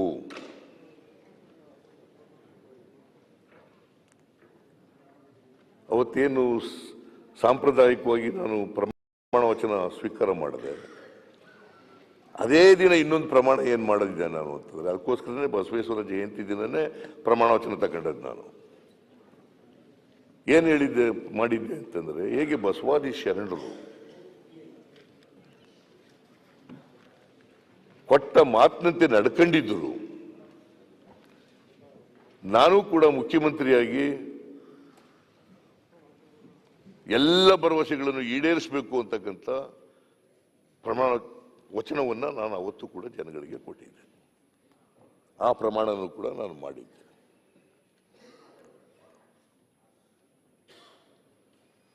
ನಾನು ಇದನ್ನೆಲ್ಲ ಯಾಕೆ ಹೇಳ್ತಾ ಇದ್ದೀನಿ ಅಂತಂದ್ರೆ, ಮುಖ್ಯಮಂತ್ರಿಗಳು ಬೆಳಿಗ್ಗೆ ಉತ್ತರ ಕೊಡುವಾಗ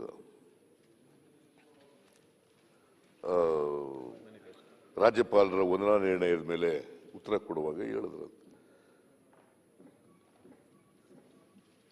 ನಾನು ಮಾತನಾಡುವಾಗ ರಾಜ್ಯಪಾಲರ ಭಾಷಣದ ಮೇಲೆ ಮಾತಾಡುವಾಗ ಹೇಳಿದ್ದೆ 2018ರಲ್ಲಿ ಬಿಜೆಪಿ ಪಕ್ಷ 600 ಭರವಸೆಗಳನ್ನು ಕೊಟ್ಟಿದ್ದಾರೆ. 600 ಭರವಸೆಗಳಲ್ಲಿ not even 10% of them are implemented ಅಂತ ಹೇಳಿದ್ದೆ. ಅದಕ್ಕೆ ಸಿದ್ದರಾಮಯ್ಯನವರು ಸುಳ್ಳು ಹೇಳ್ತಾ ಇದ್ದಾರೆ. ಅವರು ಮ್ಯಾನಿಫೆಸ್ಟೋನಲ್ಲೂ ಕೂಡ not even 30% of them are implemented ಅಂತ ಹೇಳಿದ್ದಾರೆ ಅಲ್ಲ. Not even 30% of them are implemented. ನಾನು ನಮ್ಮ ಮ್ಯಾನಿಫೆಸ್ಟೋನ ಸದನದ ಮುಂದೆ ಮ್ಯಾನಿಫೆಸ್ಟೋನು ಕೂಡ ತಗೊಬಂದಿದ್ದೀನಿ ನಾನು. ನಮ್ಮ ಮ್ಯಾನಿಫೆಸ್ಟೋ ಅವ್ರ ಮ್ಯಾನಿಫೆಸ್ಟೋನು ಕೂಡ ಇರಲಿ. Let it be a debate on that. ನಾವೆಷ್ಟು ಮ್ಯಾನಿಫೆಸ್ಟೋನಲ್ಲಿ ನಾವು ಎಷ್ಟು ಏನು ಹೇಳಿದ್ದೋ ನಾವು ಎಷ್ಟು ಇಂಪ್ಲಿಮೆಂಟ್ ಮಾಡಿದ್ವಿ, ಅವ್ರ ಮ್ಯಾನಿಫೆಸ್ಟೋದಲ್ಲಿ ಏನು ಹೇಳಿದ್ರು ಅವ್ರು ಎಷ್ಟು ಇಂಪ್ಲಿಮೆಂಟ್ ಮಾಡಿದ್ರು. Let there be a debate.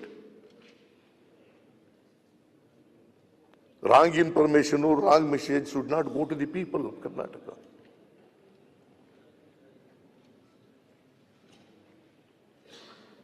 ನಾನು ಇನ್ಫ್ಯಾಕ್ಟ್ ಒಂದು ಪುಸ್ತಕನೂ ಕೂಡ ಮಾಡಿದ್ದೆ, ಇದು ಬೇಕಾದ್ರೆ ನಿಮಗೆ ಕೊಡ್ತೀನಿ. ನುಡಿಯಂತೆ ನಡೆ. ಇದನ್ನು ಬೇಕಾದ್ರೆ ನೀವು ನೋಡಿ, ಬೇಕಾದ್ರೆ ನೀವು go through this please.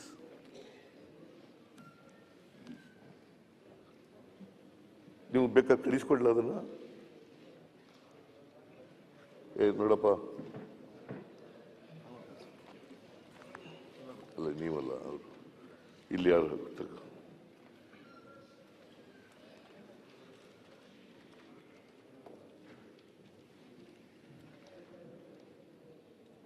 Manifesto ಬೇಕಾದ್ರೆ ನಾನು ಇಲ್ಲಿ ನಿಮ್ಗೆ ಕಳಿಸ್ಕೊಡ್ತೀನಿ. ಬೇಕಾದ್ರೆ ನಮ್ಮ ಮ್ಯಾನಿಫೆಸ್ಟೋನು ನೋಡಿ, 2013 ಮ್ಯಾನಿಫೆಸ್ಟೋ.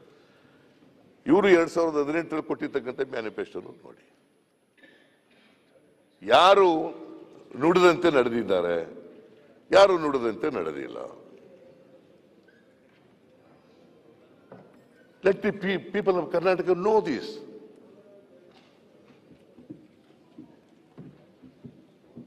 ನಾನು ಬೆಳಿಗ್ಗೆ ಇದ್ದಿದ್ರೆ ಕೌಂಟರ್ ಮಾಡ್ತಿದ್ದೆ. ನಾನು ಇದನ್ನ ಬೆಳಿಗ್ಗೆ ಇರಕ್ಕಾಗ್ಲಿಲ್ಲ ನಾನು. Even now I challenge. Let there be debate on this.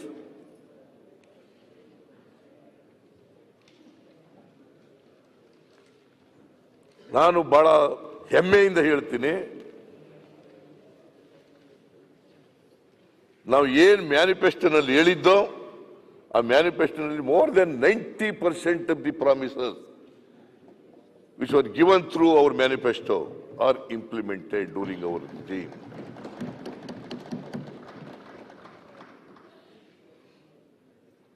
ಅವ್ರು ಹೇಳಲೇಬೇಕಾದ್ರೆ ಎರಡು ಅವರು ನೀವು if you permit me and ಅವ್ರಿಗೂ ಹೇಳಿ, ಎರಡು ಮ್ಯಾನಿಫೆಸ್ಟೋಗಳ ಬಗ್ಗೆ ಚರ್ಚೆ ಮಾಡೋಣ.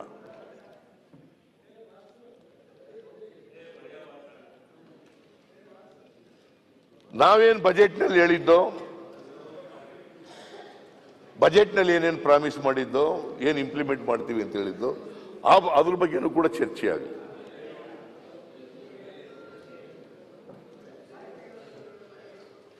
$90% of in their manifesto, the promises which are made in their manifesto, not implemented.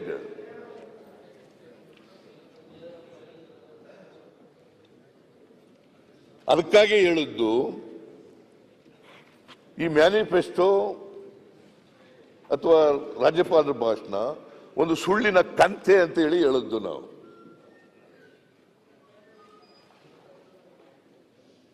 ಸುಳ್ಳಿನ ಕಂತೆ. ಈಗ ಮಂಡಿಸಿರ್ತಕ್ಕಂಥ ಬಜೆಟ್ ಕೂಡ ಚುನಾವಣಾ ಬಜೆಟ್ ಇದು, ಅವರ ಸರ್ಕಾರದ ನಿರ್ಗಮನದ ಬಜೆಟ್ ಇದು. ಈ ಮ್ಯಾನಿಫೆಸ್ಟೋನಲ್ಲೂ ಕೂಡ ಹೋದ ವರ್ಷದ ಮ್ಯಾನಿಫೆಸ್ಟೋ ಬಜೆಟ್ನಲ್ಲಿ 206 ಹೊಸ ಕಾರ್ಯಕ್ರಮಗಳನ್ನು ಹೇಳಿದ್ರು. 206 ಹೊಸ ಕಾರ್ಯಕ್ರಮಗಳನ್ನು ಹೇಳಿದರು. 206 ಹೊಸ ಕಾರ್ಯಕ್ರಮಗಳಲ್ಲಿ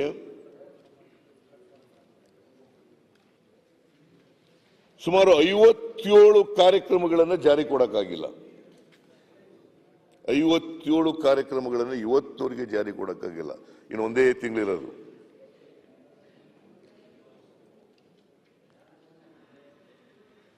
ಆಮೇಲೆ ಜನವರಿ 8ವರೆಗೆ ಒಟ್ಟು ಖರ್ಚಿದೆಯಲ್ಲ, ಬಜೆಟ್ನಲ್ಲಿ ತೋರಿಸಿರ್ತಕ್ಕಂಥ ಖರ್ಚಿದೆಯಲ್ಲ, ಅದರಲ್ಲಿ ಓನ್ಲಿ 56% ಆರ್ ಎಕ್ಸ್ಪೆಂಡಿಚರ್ ಆಗಿರ್ತಕ್ಕಂಥದ್ದು. ಓನ್ಲಿ 56%. ಫೆಬ್ರವರಿ,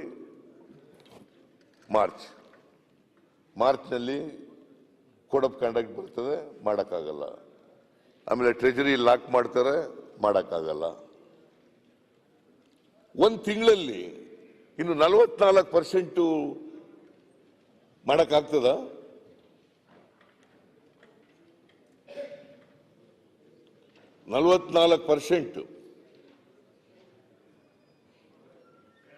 ಅಧ್ಯಕ್ಷರು ಬರ್ತಾ ಇದ್ದಾರೆ.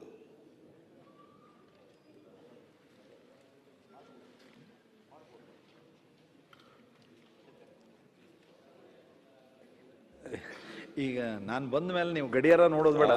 ನಾನು ಬಂದ ಮೇಲೆ ನೀವು ಗಡಿಯಾರ ನೋಡಿದ್ರಿ, ಇನ್ನೂ ಒಂದು 15 ನಿಮಿಷ ಜಾಸ್ತಿನೇ ಮಾತಾಡಿ ಇವತ್ತು. ನಾಳೆ ಆಮೇಲೆ ಮುಂದುವರಿಸಬಹುದು. ನೀವು 4:45 ತನಕ ಮಾತಾಡಿ. ನಾನು ಎಷ್ಟೊತ್ತಾರು ಮಾತಾಡ್ತೀನಿ. ಅದೇ 4:15 4:15 ಅಲ್ಲ, ನಾವು ಫೋಟೋ ಸೆಷನ್ಗೆ ಒಳ್ಳೆ ಕಲರ್ಫುಲ್ ಬಟ್ಟೆ ಹಾಕೊಂಡು ರೆಡಿ ಆಗಿ ಬಂದ್ಬಿಟ್ಟಿದ್ದೀರಾ. ಬೆಳಗ್ಗೆಯಿಂದ ಯಾವ್ದು ಹಾಕೊಂಡಿದ್ದೀನೋ ಅದೇ ಇದೆ. ಇಲ್ಲಿ ಸ್ಪೀಕರ್ ಚೆನ್ನಾಗಿ ಕಾಣಿಸ್ಬೇಕು. ಯಾಕಂದ್ರೆ you are the chairman, you are presiding officer. ನೀವು ಚೆನ್ನಾಗಿದ್ದು ತಾನೆ ನಾವೆಲ್ಲ ಚೆನ್ನಾಗಿರೋದು. ಫೋಟೋದಲ್ಲಿ ನೀವು ಬಹಳ ಚೆನ್ನಾಗಿ ಎದ್ದು ಕಾಣಬೇಕು. ಅದರಿಂದ ನಥಿಂಗ್ ರಾಂಗ್. ಒಳ್ಳೆ ಬಟ್ಟೆ ಹಾಕಿ ಬಂದರೆ, ಫೋಟೋಜೆನಿಕ್ ಆಗಿ ಇದ್ರೆ ತಪ್ಪೇನಿಲ್ಲ. ಅದು ನಾನು ಕೂಡ ಫೋಟೋಗೆ ಬರಬೇಕು ಅಂತ ಇವತ್ತು ಬಂದಿರೋದು. ಈಗ actually I am not well, ಆದರೂ ಫೋಟೋ ತಪ್ಪಿಸ್ಕೋಬಾರದು ಅಂತೇಳಿ ಬಂದಿದ್ದೀನಿ. ಆ ಫೋಟೋದಲ್ಲಿ ನೀವು ಇರಲೇಬೇಕು ಅಂತ ನಾಳೆ ಇದ್ದಿದ್ದು ಇವತ್ತು ಹಾಕಿದ್ದೀನಿ ನಾನು. ಅದಕ್ಕೆ ಏನಾಯ್ತು, ನಿನ್ನೆ ಇದ್ದಿದ್ದ ಜ್ವರ ಬಂದ್ಬಿಡ್ತು. ಗೊತ್ತಾಯ್ತು. ಆ ಜ್ವರ ಬಂದ್ಬಿಟ್ಟ ಮೇಲೆ ಆ ಟ್ಯಾಬ್ಲೆಟ್ಸ್ ಎಲ್ಲ ತಗೊಂಡು ಬಂದಿರೋದು. ನಾನು ಅದಕ್ಕೆ ಬೆಳಿಗ್ಗೆ ಬರೋಕ್ಕಾಗಲಿಲ್ಲ. ನಾನು 2 ಗಂಟೆಗೆ ಶುರು ಮಾಡೋಣ ಬಂದು ಅಂದ್ಕೊಂಡಿದ್ದೆ, ಅದಾಗಲಿಲ್ಲ. ಎನಿವೆ ಫೋಟೋ ಸೆಷನ್ನು ಇರಬೇಕಾಗ್ತದೆ. ಯಾಕಂದರೆ ಇದು ಅಂತಿಮ, ಇದೇ ಕೊನೇ ಅಧಿವೇಶನ. ಇಟ್ ಲುಕ್ಸ್ ಇನ್ನು ಪುನಃ ಬೇರೆ ಸಾಧನ ಕರೀತಾರೆ ಅಂತೇಳಿ ನನಗೆ ಅನಿಸಲ್ಲ.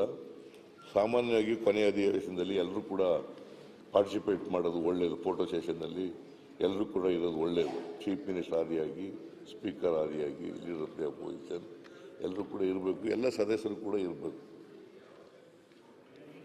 ಅದು ಒಂದು ಜ್ಞಾಪಕಾರ್ಥವಾಗಿರ್ತಕ್ಕಂಥ ಫೋಟೋ ಆಗಿರೋದ್ರಿಂದ ನಾವೆಲ್ಲರೂ ಕೂಡ ಇರ್ತಕ್ಕಂಥದ್ದು ಒಳ್ಳೆಯದು. ಹಾಗಾಗಿ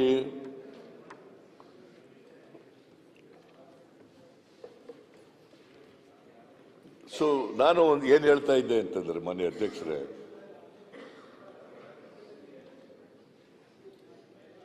ಸುಳ್ಳು ಹೋಗಬಾರದು. ಬಜೆಟ್ ಮೂಲಕ ಪಾರದರ್ಶಕತೆ ಮತ್ತು ಉತ್ತರದಾಯಿತ್ವ, ಅಕೌಂಟಬಿಲಿಟಿ ಈ ರಾಜ್ಯದ ಜನರಿಗಿರಬೇಕು. ಮತ್ತು ನಾವು ಈ ಹಣ ಇದೆಯಲ್ಲ, ತೆರಿಗೆ ಹಣ ಇದೆಯಲ್ಲ, ಇದು ಜನರ ಬೆವರಿನಿಂದ ಬರ್ತಕ್ಕಂಥ ಹಣ. ಇದು ತೆರಿಗೆ ಹಣ. ಇನ್ನೊಂದಿದೆ, ಏನಾಗಿದೆ ಅಂತಂದ್ರೆ, ಸಾಮಾನ್ಯವಾಗಿ ಜನರ ತಿಳುವಳಿಕೆ ಹೆಂಗಿದೆ ಅಂತಂದ್ರೆ, ತೆರಿಗೆ ಕಟ್ಟೋರೆಲ್ಲ ಇನ್ಕಮ್ ಟ್ಯಾಕ್ಸ್ ಪೇಯಿಗಳು ಅನ್ನೋ ಥರ ಇದೆ. ತೆರಿಗೆ ಕಟ್ಟೋರು ಇದಾರಲ್ಲ, ಅವರೆಲ್ಲರೂ ಇನ್ಕಮ್ ಟ್ಯಾಕ್ಸ್ ಪೇಯಿಗಳು ಮಾತ್ರ ತೆರಿಗೆ ಕಟ್ಟೋರು ಅಂತ. ಆಕ್ಚುಲಿ ಗ್ರಾಹಕರು ಇದಾರಲ್ಲ, ಬರೀ ಸೂಟು ಬೂಟ್ ಹಾಕೊಳ್ಳಿರೋರು ಅಷ್ಟೇ ತೆರಿಗೆ ಕಟ್ಟೋದಲ್ಲ. ಬಡವರು, ರೈತರು, ಕಾರ್ಮಿಕರು, ದಲಿತರು, ಯಾರ್ಯಾರು ಜನ ಸೂಟ್ ಬೂಟ್ ಹಾಕಿರೋರು ಕಟ್ತಾರೆ ತೆರಿಗೆನ. ಹಂಗೆ ಅರಕಲ್ ಪಟ್ಟಿ ಹಾಕೊಂಡಿರೋರು ತೆರಿಗೆ ಕಟ್ತಾರೆ. ಈಗ ಬೆಂಕಿ ಪೊಟ್ಟಣದ ಮೇಲೆ ಟ್ಯಾಕ್ಸ್ ಇರ್ತದೆ, ಬಿಸ್ಕಟ್ ತಗೊಳ್ಳೋದ್ರಲ್ಲಿ ಟ್ಯಾಕ್ಸ್ ಇರ್ತದೆ. ಆ ಟ್ಯಾಕ್ಸ್ ಎಲ್ಲ ಕಟ್ಟವ್ರು ಯಾರು? ಅದಕ್ಕೆ there are 2 types of taxes, direct taxes and indirect taxes. ಬಡವನ ಬೆವರಿನಿಂದ ಬರ್ತಕ್ಕಂಥ ಹಣ ಇದು. ಕಾರ್ಮಿಕರು ಉತ್ಪಾದನೆ ಮಾಡಿದಂಥ ಉತ್ಪಾದನಾ ವಸ್ತುಗಳು, ಕೈಗಾರಿಕಾ ವಲಯದಲ್ಲಿ ಕಾರ್ಮಿಕರು ಉತ್ಪಾದನೆ ಮಾಡತಕ್ಕಂಥ ಕೈಗಾರಿಕಾ ವಸ್ತುಗಳಿದ್ದಾವಲ್ಲ, ಅವರು ಮಾರಾಟದಿಂದ, ಅವರ ರಫ್ತಿನಿಂದ ಬರ್ತಕ್ಕಂಥ ಆದಾಯನೂ ಕೂಡ ಇದೆ. ಜನರು ಕೊಡ್ತಕ್ಕಂಥ ತೆರಿಗೆ ಹಣದಿಂದ ಬರ್ತಕ್ಕಂಥ ಆದಾಯ ಇದೆ. ಈ ಆದಾಯನ ಬಹಳ ಎಚ್ಚರಿಕೆಯಿಂದ ಖರ್ಚು ಮಾಡಬೇಕಾಗಿರ್ತಕ್ಕಂಥದ್ದು ನಮ್ಮ ಜವಾಬ್ದಾರಿ. ಯಾವುದೇ ಸರ್ಕಾರ ಅದಕ್ಕೆ ಜನರಿಗೆ ಉತ್ತರದಾಯಿತ್ವ ಇರಬೇಕು ಅಂತಕ್ಕಂಥದ್ದು, ಅದಕ್ಕೆ ಪಾರದರ್ಶಕವಾಗಿರಬೇಕು ಅಂತಕ್ಕಂಥದ್ದು.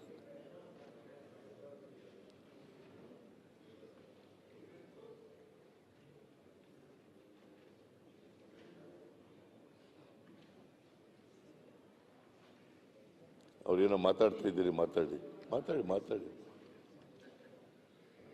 ಉತ್ತರದಾಯಕವಾಗಿರಬೇಕು ಅಂತಕ್ಕಂಥದ್ದು.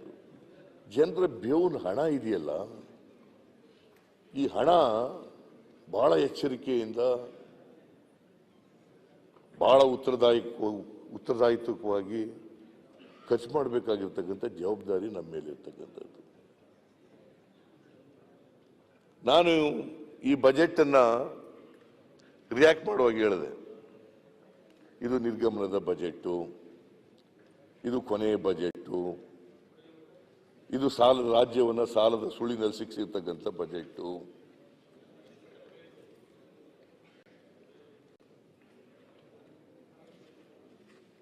ಇದು ರೈತರ ವಿರೋಧಿ ಬಜೆಟ್ಟು, ಬಡವರ ವಿರೋಧಿ ಬಜೆಟ್ಟು, ದಲಿತರ ವಿರೋಧಿ ಬಜೆಟ್ಟು, ಸುಳ್ಳುಗಳಿಂದ ಕೂಡಿರ್ತಕ್ಕಂಥ ಬಜೆಟ್ಟು ಅಂತಕ್ಕಂಥ ಮಾತುಗಳನ್ನ ಹೇಳಿದ್ದೀನಿ. ಇದನ್ನು ನಾನು ಇವನ್ನೆಲ್ಲ ನನ್ನ ಮಾತುಗಳನ್ನೆಲ್ಲ ಸಮರ್ಥನೆ ಮಾಡಲಿಕ್ಕೆ, ಹೇಗೆ ನಾನು ಸಮರ್ಥನೆ ಮಾಡ್ತೀನಿ ಅಂತಕ್ಕಂಥದ್ದನ್ನು ಮುಂದೆ ಹೇಳಲಿಕ್ಕೆ ಬಯಸ್ತೀನಿ. ಹೇಗೆ ಇದನ್ನು ಬಹಳ ಜವಾಬ್ದಾರಿಯಿಂದ ಈ ಮಾತುಗಳನ್ನು ಹೇಳಿದ್ದೇನೆ, ಮತ್ತೆ ಈ ಮಾತುಗಳನ್ನು ಸಮರ್ಥನೆ ಮಾಡ್ತಕ್ಕಂಥದ್ದನ್ನು ಕೂಡ ಮಾಡಿದ್ದೀನಿ. ಈ ಸರ್ಕಾರ ಒಂದು ಚಾಳಿ ಕಲ್ತ್ಕೊಬಿಟ್ಟದೆ. ಏನಪ್ಪ ಅದು ಚಾಳಿ ಅಂತಂದ್ರೆ, ನಾವೇನಾದ್ರು ಅಲಿಗೇಷನ್ ಮಾಡಿದ್ರೆ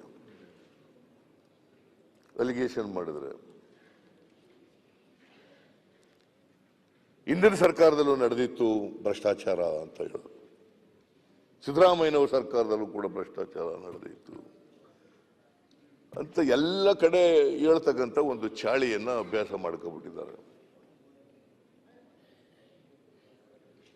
ಹಿಂದಿನ ಸರ್ಕಾರದಲ್ಲಿ ನಡೆದಿತ್ತು. ಬೆಳಿಗ್ಗೆ ಎಲ್ಲ ಮುಖ್ಯಮಂತ್ರಿಗಳು ಹೇಳಿದ್ರಂತೆ,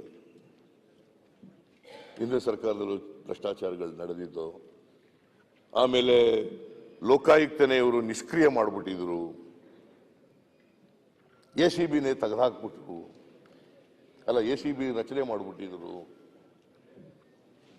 ನಾವು ಬಂದು ACBನ ಮತ್ತೆ ಪ್ರಾರಂಭ ಮಾಡಿದ್ದೀವಿ, ಲೋಕಾಯುಕ್ತ ನಿಷ್ಕ್ರಿಯ ಮಾಡಿಬಿಟ್ಟಿದ್ರು.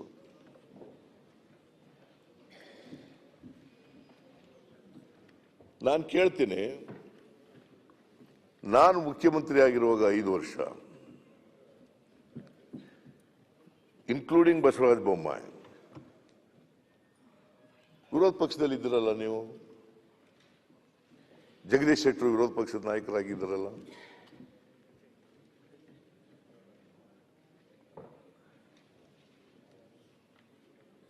ಆಗ ಯಾಕೆ ಈ ಅಲಿಗೇಷನ್ ಎಲ್ಲ ಮಾಡಲಿಲ್ಲ ನೀವು? ಯಾಕೆ ಈ ಅಲಿಗೇಷನ್ಸ್ಗಳೆಲ್ಲ ಮಾಡಲಿಲ್ಲ?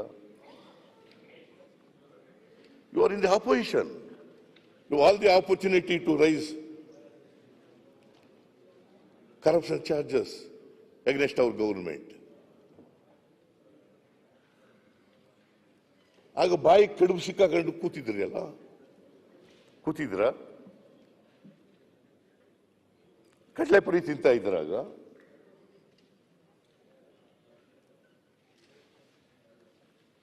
They could have raised. They could have demanded for the enquiry.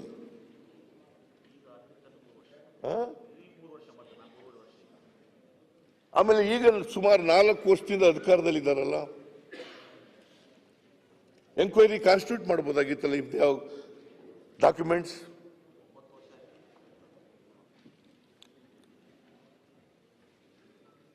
ನಮ್ಮ ಕಾಲದಲ್ಲಿ ವಿರೋಧ ಪಕ್ಷದ ನಾಯಕರು ಕೂತ್ಕೊಳ್ಳಿ, ಜಗದೀಶ್ ಅವಕಾಶ ಕೊಟ್ರೆ ಮಾತಾಡ್ತೀನಿ. ಯಾಕಂದ್ರೆ ನೀವು ರೇಸ್ ಮಾಡಿದ್ರಿ, ನನ್ನ ಹೆಸರು ಪರ್ಟಿಕ್ಯುಲರ್ಲಿ ಹೇಳಿದ್ರಿ. ಆ ಹಿನ್ನೆಲೆಯಲ್ಲಿ ನಾನು ಕೇಳ್ತಾ ಇದ್ದೀನಿ. ನಾನು ವಿರೋಧ ಪಕ್ಷದ ನಾಯಕನಿದ್ದಾಗ ಅರ್ಕಾತಿ ವಿಷಯವಾಗಿ ನಾನು ವಿಷಯಗಳನ್ನು ರೇಸ್ ಮಾಡಿದ್ದೆ ಇದೇ ಅಸೆಂಬ್ಲಿಲಿ. ಭಾಳ ದೊಡ್ಡ ಪ್ರಮಾಣದಲ್ಲಿ ಚರ್ಚೆ ಆಯಿತು. ಅದ್ರ ಬಗ್ಗೆ ತಾವು ವಿಚಾರಗಳನ್ನು ಹೇಳಿದ್ವಿ. ಕೊನೆಗೆ ಲಾಸ್ಟು ತಾವೇನು ಒಂದು ಎನ್ಕ್ವೈರಿ ಕಮಿಷನ್ ನೇಮಕ ಆಯಿತು. ಜಸ್ಟಿಸ್ ಕೆಂಪಣ್ಣ ಅವ್ರದ್ದು ರಿಟೈರ್ಡ್ ಜಡ್ಜ್ ಅವ್ರ ನೇತೃತ್ವದಲ್ಲಿ ಒಂದು ಕಮಿಟಿ ನೇಮಕ ಆಯಿತು. ಎನ್ಕ್ವೈರಿ ಆಯಿತು. 1 ವರ್ಷಗಟ್ಟಲೆ ಅವರು ಎಲ್ಲ ಸಾಕ್ಷಿ ಪುರಾವೆ ಪೇಪರ್ಸು ಎಲ್ಲ ತೆಗೆದುಕೊಂಡು ಎಲ್ಲ ಒಂದು ರಿಪೋರ್ಟ್ ರೆಡಿ ಮಾಡಿದರು. ನೀವು ಮುಖ್ಯಮಂತ್ರಿ ಇದ್ದಂಥ ಸಂದರ್ಭದಲ್ಲೇ ಆ ರಿಪೋರ್ಟನ್ನು ನಿಮಗೆ ಸಬ್ಮಿಟ್ ಮಾಡಿದರು. ಸಬ್ಮಿಟ್ ಮಾಡಿದ ಮೇಲೆ ನಿಮ್ಮ ಅವಧಿಯಲ್ಲಿ ಆ ರಿಪೋರ್ಟನ್ನು ನಾನು ಹಲವಾರು ಬಾರಿ ವಿಧಾನಸಭೆಯಲ್ಲಿ ನಾನು ಪ್ರಶ್ನೆ ಮಾಡಿದೆ.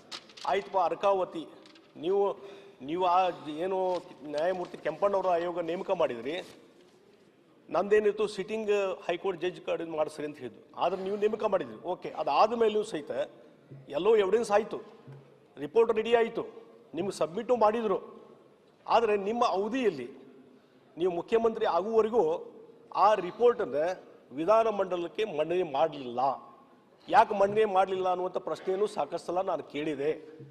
ಹೀಗಾಗಿ ಇವತ್ತೇನು ಯಾವ ಸಂದರ್ಭದಲ್ಲಿ ನಾವೇನು ನಿಮ್ಮ ಮೇಲೆ ಅವತ್ತಿನ ಸಂದರ್ಭದಲ್ಲಿ ಯಾವ ವಿಚಾರಗಳು ಬಂದಿದ್ವು ಅದನ್ನು ಪ್ರತಿಪಾದನೆ ಮಾಡುವಂಥದ್ದು ಹೇಳುವಂಥದ್ದು ನಾವು ಮಾಡಿದ್ದೇವೆ. ಆದರೆ ಅದನ್ನು ಆ ಕೆಂಪಣ್ಣವರ ಆಯೋಗದ ರಿಪೋರ್ಟನ್ನು ಮಂಡನೆ ಮಾಡಲಿಕ್ಕೆ ಹಿಂದೆ ಟ್ಯಾಕೆ ಹಾಕಿದ್ರಿ ಅನ್ನುವಂಥ ಪ್ರಶ್ನೆ ಇವತ್ತು ಹಾಗೆ ಉಳಿದದು. ನೀವು ಅದರಲ್ಲಿ ನಿಮ್ದೇನು ಪಾತ್ರ ಇಲ್ಲ ಅಂತ ಅವರು ಸರ್ಟಿಫಿಕೇಟ್ ಕೊಟ್ಟಿದ್ರೆ ನೀವು ಅಲ್ಲಿ ಮಂಡನೆ ಮಾಡ್ತಿದ್ರಿ. ಇಲ್ಲಿವರೆಗೆ ಯಾಕೆ ಮಂಡನೆ ಆಗಿಲ್ಲ ಅನ್ನುವಂಥ ಪ್ರಶ್ನೆ ಅವತ್ತು ನೀವು ಮುಖ್ಯಮಂತ್ರಿ ಇದ್ದಾಗ ಅಷ್ಟೇ ನಾ ಪ್ರಶ್ನೆ ಕೇಳೋದು. ನೀವು ಅಂದ್ರೆ ಈ ರೀತಿ ಯಾವ ಸಂದರ್ಭದಲ್ಲಿ ಯಾವ ವಿಚಾರದ ಬಗ್ಗೆ ನಾವೇನ್ ಹೇಳಬೇಕು ಹೇಳಿದ್ದೇವೆ ಆ ಸಂದರ್ಭ. ಇವತ್ತು ನೀವು ಮಾತಾಡೋದು ಸುಮ್ಮನೆ ವೇಗ. 4 ವರ್ಷ ಆಯ್ತು. ಅವ್ರು ಯಾರು ಕೆಂಪಣ್ಣ ಅಂತ ಹೇಳಿ ಇವತ್ತೇನೋ ಇವ್ರು ಕಾಂಟ್ರಾಕ್ಟರ್ ಅಸೋಸಿಯೇಷನ್ ಅವರು ಪ್ರೈಮ್ ಮಿನಿಸ್ಟರ್ಗೆ ಲೆಟರ್ ಬರ್ದಾರ ಅನ್ನುವಂಥ ಕಾರಣದ ಮೇಲೆ ಅದನ್ನೇ ಹಿಡ್ಕೊಂಡು ಜಡಿತಾ ಇದ್ದಾರೆ ಹೊರತು ನಿಮ್ ಕಡೆ ಏನದಾವ್ ಹೇಳ್ರಿ ಸಾಕ್ಷಿ ಪುರಾವೆ? ನಿಮ್ ಕಡೆ ಯಾವುದೂ ಇಲ್ಲ. ನಿಮ್ ಕಡೆ ಸಾಕ್ಷಿ ಪುರಾವೆ ಸುಮ್ಮನೆ 40% ಕಮಿಷನ್ ಇದು ಬಿಡಿ.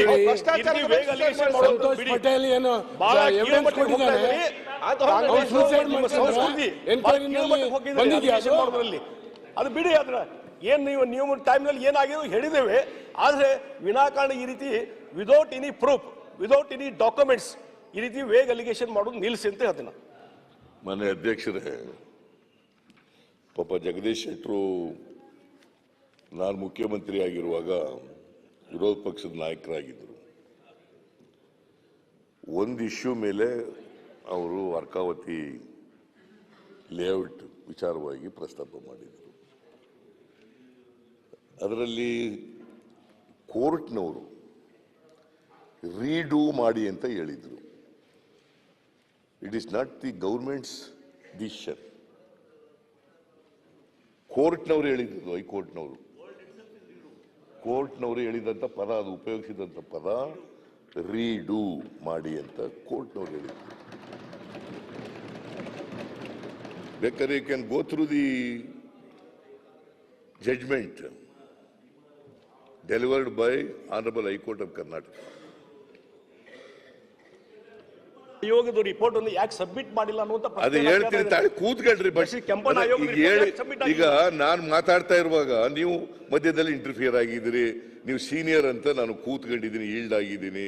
ನೀವು ಹೇಳಿದಿರಿ ಜಗದೀಶ್ ಶೆಟ್ಟರೆ, ನಾ ಹೇಳಗಂಡು ಸ್ವಲ್ಪ ಕೂತ್ಕೊಳ್ತೀರಾ? ಅದಾದ ತಕ್ಷಣನೇ ರೀಡೂ ಮಾಡಿ ಅಂತ ಹೇಳಿದ್ರಿಂದ ನಾವು ರೀಡೂ ಮಾಡಿ ಅದನ್ನ ಒಂದ್ ಸೆಕೆಂಡ್ ಕೂತ್ಕೊಳ್ಳಪ್ಪ. ಇಲ್ಲ ಕೂತ್ಕೊಳ್ಳಿ, ನಾವಿಲ್ಲ. No, I am not yielding. Please please sit down, please sit down. ಅದೇ ಕೂತ್ಕೊಳ್ರಿ. ಸೀರಿಯಸ್ ಮ್ಯಾಟರ್ ಮಾತಾಡುವಾಗ ನೀವು ಮಧ್ಯದಲ್ಲಿ ಇಂಟರ್ಫಿಯರ್ ಆದ್ರೆ ಹೆಂಗೆ? ಇಲ್ಲಪ್ಪ, ನಾನು ಈಲ್ಡ್ ಆಗಲ್ಲ. ನಮ್ಮ ಜನಪ್ರತಿನಿಧಿ ಅವ್ರು ಈಲ್ಡ್ ಆಗೋದಿಲ್ಲ ಅಂತ ಹೇಳಿದ್ದಾರೆ. ಕುತ್ಕೊಳ್ಳಿ, ಆಮೇಲೆ ನೋಡೋಣ. ಮಾಡ್ತಾ ಇದ್ದಾರೆ, ಆಮೇಲೆ ಮಾತಾಡ್ಬೋದು. ಅವ್ರು ಈಲ್ಡ್ ಆಗೋದಿಲ್ಲ ಅಂತ ಹೇಳಿದ್ದಾರೆ. ಕುತ್ಕೊಳ್ಳಿ ಅನ್ನದಾನಿ ಕುತ್ಕೊಳ್ಳಿ. ಸರ್ಕಾರ ಈ ಕಡೆ ಗಮನ ಅನ್ನದಾನಿ ಏನಿದು ಮತ್ತೆ ಈಗ ಮಾತಾಡಿದ್ ಅವ್ರು ಮಾತಾಡ್ತಾ ಇದ್ದಾರೆ. ಅವ್ರು ಮಾತಾಡ್ಬಿಡ್ರಿ, ಆಮೇಲೆ ಮಾತಾಡ ಹೇಳಿ. ಆಯ್ತು. ಮಾನ್ಯ ಅಧ್ಯಕ್ಷರೇ, ಜಗದೀಶ್ ಶೆಟ್ಟರು ಒಂದು ಪ್ರಶ್ನೆಯನ್ನ ಕೇಳಿದ್ದಾರೆ. ಕೋರ್ಟ್ನವ್ರು ರೀಡೂ ಮಾಡಿ ಅಂತ ಹೇಳಿದ್ರು. ಅದರ ಆಧಾರದ ಮೇಲೆ ರೀಡೂ ಮಾಡಬೇಕಾದಂಥ ಪರಿಸ್ಥಿತಿ ಬಂತು. ನಂಬರ್ 1. ನಂಬರ್ 2, ಅವತ್ತು ಕಂಟೆಂಪ್ಟ್ ಪಿಟಿಷನ್ ಇತ್ತು. ಕಂಟೆಂಪ್ಟ್ ಪಿಟಿಷನ್ ಹೈಕೋರ್ಟ್ನಲ್ಲಿ 2-3 ಸಾರಿ ಟೈಮ್ ತಗೊಂಡು ಅಧಿಕಾರಿಗಳ ಮೇಲೆ ಕಂಟೆಂಪ್ಟ್ ಪಿಟಿಷನ್ ಇತ್ತು. ಅದನ್ನು ಕೋರ್ಟ್ ಇದಕ್ಕೆ ಪ್ರೊಡ್ಯೂಸ್ ಮಾಡಬೇಕು ಅಂತ, ಸಬ್ಮಿಟ್ ಮಾಡಬೇಕು, ರೀಡೂ ಮಾಡಿರೋದನ್ನ ಸಬ್ಮಿಟ್ ಮಾಡಬೇಕು ಅಂತ. ಅದು 2-3 ಸಾರಿ ಮಾಡಿದ ಮೇಲೆ ಅಂತಿಮವಾಗಿ ಲಾಸ್ಟ್ ಫೈನಲ್ ಅಂತ ಕೊಟ್ಬಿಟ್ಟಿದ್ರು ಕೋರ್ಟ್ನಲ್ಲಿ. ಫೈನಲ್ ಅಂತ. ಆಗ ರೀಡೂ ಮಾಡಿದ ನಂತರ BDA ಎಲ್ಲ ಮಾಡಿದ್ರು ಕೋರ್ಟ್ನ ಡೈರೆಕ್ಷನ್ಗಳ ಆಧಾರದ ಮೇಲೆ, ಸುಪ್ರೀಂ ಕೋರ್ಟ್ನ ಡೈರೆಕ್ಷನ್ ಆಧಾರದ ಮೇಲೆ ಮಾಡಿದ್ರು. ಅದಕ್ಕೆ ನಾನು ಅಪ್ರೂವ್ಡ್ ಅಂತ ಮಾಡಿದ್ದೆ. ಅದು ರೀಡೂ ಅಂತ ಅನ್ನೋದು ಪದ it is used by high court of Karnataka. So ಅದನ್ನು ಮಾಡಿತ್ತು. ಅದಾದ್ಮೇಲೆ ಅಲಿಗೇಷನ್ ಮಾಡಿದ್ರು, ಇಲ್ಲ ನೀವು ಡಿಲಿಮಿಟೇಷನ್ ಮಾಡ್ಬಿಟ್ಟು ಇದನ್ನ ಎಂಥದ್ದು ಡಿನೋಟಿಫಿಕೇಶನ್ ಮಾಡಿಬಿಟ್ಟಿದ್ದೀರಿ ಅಂತ ಅಲಿಗೇಷನ್ನು ಜಗದೀಶ್ ಶೆಟ್ಟರು ಮಾಡಿದ್ರು. ನಾನು ರಿಟೈರ್ಡ್ ಹೈಕೋರ್ಟ್ ಜಡ್ಜ್ ಕೆಂಪಣ್ಣವರ ಅಧ್ಯಕ್ಷತೆಯಲ್ಲಿ ಒಂದು ಆಯೋಗವನ್ನು ಮಾಡಿ ಅದನ್ನು ಎಂಕ್ವೈರಿ ಮಾಡಲಿಕ್ಕೆ ಕೊಟ್ಟಿದ್ದೆ. ಅವರು ರಿಪೋರ್ಟ್ ಕೊಟ್ಟಿದ್ದರು.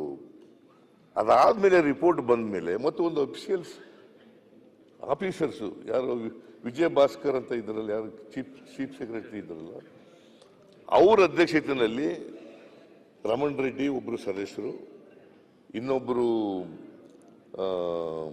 ಜೈನ್ ಅಂತ ಮಹೇಂದ್ರ ಜೈನ್ ಅಂತ ಸದಸ್ಯರು, ಇವ್ರು 3 ಜನದ್ದು ಕಮಿಟಿ ಮಾಡಿ ಏನು ಇದ್ರ ಮೇಲೆ ಕ್ರಮ ತಗೋಬೇಕು ಅನ್ನೋದನ್ನ ಮಾಡಿತ್ತು. ಕ್ರಮ ತಗೋಬೇಕು, ಅದಕ್ಕೆ ಒಂದು ವರದಿ ಕೊಡ್ರಿ ಕ್ರಮ ತಗೊಳ್ಳಿಕ್ಕೆ. ಅಷ್ಟೊತ್ತಿಗೆ ನಮ್ಮ ಸರ್ಕಾರ ಹೊರಟೋಯ್ತು. ನಮ್ಮ ಸರ್ಕಾರ ಹೋದ್ಮೇಲೆ ಅವರು ಅಧಿಕಾರಿಗಳು ಕೊಟ್ಟಿರ್ತಕ್ಕಂಥ ರಿಪೋರ್ಟು ಕೂಡ ಇದೆ, ಕೆಂಪಣ್ಣ ಕೊಟ್ಟಿರ್ತಕ್ಕಂಥ ರಿಪೋರ್ಟು ಇದೆ. ಇವ್ರು 4 ವರ್ಷದಿಂದ ಇದ್ರಲ್ಲಪ್ಪ, ನೀವು ಪ್ಲೇಸ್ ಮಾಡಿ ಅಸೆಂಬ್ಲಿ ಮುಂದೆ ಪ್ಲೇಸ್ ಮಾಡಿ. ಇವರೇ ಇದ್ದಾರಲ್ಲ, ಇವ್ರ ಹತ್ರನೇ ಇದೆಯಲ್ಲ ರಿಪೋರ್ಟು, ಗೌರ್ಮೆಂಟ್ನಲ್ಲಿ ಇದೆಯಲ್ಲ, ಮಾಡಿ. ನಾವು ಮಾಡಲಿಲ್ಲಪ್ಪ, ಆಯಿತು. ನೀವು ಯಾಕೆ ಮಾಡಲಿಲ್ಲ?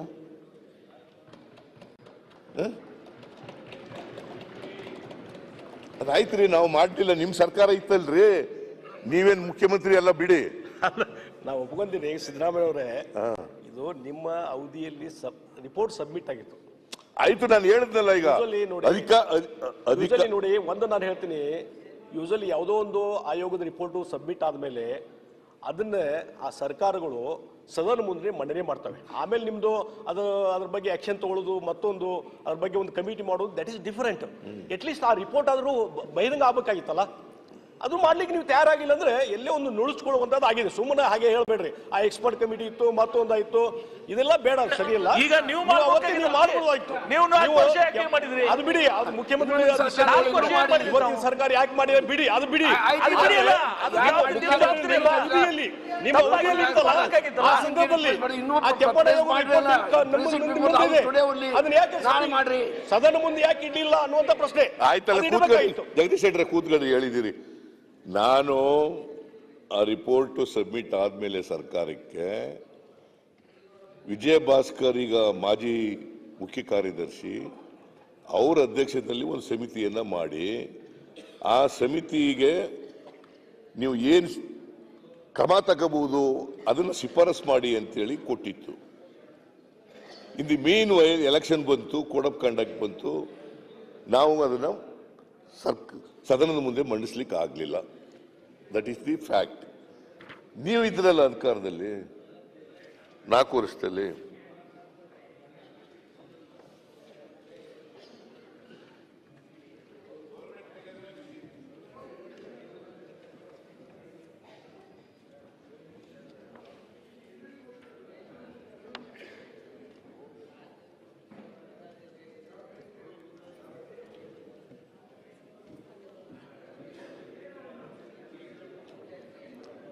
ನೀವೇ ಸರ್ಕಾರದಲ್ಲಿ ಇದ್ರಲ್ಲ, ಅದು ಇದಾದ್ಮೇಲೆ ಬಹಳಷ್ಟು ಡೆವಲಪ್ಮೆಂಟ್ಗಳಾಗಿದ್ದಾವೆ.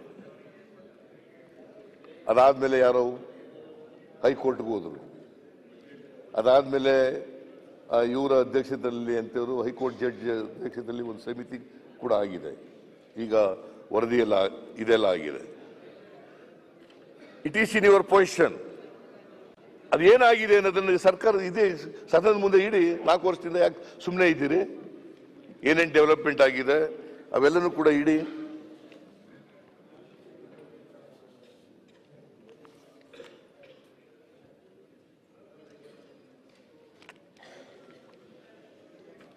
ಇಡಿ.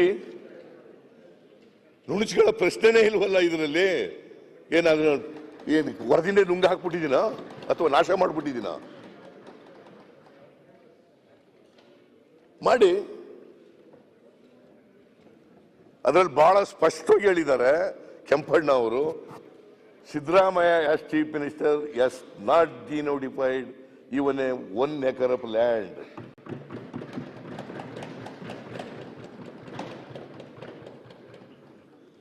At the same time, Jagadish Shetty also has not denotified 1 acre of land ಅಂತ ಅದನ್ನೂ ಹೇಳಿದ್ದಾರೆ.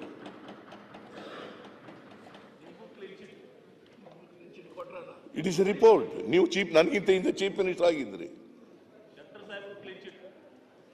ಅದರಲ್ಲಿ ಕೆಂಪಣ್ಣವರು ಹೇಳಿರ್ತಕ್ಕಂಥದ್ದು, ಸಿದ್ದರಾಮಯ್ಯನವರು ಮುಖ್ಯಮಂತ್ರಿಯಾಗಿ 1 ಗುಂಟೆನೂ ಕೂಡ ಡಿನೋಟಿಫೈ ಮಾಡಿಲ್ಲ ಅಂತ ಹೇಳಿದ್ದಾರೆ. ಇಸ್ ಚಾರ್ಜ್ ವಾಸ್ ಡಿನೋಟಿಫೈ ಮಾಡಿದ್ದೀನಿ ಅಂತ. ಆಯ್ತು. ಅದಾದ್ಮೇಲೆ ಬಹಳಷ್ಟು ಅಲಿಗೇಷನ್ಸ್ ನಮ್ಮ ಸರ್ಕಾರದ ಮುಂದೆ ಅಲಿಗೇಷನ್ಸ್ಗಳು ಬಂದು, ಡಿ ಕೆ ರವಿ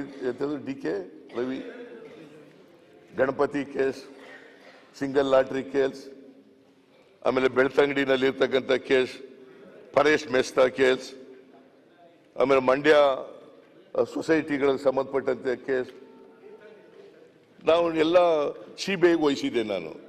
ನೀವು ಯಾವ್ದಾದ್ರು ಒಂದು ಕೇಸು ನಿಮ್ಮ ಅಧಿಕಾರದ ಅವಧಿಯಲ್ಲಿ ಒಂದು ಸಿಬಿಐ ಕೊಟ್ಟಿರ್ತಕ್ಕಂಥದ್ದನ್ನು ಹೇಳಿ ನೋಡೋಣ. ಏನಂತ ಕರಿತಿದ್ರಿ ಸಿಬಿಐಗೆ? ಚೋರ್ ಬಚಾವ್ ಇನ್ಸ್ಟಿಟ್ಯೂಷನ್. ನೀವೇ ಹೇಳಿದ್ದದು, ಚೋರ್ ಬಚಾವ್ ಇನ್ಸ್ಟಿಟ್ಯೂಷನ್ ಸಿಬಿಐಗೆ.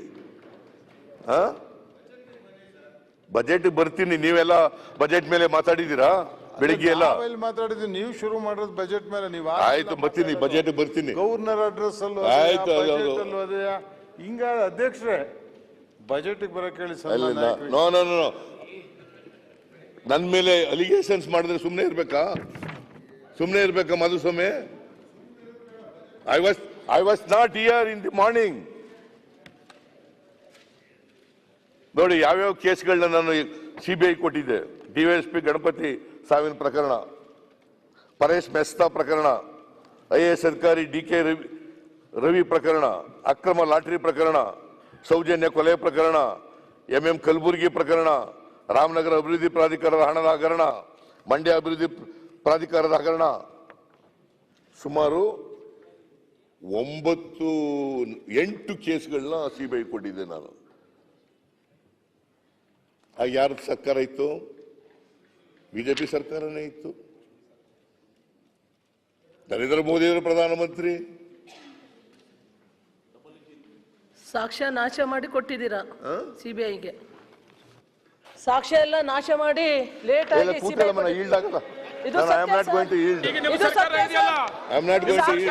ನಾಶ ಮಾಡಿ ಸಿಬಿಐ ಪ್ರಕರಣದಲ್ಲಿ ಸಿಬಿಐ ಕೆಲಸ ಸಾಕ್ಷ್ಯನ ಹುಡುಕಂತದ್ದು.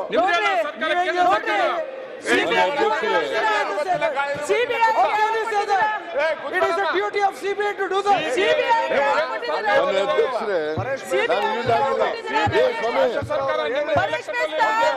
परेश मेहता सत्तागान पुलिस डिपार्टमेंट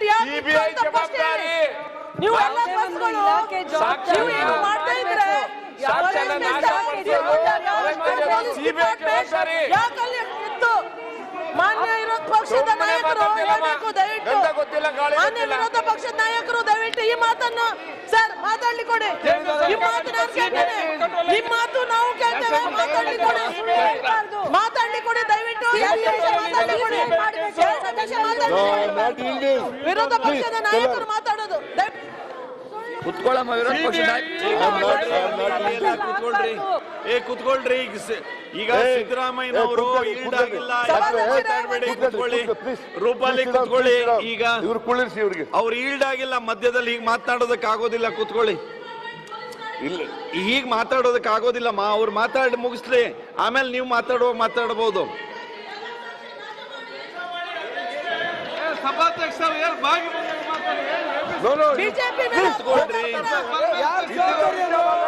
ಕುತ್ಕೊಳ್ರಿ.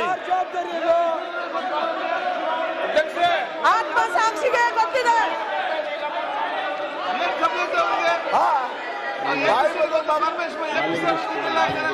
ಗಣಪತಿ ಸುದ್ದಿಗೋಷ್ಠಿ ನೀವು ಓಕೆ.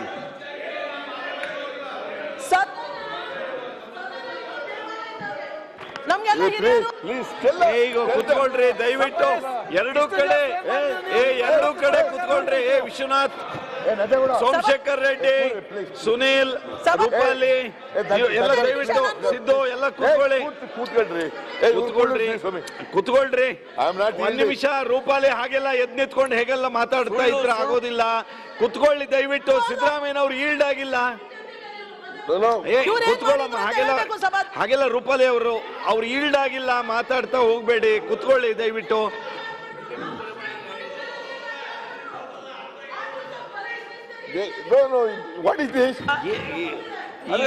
ಎರಡೂ ಕಡೆ ಹಾಗೆ ಮಾಡಿದ್ರೆ ಏನ್ ಮಾಡೋದು?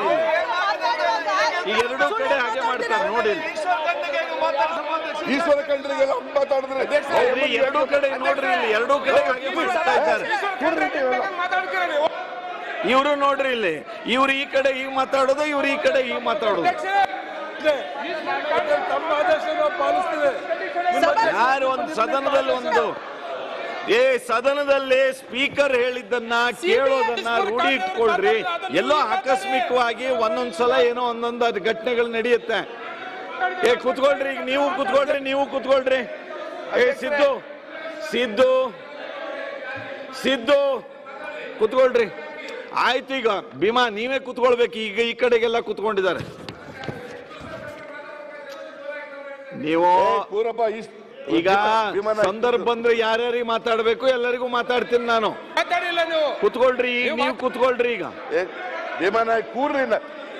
ನಾನು ಉತ್ತರ ಕೊಡ್ತಾ ಇರುವ ಕೂತ್ಕೊಳ್ರಿ. ನೀವೆಲ್ಲ ಯಾಕೆ ಮಧ್ಯೆ ಬರ್ತೀರಿ?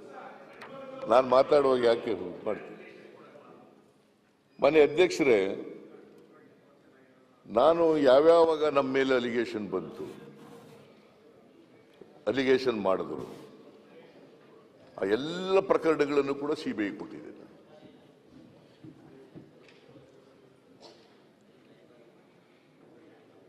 ಎಲ್ಲ ಪ್ರಕರಣಗಳು ಕೂಡ ಅರ್ಕಾವತಿ ಲೇಔಟ್ದು ಕೂಡ ಜುಡಿಷಿಯಲ್ ಕಮಿಷನ್ ಮಾಡಿದ್ದೆ ನಾನು. ಆಗ ದಾಖಲಾತಿಗಳೇನು ಕೊಟ್ಟಿರ್ಲಿಲ್ಲ. ಎಲ್ಲ ಕೇಸ್ಗಳು ದಾಖಲಾತಿ ಕೊಟ್ಟು ಡಿ ಕೆ ರವಿದಲ್ಲಿ ಏನ್ ದಾಖಲಾತಿಗಳಿತ್ತು? ಪರೇಶ್ ಮೆಸ್ತಾ ಕೇಸ್ನಲ್ಲಿ ಏನ್ ದಾಖಲಾತಿಗಳಿತ್ತು? ಐಎಸ್ ಗಣಪತಿ ಕೇಸ್ನಲ್ಲಿ ಏನ್ ದಾಖಲಾತಿಗಳಿತ್ತು? ಗಣಪತಿ ಕೇಸಲ್ಲಿ ಅಧ್ಯಕ್ಷರೇ ಪುನಃ ಹೇಳಕ್ ಹೋಗ್ಬೇಡಿ. ಗಣಪತಿ ಕೇಸ್ನಲ್ಲಿ ರಂಜನ್ ಕುತ್ಕೊಳ್ಳಿ. ಅಕ್ರಮ ಲಾಟರಿ ಕೇಸ್ನಲ್ಲಿ, ಸಿಂಗಲ್ ಡಿಜಿಟ್ ಲಾಟರಿ ಕೇಸ್ನಲ್ಲಿ ಏನಿತ್ತು?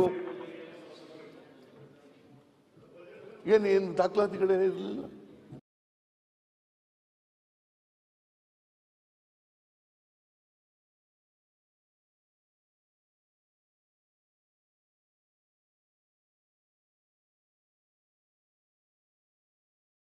ಹೋಗಿತ್ತು.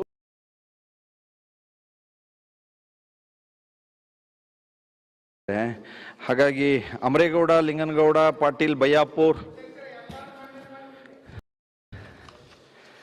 ಸನ್ಮಾನ್ಯ ಅಧ್ಯಕ್ಷರೇ, ಮಾನ್ಯ ಕಂದಾಯ ಸಚಿವರನ್ನ ಮುಖ್ಯ ಗುರುತಿನ ಪ್ರಶ್ನೆ ಕಂದಾಯ ಸಚಿವರು 95 ಹೇಳಬಯಸ್ತೇನೆ. ಉತ್ತರ ಕೊಟ್ಟಿದ್ದಾರಂತೆ, ಒದಗಿಸಿದ್ದಾರೆ. ಸಮರ್ಪಕವಾದಂತ ಉತ್ತರ ಇಲ್ಲ. ಹೊಸದಾಗಿ ತಾಲೂಕು ರಚಿಸುವ ಪ್ರಸ್ತಾವನೆಯನ್ನ ಇದೆ ಅಥವಾ ಯಾವಾಗ ನಮ್ಮ ಕುಷ್ಟಗಿ ತಾಲೂಕಿನ ಹನುಮಸಾಗರ ಪಟ್ಟಣವನ್ನ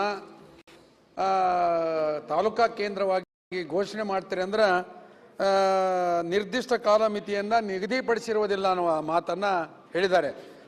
ನಾನು ದಯವಿಟ್ಟು ಮಾನ್ಯ ಸಚಿವರಲ್ಲಿ ವಿನಂತಿ ಮಾಡಿಕೊಳ್ತೇನೆ. ನಮ್ಮ ತಾಲೂಕಾದ ಪಕ್ಕದ ತಾಲೂಕಿನಲ್ಲಿ ಜನಸಂಖ್ಯೆ ಕಡಿಮೆ ಇದ್ರೂ ಕೂಡ ಒಂದೊಂದು ತಾಲೂಕಿನಲ್ಲಿ 2 ತಾಲೂಕನ್ನು ಘೋಷಣೆ ಮಾಡಿದ್ದೀರಿ. ಅತಿ ದೊಡ್ಡ ತಾಲೂಕಾ ಏರಿಯಾದಲ್ಲಿ ಮತ್ತು ಜನಸಂಖ್ಯೆಯಲ್ಲಿ ಅತಿ ದೊಡ್ಡ ತಾಲೂಕು ಆದರೂ ಕೂಡ ನಮಗೆ ಆ ಒಂದು ವಿಂಗಡಣೆ ಮಾಡ್ತಕ್ಕಂಥದ್ದು ಆಗಿಲ್ಲ. ದಯವಿಟ್ಟು ಇದನ್ನ ಒಂದು ಸ್ಪಷ್ಟವಾದಂಥ ಉತ್ತರವನ್ನ ಸನ್ಮಾನ್ಯ ಸಚಿವರ ಮೂಲಕ ಕೇಳಬಯಸ್ತೇನೆ ಅಧ್ಯಕ್ಷರೇ. ಓಕೆ, ಸಚಿವರು ಅಶೋಕ್ ಅವರು. ಸನ್ಮಾನ್ಯ ಅಧ್ಯಕ್ಷರೇ, ಈಗಾಗಲೇ ರಾಜ್ಯದಲ್ಲಿ 63 ತಾಲೂಕು ಕೇಂದ್ರಗಳು ಮಾಡಿದಿರಿ. ಇನ್ನು ಅಲ್ಲೇ ತಹಸೀಲ್ದಾರು, ಅದಕ್ಕೆ ಸ್ಟಾಫು, ಅದಕ್ಕೆ ಬಿಲ್ಡಿಂಗು ಇನ್ನೂ ಕೊಡೋಕ್ಕಾಗ್ತಾ ಇಲ್ಲ. ನಿಮಗೂ ಗೊತ್ತಿದೆ, ಕೋವಿಡ್ ಬಂದ ಮೇಲೆ ಅದೆಲ್ಲ ಫೈನಾನ್ಸ್ ಅವರು ಯಾವುದೇ ಹೊಸದಾಗಿ ಆಗಬಾರ್ದು ಅಂತ ಅನೌನ್ಸ್ ಮಾಡಿದ್ದಾರೆ. ಮತ್ತು ಈಗ ನಾವು ಅದನ್ನು ಕೊಡೋಕ್ಕಾಗೋದು ಇಲ್ಲ. ಯಾಕಂದರೆ ಹೊಸ ತಾಲೂಕುಗಳು ಈಗಿರೋವನ್ನೇ ನಾವು ಚಾಲೂ ಮಾಡೋಕ್ಕೆ ಸಾಧ್ಯ ಆಗ್ತಾ ಇಲ್ಲ. ಯಾಕಂದರೆ ಹೊಸ ನೇಮಕಾತಿಗಳಾಗಬೇಕು, ಸ್ಟಾಫ್ ಕೊಡಬೇಕು, ಇವೆಲ್ಲ ದೊಡ್ಡ ಪ್ರೋಸೆಸ್ ಇದೆ. ಮಾಡಿಬಿಟ್ಟಿದ್ದಾರೆ 63. ಹಿಂದೆ ಎಲ್ಲ ಸುಮಾರು 10-12 ವರ್ಷದಿಂದ ಭಾಳ ತಾಲೂಕುಗಳು ಹೊಸದಾಗಿ ಘೋಷಣೆ ಆಗಿರೋದ್ರಿಂದ ಇದನ್ನು ಪರಿಶೀಲನೆ ಮಾಡ್ತೀರಿ. ಹೊಸದಾಗಿ ಇನ್ನು ಯಾವುದೇ ತಾಲೂಕನ್ನ ರಚನೆ ಮಾಡೋಕ್ಕೆ ಕ್ಯಾಬಿನೆಟ್ ಅಲ್ಲಿ ಪರಿಶೀಲನೆ ಅಂತ ಅನ್ಬೇಡ್ರಿ, ಇದನ್ನೊಂದು ಸ್ವಲ್ಪ ಏನಾದ್ರೂ ಮಾಡಿ ಇದೊಂದು ಮಾಡಕ್ಕೆ ಅವಕಾಶ ಮಾಡಿಕೊಡ್ರಿ. ದೇವದುರ್ಗದಂತ ಸಣ್ಣ ತಾಲೂಕ, ಆಮೇಲೆ ಯಲಬುರ್ಗಾದಂತಲ್ಲಿ ನಮ್ಗಿಂತ 30,000 ಜನಸಂಖ್ಯೆ ಕಡಿಮೆ ಇರ್ತಕ್ಕಂಥ ತಾಲೂಕವನ್ನ ನೀವು 2 ಭಾಗಗಳನ್ನಾಗಿ ಮಾಡಿದಿರಿ. ಜಾಗ್ರಫಿಕಲ್ಲಿನೂ ಕೂಡ ದೊಡ್ಡ ತಾಲೂಕ ನಂದು. ದಯವಿಟ್ಟು ಇದನ್ನ ತಾವು ಹೇಳಿದ್ದೀರಾ, ಇದನ್ನ ಪರಿಶೀಲನೆ ಮಾಡಿ. Okay, P Rajeev. ಮುಖ್ಯಮಂತ್ರಿಗಳು ಒಂದು ಸಮಿತಿ, ನಮಗೆ ಈಗ ಅಧಿಕಾರ ಇಲ್ಲ. ಈಗ ಮುಖ್ಯಮಂತ್ರಿಗಳು ಅದಕ್ಕೆ ಅನುಮತಿ ಕೊಡಬೇಕು. ಅದಕ್ಕೆ ರೂಲ್ಸ್ ಅಂಡ್ ರೆಗ್ಯುಲೇಷನ್ ಬಹಳ ಜನ ಕೊಟ್ಟಿದ್ದಾರೆ. ಸುಮಾರು ಅಮರೇಗೌಡ್ರೆ, ನಿಮ್ಗೂ ನಮಗೂ ಗೊತ್ತಲ್ಲ, ಇನ್ನೊಂದು ಸಮಿತಿ ಆಗಿ ಆ ಸಮಿತಿ ವರದಿ ತರಿಸ್ಕೊಂಡು ಆಮೇಲೆ ಕ್ಯಾಬಿನೆಟ್ ಮಾಡಿ MP ಪ್ರಕಾಶ್ ಸಮಿತಿಯಾಗಿ ಅವ್ರು ರಿಪೋರ್ಟ್ ಕೊಟ್ಟಿದ್ರು, ಅದ್ರ ಮೇಲೆ ಮಾಡಿ. ಇಲ್ಲ, ತಾವು ಹೇಳಿರೋ ಉತ್ತರ ಸರಿ ಇದೆ, ಆಗತ್ತೆ, ಬಟ್ ಇನ್ನೂ ಸ್ವಲ್ಪ ಲೇಟ್ ಆಗತ್ತೆ ಇನ್ನು ಯಾವಾಗಲೂ. ಪಿ ರಾಜೀವ್.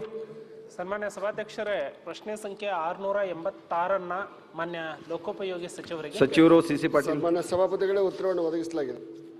ಮಾನ್ಯ ಸಭಾಧ್ಯಕ್ಷರೇ, ಇದು ಹಂದಿಗುಂದದಿಂದ ತೇರದಾಳಕ್ಕೆ ಹೋಗ್ಲಿಕ್ಕೆ ಇರುವಂತ ಏಕೈಕ ರಸ್ತೆ.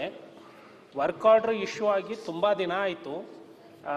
ಈಗ ನನಗೆ ಸುದ್ದಿ ಬಂತು, ಸ್ಕ್ಯಾರಿಫೈಯಿಂಗ್ ವರ್ಕನ್ನು ಸ್ಟಾರ್ಟ್ ಮಾಡಿದ್ದಾರೆ ಅಂತ. ತಮ್ಮ ಮೂಲಕ ಮಾನ್ಯ ಸಚಿವರಿಗೆ ವಿನಂತಿ ಮಾಡುವಂಥದ್ದು, ಇವತ್ತಿಂದ ಅದು ನಿರಂತರವಾಗಿ 1 ತಿಂಗಳ ಒಳಗಡೆ ರಸ್ತೆಯನ್ನು ಪೂರ್ಣಗೊಳಿಸ್ಕೊಡ್ಲಿ ಅಂತ ವಿನಂತಿಯನ್ನು ಮಾಡ್ತೇನೆ. ಇವತ್ತಿನಿಂದ ನಿರಂತರವಾಗಿ ಕಾಮಗಾರಿಯನ್ನು ಶುರು ಮಾಡಿದ್ದಾರೆ, ಶುರುವಾಗಿದೆ. ಸ್ಕ್ಯಾರಿಫೈ ಮಾಡ್ಲಿಕ್ಕೆ ಶುರುವಾಗಿದೆ. ಚೇಂಜ್ ಆಫ್ ವರ್ಕ್ ಸಂಬಂಧ ಏನೋ ಸ್ವಲ್ಪ ಡಿಲೇ ಆಗಿತ್ತು ಅಂತ ಮಾಹಿತಿ ಇದೆ. ಕಂಟಿನ್ಯೂಸ್ ಆಗಿ ವರ್ಕ್ ವಿಲ್ ಬಿ ಸ್ಟಾರ್ಟ್. ಅದನ್ನು ಮುಗಿಸ್ಕೊಡ್ಲಿಕ್ಕೆ ಅಂತ ಪ್ರಾಮಾಣಿಕ ಪ್ರಯತ್ನವನ್ನು ಮಾಡ್ತೀವಿ. ಓಕೆ, ಅರವಿಂದ್ ಚಂದ್ರಕಾಂತ್ ಬೆಲ್ಲದ್ ಇಲ್ಲ. ಸೋಮಶೇಖರ್ ರೆಡ್ಡಿ. ಸನ್ಮಾನ್ಯ ಸಭಾಧ್ಯಕ್ಷರೇ, 1056ನೇ ಮಾನ್ಯ ಕಂದಾಯ ಸಚಿವರು ನಾನು ಉತ್ತರವನ್ನು ಒದಗಿಸಲಾಗಿದೆ. ಸಚಿವರೇ,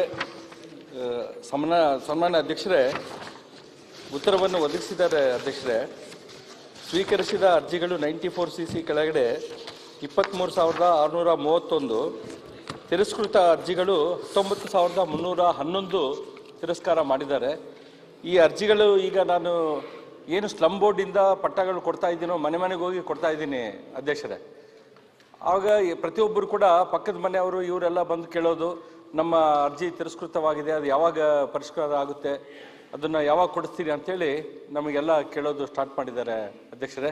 ಹಾಗಾಗಿ ಸನ್ಮಾನ್ಯ ನಮ್ಮ ಮಂತ್ರಿಗಳನ್ನ ಕೇಳೋದೇನು ಅಂತಂದರೆ, ಆದಷ್ಟು ಬೇಗ ಅದು ತಿರಸ್ಕೃತ ಅರ್ಜಿಗಳು ಯಾಕೆ ತಿರಸ್ಕೃತ ಆಗಿದ್ದಾವೆ ಅದು ಮತ್ತೆ ಮರುಪರಿಶೀಲನೆ ಮಾಡಿ ಅದು ಮತ್ತೆ ಕೊಡೋ ವ್ಯವಸ್ಥೆಯನ್ನು ಮಾಡಿದ್ರೆ ಸ್ವಲ್ಪ ಎಲ್ಲರಿಗೂ ಬಡವರಿಗೆ ಬಹಳ ಅನುಕೂಲ ಆಗುತ್ತೆ. ಅಧ್ಯಕ್ಷರೇ, ಸಚಿವರು. ಸನ್ಮಾನ್ಯ ಅಧ್ಯಕ್ಷರೇ, ಹೊಸದಾಗಿ ಅರ್ಜಿ ತಗೊಳಕ್ಕೆ ಕಾಲಾವಧಿ ಬೇಕು ಅಂತ ಕೇಳಿದ್ರಲ್ಲ? ಇಲ್ಲ, ತಿರಸ್ಕೃತ ಅರ್ಜಿಯನ್ನ ಅದು ತಿರಸ್ಕಾರ ಆಗಿರೋದಕ್ಕೆ ಕಾರಣಗಳು ಸರಿ ಇಲ್ಲ, ಅದನ್ನ ಪರಿಶೀಲಿಸಿಕೊಡ್ಬೇಕು ಅಂತ. ಮತ್ತೆ ಪರಿಶೀಲನೆ ಮಾಡ್ತೀನಿ, ಅದನ್ನು ಪರಿಶೀಲನೆ ಮಾಡ್ತೀನಿ. ಹೊಸದಾಗಿ ಅರ್ಜಿ ಹಾಕೋದಕ್ಕೂ ಕೂಡ ಈಗಾಗಲೇ ಮುಗ್ದೋಗಿದೆ, ಅರ್ಜಿ ಹಾಕೋಕ್ಕೆ ಕಾಲಾವಕಾಶ ಮುಗ್ದೋಗಿದೆ. ಮತ್ತೆ ಅದನ್ನು ಎಕ್ಸ್ಟೆಂಡ್ ಮಾಡುವಂಥದ್ದಕ್ಕೂ ಮುಖ್ಯಮಂತ್ರಿ ಜೊತೆ ಮಾತಾಡಿ ಮತ್ತೆ ಎಕ್ಸ್ಟೆಂಡ್ ಮಾಡುವಂಥದ್ದಕ್ಕೂ ಅವಕಾಶ ಮಾಡೋಕ್ಕೆ ಪ್ರಯತ್ನ ಮಾಡ್ತೀನಿ. ಥ್ಯಾಂಕ್ ಯು ಸಚಿವ. ಓಕೆ, ಮಸಾಲಾ ಜಯರಾಮ್. ಸನ್ಮಾನ್ಯ ಅಧ್ಯಕ್ಷ, ಗೊತ್ತಿರೋ ಪ್ರಶ್ನೆ 684 ಸನ್ಮಾನ್ಯ ಪಶುಸಂಗೋಪನಾ ಸಮಿತಿ ಸಚಿವರ ಕೇಳಬಯಸ್ತೀನಿ. ಪ್ರಭು ಚವ್ಹಾಣ್. ಸಭಾಧ್ಯಕ್ಷರೇ, ಉತ್ತರ ಒದಗಿಸಲಾಗಿದೆ. ಉತ್ತರ ಒದಗಿಸಿದ್ದಾರೆ, ಆದರೆ ಅದು ಸಮರ್ಪಕವಾಗಿ ಇಲ್ಲ. ಅದು ಯಾಕೆಂತಂದರೆ ಅಲ್ಲಿ ಸುಮಾರು ಜಮೀನಿದೆ, ಜಮೀನು ಸುಮಾರು ಒತ್ತುವರಿ ಮಾಡಿದ್ದಾರೆ, ಅದ್ರ ಬಗ್ಗೆನೂ ಕೇಳಿದ್ದೆ. ಮತ್ತು ಇನ್ನೇನಂದರೆ ಅಲ್ಲಿ ನಮ್ಮ ಹಳ್ಳಿಕಾರ್ ತಳಿ ಇಡೀ ದೇಶದಲ್ಲಿ ಹೆಸರು ಮಾಡಿದಂಥ ತಳಿ, ಮತ್ತು ಉಳುಮೆಗೆ ಮತ್ತು ಹಾಲು ಕರೆಯೋಕ್ಕೆ ಯೋಗ್ಯವಾದ ತಳಿ, ಆ ತಳಿ ಉಳಿಸ್ಬೇಕು ಅಂತ ನಾವು ಇದು ಮಾಡ್ತಾ ಇದ್ದೀವಿ. ಅದರಲ್ಲಿ ಇರ್ತಕ್ಕಂಥ ಜಮೀನೆಲ್ಲ ಸುಮಾರು ಜನ ಒತ್ತುವರಿ ಮಾಡ್ಕೊಂಡು ಈ ಜಮೀನು ಇಲ್ದಂಗೆ ಆಗಿದೆ, ಅದ್ರ ಬಗ್ಗೆ ತಾವು ಕ್ರಮ ತಗೋಬೇಕು ಅಂತ ಕೇಳಿದ್ವಿ, ಅದ್ರ ಬಗ್ಗೆ ಉತ್ತರ ಬೋಗಿಸ್ಬೇಕಾಗಿದೆ. ಸನ್ಮಾನ್ಯ ಸಭಾಧ್ಯಕ್ಷರೇ, ಮಸಾಲೆ ಜಯರಾಮ್ ಅವರ ತುರುವೇಕೆರೆ ವಿಧಾನಸಭೆಯಲ್ಲಿ ಕಳೆದ 3 ವರ್ಷ ಏನೇನಾಗಿದೆ ನಾನು ಸರಿಯಾಗಿ ಉತ್ತರ ಕೊಟ್ಟಿದ್ದೀನಿ ಸಭಾಧ್ಯಕ್ಷರೇ. ಆಮೇಲೆ ಲ್ಯಾಂಡ್ ಬಗ್ಗೆ ಹೇಳ್ತಾ ಇದ್ದಾರೆ, ಅದ್ರ ಜೊತೆ ಮೀಟಿಂಗ್ ಮಾಡಿ ಅಧಿಕಾರಿ ಕರೆಸಿ ಏನಿದ್ರೆ ಪರಿಶೀಲನೆ ಮಾಡ್ತೀನಿ ಸಭಾಧ್ಯಕ್ಷ. ಅದು ತುರ್ತಾಗಬೇಕಾಗಿದೆ ಅಧ್ಯಕ್ಷ, ಯಾಕಂದ್ರೆ ಕೊರತೆ ಜಾಸ್ತಿ ಇದೆ, ನೀರಿನ ವ್ಯವಸ್ಥೆ ಇಲ್ಲ, ಮೇ ವ್ಯವಸ್ಥೆ ಇಲ್ಲ, ಪ್ರತಿಯೊಂದು ಸಹಿತ ಹಸುಗಳು ಇವರು ನಳು ಸಾಯ್ತಾ ಇದ್ದೇವೆ, ಅದ್ರ ಬಗ್ಗೆ ಗಮನ ಹರಿಸಬೇಕು ಅಧ್ಯಕ್ಷ. ಓಕೆ ಸಭಾಧ್ಯಕ್ಷರೇ. ಇಲ್ಲ, ಮೇವೆಲ್ಲ ಪೂರೈಕೆ ಆಗ್ತಾ ಇಲ್ವಾ? ಎಲ್ಲ ಆಗ್ತಾರೆ, ಪೂರೈಕೆ ಮತ್ತೆ ಅವರು ಹಸುವಿನಿಂದ ಇದೆ ಅಂತ. ಇಲ್ಲ, ಎಲ್ಲ ಪೂರೈಕೆ ಇದೆ. ಇನ್ನು ತೊಂದರೆ ಇದ್ರೆ ನಾವು ಅಧಿಕಾರಿ ಜೊತೆ ಚರ್ಚೆ ಮಾಡಿ ಅವರು ಮಾಡಿ. ತೊಂದರೆ ಇದೆ ಅಧ್ಯಕ್ಷ, ನೀರಿನ ತೊಂದರೆ ಇದೆ, ಮೇವಿನ ತೊಂದರೆ ಇದೆ, ಸುಮಾರು 500 ಹಸುಗಳಿದೆ, ಅವಕ್ಕೆ ಯಾವಕ್ಕೂ ಸರಿಯಾಗಿ ಒದಗಿಸ್ತಾ ಇಲ್ಲ, ಮೇವೆಲ್ಲ ಒದಗಿಸ್ತಾ ಇಲ್ಲ, ಅದ್ರ ಬಗ್ಗೆ ಗಮನ ಹರಿಸಬೇಕು ಅಂತ. ಈ ಬಗ್ಗೆ ನಾನು ತುರ್ತು ಮೀಟಿಂಗ್ ಮಾಡಿ ಮಾಡ್ಕೊಡ್ತೀನಿ ಅಧ್ಯಕ್ಷ. ನೋಡಿ, 2 ವಿಷಯ ಅವರದ್ದು. ಒಂದು, ಅಲ್ಲಿ ಇರೋ ದನಕರುಗಳಿಗೆ ಮೇವು, ನೀರು, ಉಳಿದಿದ್ದೆಲ್ಲ ಸೌಲಭ್ಯದೇನೋ ತೊಂದರೆ ಇದೆ ಅಂತ ಹೇಳ್ತಿದ್ದಾರೆ. 2ನೇದು, ಲ್ಯಾಂಡ್ ಅತಿಕ್ರಮಣ ಮಾಡಿದ್ದಾರೆ ನಿಮ್ಮ ಭೂಮಿಯನ್ನು, ಅದನ್ನು ಸರಿ ಮಾಡಬೇಕು ಅಂತ, ಬಿಡಿಸ್ಬೇಕು, ನಿಮ್ಮದು ಬೌಂಡ್ರಿ ನೀವು ಮಾಡ್ಕೋಬೇಕು ಅಂತ. 2ನ್ನು ನಿಮ್ಮ ಮೀಟಿಂಗ್ನಲ್ಲಿ ಪರಿಶೀಲನೆ ಮಾಡಿ ನೋಡಿ. MY ಪಾಟೀಲ್ MY ಪ್ರಶ್ನಿಸಕ್ಕೆ 661 ಮಾನ್ಯ ಲೋಕೋಪಯೋಗಿ ಸಚಿವರಿಗೆ ಬಯಸ್ತಾ ಇದ್ದೇನೆ. ಸಭಾಪತಿಗಳ ಉತ್ತರವನ್ನು ಒದಗಿಸಲಾಗಿದೆ. ಮಾನ್ಯ ಅಧ್ಯಕ್ಷರೇ, ಸಚಿವರು ಮರುಮಾಚಿಸಿದ್ದಾರೆ ವಿಷಯವನ್ನು. ಯಾಕಂದರೆ ಅಫ್ಜಲ್ಪುರ ಕ್ಷೇತ್ರದಲ್ಲಿ ಗುಡೂರು ಅಂತ ಒಂದು ಸಣ್ಣ ಹಳ್ಳಿ, ಅಲ್ಲಿ ಸರ್ಕ್ಯೂಟ್ ಹೌಸ್ ಕಟ್ಟಿದ್ದಾರೆ. ಯಾರ ಬೇಡಿಕೆಗಳು ಅದಕ್ಕೆ ಇರಲಿಲ್ಲ.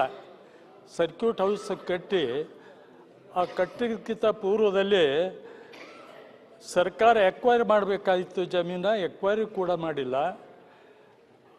ಕಟ್ಟಡ ಆದಮೇಲೆ ಜನರು ಅಬ್ಜೆಕ್ಷನ್ ಮಾಡಿದ ಮೇಲೆ ಅದಕ್ಕೆ ಎಕ್ವೈರ್ ಮಾಡಿದ್ದಾರೆ, ಒಂದು 2 ವರ್ಷ ಆದಮೇಲೆ. ಈಗ ನೀವು ಕೊಟ್ಟಿದ್ದು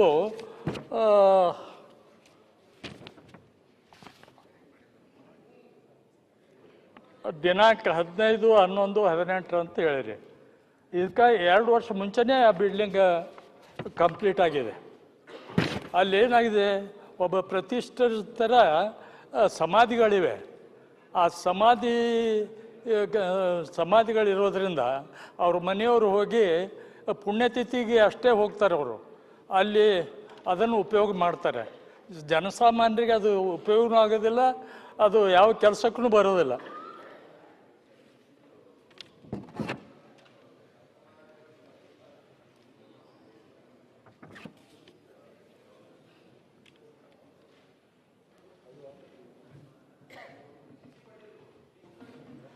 ಲೋಕೋಪಯೋಗಿ ಇಲಾಖೆಯವರು ಸ್ಥಳ ಪರಿಶೀಲನೆ ಮಾಡಿದ್ದೀವಿ ಅಂತ ಹೇಳ್ತಾ ಇದ್ದಾರೆ. ಕಟ್ಟಿದ ಮೇಲೆ ಪರಿಶೀಲನೆ ಮಾಡ್ತಾರೋ ಹೇಗೆ ಅದು ತಿಳಿಸ್ಬೇಕು. ಇನ್ನೊಂದು ಪ್ರಶ್ನೆ.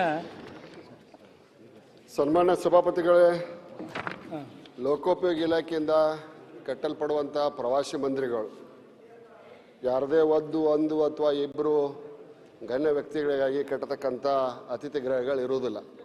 ಅದು ಆ ಪ್ರಶ್ನೆ ಅದು ಯಾಕೆ ಉದ್ಭವಿಸೈತೋ ನನಗೆ ಅರ್ಥ ಆಗೋದಿಲ್ಲ. ಇದರಲ್ಲಿ ಏನು ಮರೆ ಮುಚ್ಚುವಂಥ ಪ್ರಶ್ನೆ ಇಲ್ಲ. ಸರ್ಕಾರಿ ಅತಿಥಿ ಗೃಹವನ್ನು PWD ಇಲಾಖೆಯಿಂದ 2018ರಲ್ಲಿ ಕಟ್ಟೇವು ಅನ್ನುವಂಥ ಮಾಹಿತಿ ನನ್ನ ಕಡೆ ಇದೆ. ಆದರೆ ಆ ಜಾಗವನ್ನು ದಾನವಾಗಿ ಕೊಟ್ಟಾರ. ಅದನ್ನು ಒಬ್ಬರು ಇಬ್ಬರು ಬರ್ತಾರೆ ಅಂತೇನು ಸನ್ಮಾನ್ಯ ಸದಸ್ಯರಲ್ಲ, ಬೇರೆದವ್ರಿಗೆ ಹೋಗಬಾರ್ದು ಅಂತೇಳಿ ನಾವೇನು ನಮ್ಮ ಇಲಾಖೆಯಿಂದ ನಿರ್ಬಂಧ ಇರೋದಿಲ್ಲ. ತಾವು ಕೂಡ ಹೋಗ್ಬೋದು. ಈಗ ಸಮಸ್ಯೆ ಏನೈತೆ ಅನ್ನೋದನ್ನು ಹೇಳಿದ್ರೆ ಅದಕ್ಕೆ ಪರಿಹಾರವನ್ನು ಕಡೆ ಹುಡ್ಕೋಬೋದು. ಇಲ್ಲ, ಆ ಬಿಲ್ಡಿಂಗು ಎದಕ್ಕೆ ಉಪಯೋಗ ಮಾಡ್ಕೋತೀರಿ ಅದು ಹೇಳ್ರಿ ನಮಗೆ. ಸರ್ಕಾರ ದುಡ್ಡು ವೇಸ್ಟ್ ಆಗಿ ಹೋಗ್ತದೆ ಅಂತ ನನ್ನ ಕಳ್ಕಳಿ. ಯಾಕಂದರೆ ನಿಮ್ಮ ಅಧಿಕಾರಿಗಳು ಅಲ್ಲಿ ಸ್ಥಳ ಪರಿಶೀಲನೆ ಮಾಡಿದೆ ಇವತ್ತು ಬಿಲ್ಡಿಂಗ್ ಕಟ್ಟಿದ್ದು ಇದು ಯಾವ ನೀತಿ ಅದು ಹೇಳ್ರಿ. ಮತ್ತು ಸರ್ಕಾರದ ದುಡ್ಡು ಈ ರೀತಿ ಖರ್ಚು ಮಾಡಿದ್ರೆ ಇದು ಅನ್ಯಾಯ ಆದಂಗೆ ಆಗ್ತದೆ ಅಂತ ನಾನು. ಈಗ ಸಿ ಪಾಟೀಲ್ರು ಅದು ಈಗ ಗೌರ್ಮೆಂಟಿನ ತಾಬೆ ಇದೆಯೋ ಇಲ್ಲೋ? It is already constructed sir. ಸರ್ಕಾರಿ ತಾಬೆ ಒಳಗೈತಿ, ಲೋಕೋಪಯೋಗಿ ತಾಬೆ ಒಳಗೈತಿ, ಜನಕ್ಕೆ ಉಪಯೋಗ ಆಕೈತಿ. ಬೇಕಾದಂತ ಬಳಕೆ ಮಾಡ್ತಾ ಇದ್ದಾರೆ. ಬಳಕೆ ಮಾಡ್ತಾ ಇದ್ದಾರೆ. ಓಕೆ, ಒಂದೇ ನಿಮಿಷ. ಪಾಟೀಲ್ ಬಳಕೆ ಮಾಡ್ತಾ ಇದ್ದಾರೆ? ಇಲ್ಲ ಸರ್, ಇದನ್ನ ಹ್ಯಾಂಡ್ ಓವರೇ ಮಾಡಿಲ್ಲ, ಪೂಜಾನೂ ಆಗಿಲ್ಲ, ಏನೂ ಆಗಿಲ್ಲ. ಅಲ್ಲಿ ಯಾರು ಹೋಗೋದಿಲ್ಲ. ಪುಣ್ಯತಿಥಿ ದಿವಸ ಹೋಗ್ತಾರೆ ನೋಡ್ರಿ ಅಷ್ಟೇ. ಇಲ್ಲ ಒಂದ್ ನಿಮಿಷ ಪಾಟೀಲ್ರೆ ನಿಮ್ ಸಹಾಯಕ್ಕೆ ಬರ್ತೀನಿ ಒಂದ್ ನಿಮಿಷ. ಅವ್ರು ಹೇಳೋದೇನು ಅಂದ್ರೆ ಸಿ ಪಾಟೀಲ್ರು ಅಲ್ಲಿ ಯಾರ್ದೋ ಒಬ್ರು ಸಮಾಧಿ ಇರೋದ್ರಿಂದ ಇವ್ರು ಇನ್ನೂ ಹ್ಯಾಂಡ್ ಓವರು ಮಾಡಿಲ್ಲ. ಪ್ರೈವೇಟ್ ಲ್ಯಾಂಡ್ನಲ್ಲಿ ಕಟ್ಟಿದ್ದು, ಅದು ಹ್ಯಾಂಡ್ ಓವರ್ ಪ್ರೊಸೆಸ್ಸು ಆಗಲಿಲ್ಲ, ಬಳಕೆನೂ ಆಗ್ತಾ ಇಲ್ಲ ಅಂತ ಅವ್ರು ಹೇಳ್ತಿದ್ದಾರೆ. ಅದು ನೀವು ಹೇಳೋದು ಅದು ಪೂರ್ಣ ಬಳಕೆ ಆಗ್ತಾ ಇದೆ ಅಂತ. ತಾವು ಅಧಿಕಾರಿಗಳ ಜೊತೆಗೆ ಅದಕ್ಕೆ ಯಾರನ್ನಾರು ಅಲ್ಲಿ ಎಕ್ಸಿಕ್ಯೂಟಿವ್ ಇಂಜಿನಿಯರು ಈ ರೀತಿ ಅಥವಾ ಅದಕ್ಕಿಂತ ಡಿವಿಷನಲ್ ಲೆವೆಲ್ ಯಾರೋ ಆಫೀಸರ್ಸ್ ಕಳಿಸಿ ವಸ್ತುಸ್ಥಿತಿ ಏನು ಅನ್ನೋದನ್ನು ಸರ್ಕಾರಕ್ಕೆ ವರದಿ ತರಿಸ್ಕೊಳ್ರಿ. ಅದು ಹ್ಯಾಂಡ್ ಓವರ್ ನಮ್ಮ ಇಲಾಖೆಗೆ ಆಗಿರಲಿಲ್ಲ ಅಂದರೆ ಸಾಧ್ಯವಾದಷ್ಟು ಬೇಗನೆ ಆದಷ್ಟು ಬೇಗನೆ ಅದನ್ನು ನಾವು ಹ್ಯಾಂಡ್ ಓವರ್ ತಗೊಂತೀವಿ. ಸಾರ್ವಜನಿಕರಿಗೆ ಮತ್ತು ಅಧಿಕಾರಿಗಳಿಗೆ ಗಣ್ಯ ವ್ಯಕ್ತಿಗಳಿಗೆ ಉಪಯೋಗಕ್ಕೆ ಮಾಡಿಸ್ಕೊಡ್ತೀವಿ. ಬೇಡಿಕೆ ಅಂತೂ ಇರಲಿಲ್ಲ. ಆಯ್ತು, ಈಗ ಯಾವ್ದೋ ಕಟ್ಟೆ ಆಗಿದೆಯಲ್ಲ, ಕಟ್ಟಾಗಿದ್ದು ಬಳಕೆ ಮಾಡ್ಕೊಳ್ಳಿ. ಈಗ 2.5 ಕೋಟಿ ರೂಪಾಯಿ. ಓಕೆ, ಅಲ್ಲ ನೋಡ್ದೆ ನಾನು.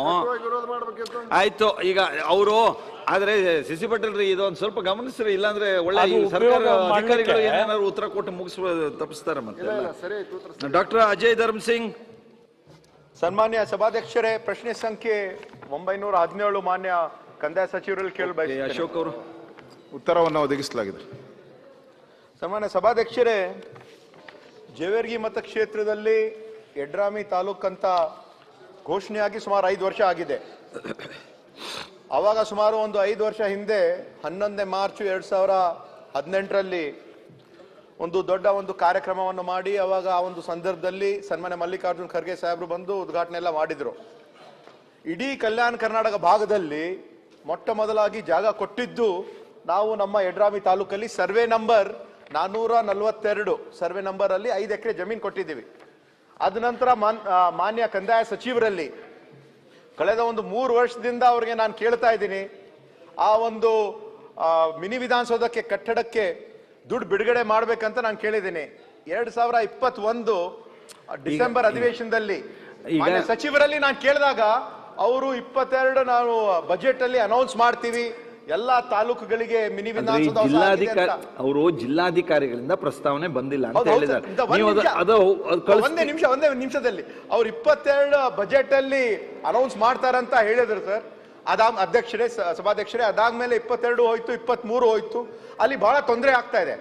ಅಲ್ಲಿ ಸರಿಯಾಗಿ ಇವಾಗ ಅಲ್ಲಿ ಹೊಸ ತಾಲೂಕಾಗಿದೆ, ಯಡ್ರಾಮಿ ಅಂತ ಹೊಸ ತಾಲೂಕಾಗಿದೆ. ಅಲ್ಲಿ ಅಧಿಕಾರಿಗಳು ಸರಿಯಾಗಿಲ್ಲ, ಕಚೇರಿಗಳಿಲ್ಲ. ಅದಕ್ಕಾಗಿ ಮಿನಿ ವಿಧಾನಸೌಧ ದಯವಿಟ್ಟು ಈ ಒಂದು ಮುಂದೆ ಬರ್ತಕ್ಕಂಥ 15-20 ದಿವಸದಲ್ಲಿ ಒಂದು 10 ಕೋಟಿ ಅವರು ಬಿಡುಗಡೆ ಮಾಡಿದ್ರೆ ಅಲ್ಲಿ ಅಡಿಗಲ್ ಮಾಡ್ತೀವಿ. ಓಕೆ, ಅಶೋಕ್ ಅವರು. ಸನ್ಮಾನ್ಯ ಅಧ್ಯಕ್ಷರೇ, ಈಗ ಜಾಗ ಕೊಡೋದು 5 ಎಕರೆ ಕೊಟ್ಟಿದ್ದೀರಿ. ಆದರೆ ಲೋಕೋಪಯೋಗಿ ಇಲಾಖೆ PWD ಅವರು ಪ್ರಸ್ತಾವನೆ ಮಂಡಿಸುವಂಥದ್ದು ಡಿಲೇ ಮಾಡಿದ್ದಾರೆ. ಭಾಳ 1 ವರ್ಷದ ಮೇಲೆ ಡಿಲೇ ಮಾಡಿದ್ದಾರೆ. ಈಗ 16/2/23ಕ್ಕೆ ಪ್ರಸ್ತಾವನೆ ಸಲ್ಲಿಸಿದ್ದಾರೆ. ಇನ್ನು DC ಗೆ ಬರಬೇಕು. DC ಅನುಮೋದನೆ ಮಾಡಿ ಸರ್ಕಾರಕ್ಕೆ ಬಂದ್ರೆ ಅದನ್ನ ನಮ್ಮ ಫೈನಾನ್ಸ್ ಡಿಪಾರ್ಟ್ಮೆಂಟ್ಗೆ ಮೂವ್ ಮಾಡಿ DC ಕಳಿಸ್ರಿ. ಮಿನಿ ವಿಧಾನಸೌಧ ಮಾಡ್ಬೇಕಂದ್ರೆ ತಾವು ಹಣ ಬಿಡುಗಡೆ ಮಾಡಬೇಕು. ಅದೆಲ್ಲ ಆಗ್ತೈತೆ ಸರ್. ಇದು ನೀಲಿ ನಕ್ಷೆ ಆಗ್ಲಿ DC ಇಂದ ನಮಗೆ ಬಂದಿಲ್ಲ. ಪ್ರಸ್ತಾವನೆ ಕಳಿಸ್ರಿ. DC ಇಂದ ಬಂದಿಲ್ಲ. ಓಕೆ, ಪ್ರಸ್ತಾವನೆ ಕಳಿಸ್ಕೊಡ್ರಿ. ಲಾಲಾಜಿ ಮೆಂಡನ್ ಲಾಲಾಜಿ ಮೆಂಡನ್ ಇಲ್ಲ. ಅಲ್ಲಿ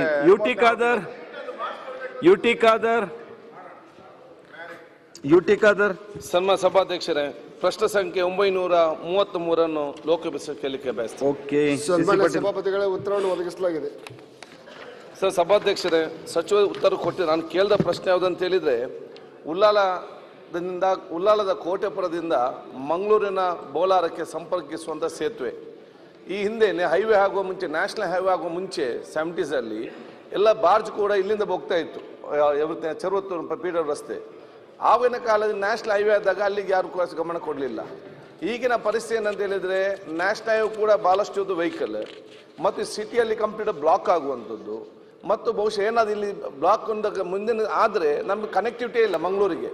ಆದ ಕಾರಣ ಬಹುಶಃ ಅದು ಉಲ್ಲಾಲದ ಕೋಟೆಪುರ ಕೋಡಿಯಿಂದ ನೇರವಾಗಿ ಬೋಲಾರ್ಗೆ ಸಂಪರ್ಕಿಸಿ ಅದು ಮಂಗಳೂರು ನಗರಕ್ಕೆ ಸಂಪರ್ಕಿಸುವಂಥ ಆಲ್ಟರ್ನೇಟಿವ್ ಒಂದು ಸೇತುವೆ ಲಾಸ್ಟ್ ಪ್ರಪೋಸಲ್ ಕೇಳಿತ್ತು.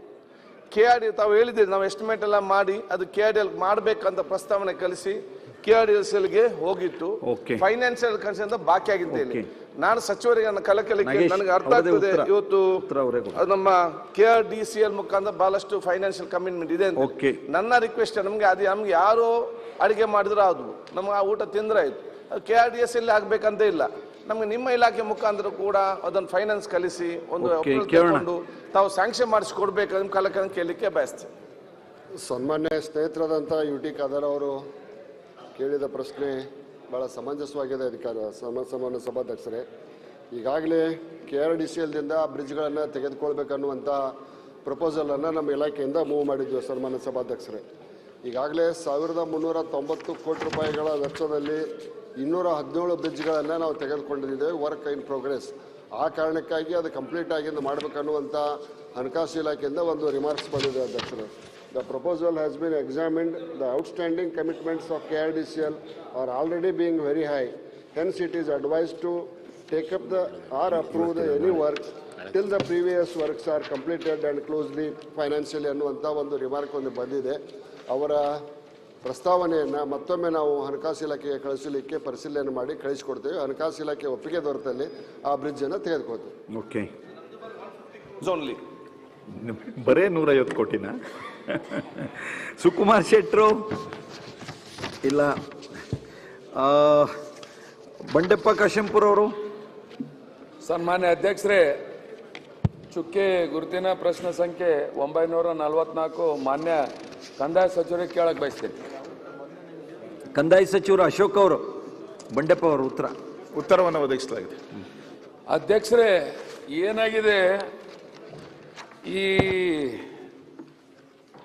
ಏನು ಗ್ರಾಮಗಳೆಲ್ಲ ಈ ತಾಂಡಗಳು ಆಮೇಲೆ ಇವೆಲ್ಲ ಮೊನ್ನೆ ಇವರು ಕಾರ್ಯಕ್ರಮ ಮಾಡಿದ್ರೆ ಗುಲ್ಬರ್ಗಾಗೆ ಬಂದು ಅಲ್ಲಿಂದ ಮತ್ತೆಷ್ಟು ಜನ ಹೆಚ್ಚೊತ್ಕೊಂಡ್ಬಿಟ್ಟಿದೆ. ಒಳ್ಳೇದೇ ಆಗಿದೆ ಅಂತ ತಿಳ್ಕೊಳ್ಳಿ, ಕೆಟ್ಟದ್ದು ಯಾಕಂಬರಿ. ಯಾಕಂತಂದರೆ ಈಗ ನೀವು ನನ್ನ ಹತ್ರ ಪಟ್ಟಿ ಕೊಟ್ಟಿರಿ ಯಾವ್ಯಾವ ನಾವು ಕಂದಾಯ ಗ್ರಾಮ ಮಾಡಿದ್ದೀವಿ ಅಂತೇಳಿ. ಈಗ ನನ್ನ ಬಳಿ ಸುಮಾರು 100 ಹಳ್ಳಿಗಳು ಬರ್ತಾವ. ಅದರಲ್ಲಿ ತಮ್ಮ ಪಟ್ಟಿ ಪ್ರಕಾರ ಇದು ಚರ್ಚೆ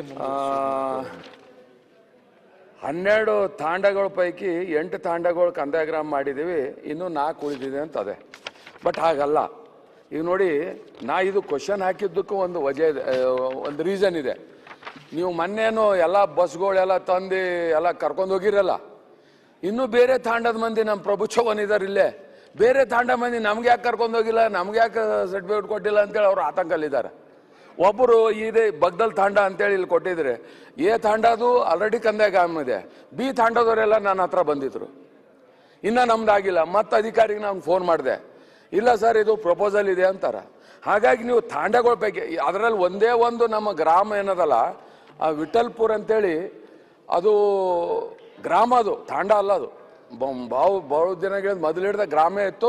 ಅದು ಮೊದಲು ನಾನು ನಿಮ್ಗೆ ಹೇಳಿದ್ದೆ, ಒಂದು ಲೆಟರ್ ಕೊಟ್ಟಿದ್ದೆ, ಅದು ಆಗಿದೆ ಇದರಲ್ಲಿ. ಅದು ತಾಂಡ ಅಂತೇಳಿ ಪರಿಗಣಿಸಿದ್ರಿ, ಅದು ತಾಂಡ ಅಲ್ಲ, ಅದು ಗ್ರಾಮ. ಅದು ಅಲ್ಲ ಅಧ್ಯಕ್ಷರೇ. ಹಾಗಾಗಿ ಈಗ ನಿಮ್ಮ ಕೊಟ್ಟಿರೋ ಪೈಕಿನೇ ಈ ಮೊದಲಲ್ಲಿ ಚುಡುಗುಪ್ಪ ತಾಲೂಕದು ಆಮೇಲೆ ಬೀದರ್ ತಾಲೂಕದು ಇವೆರಡೂ ಸೇರಿದ್ರೆ 23 ಹಳ್ಳಿ ಬರ್ತಾವ. 23 ಹಳ್ಳಿದಾಗ 12 ತೆಗೆದ್ರೆ ಇನ್ನು 11 ಗ್ರಾಮಗಳು ಇದು ತಾಂಡಗಳು ಇನ್ನು ಈ ಕಂದಾಯ ಗ್ರಾಮ ಮಾಡಬೇಕಾಗಿದೆ. ಆಮೇಲೆ ತಾವೇನು ಇದು ಕೊಟ್ಟಿದ್ರಲ್ಲ ಹಕ್ಕುಪತ್ರ, ಈಗ ಅಲ್ಲಿ ಏನಾಗಿದೆ, ಈಗ ಹಕ್ಕುಪತ್ರ ಅಂತೇಳಿ ಅದು ಏನೋ ಒಂದು ಡಾಕ್ಯುಮೆಂಟು ಲೋನಿಗೆ ಇನ್ನೊಂದಕ್ಕೆ ಆಗುತ್ತೆ ಅಂತೇಳಿ ಸರ್ಕಾರದೊಂದು ಇದು ಇದೆ. ಆದರೆ ಈಗ ಅವ್ರದ್ದು ನಿವೇಶನ ಅದಕ್ಕೂ ಒಂದು ಸ್ವಲ್ಪ ಸರಿಪಡಿಸ್ಕೊಡ್ಬೇಕಾಗುತ್ತೆ ನೀವು. ಒಂದೇದು ಆ 11 ತಾಂಡಗಳೆಲ್ಲ ಕಂದಾಯ ಗ್ರಾಮಲ್ಲಿ ಸೇರಿಸಿ ಈಗ ಮುಂದೆ ಮಾನ್ಯ ಮುಖ್ಯಮಂತ್ರಿಗಳು ಹೇಳಿದ್ರು ದಾವಣಗೆರೆಯಲ್ಲಿ ಮತ್ತೊಂದು ಮಾಡ್ತಾ ಇದ್ರಿ ಅಂತೇಳಿ ಮಾಡ್ಕೊಳ್ಳಿ, ಏನ್ ಜಾತ್ರೆ ಮಾಡೋದ ಮಾಡ್ರಿ, ಬಟ್ ಅದ್ರಾಗಿ 11 ಸೇರಿಸಿ. ಓಕೆ, ಕೇಳೋಣ ಸಚಿವರು. ಸನ್ಮಾನ್ಯ ಸಭಾಧ್ಯಕ್ಷರೇ, ಈಗಾಗಲೇ ಬೀದರ್ ನಮ್ಮ ಬಂಡೆಪ್ಪ ಅವರು ಕಾನ್ಸ್ಟಿಟ್ಯೂನ್ಸಿ ಈಗಾಗಲೇ ನಾವು 12 ಇತ್ತು 8 ಮಾಡಿದಿರಿ. ಅವ್ರು ಹೇಳ್ತಾ ಇದ್ದಾರೆ ಇನ್ನೂ ಜಾಸ್ತಿ ಇದೆ ಅಂತೇಳಿ. ಅದೇ ರೀತಿ ಲಾಸ್ಟ್ ನಲ್ಲಿ ನೋಡಿ ಅದು ಗೊತ್ತಾಗ್ತದೆ. ಮಾನದಂಡಗಳು ಇರಬೇಕು. ಮೂಲ ಗ್ರಾಮ ಠಾಣದಿಂದ 1 ಕಿಲೋಮೀಟರ್ ಇರಬೇಕು, 100 ಎಕರೆ ಜಮೀನು ಇರಬೇಕು, 250 ಜನಸಂಖ್ಯೆ ಇರಬೇಕು. ಈ ಆಧಾರದ ಮೇಲೆ ನಾವು ತಾಂಡಗಳನ್ನ ಮಾಡೋದು. ಗುಡ್ಡಗಾಡು ಪ್ರದೇಶ ಇದ್ರೆ ರಿಲ್ಯಾಕ್ಸ್ ಮಾಡ್ತೀರಷ್ಟೇ. ಅದು ಮಾನದಂಡಕ್ಕೆ ಒಳಪಡೋ ನೀವು ಹೇಳ್ತಾ ಇರೋದು ಅನ್ನೊಂದು ಇದ್ರೆ 100% ನಾನು ಕಂದಾಯ ಸಚಿವನಾದ್ಮೇಲೆ ಈ ತರದ ಜನ ಯಾರು ಲಂಬಾಣಿ ತಾಂಡಗಳು ಹಟ್ಟಿ ಇವೆಲ್ಲ ಕೂಡ ಒಂದು ವಾರ್ ಫುಟಿಂಗ್ ಅಲ್ಲಿ ಮಾಡ್ತಾ ಇದ್ದೀವಿ. ವಾರ್ ಫುಟಿಂಗ್ ಅಲ್ಲಿ ಮಾಡಿ ಅವರೆಲ್ಲರಿಗೂ ಆದಷ್ಟು ಈ ತಿಂಗಳೊಳಗಡೆನೆ ಅವರೆಲ್ಲರಿಗೂ ಹಕ್ಕುಪತ್ರ ಕೊಟ್ಬಿಡಿ. ಯಾಕಂದ್ರೆ ಇಮಿಡಿಯೇಟ್ ಆಗಿ ನಾನು ಜಿಲ್ಲಾಧಿಕಾರಿಗಳ ಜೊತೆ ಮಾತಾಡಿ ಯಾವ ಉಳಿದಿರೋ ಯಾವ ಇದೆ ಅದನ್ನು ಫಾಸ್ಟ್ ಮಾಡಿ ಅಂತ ಹೇಳಿ. ಓಕೆ, ಮಹೇಶ್ ಕೊಳ್ಳೇಗಾಲ್. ಎಸ್ ಸನ್ಮಾನ್ಯ ಸಭಾಧ್ಯಕ್ಷರೇ, ಪ್ರಶ್ನೆ ಸಂಖ್ಯೆ 897 ಸಿಸಿ ಪಾಟೀಲ್ ಮಿನಿಸ್ಟರ್ ಕೇಳಬಯಸ್ತೇನೆ. ಸನ್ಮಾನ್ಯ ಸಭಾಪತಿ ಉತ್ತರವನ್ನು ಒದಗಿಸ. ಸರ್, ಉತ್ತರ ಕೊಟ್ಟಿದ್ದಾರೆ. ಈ ಉತ್ತರದಲ್ಲಿ 2ನೇ ಪ್ರಶ್ನೆಗೆ ಉತ್ತರ ಕೊಟ್ಟಿದ್ದಾರೆ. ಕೊಳ್ಳೇಗಾಲ ವಿಧಾನಸಭಾ ಕ್ಷೇತ್ರದ ವ್ಯಾಪ್ತಿಯಲ್ಲಿ 20, 22, 23 ಸಾಲಿನಲ್ಲಿ 3054 ಅಲ್ಲಿ ರಾಜ್ಯ ಹೆದ್ದಾರಿ ವಾರ್ಷಿಕ ನಿರ್ವಹಣೆಯಲ್ಲಿ 82.10 ಕಿಲೋಮೀಟರ್ಗಳ ಉದ್ದದ 8 ರಾಜ್ಯ ಹೆದ್ದಾರಿ ರಸ್ತೆಗಳನ್ನು 44 ಲಕ್ಷ ಅನುದಾನದಲ್ಲಿ ಗುಂಡಿ ಮುಚ್ಚಿ ನಿರ್ವಹಣೆ ಮಾಡಲಾಗುತ್ತಿದೆ ಅಂತ ಹೇಳ್ತಾ ಇದ್ದಾರೆ. ಕೊಳ್ಳೇಗಾಲ ಕ್ಷೇತ್ರದಲ್ಲಿ ಎಲ್ಲೂ ನಡೀತಾ ಇಲ್ಲ ಇದು. ಯಾಕೆ ಮಾನ್ಯ ಸಚಿವರಿಗೆ ತಪ್ಪು ಮಾಹಿತಿ ಕೊಟ್ಟಿದ್ದಾರೆ ಅಧಿಕಾರಿಗಳು ಅಂತ ನನಗೆ ಗೊತ್ತಾಗಲ್ಲ. ವಾರ್ಷಿಕ ನಿರ್ವಹಣೆಯಲ್ಲಿ ಇಲ್ಲ ನನ್ನ ಕ್ಷೇತ್ರದಲ್ಲಿ ಆಗಿಲ್ಲ ಸರ್. ಸುಮಾರು 50 ವರ್ಷಗಳ ನಂತರ ಕೊಳ್ಳೇಗಾಲ ವಿಧಾನಸಭಾ ಕ್ಷೇತ್ರದಲ್ಲಿ ಭಯಂಕರವಾದಂತ ಪ್ರವಾಹ ಬಂದು ರಸ್ತೆಗಳೆಲ್ಲ ಹಾಳಾಗೋಗಿದೆ. ಎರಡನೇ ಕ್ವಶನ್ಗೆ 3ನೇ ಪ್ಯಾರಾದಲ್ಲಿ ಅದೆಲ್ಲ ವಿವರ ಇದೆ. ಅಲ್ಲ, ಹೇಳ್ತೀನಿ ದಯವಿಟ್ಟು ಹೇಳ್ತೀನಿ. ಅಲ್ಲ, ನೀವು ಓದಬೇಡಿ, ನಿಮ್ಗೆ ಸ್ಪಷ್ಟೀಕರಣ ಬೇಕು. ದಯಮಾಡಿ 1 ನಿಮಿಷ ನನ್ಗೆ ಅಲೋ ಮಾಡಿ. 11 ಜಿಲ್ಲಾ ಮುಖ್ಯ ರಸ್ತೆಗಳಲ್ಲಿ 13,20,000ದಲ್ಲಿ ಗುಂಡಿ ಮುಚ್ಚೋ ಕೆಲಸ ನಡೀತಾ ಇದೆ ಅಂತ ಹೇಳ್ತಾ ಇದ್ದಾರೆ. ಕರೆಕ್ಟ್ ಆಗಿ ಆನ್ಸರ್ ಕೊಟ್ಟಿರೋದು ಏನು ಅಂತಂದ್ರೆ 3 ಮತ್ತು 4ನೇ ಪ್ರಶ್ನೆಗೆ ಕರೆಕ್ಟ್ ಆಗಿ ಆನ್ಸರ್ ಕೊಟ್ಟಿದ್ದಾರೆ. ಮಳೆಯಿಂದ ಹಾನಿಗೊಳಗಾದ ರಸ್ತೆಗಳ ತಾತ್ಕಾಲಿಕ ದುರಸ್ತಿಗೆ 167 ಲಕ್ಷ ಅಂದ್ರೆ 1,67 ಲಕ್ಷ ಪುನರ್ ನಿರ್ಮಾಣ ಮಾಡಲು 22,70 ಲಕ್ಷ ಬೇಕು ಅಂತ ಕೇಳಿದೆ. ಇದು ಕರೆಕ್ಟ್ ಇದೆ. ನಾನು ಸನ್ಮಾನ್ಯ ಸಚಿವರಿಗೆ ಮನವಿ ಮಾಡೋದೇನು ಅಂತಂದ್ರೆ ಈ ಪುನರ್ ನಿರ್ಮಾಣದ ಕೆಲಸನ ಮುಂದೆ ತಗೊಳ್ಳೋಣ. ಈಗ 1,67 ಲಕ್ಷ ಏನ್ ಬೇಕಾಗಿದೆ ಈ ಪ್ರವಾಹದಲ್ಲಿ ಡ್ಯಾಮೇಜ್ ಆಗಿರೋದನ್ನ ಸರಿ ಮಾಡ್ಲಿಕ್ಕೆ ದಯಮಾಡಿ ಇದನ್ನ ಅಗತ್ಯವಾಗಿ ಮಾಡ್ಕೊಡ್ಬೇಕು ದಯವಿಟ್ಟು. ಯಾಕೆ ಅಂತಂದ್ರೆ ಚುನಾವಣೆಗೆ ಹೋದ್ರೆ ನನ್ನ ಕಾರ್ಗೆ ಕಲ್ಲೊಡಿತಾರೆ ಜನ, ಆಗಿದೆ, ಅಷ್ಟು ಡ್ಯಾಮೇಜ್ ಆಗೋಗಿದೆ. ದಯವಿಟ್ಟು CC ಪಾಟೀಲ್ ಸಾಹೇಬರು ಇದನ್ನ ಗಮನಕ್ಕೆ ತಗೋಬೇಕು. ನಾನು ನಿಮ್ಮ ಚೀಫ್ ಇಂಜಿನಿಯರ್, ನಿಮ್ಮ ಸೂಪರ್ಡೆಂಟ್ ಇಂಜಿನಿಯರ್ಗಳಿಗೂ ಮಾತಾಡಿದ್ದೀನಿ. ಇದಿಷ್ಟನ್ನ ಕೊಟ್ರೆ ಸರ್ ನಾವು ಬಹಳ ಪ್ರಶ್ನೆಗಳು ಕಡಿಮೆ ಇಟ್ಕೊಂಡು ಜನರ ಹತ್ರ ಹೋಗ್ಬೋದು. ದಯವಿಟ್ಟು ಪರಿಗಣಿಸಿ. ಕೇಳೋಣ ಸಚಿವರು. ಮಹೇಶ ಶಾಸಕ ಮಿತ್ರರಾದಂಥ ಮಹೇಶ್ ಅವರು ಏನು ಕೇಳ್ಯಾರಲ್ಲ ಸನ್ಮಾನ್ಯ ಸಭಾಧ್ಯಕ್ಷರೇ, ಅವ್ರ ಕಾರ್ಯಕಲ್ಲು ಹೊಡಿಲ್ಲಂತ ವ್ಯವಸ್ಥೆಯನ್ನು ನಾವು ಮಾಡಿಕೊಡ್ತೇವೆ. ಆಯ್ತಲ್ಲ, ಕೊಟ್ಬಿಡಿ ನನಗೆ. ಆಯ್ತ್ರಿ, ಅದನ್ನೇ ಹೇಳಿದ್ದು. ಮತ್ತೆ ಇನ್ನೇನು ಹೇಳಿದ್ರು? Thank you sir. KJ George. ಇಲ್ಲ. ರೂಪಾಲಿ ನಾಯ್ಕ್. ಸನ್ಮಾನ್ಯ ಸಭಾಧ್ಯಕ್ಷರೇ, ಪ್ರಶ್ನೆ ಸಂಖ್ಯೆ 74 ಮಾನ್ಯ ಕಂದಾಯ ಸಚಿವರು ಜೊತೆ ಕೇಳಿ ಬಯಸ್ತಾ ಇದ್ದೇನೆ. ಪ್ರಶ್ನೆ ಸಂಖ್ಯೆ 803. ಕಂದಾಯ ಸಚಿವರು ಉತ್ತರ ಕೊಟ್ಟಿದ್ದಾರೆ, ಹೇಳಿ. ಉತ್ತರವನ್ನು ಕೊಟ್ಟಿದ್ದಾರೆ ಸಭಾಧ್ಯಕ್ಷರೇ. ಈ ಉತ್ತರದಲ್ಲಿ ಅಧಿಕಾರಿಗಳು ಏನು ಹಿಂದೆ ಆ ಒಂದು ಸ್ಥಳದಲ್ಲಿ ಭರವಸೆಯನ್ನು ಕೊಟ್ಟಿದ್ರು ಅದನ್ನು ಮಾಡಿಲ್ಲ ಸಭಾಧ್ಯಕ್ಷರೇ. ಆಮೇಲೆ ಉತ್ತರ ಕನ್ನಡ ಅಂಕೋಲಾದಲ್ಲಿ ಏನು ನಾಗರಿಕ ವಿಮಾನ ನಿಲ್ದಾಣ ಆಗ್ತಾ ಇರೋದು ಇದೊಂದು ನಮಗೆ ಸಂತೋಷದ ವಿಷಯ. ಆದರೆ ಈ ಒಂದು ಭೂ ಸ್ವಾಧೀನ ಆಗ್ತಾ ಇರೋದಕ್ಕೆ ಅಲ್ಲಿ ಜನರು ತುಂಬ ದುಃಖವನ್ನು ವ್ಯಕ್ತಪಡಿಸ್ತಾ ಇದ್ದಾರೆ.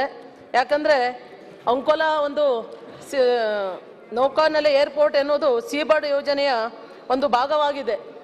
ಆದ ಕಾರಣ ಸೀಬರ್ಡ್ ನಿರಾಶ್ರಿತರಿಗೆ ಏನು ಹಿಂದೆ ಆ ಸವಲತ್ತನ್ನು ಕೊಟ್ಟಿದ್ರು ಅದನ್ನು ಈ ಸಲನೂ ಕೂಡ ಈ ಒಂದು ಯೋಜನೆ ಏನು ವಿಮಾನ ನಿಲ್ದಾಣ ಏನಾಗ್ತಾ ಇದೆ ನೇವಲ್ ಬೇಸಿಗೆ ಹೊಂದ್ಕೊಂಡೇ ಆಗ್ತಾ ಇರೋದ್ರಿಂದ ಅದಕ್ಕೆ ಒಂದು ಪರ್ಯಾಯದ ಯೋಜನೆ ಮತ್ತು ಪ್ಯಾಕೇಜ್ ಅನ್ನು ಘೋಷಣೆ ಮಾಡಬೇಕಂತ ನಾನು ಒಂದು ಕೇಳ್ಕೊಳ್ತೇನೆ ಸಭಾಧ್ಯಕ್ಷರೇ.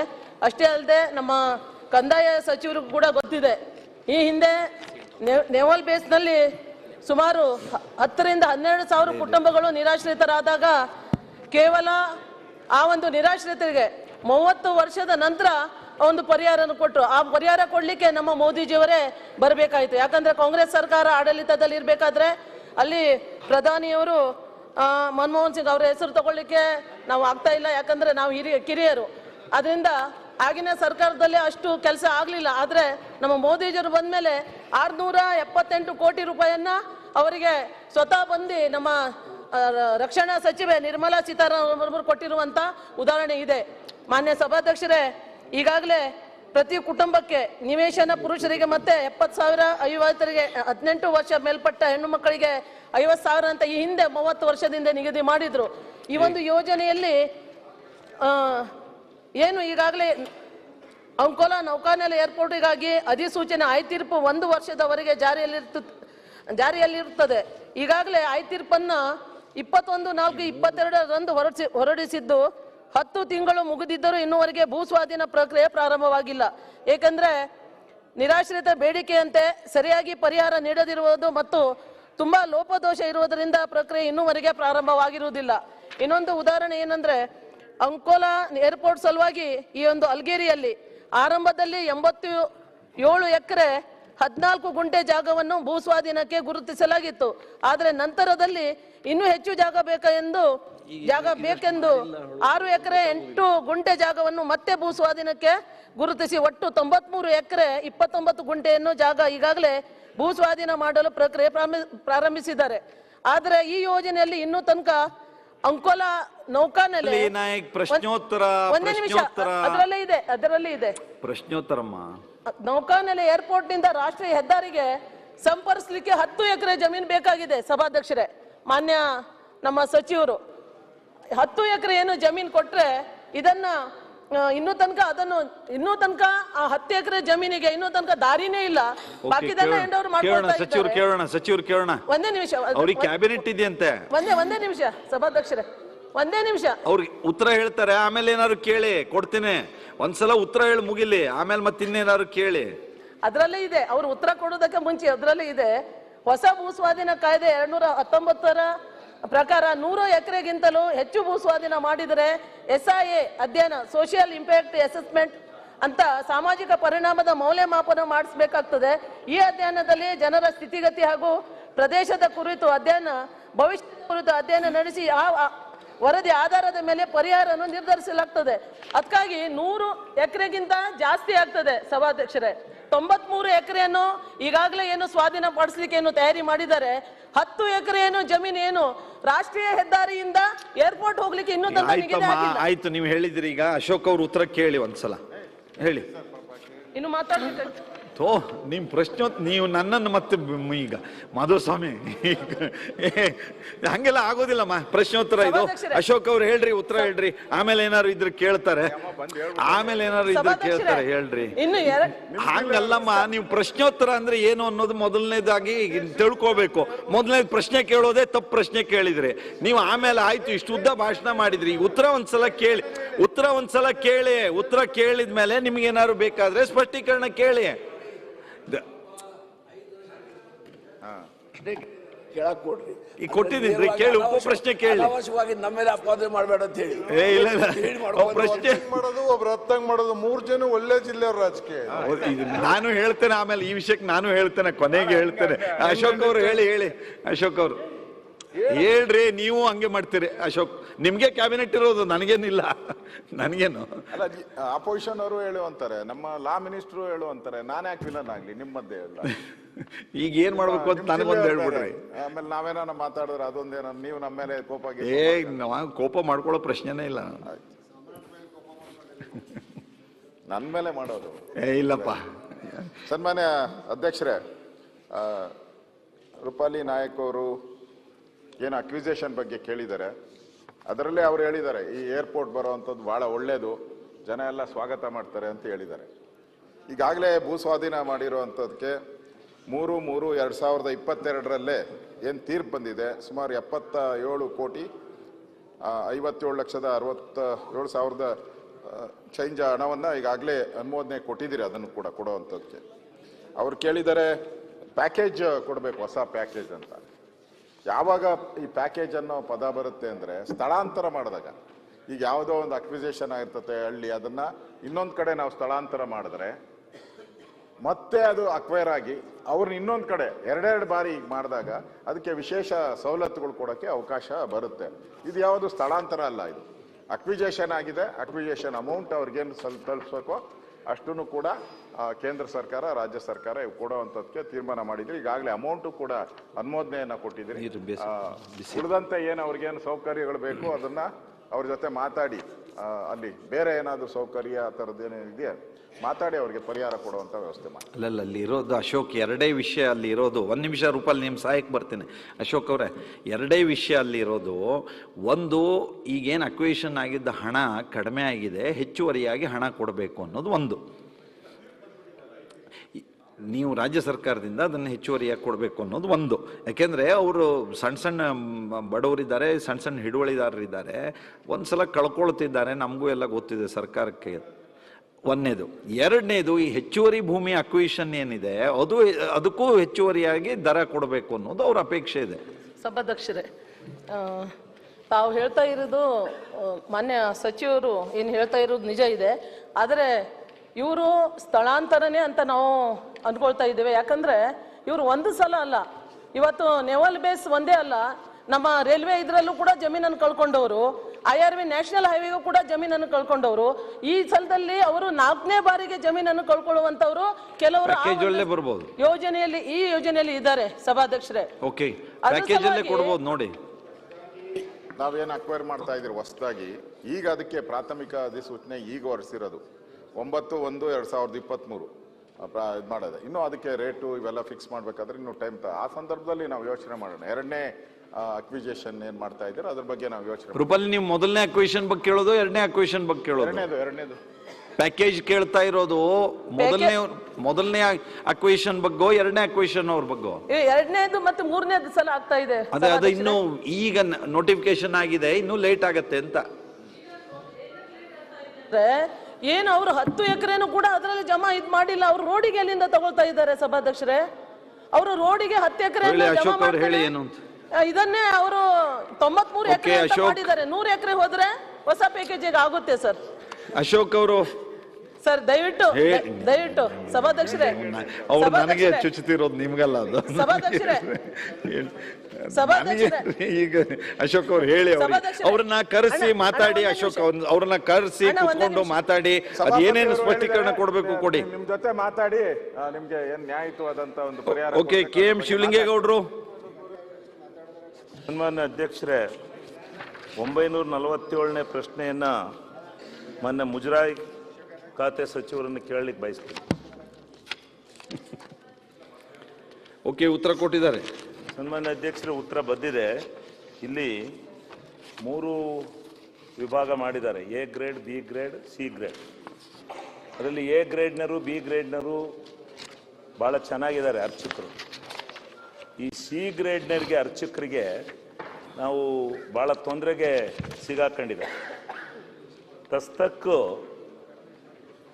ಕೇವಲ 5,000 ರೂಪಾಯಿ ಕೊಡ್ತಾ ಇದ್ದಾರೆ. ಈಗ ಅದು 48,000 ವರ್ಷಕ್ಕಿತ್ತು, 5,000. ಅದರಲ್ಲಿ ಅವ್ರು ಏನೇನು ತೊಗೊಂಡೋಗ್ಬೇಕು ಅಂದರೆ ಗಂಧದ ಕಡ್ಡಿಯಿಂದ ಹಿಡಿದು ಕಾಯಿ, ಬಾಳೆಹಣ್ಣು, ಹೂವು ಎಲ್ಲನೂ ತಗೊಂಡೋಗಿ ದಿವಸ ಪೂಜೆ ಮಾಡಬೇಕು. ಹೆಂಗೆ ತಿಂಗಳಿಗೆ 5,000 ರೂಪಾಯಿನಲ್ಲಿ 30 ದಿವಸ ಇಷ್ಟು ಸಾಮಗ್ರಿಗಳನ್ನು ತೆಗೆದುಕೊಂಡೋಗಿ ಪೂಜೆ ಮಾಡಿದರೆ ಅವರಿಗೆ ಈ ಸಿ ಗ್ರೇಡ್ ದೇವಸ್ಥಾನಗಳಲ್ಲಿ ಅರ್ಚಕರಿಗೆ ತಟ್ಟೆ ಕಾಸು ಬರಲ್ಲ. ತಟ್ಟೆ ಕಾಸು ಭಾಳ ಕಡಿಮೆ. ಅವರು ನಾವು ಯಾವ್ಯಾವ್ದಾರ ಈಗ ಹಳ್ಳಿ ಕಡೆಗೆ ಹೋದ ದೇವಸ್ಥಾನಕ್ಕೆ ಹೋಗ್ತೀವಲ್ಲ, ಆವಾಗ ನಮಗೆ ಮಂಗಳಾರತಿ ಕೊಡ್ತಾರೆ, ಅವ್ರ ಕಷ್ಟ ಹೇಳ್ಕೊತಾರೆ. ಈ ರೀತಿ ನಮಗೆ ಕೊಡೋ ದುಡ್ಡು ಬರೀ ಅವರಿಗೆ ಬೆಳಿಗ್ಗೆ ಗಂಧದ ಕಡ್ಡಿ ಪೂರ ಇತ್ತರಕ್ಕಾಗೋದಿಲ್ಲ. ನಾವು ಫ್ರೀಯಾಗಿ ನಾವು ಪೂಜೆ ಮಾಡ್ಲಿಕ್ಕೆ ಆಗೋದಿಲ್ಲ.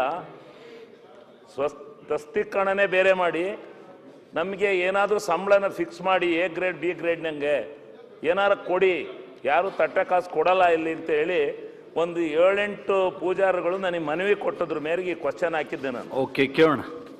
ಯಾಕೆಂದ್ರೆ ಈ ಸರ್ಕಾರದಲ್ಲಿ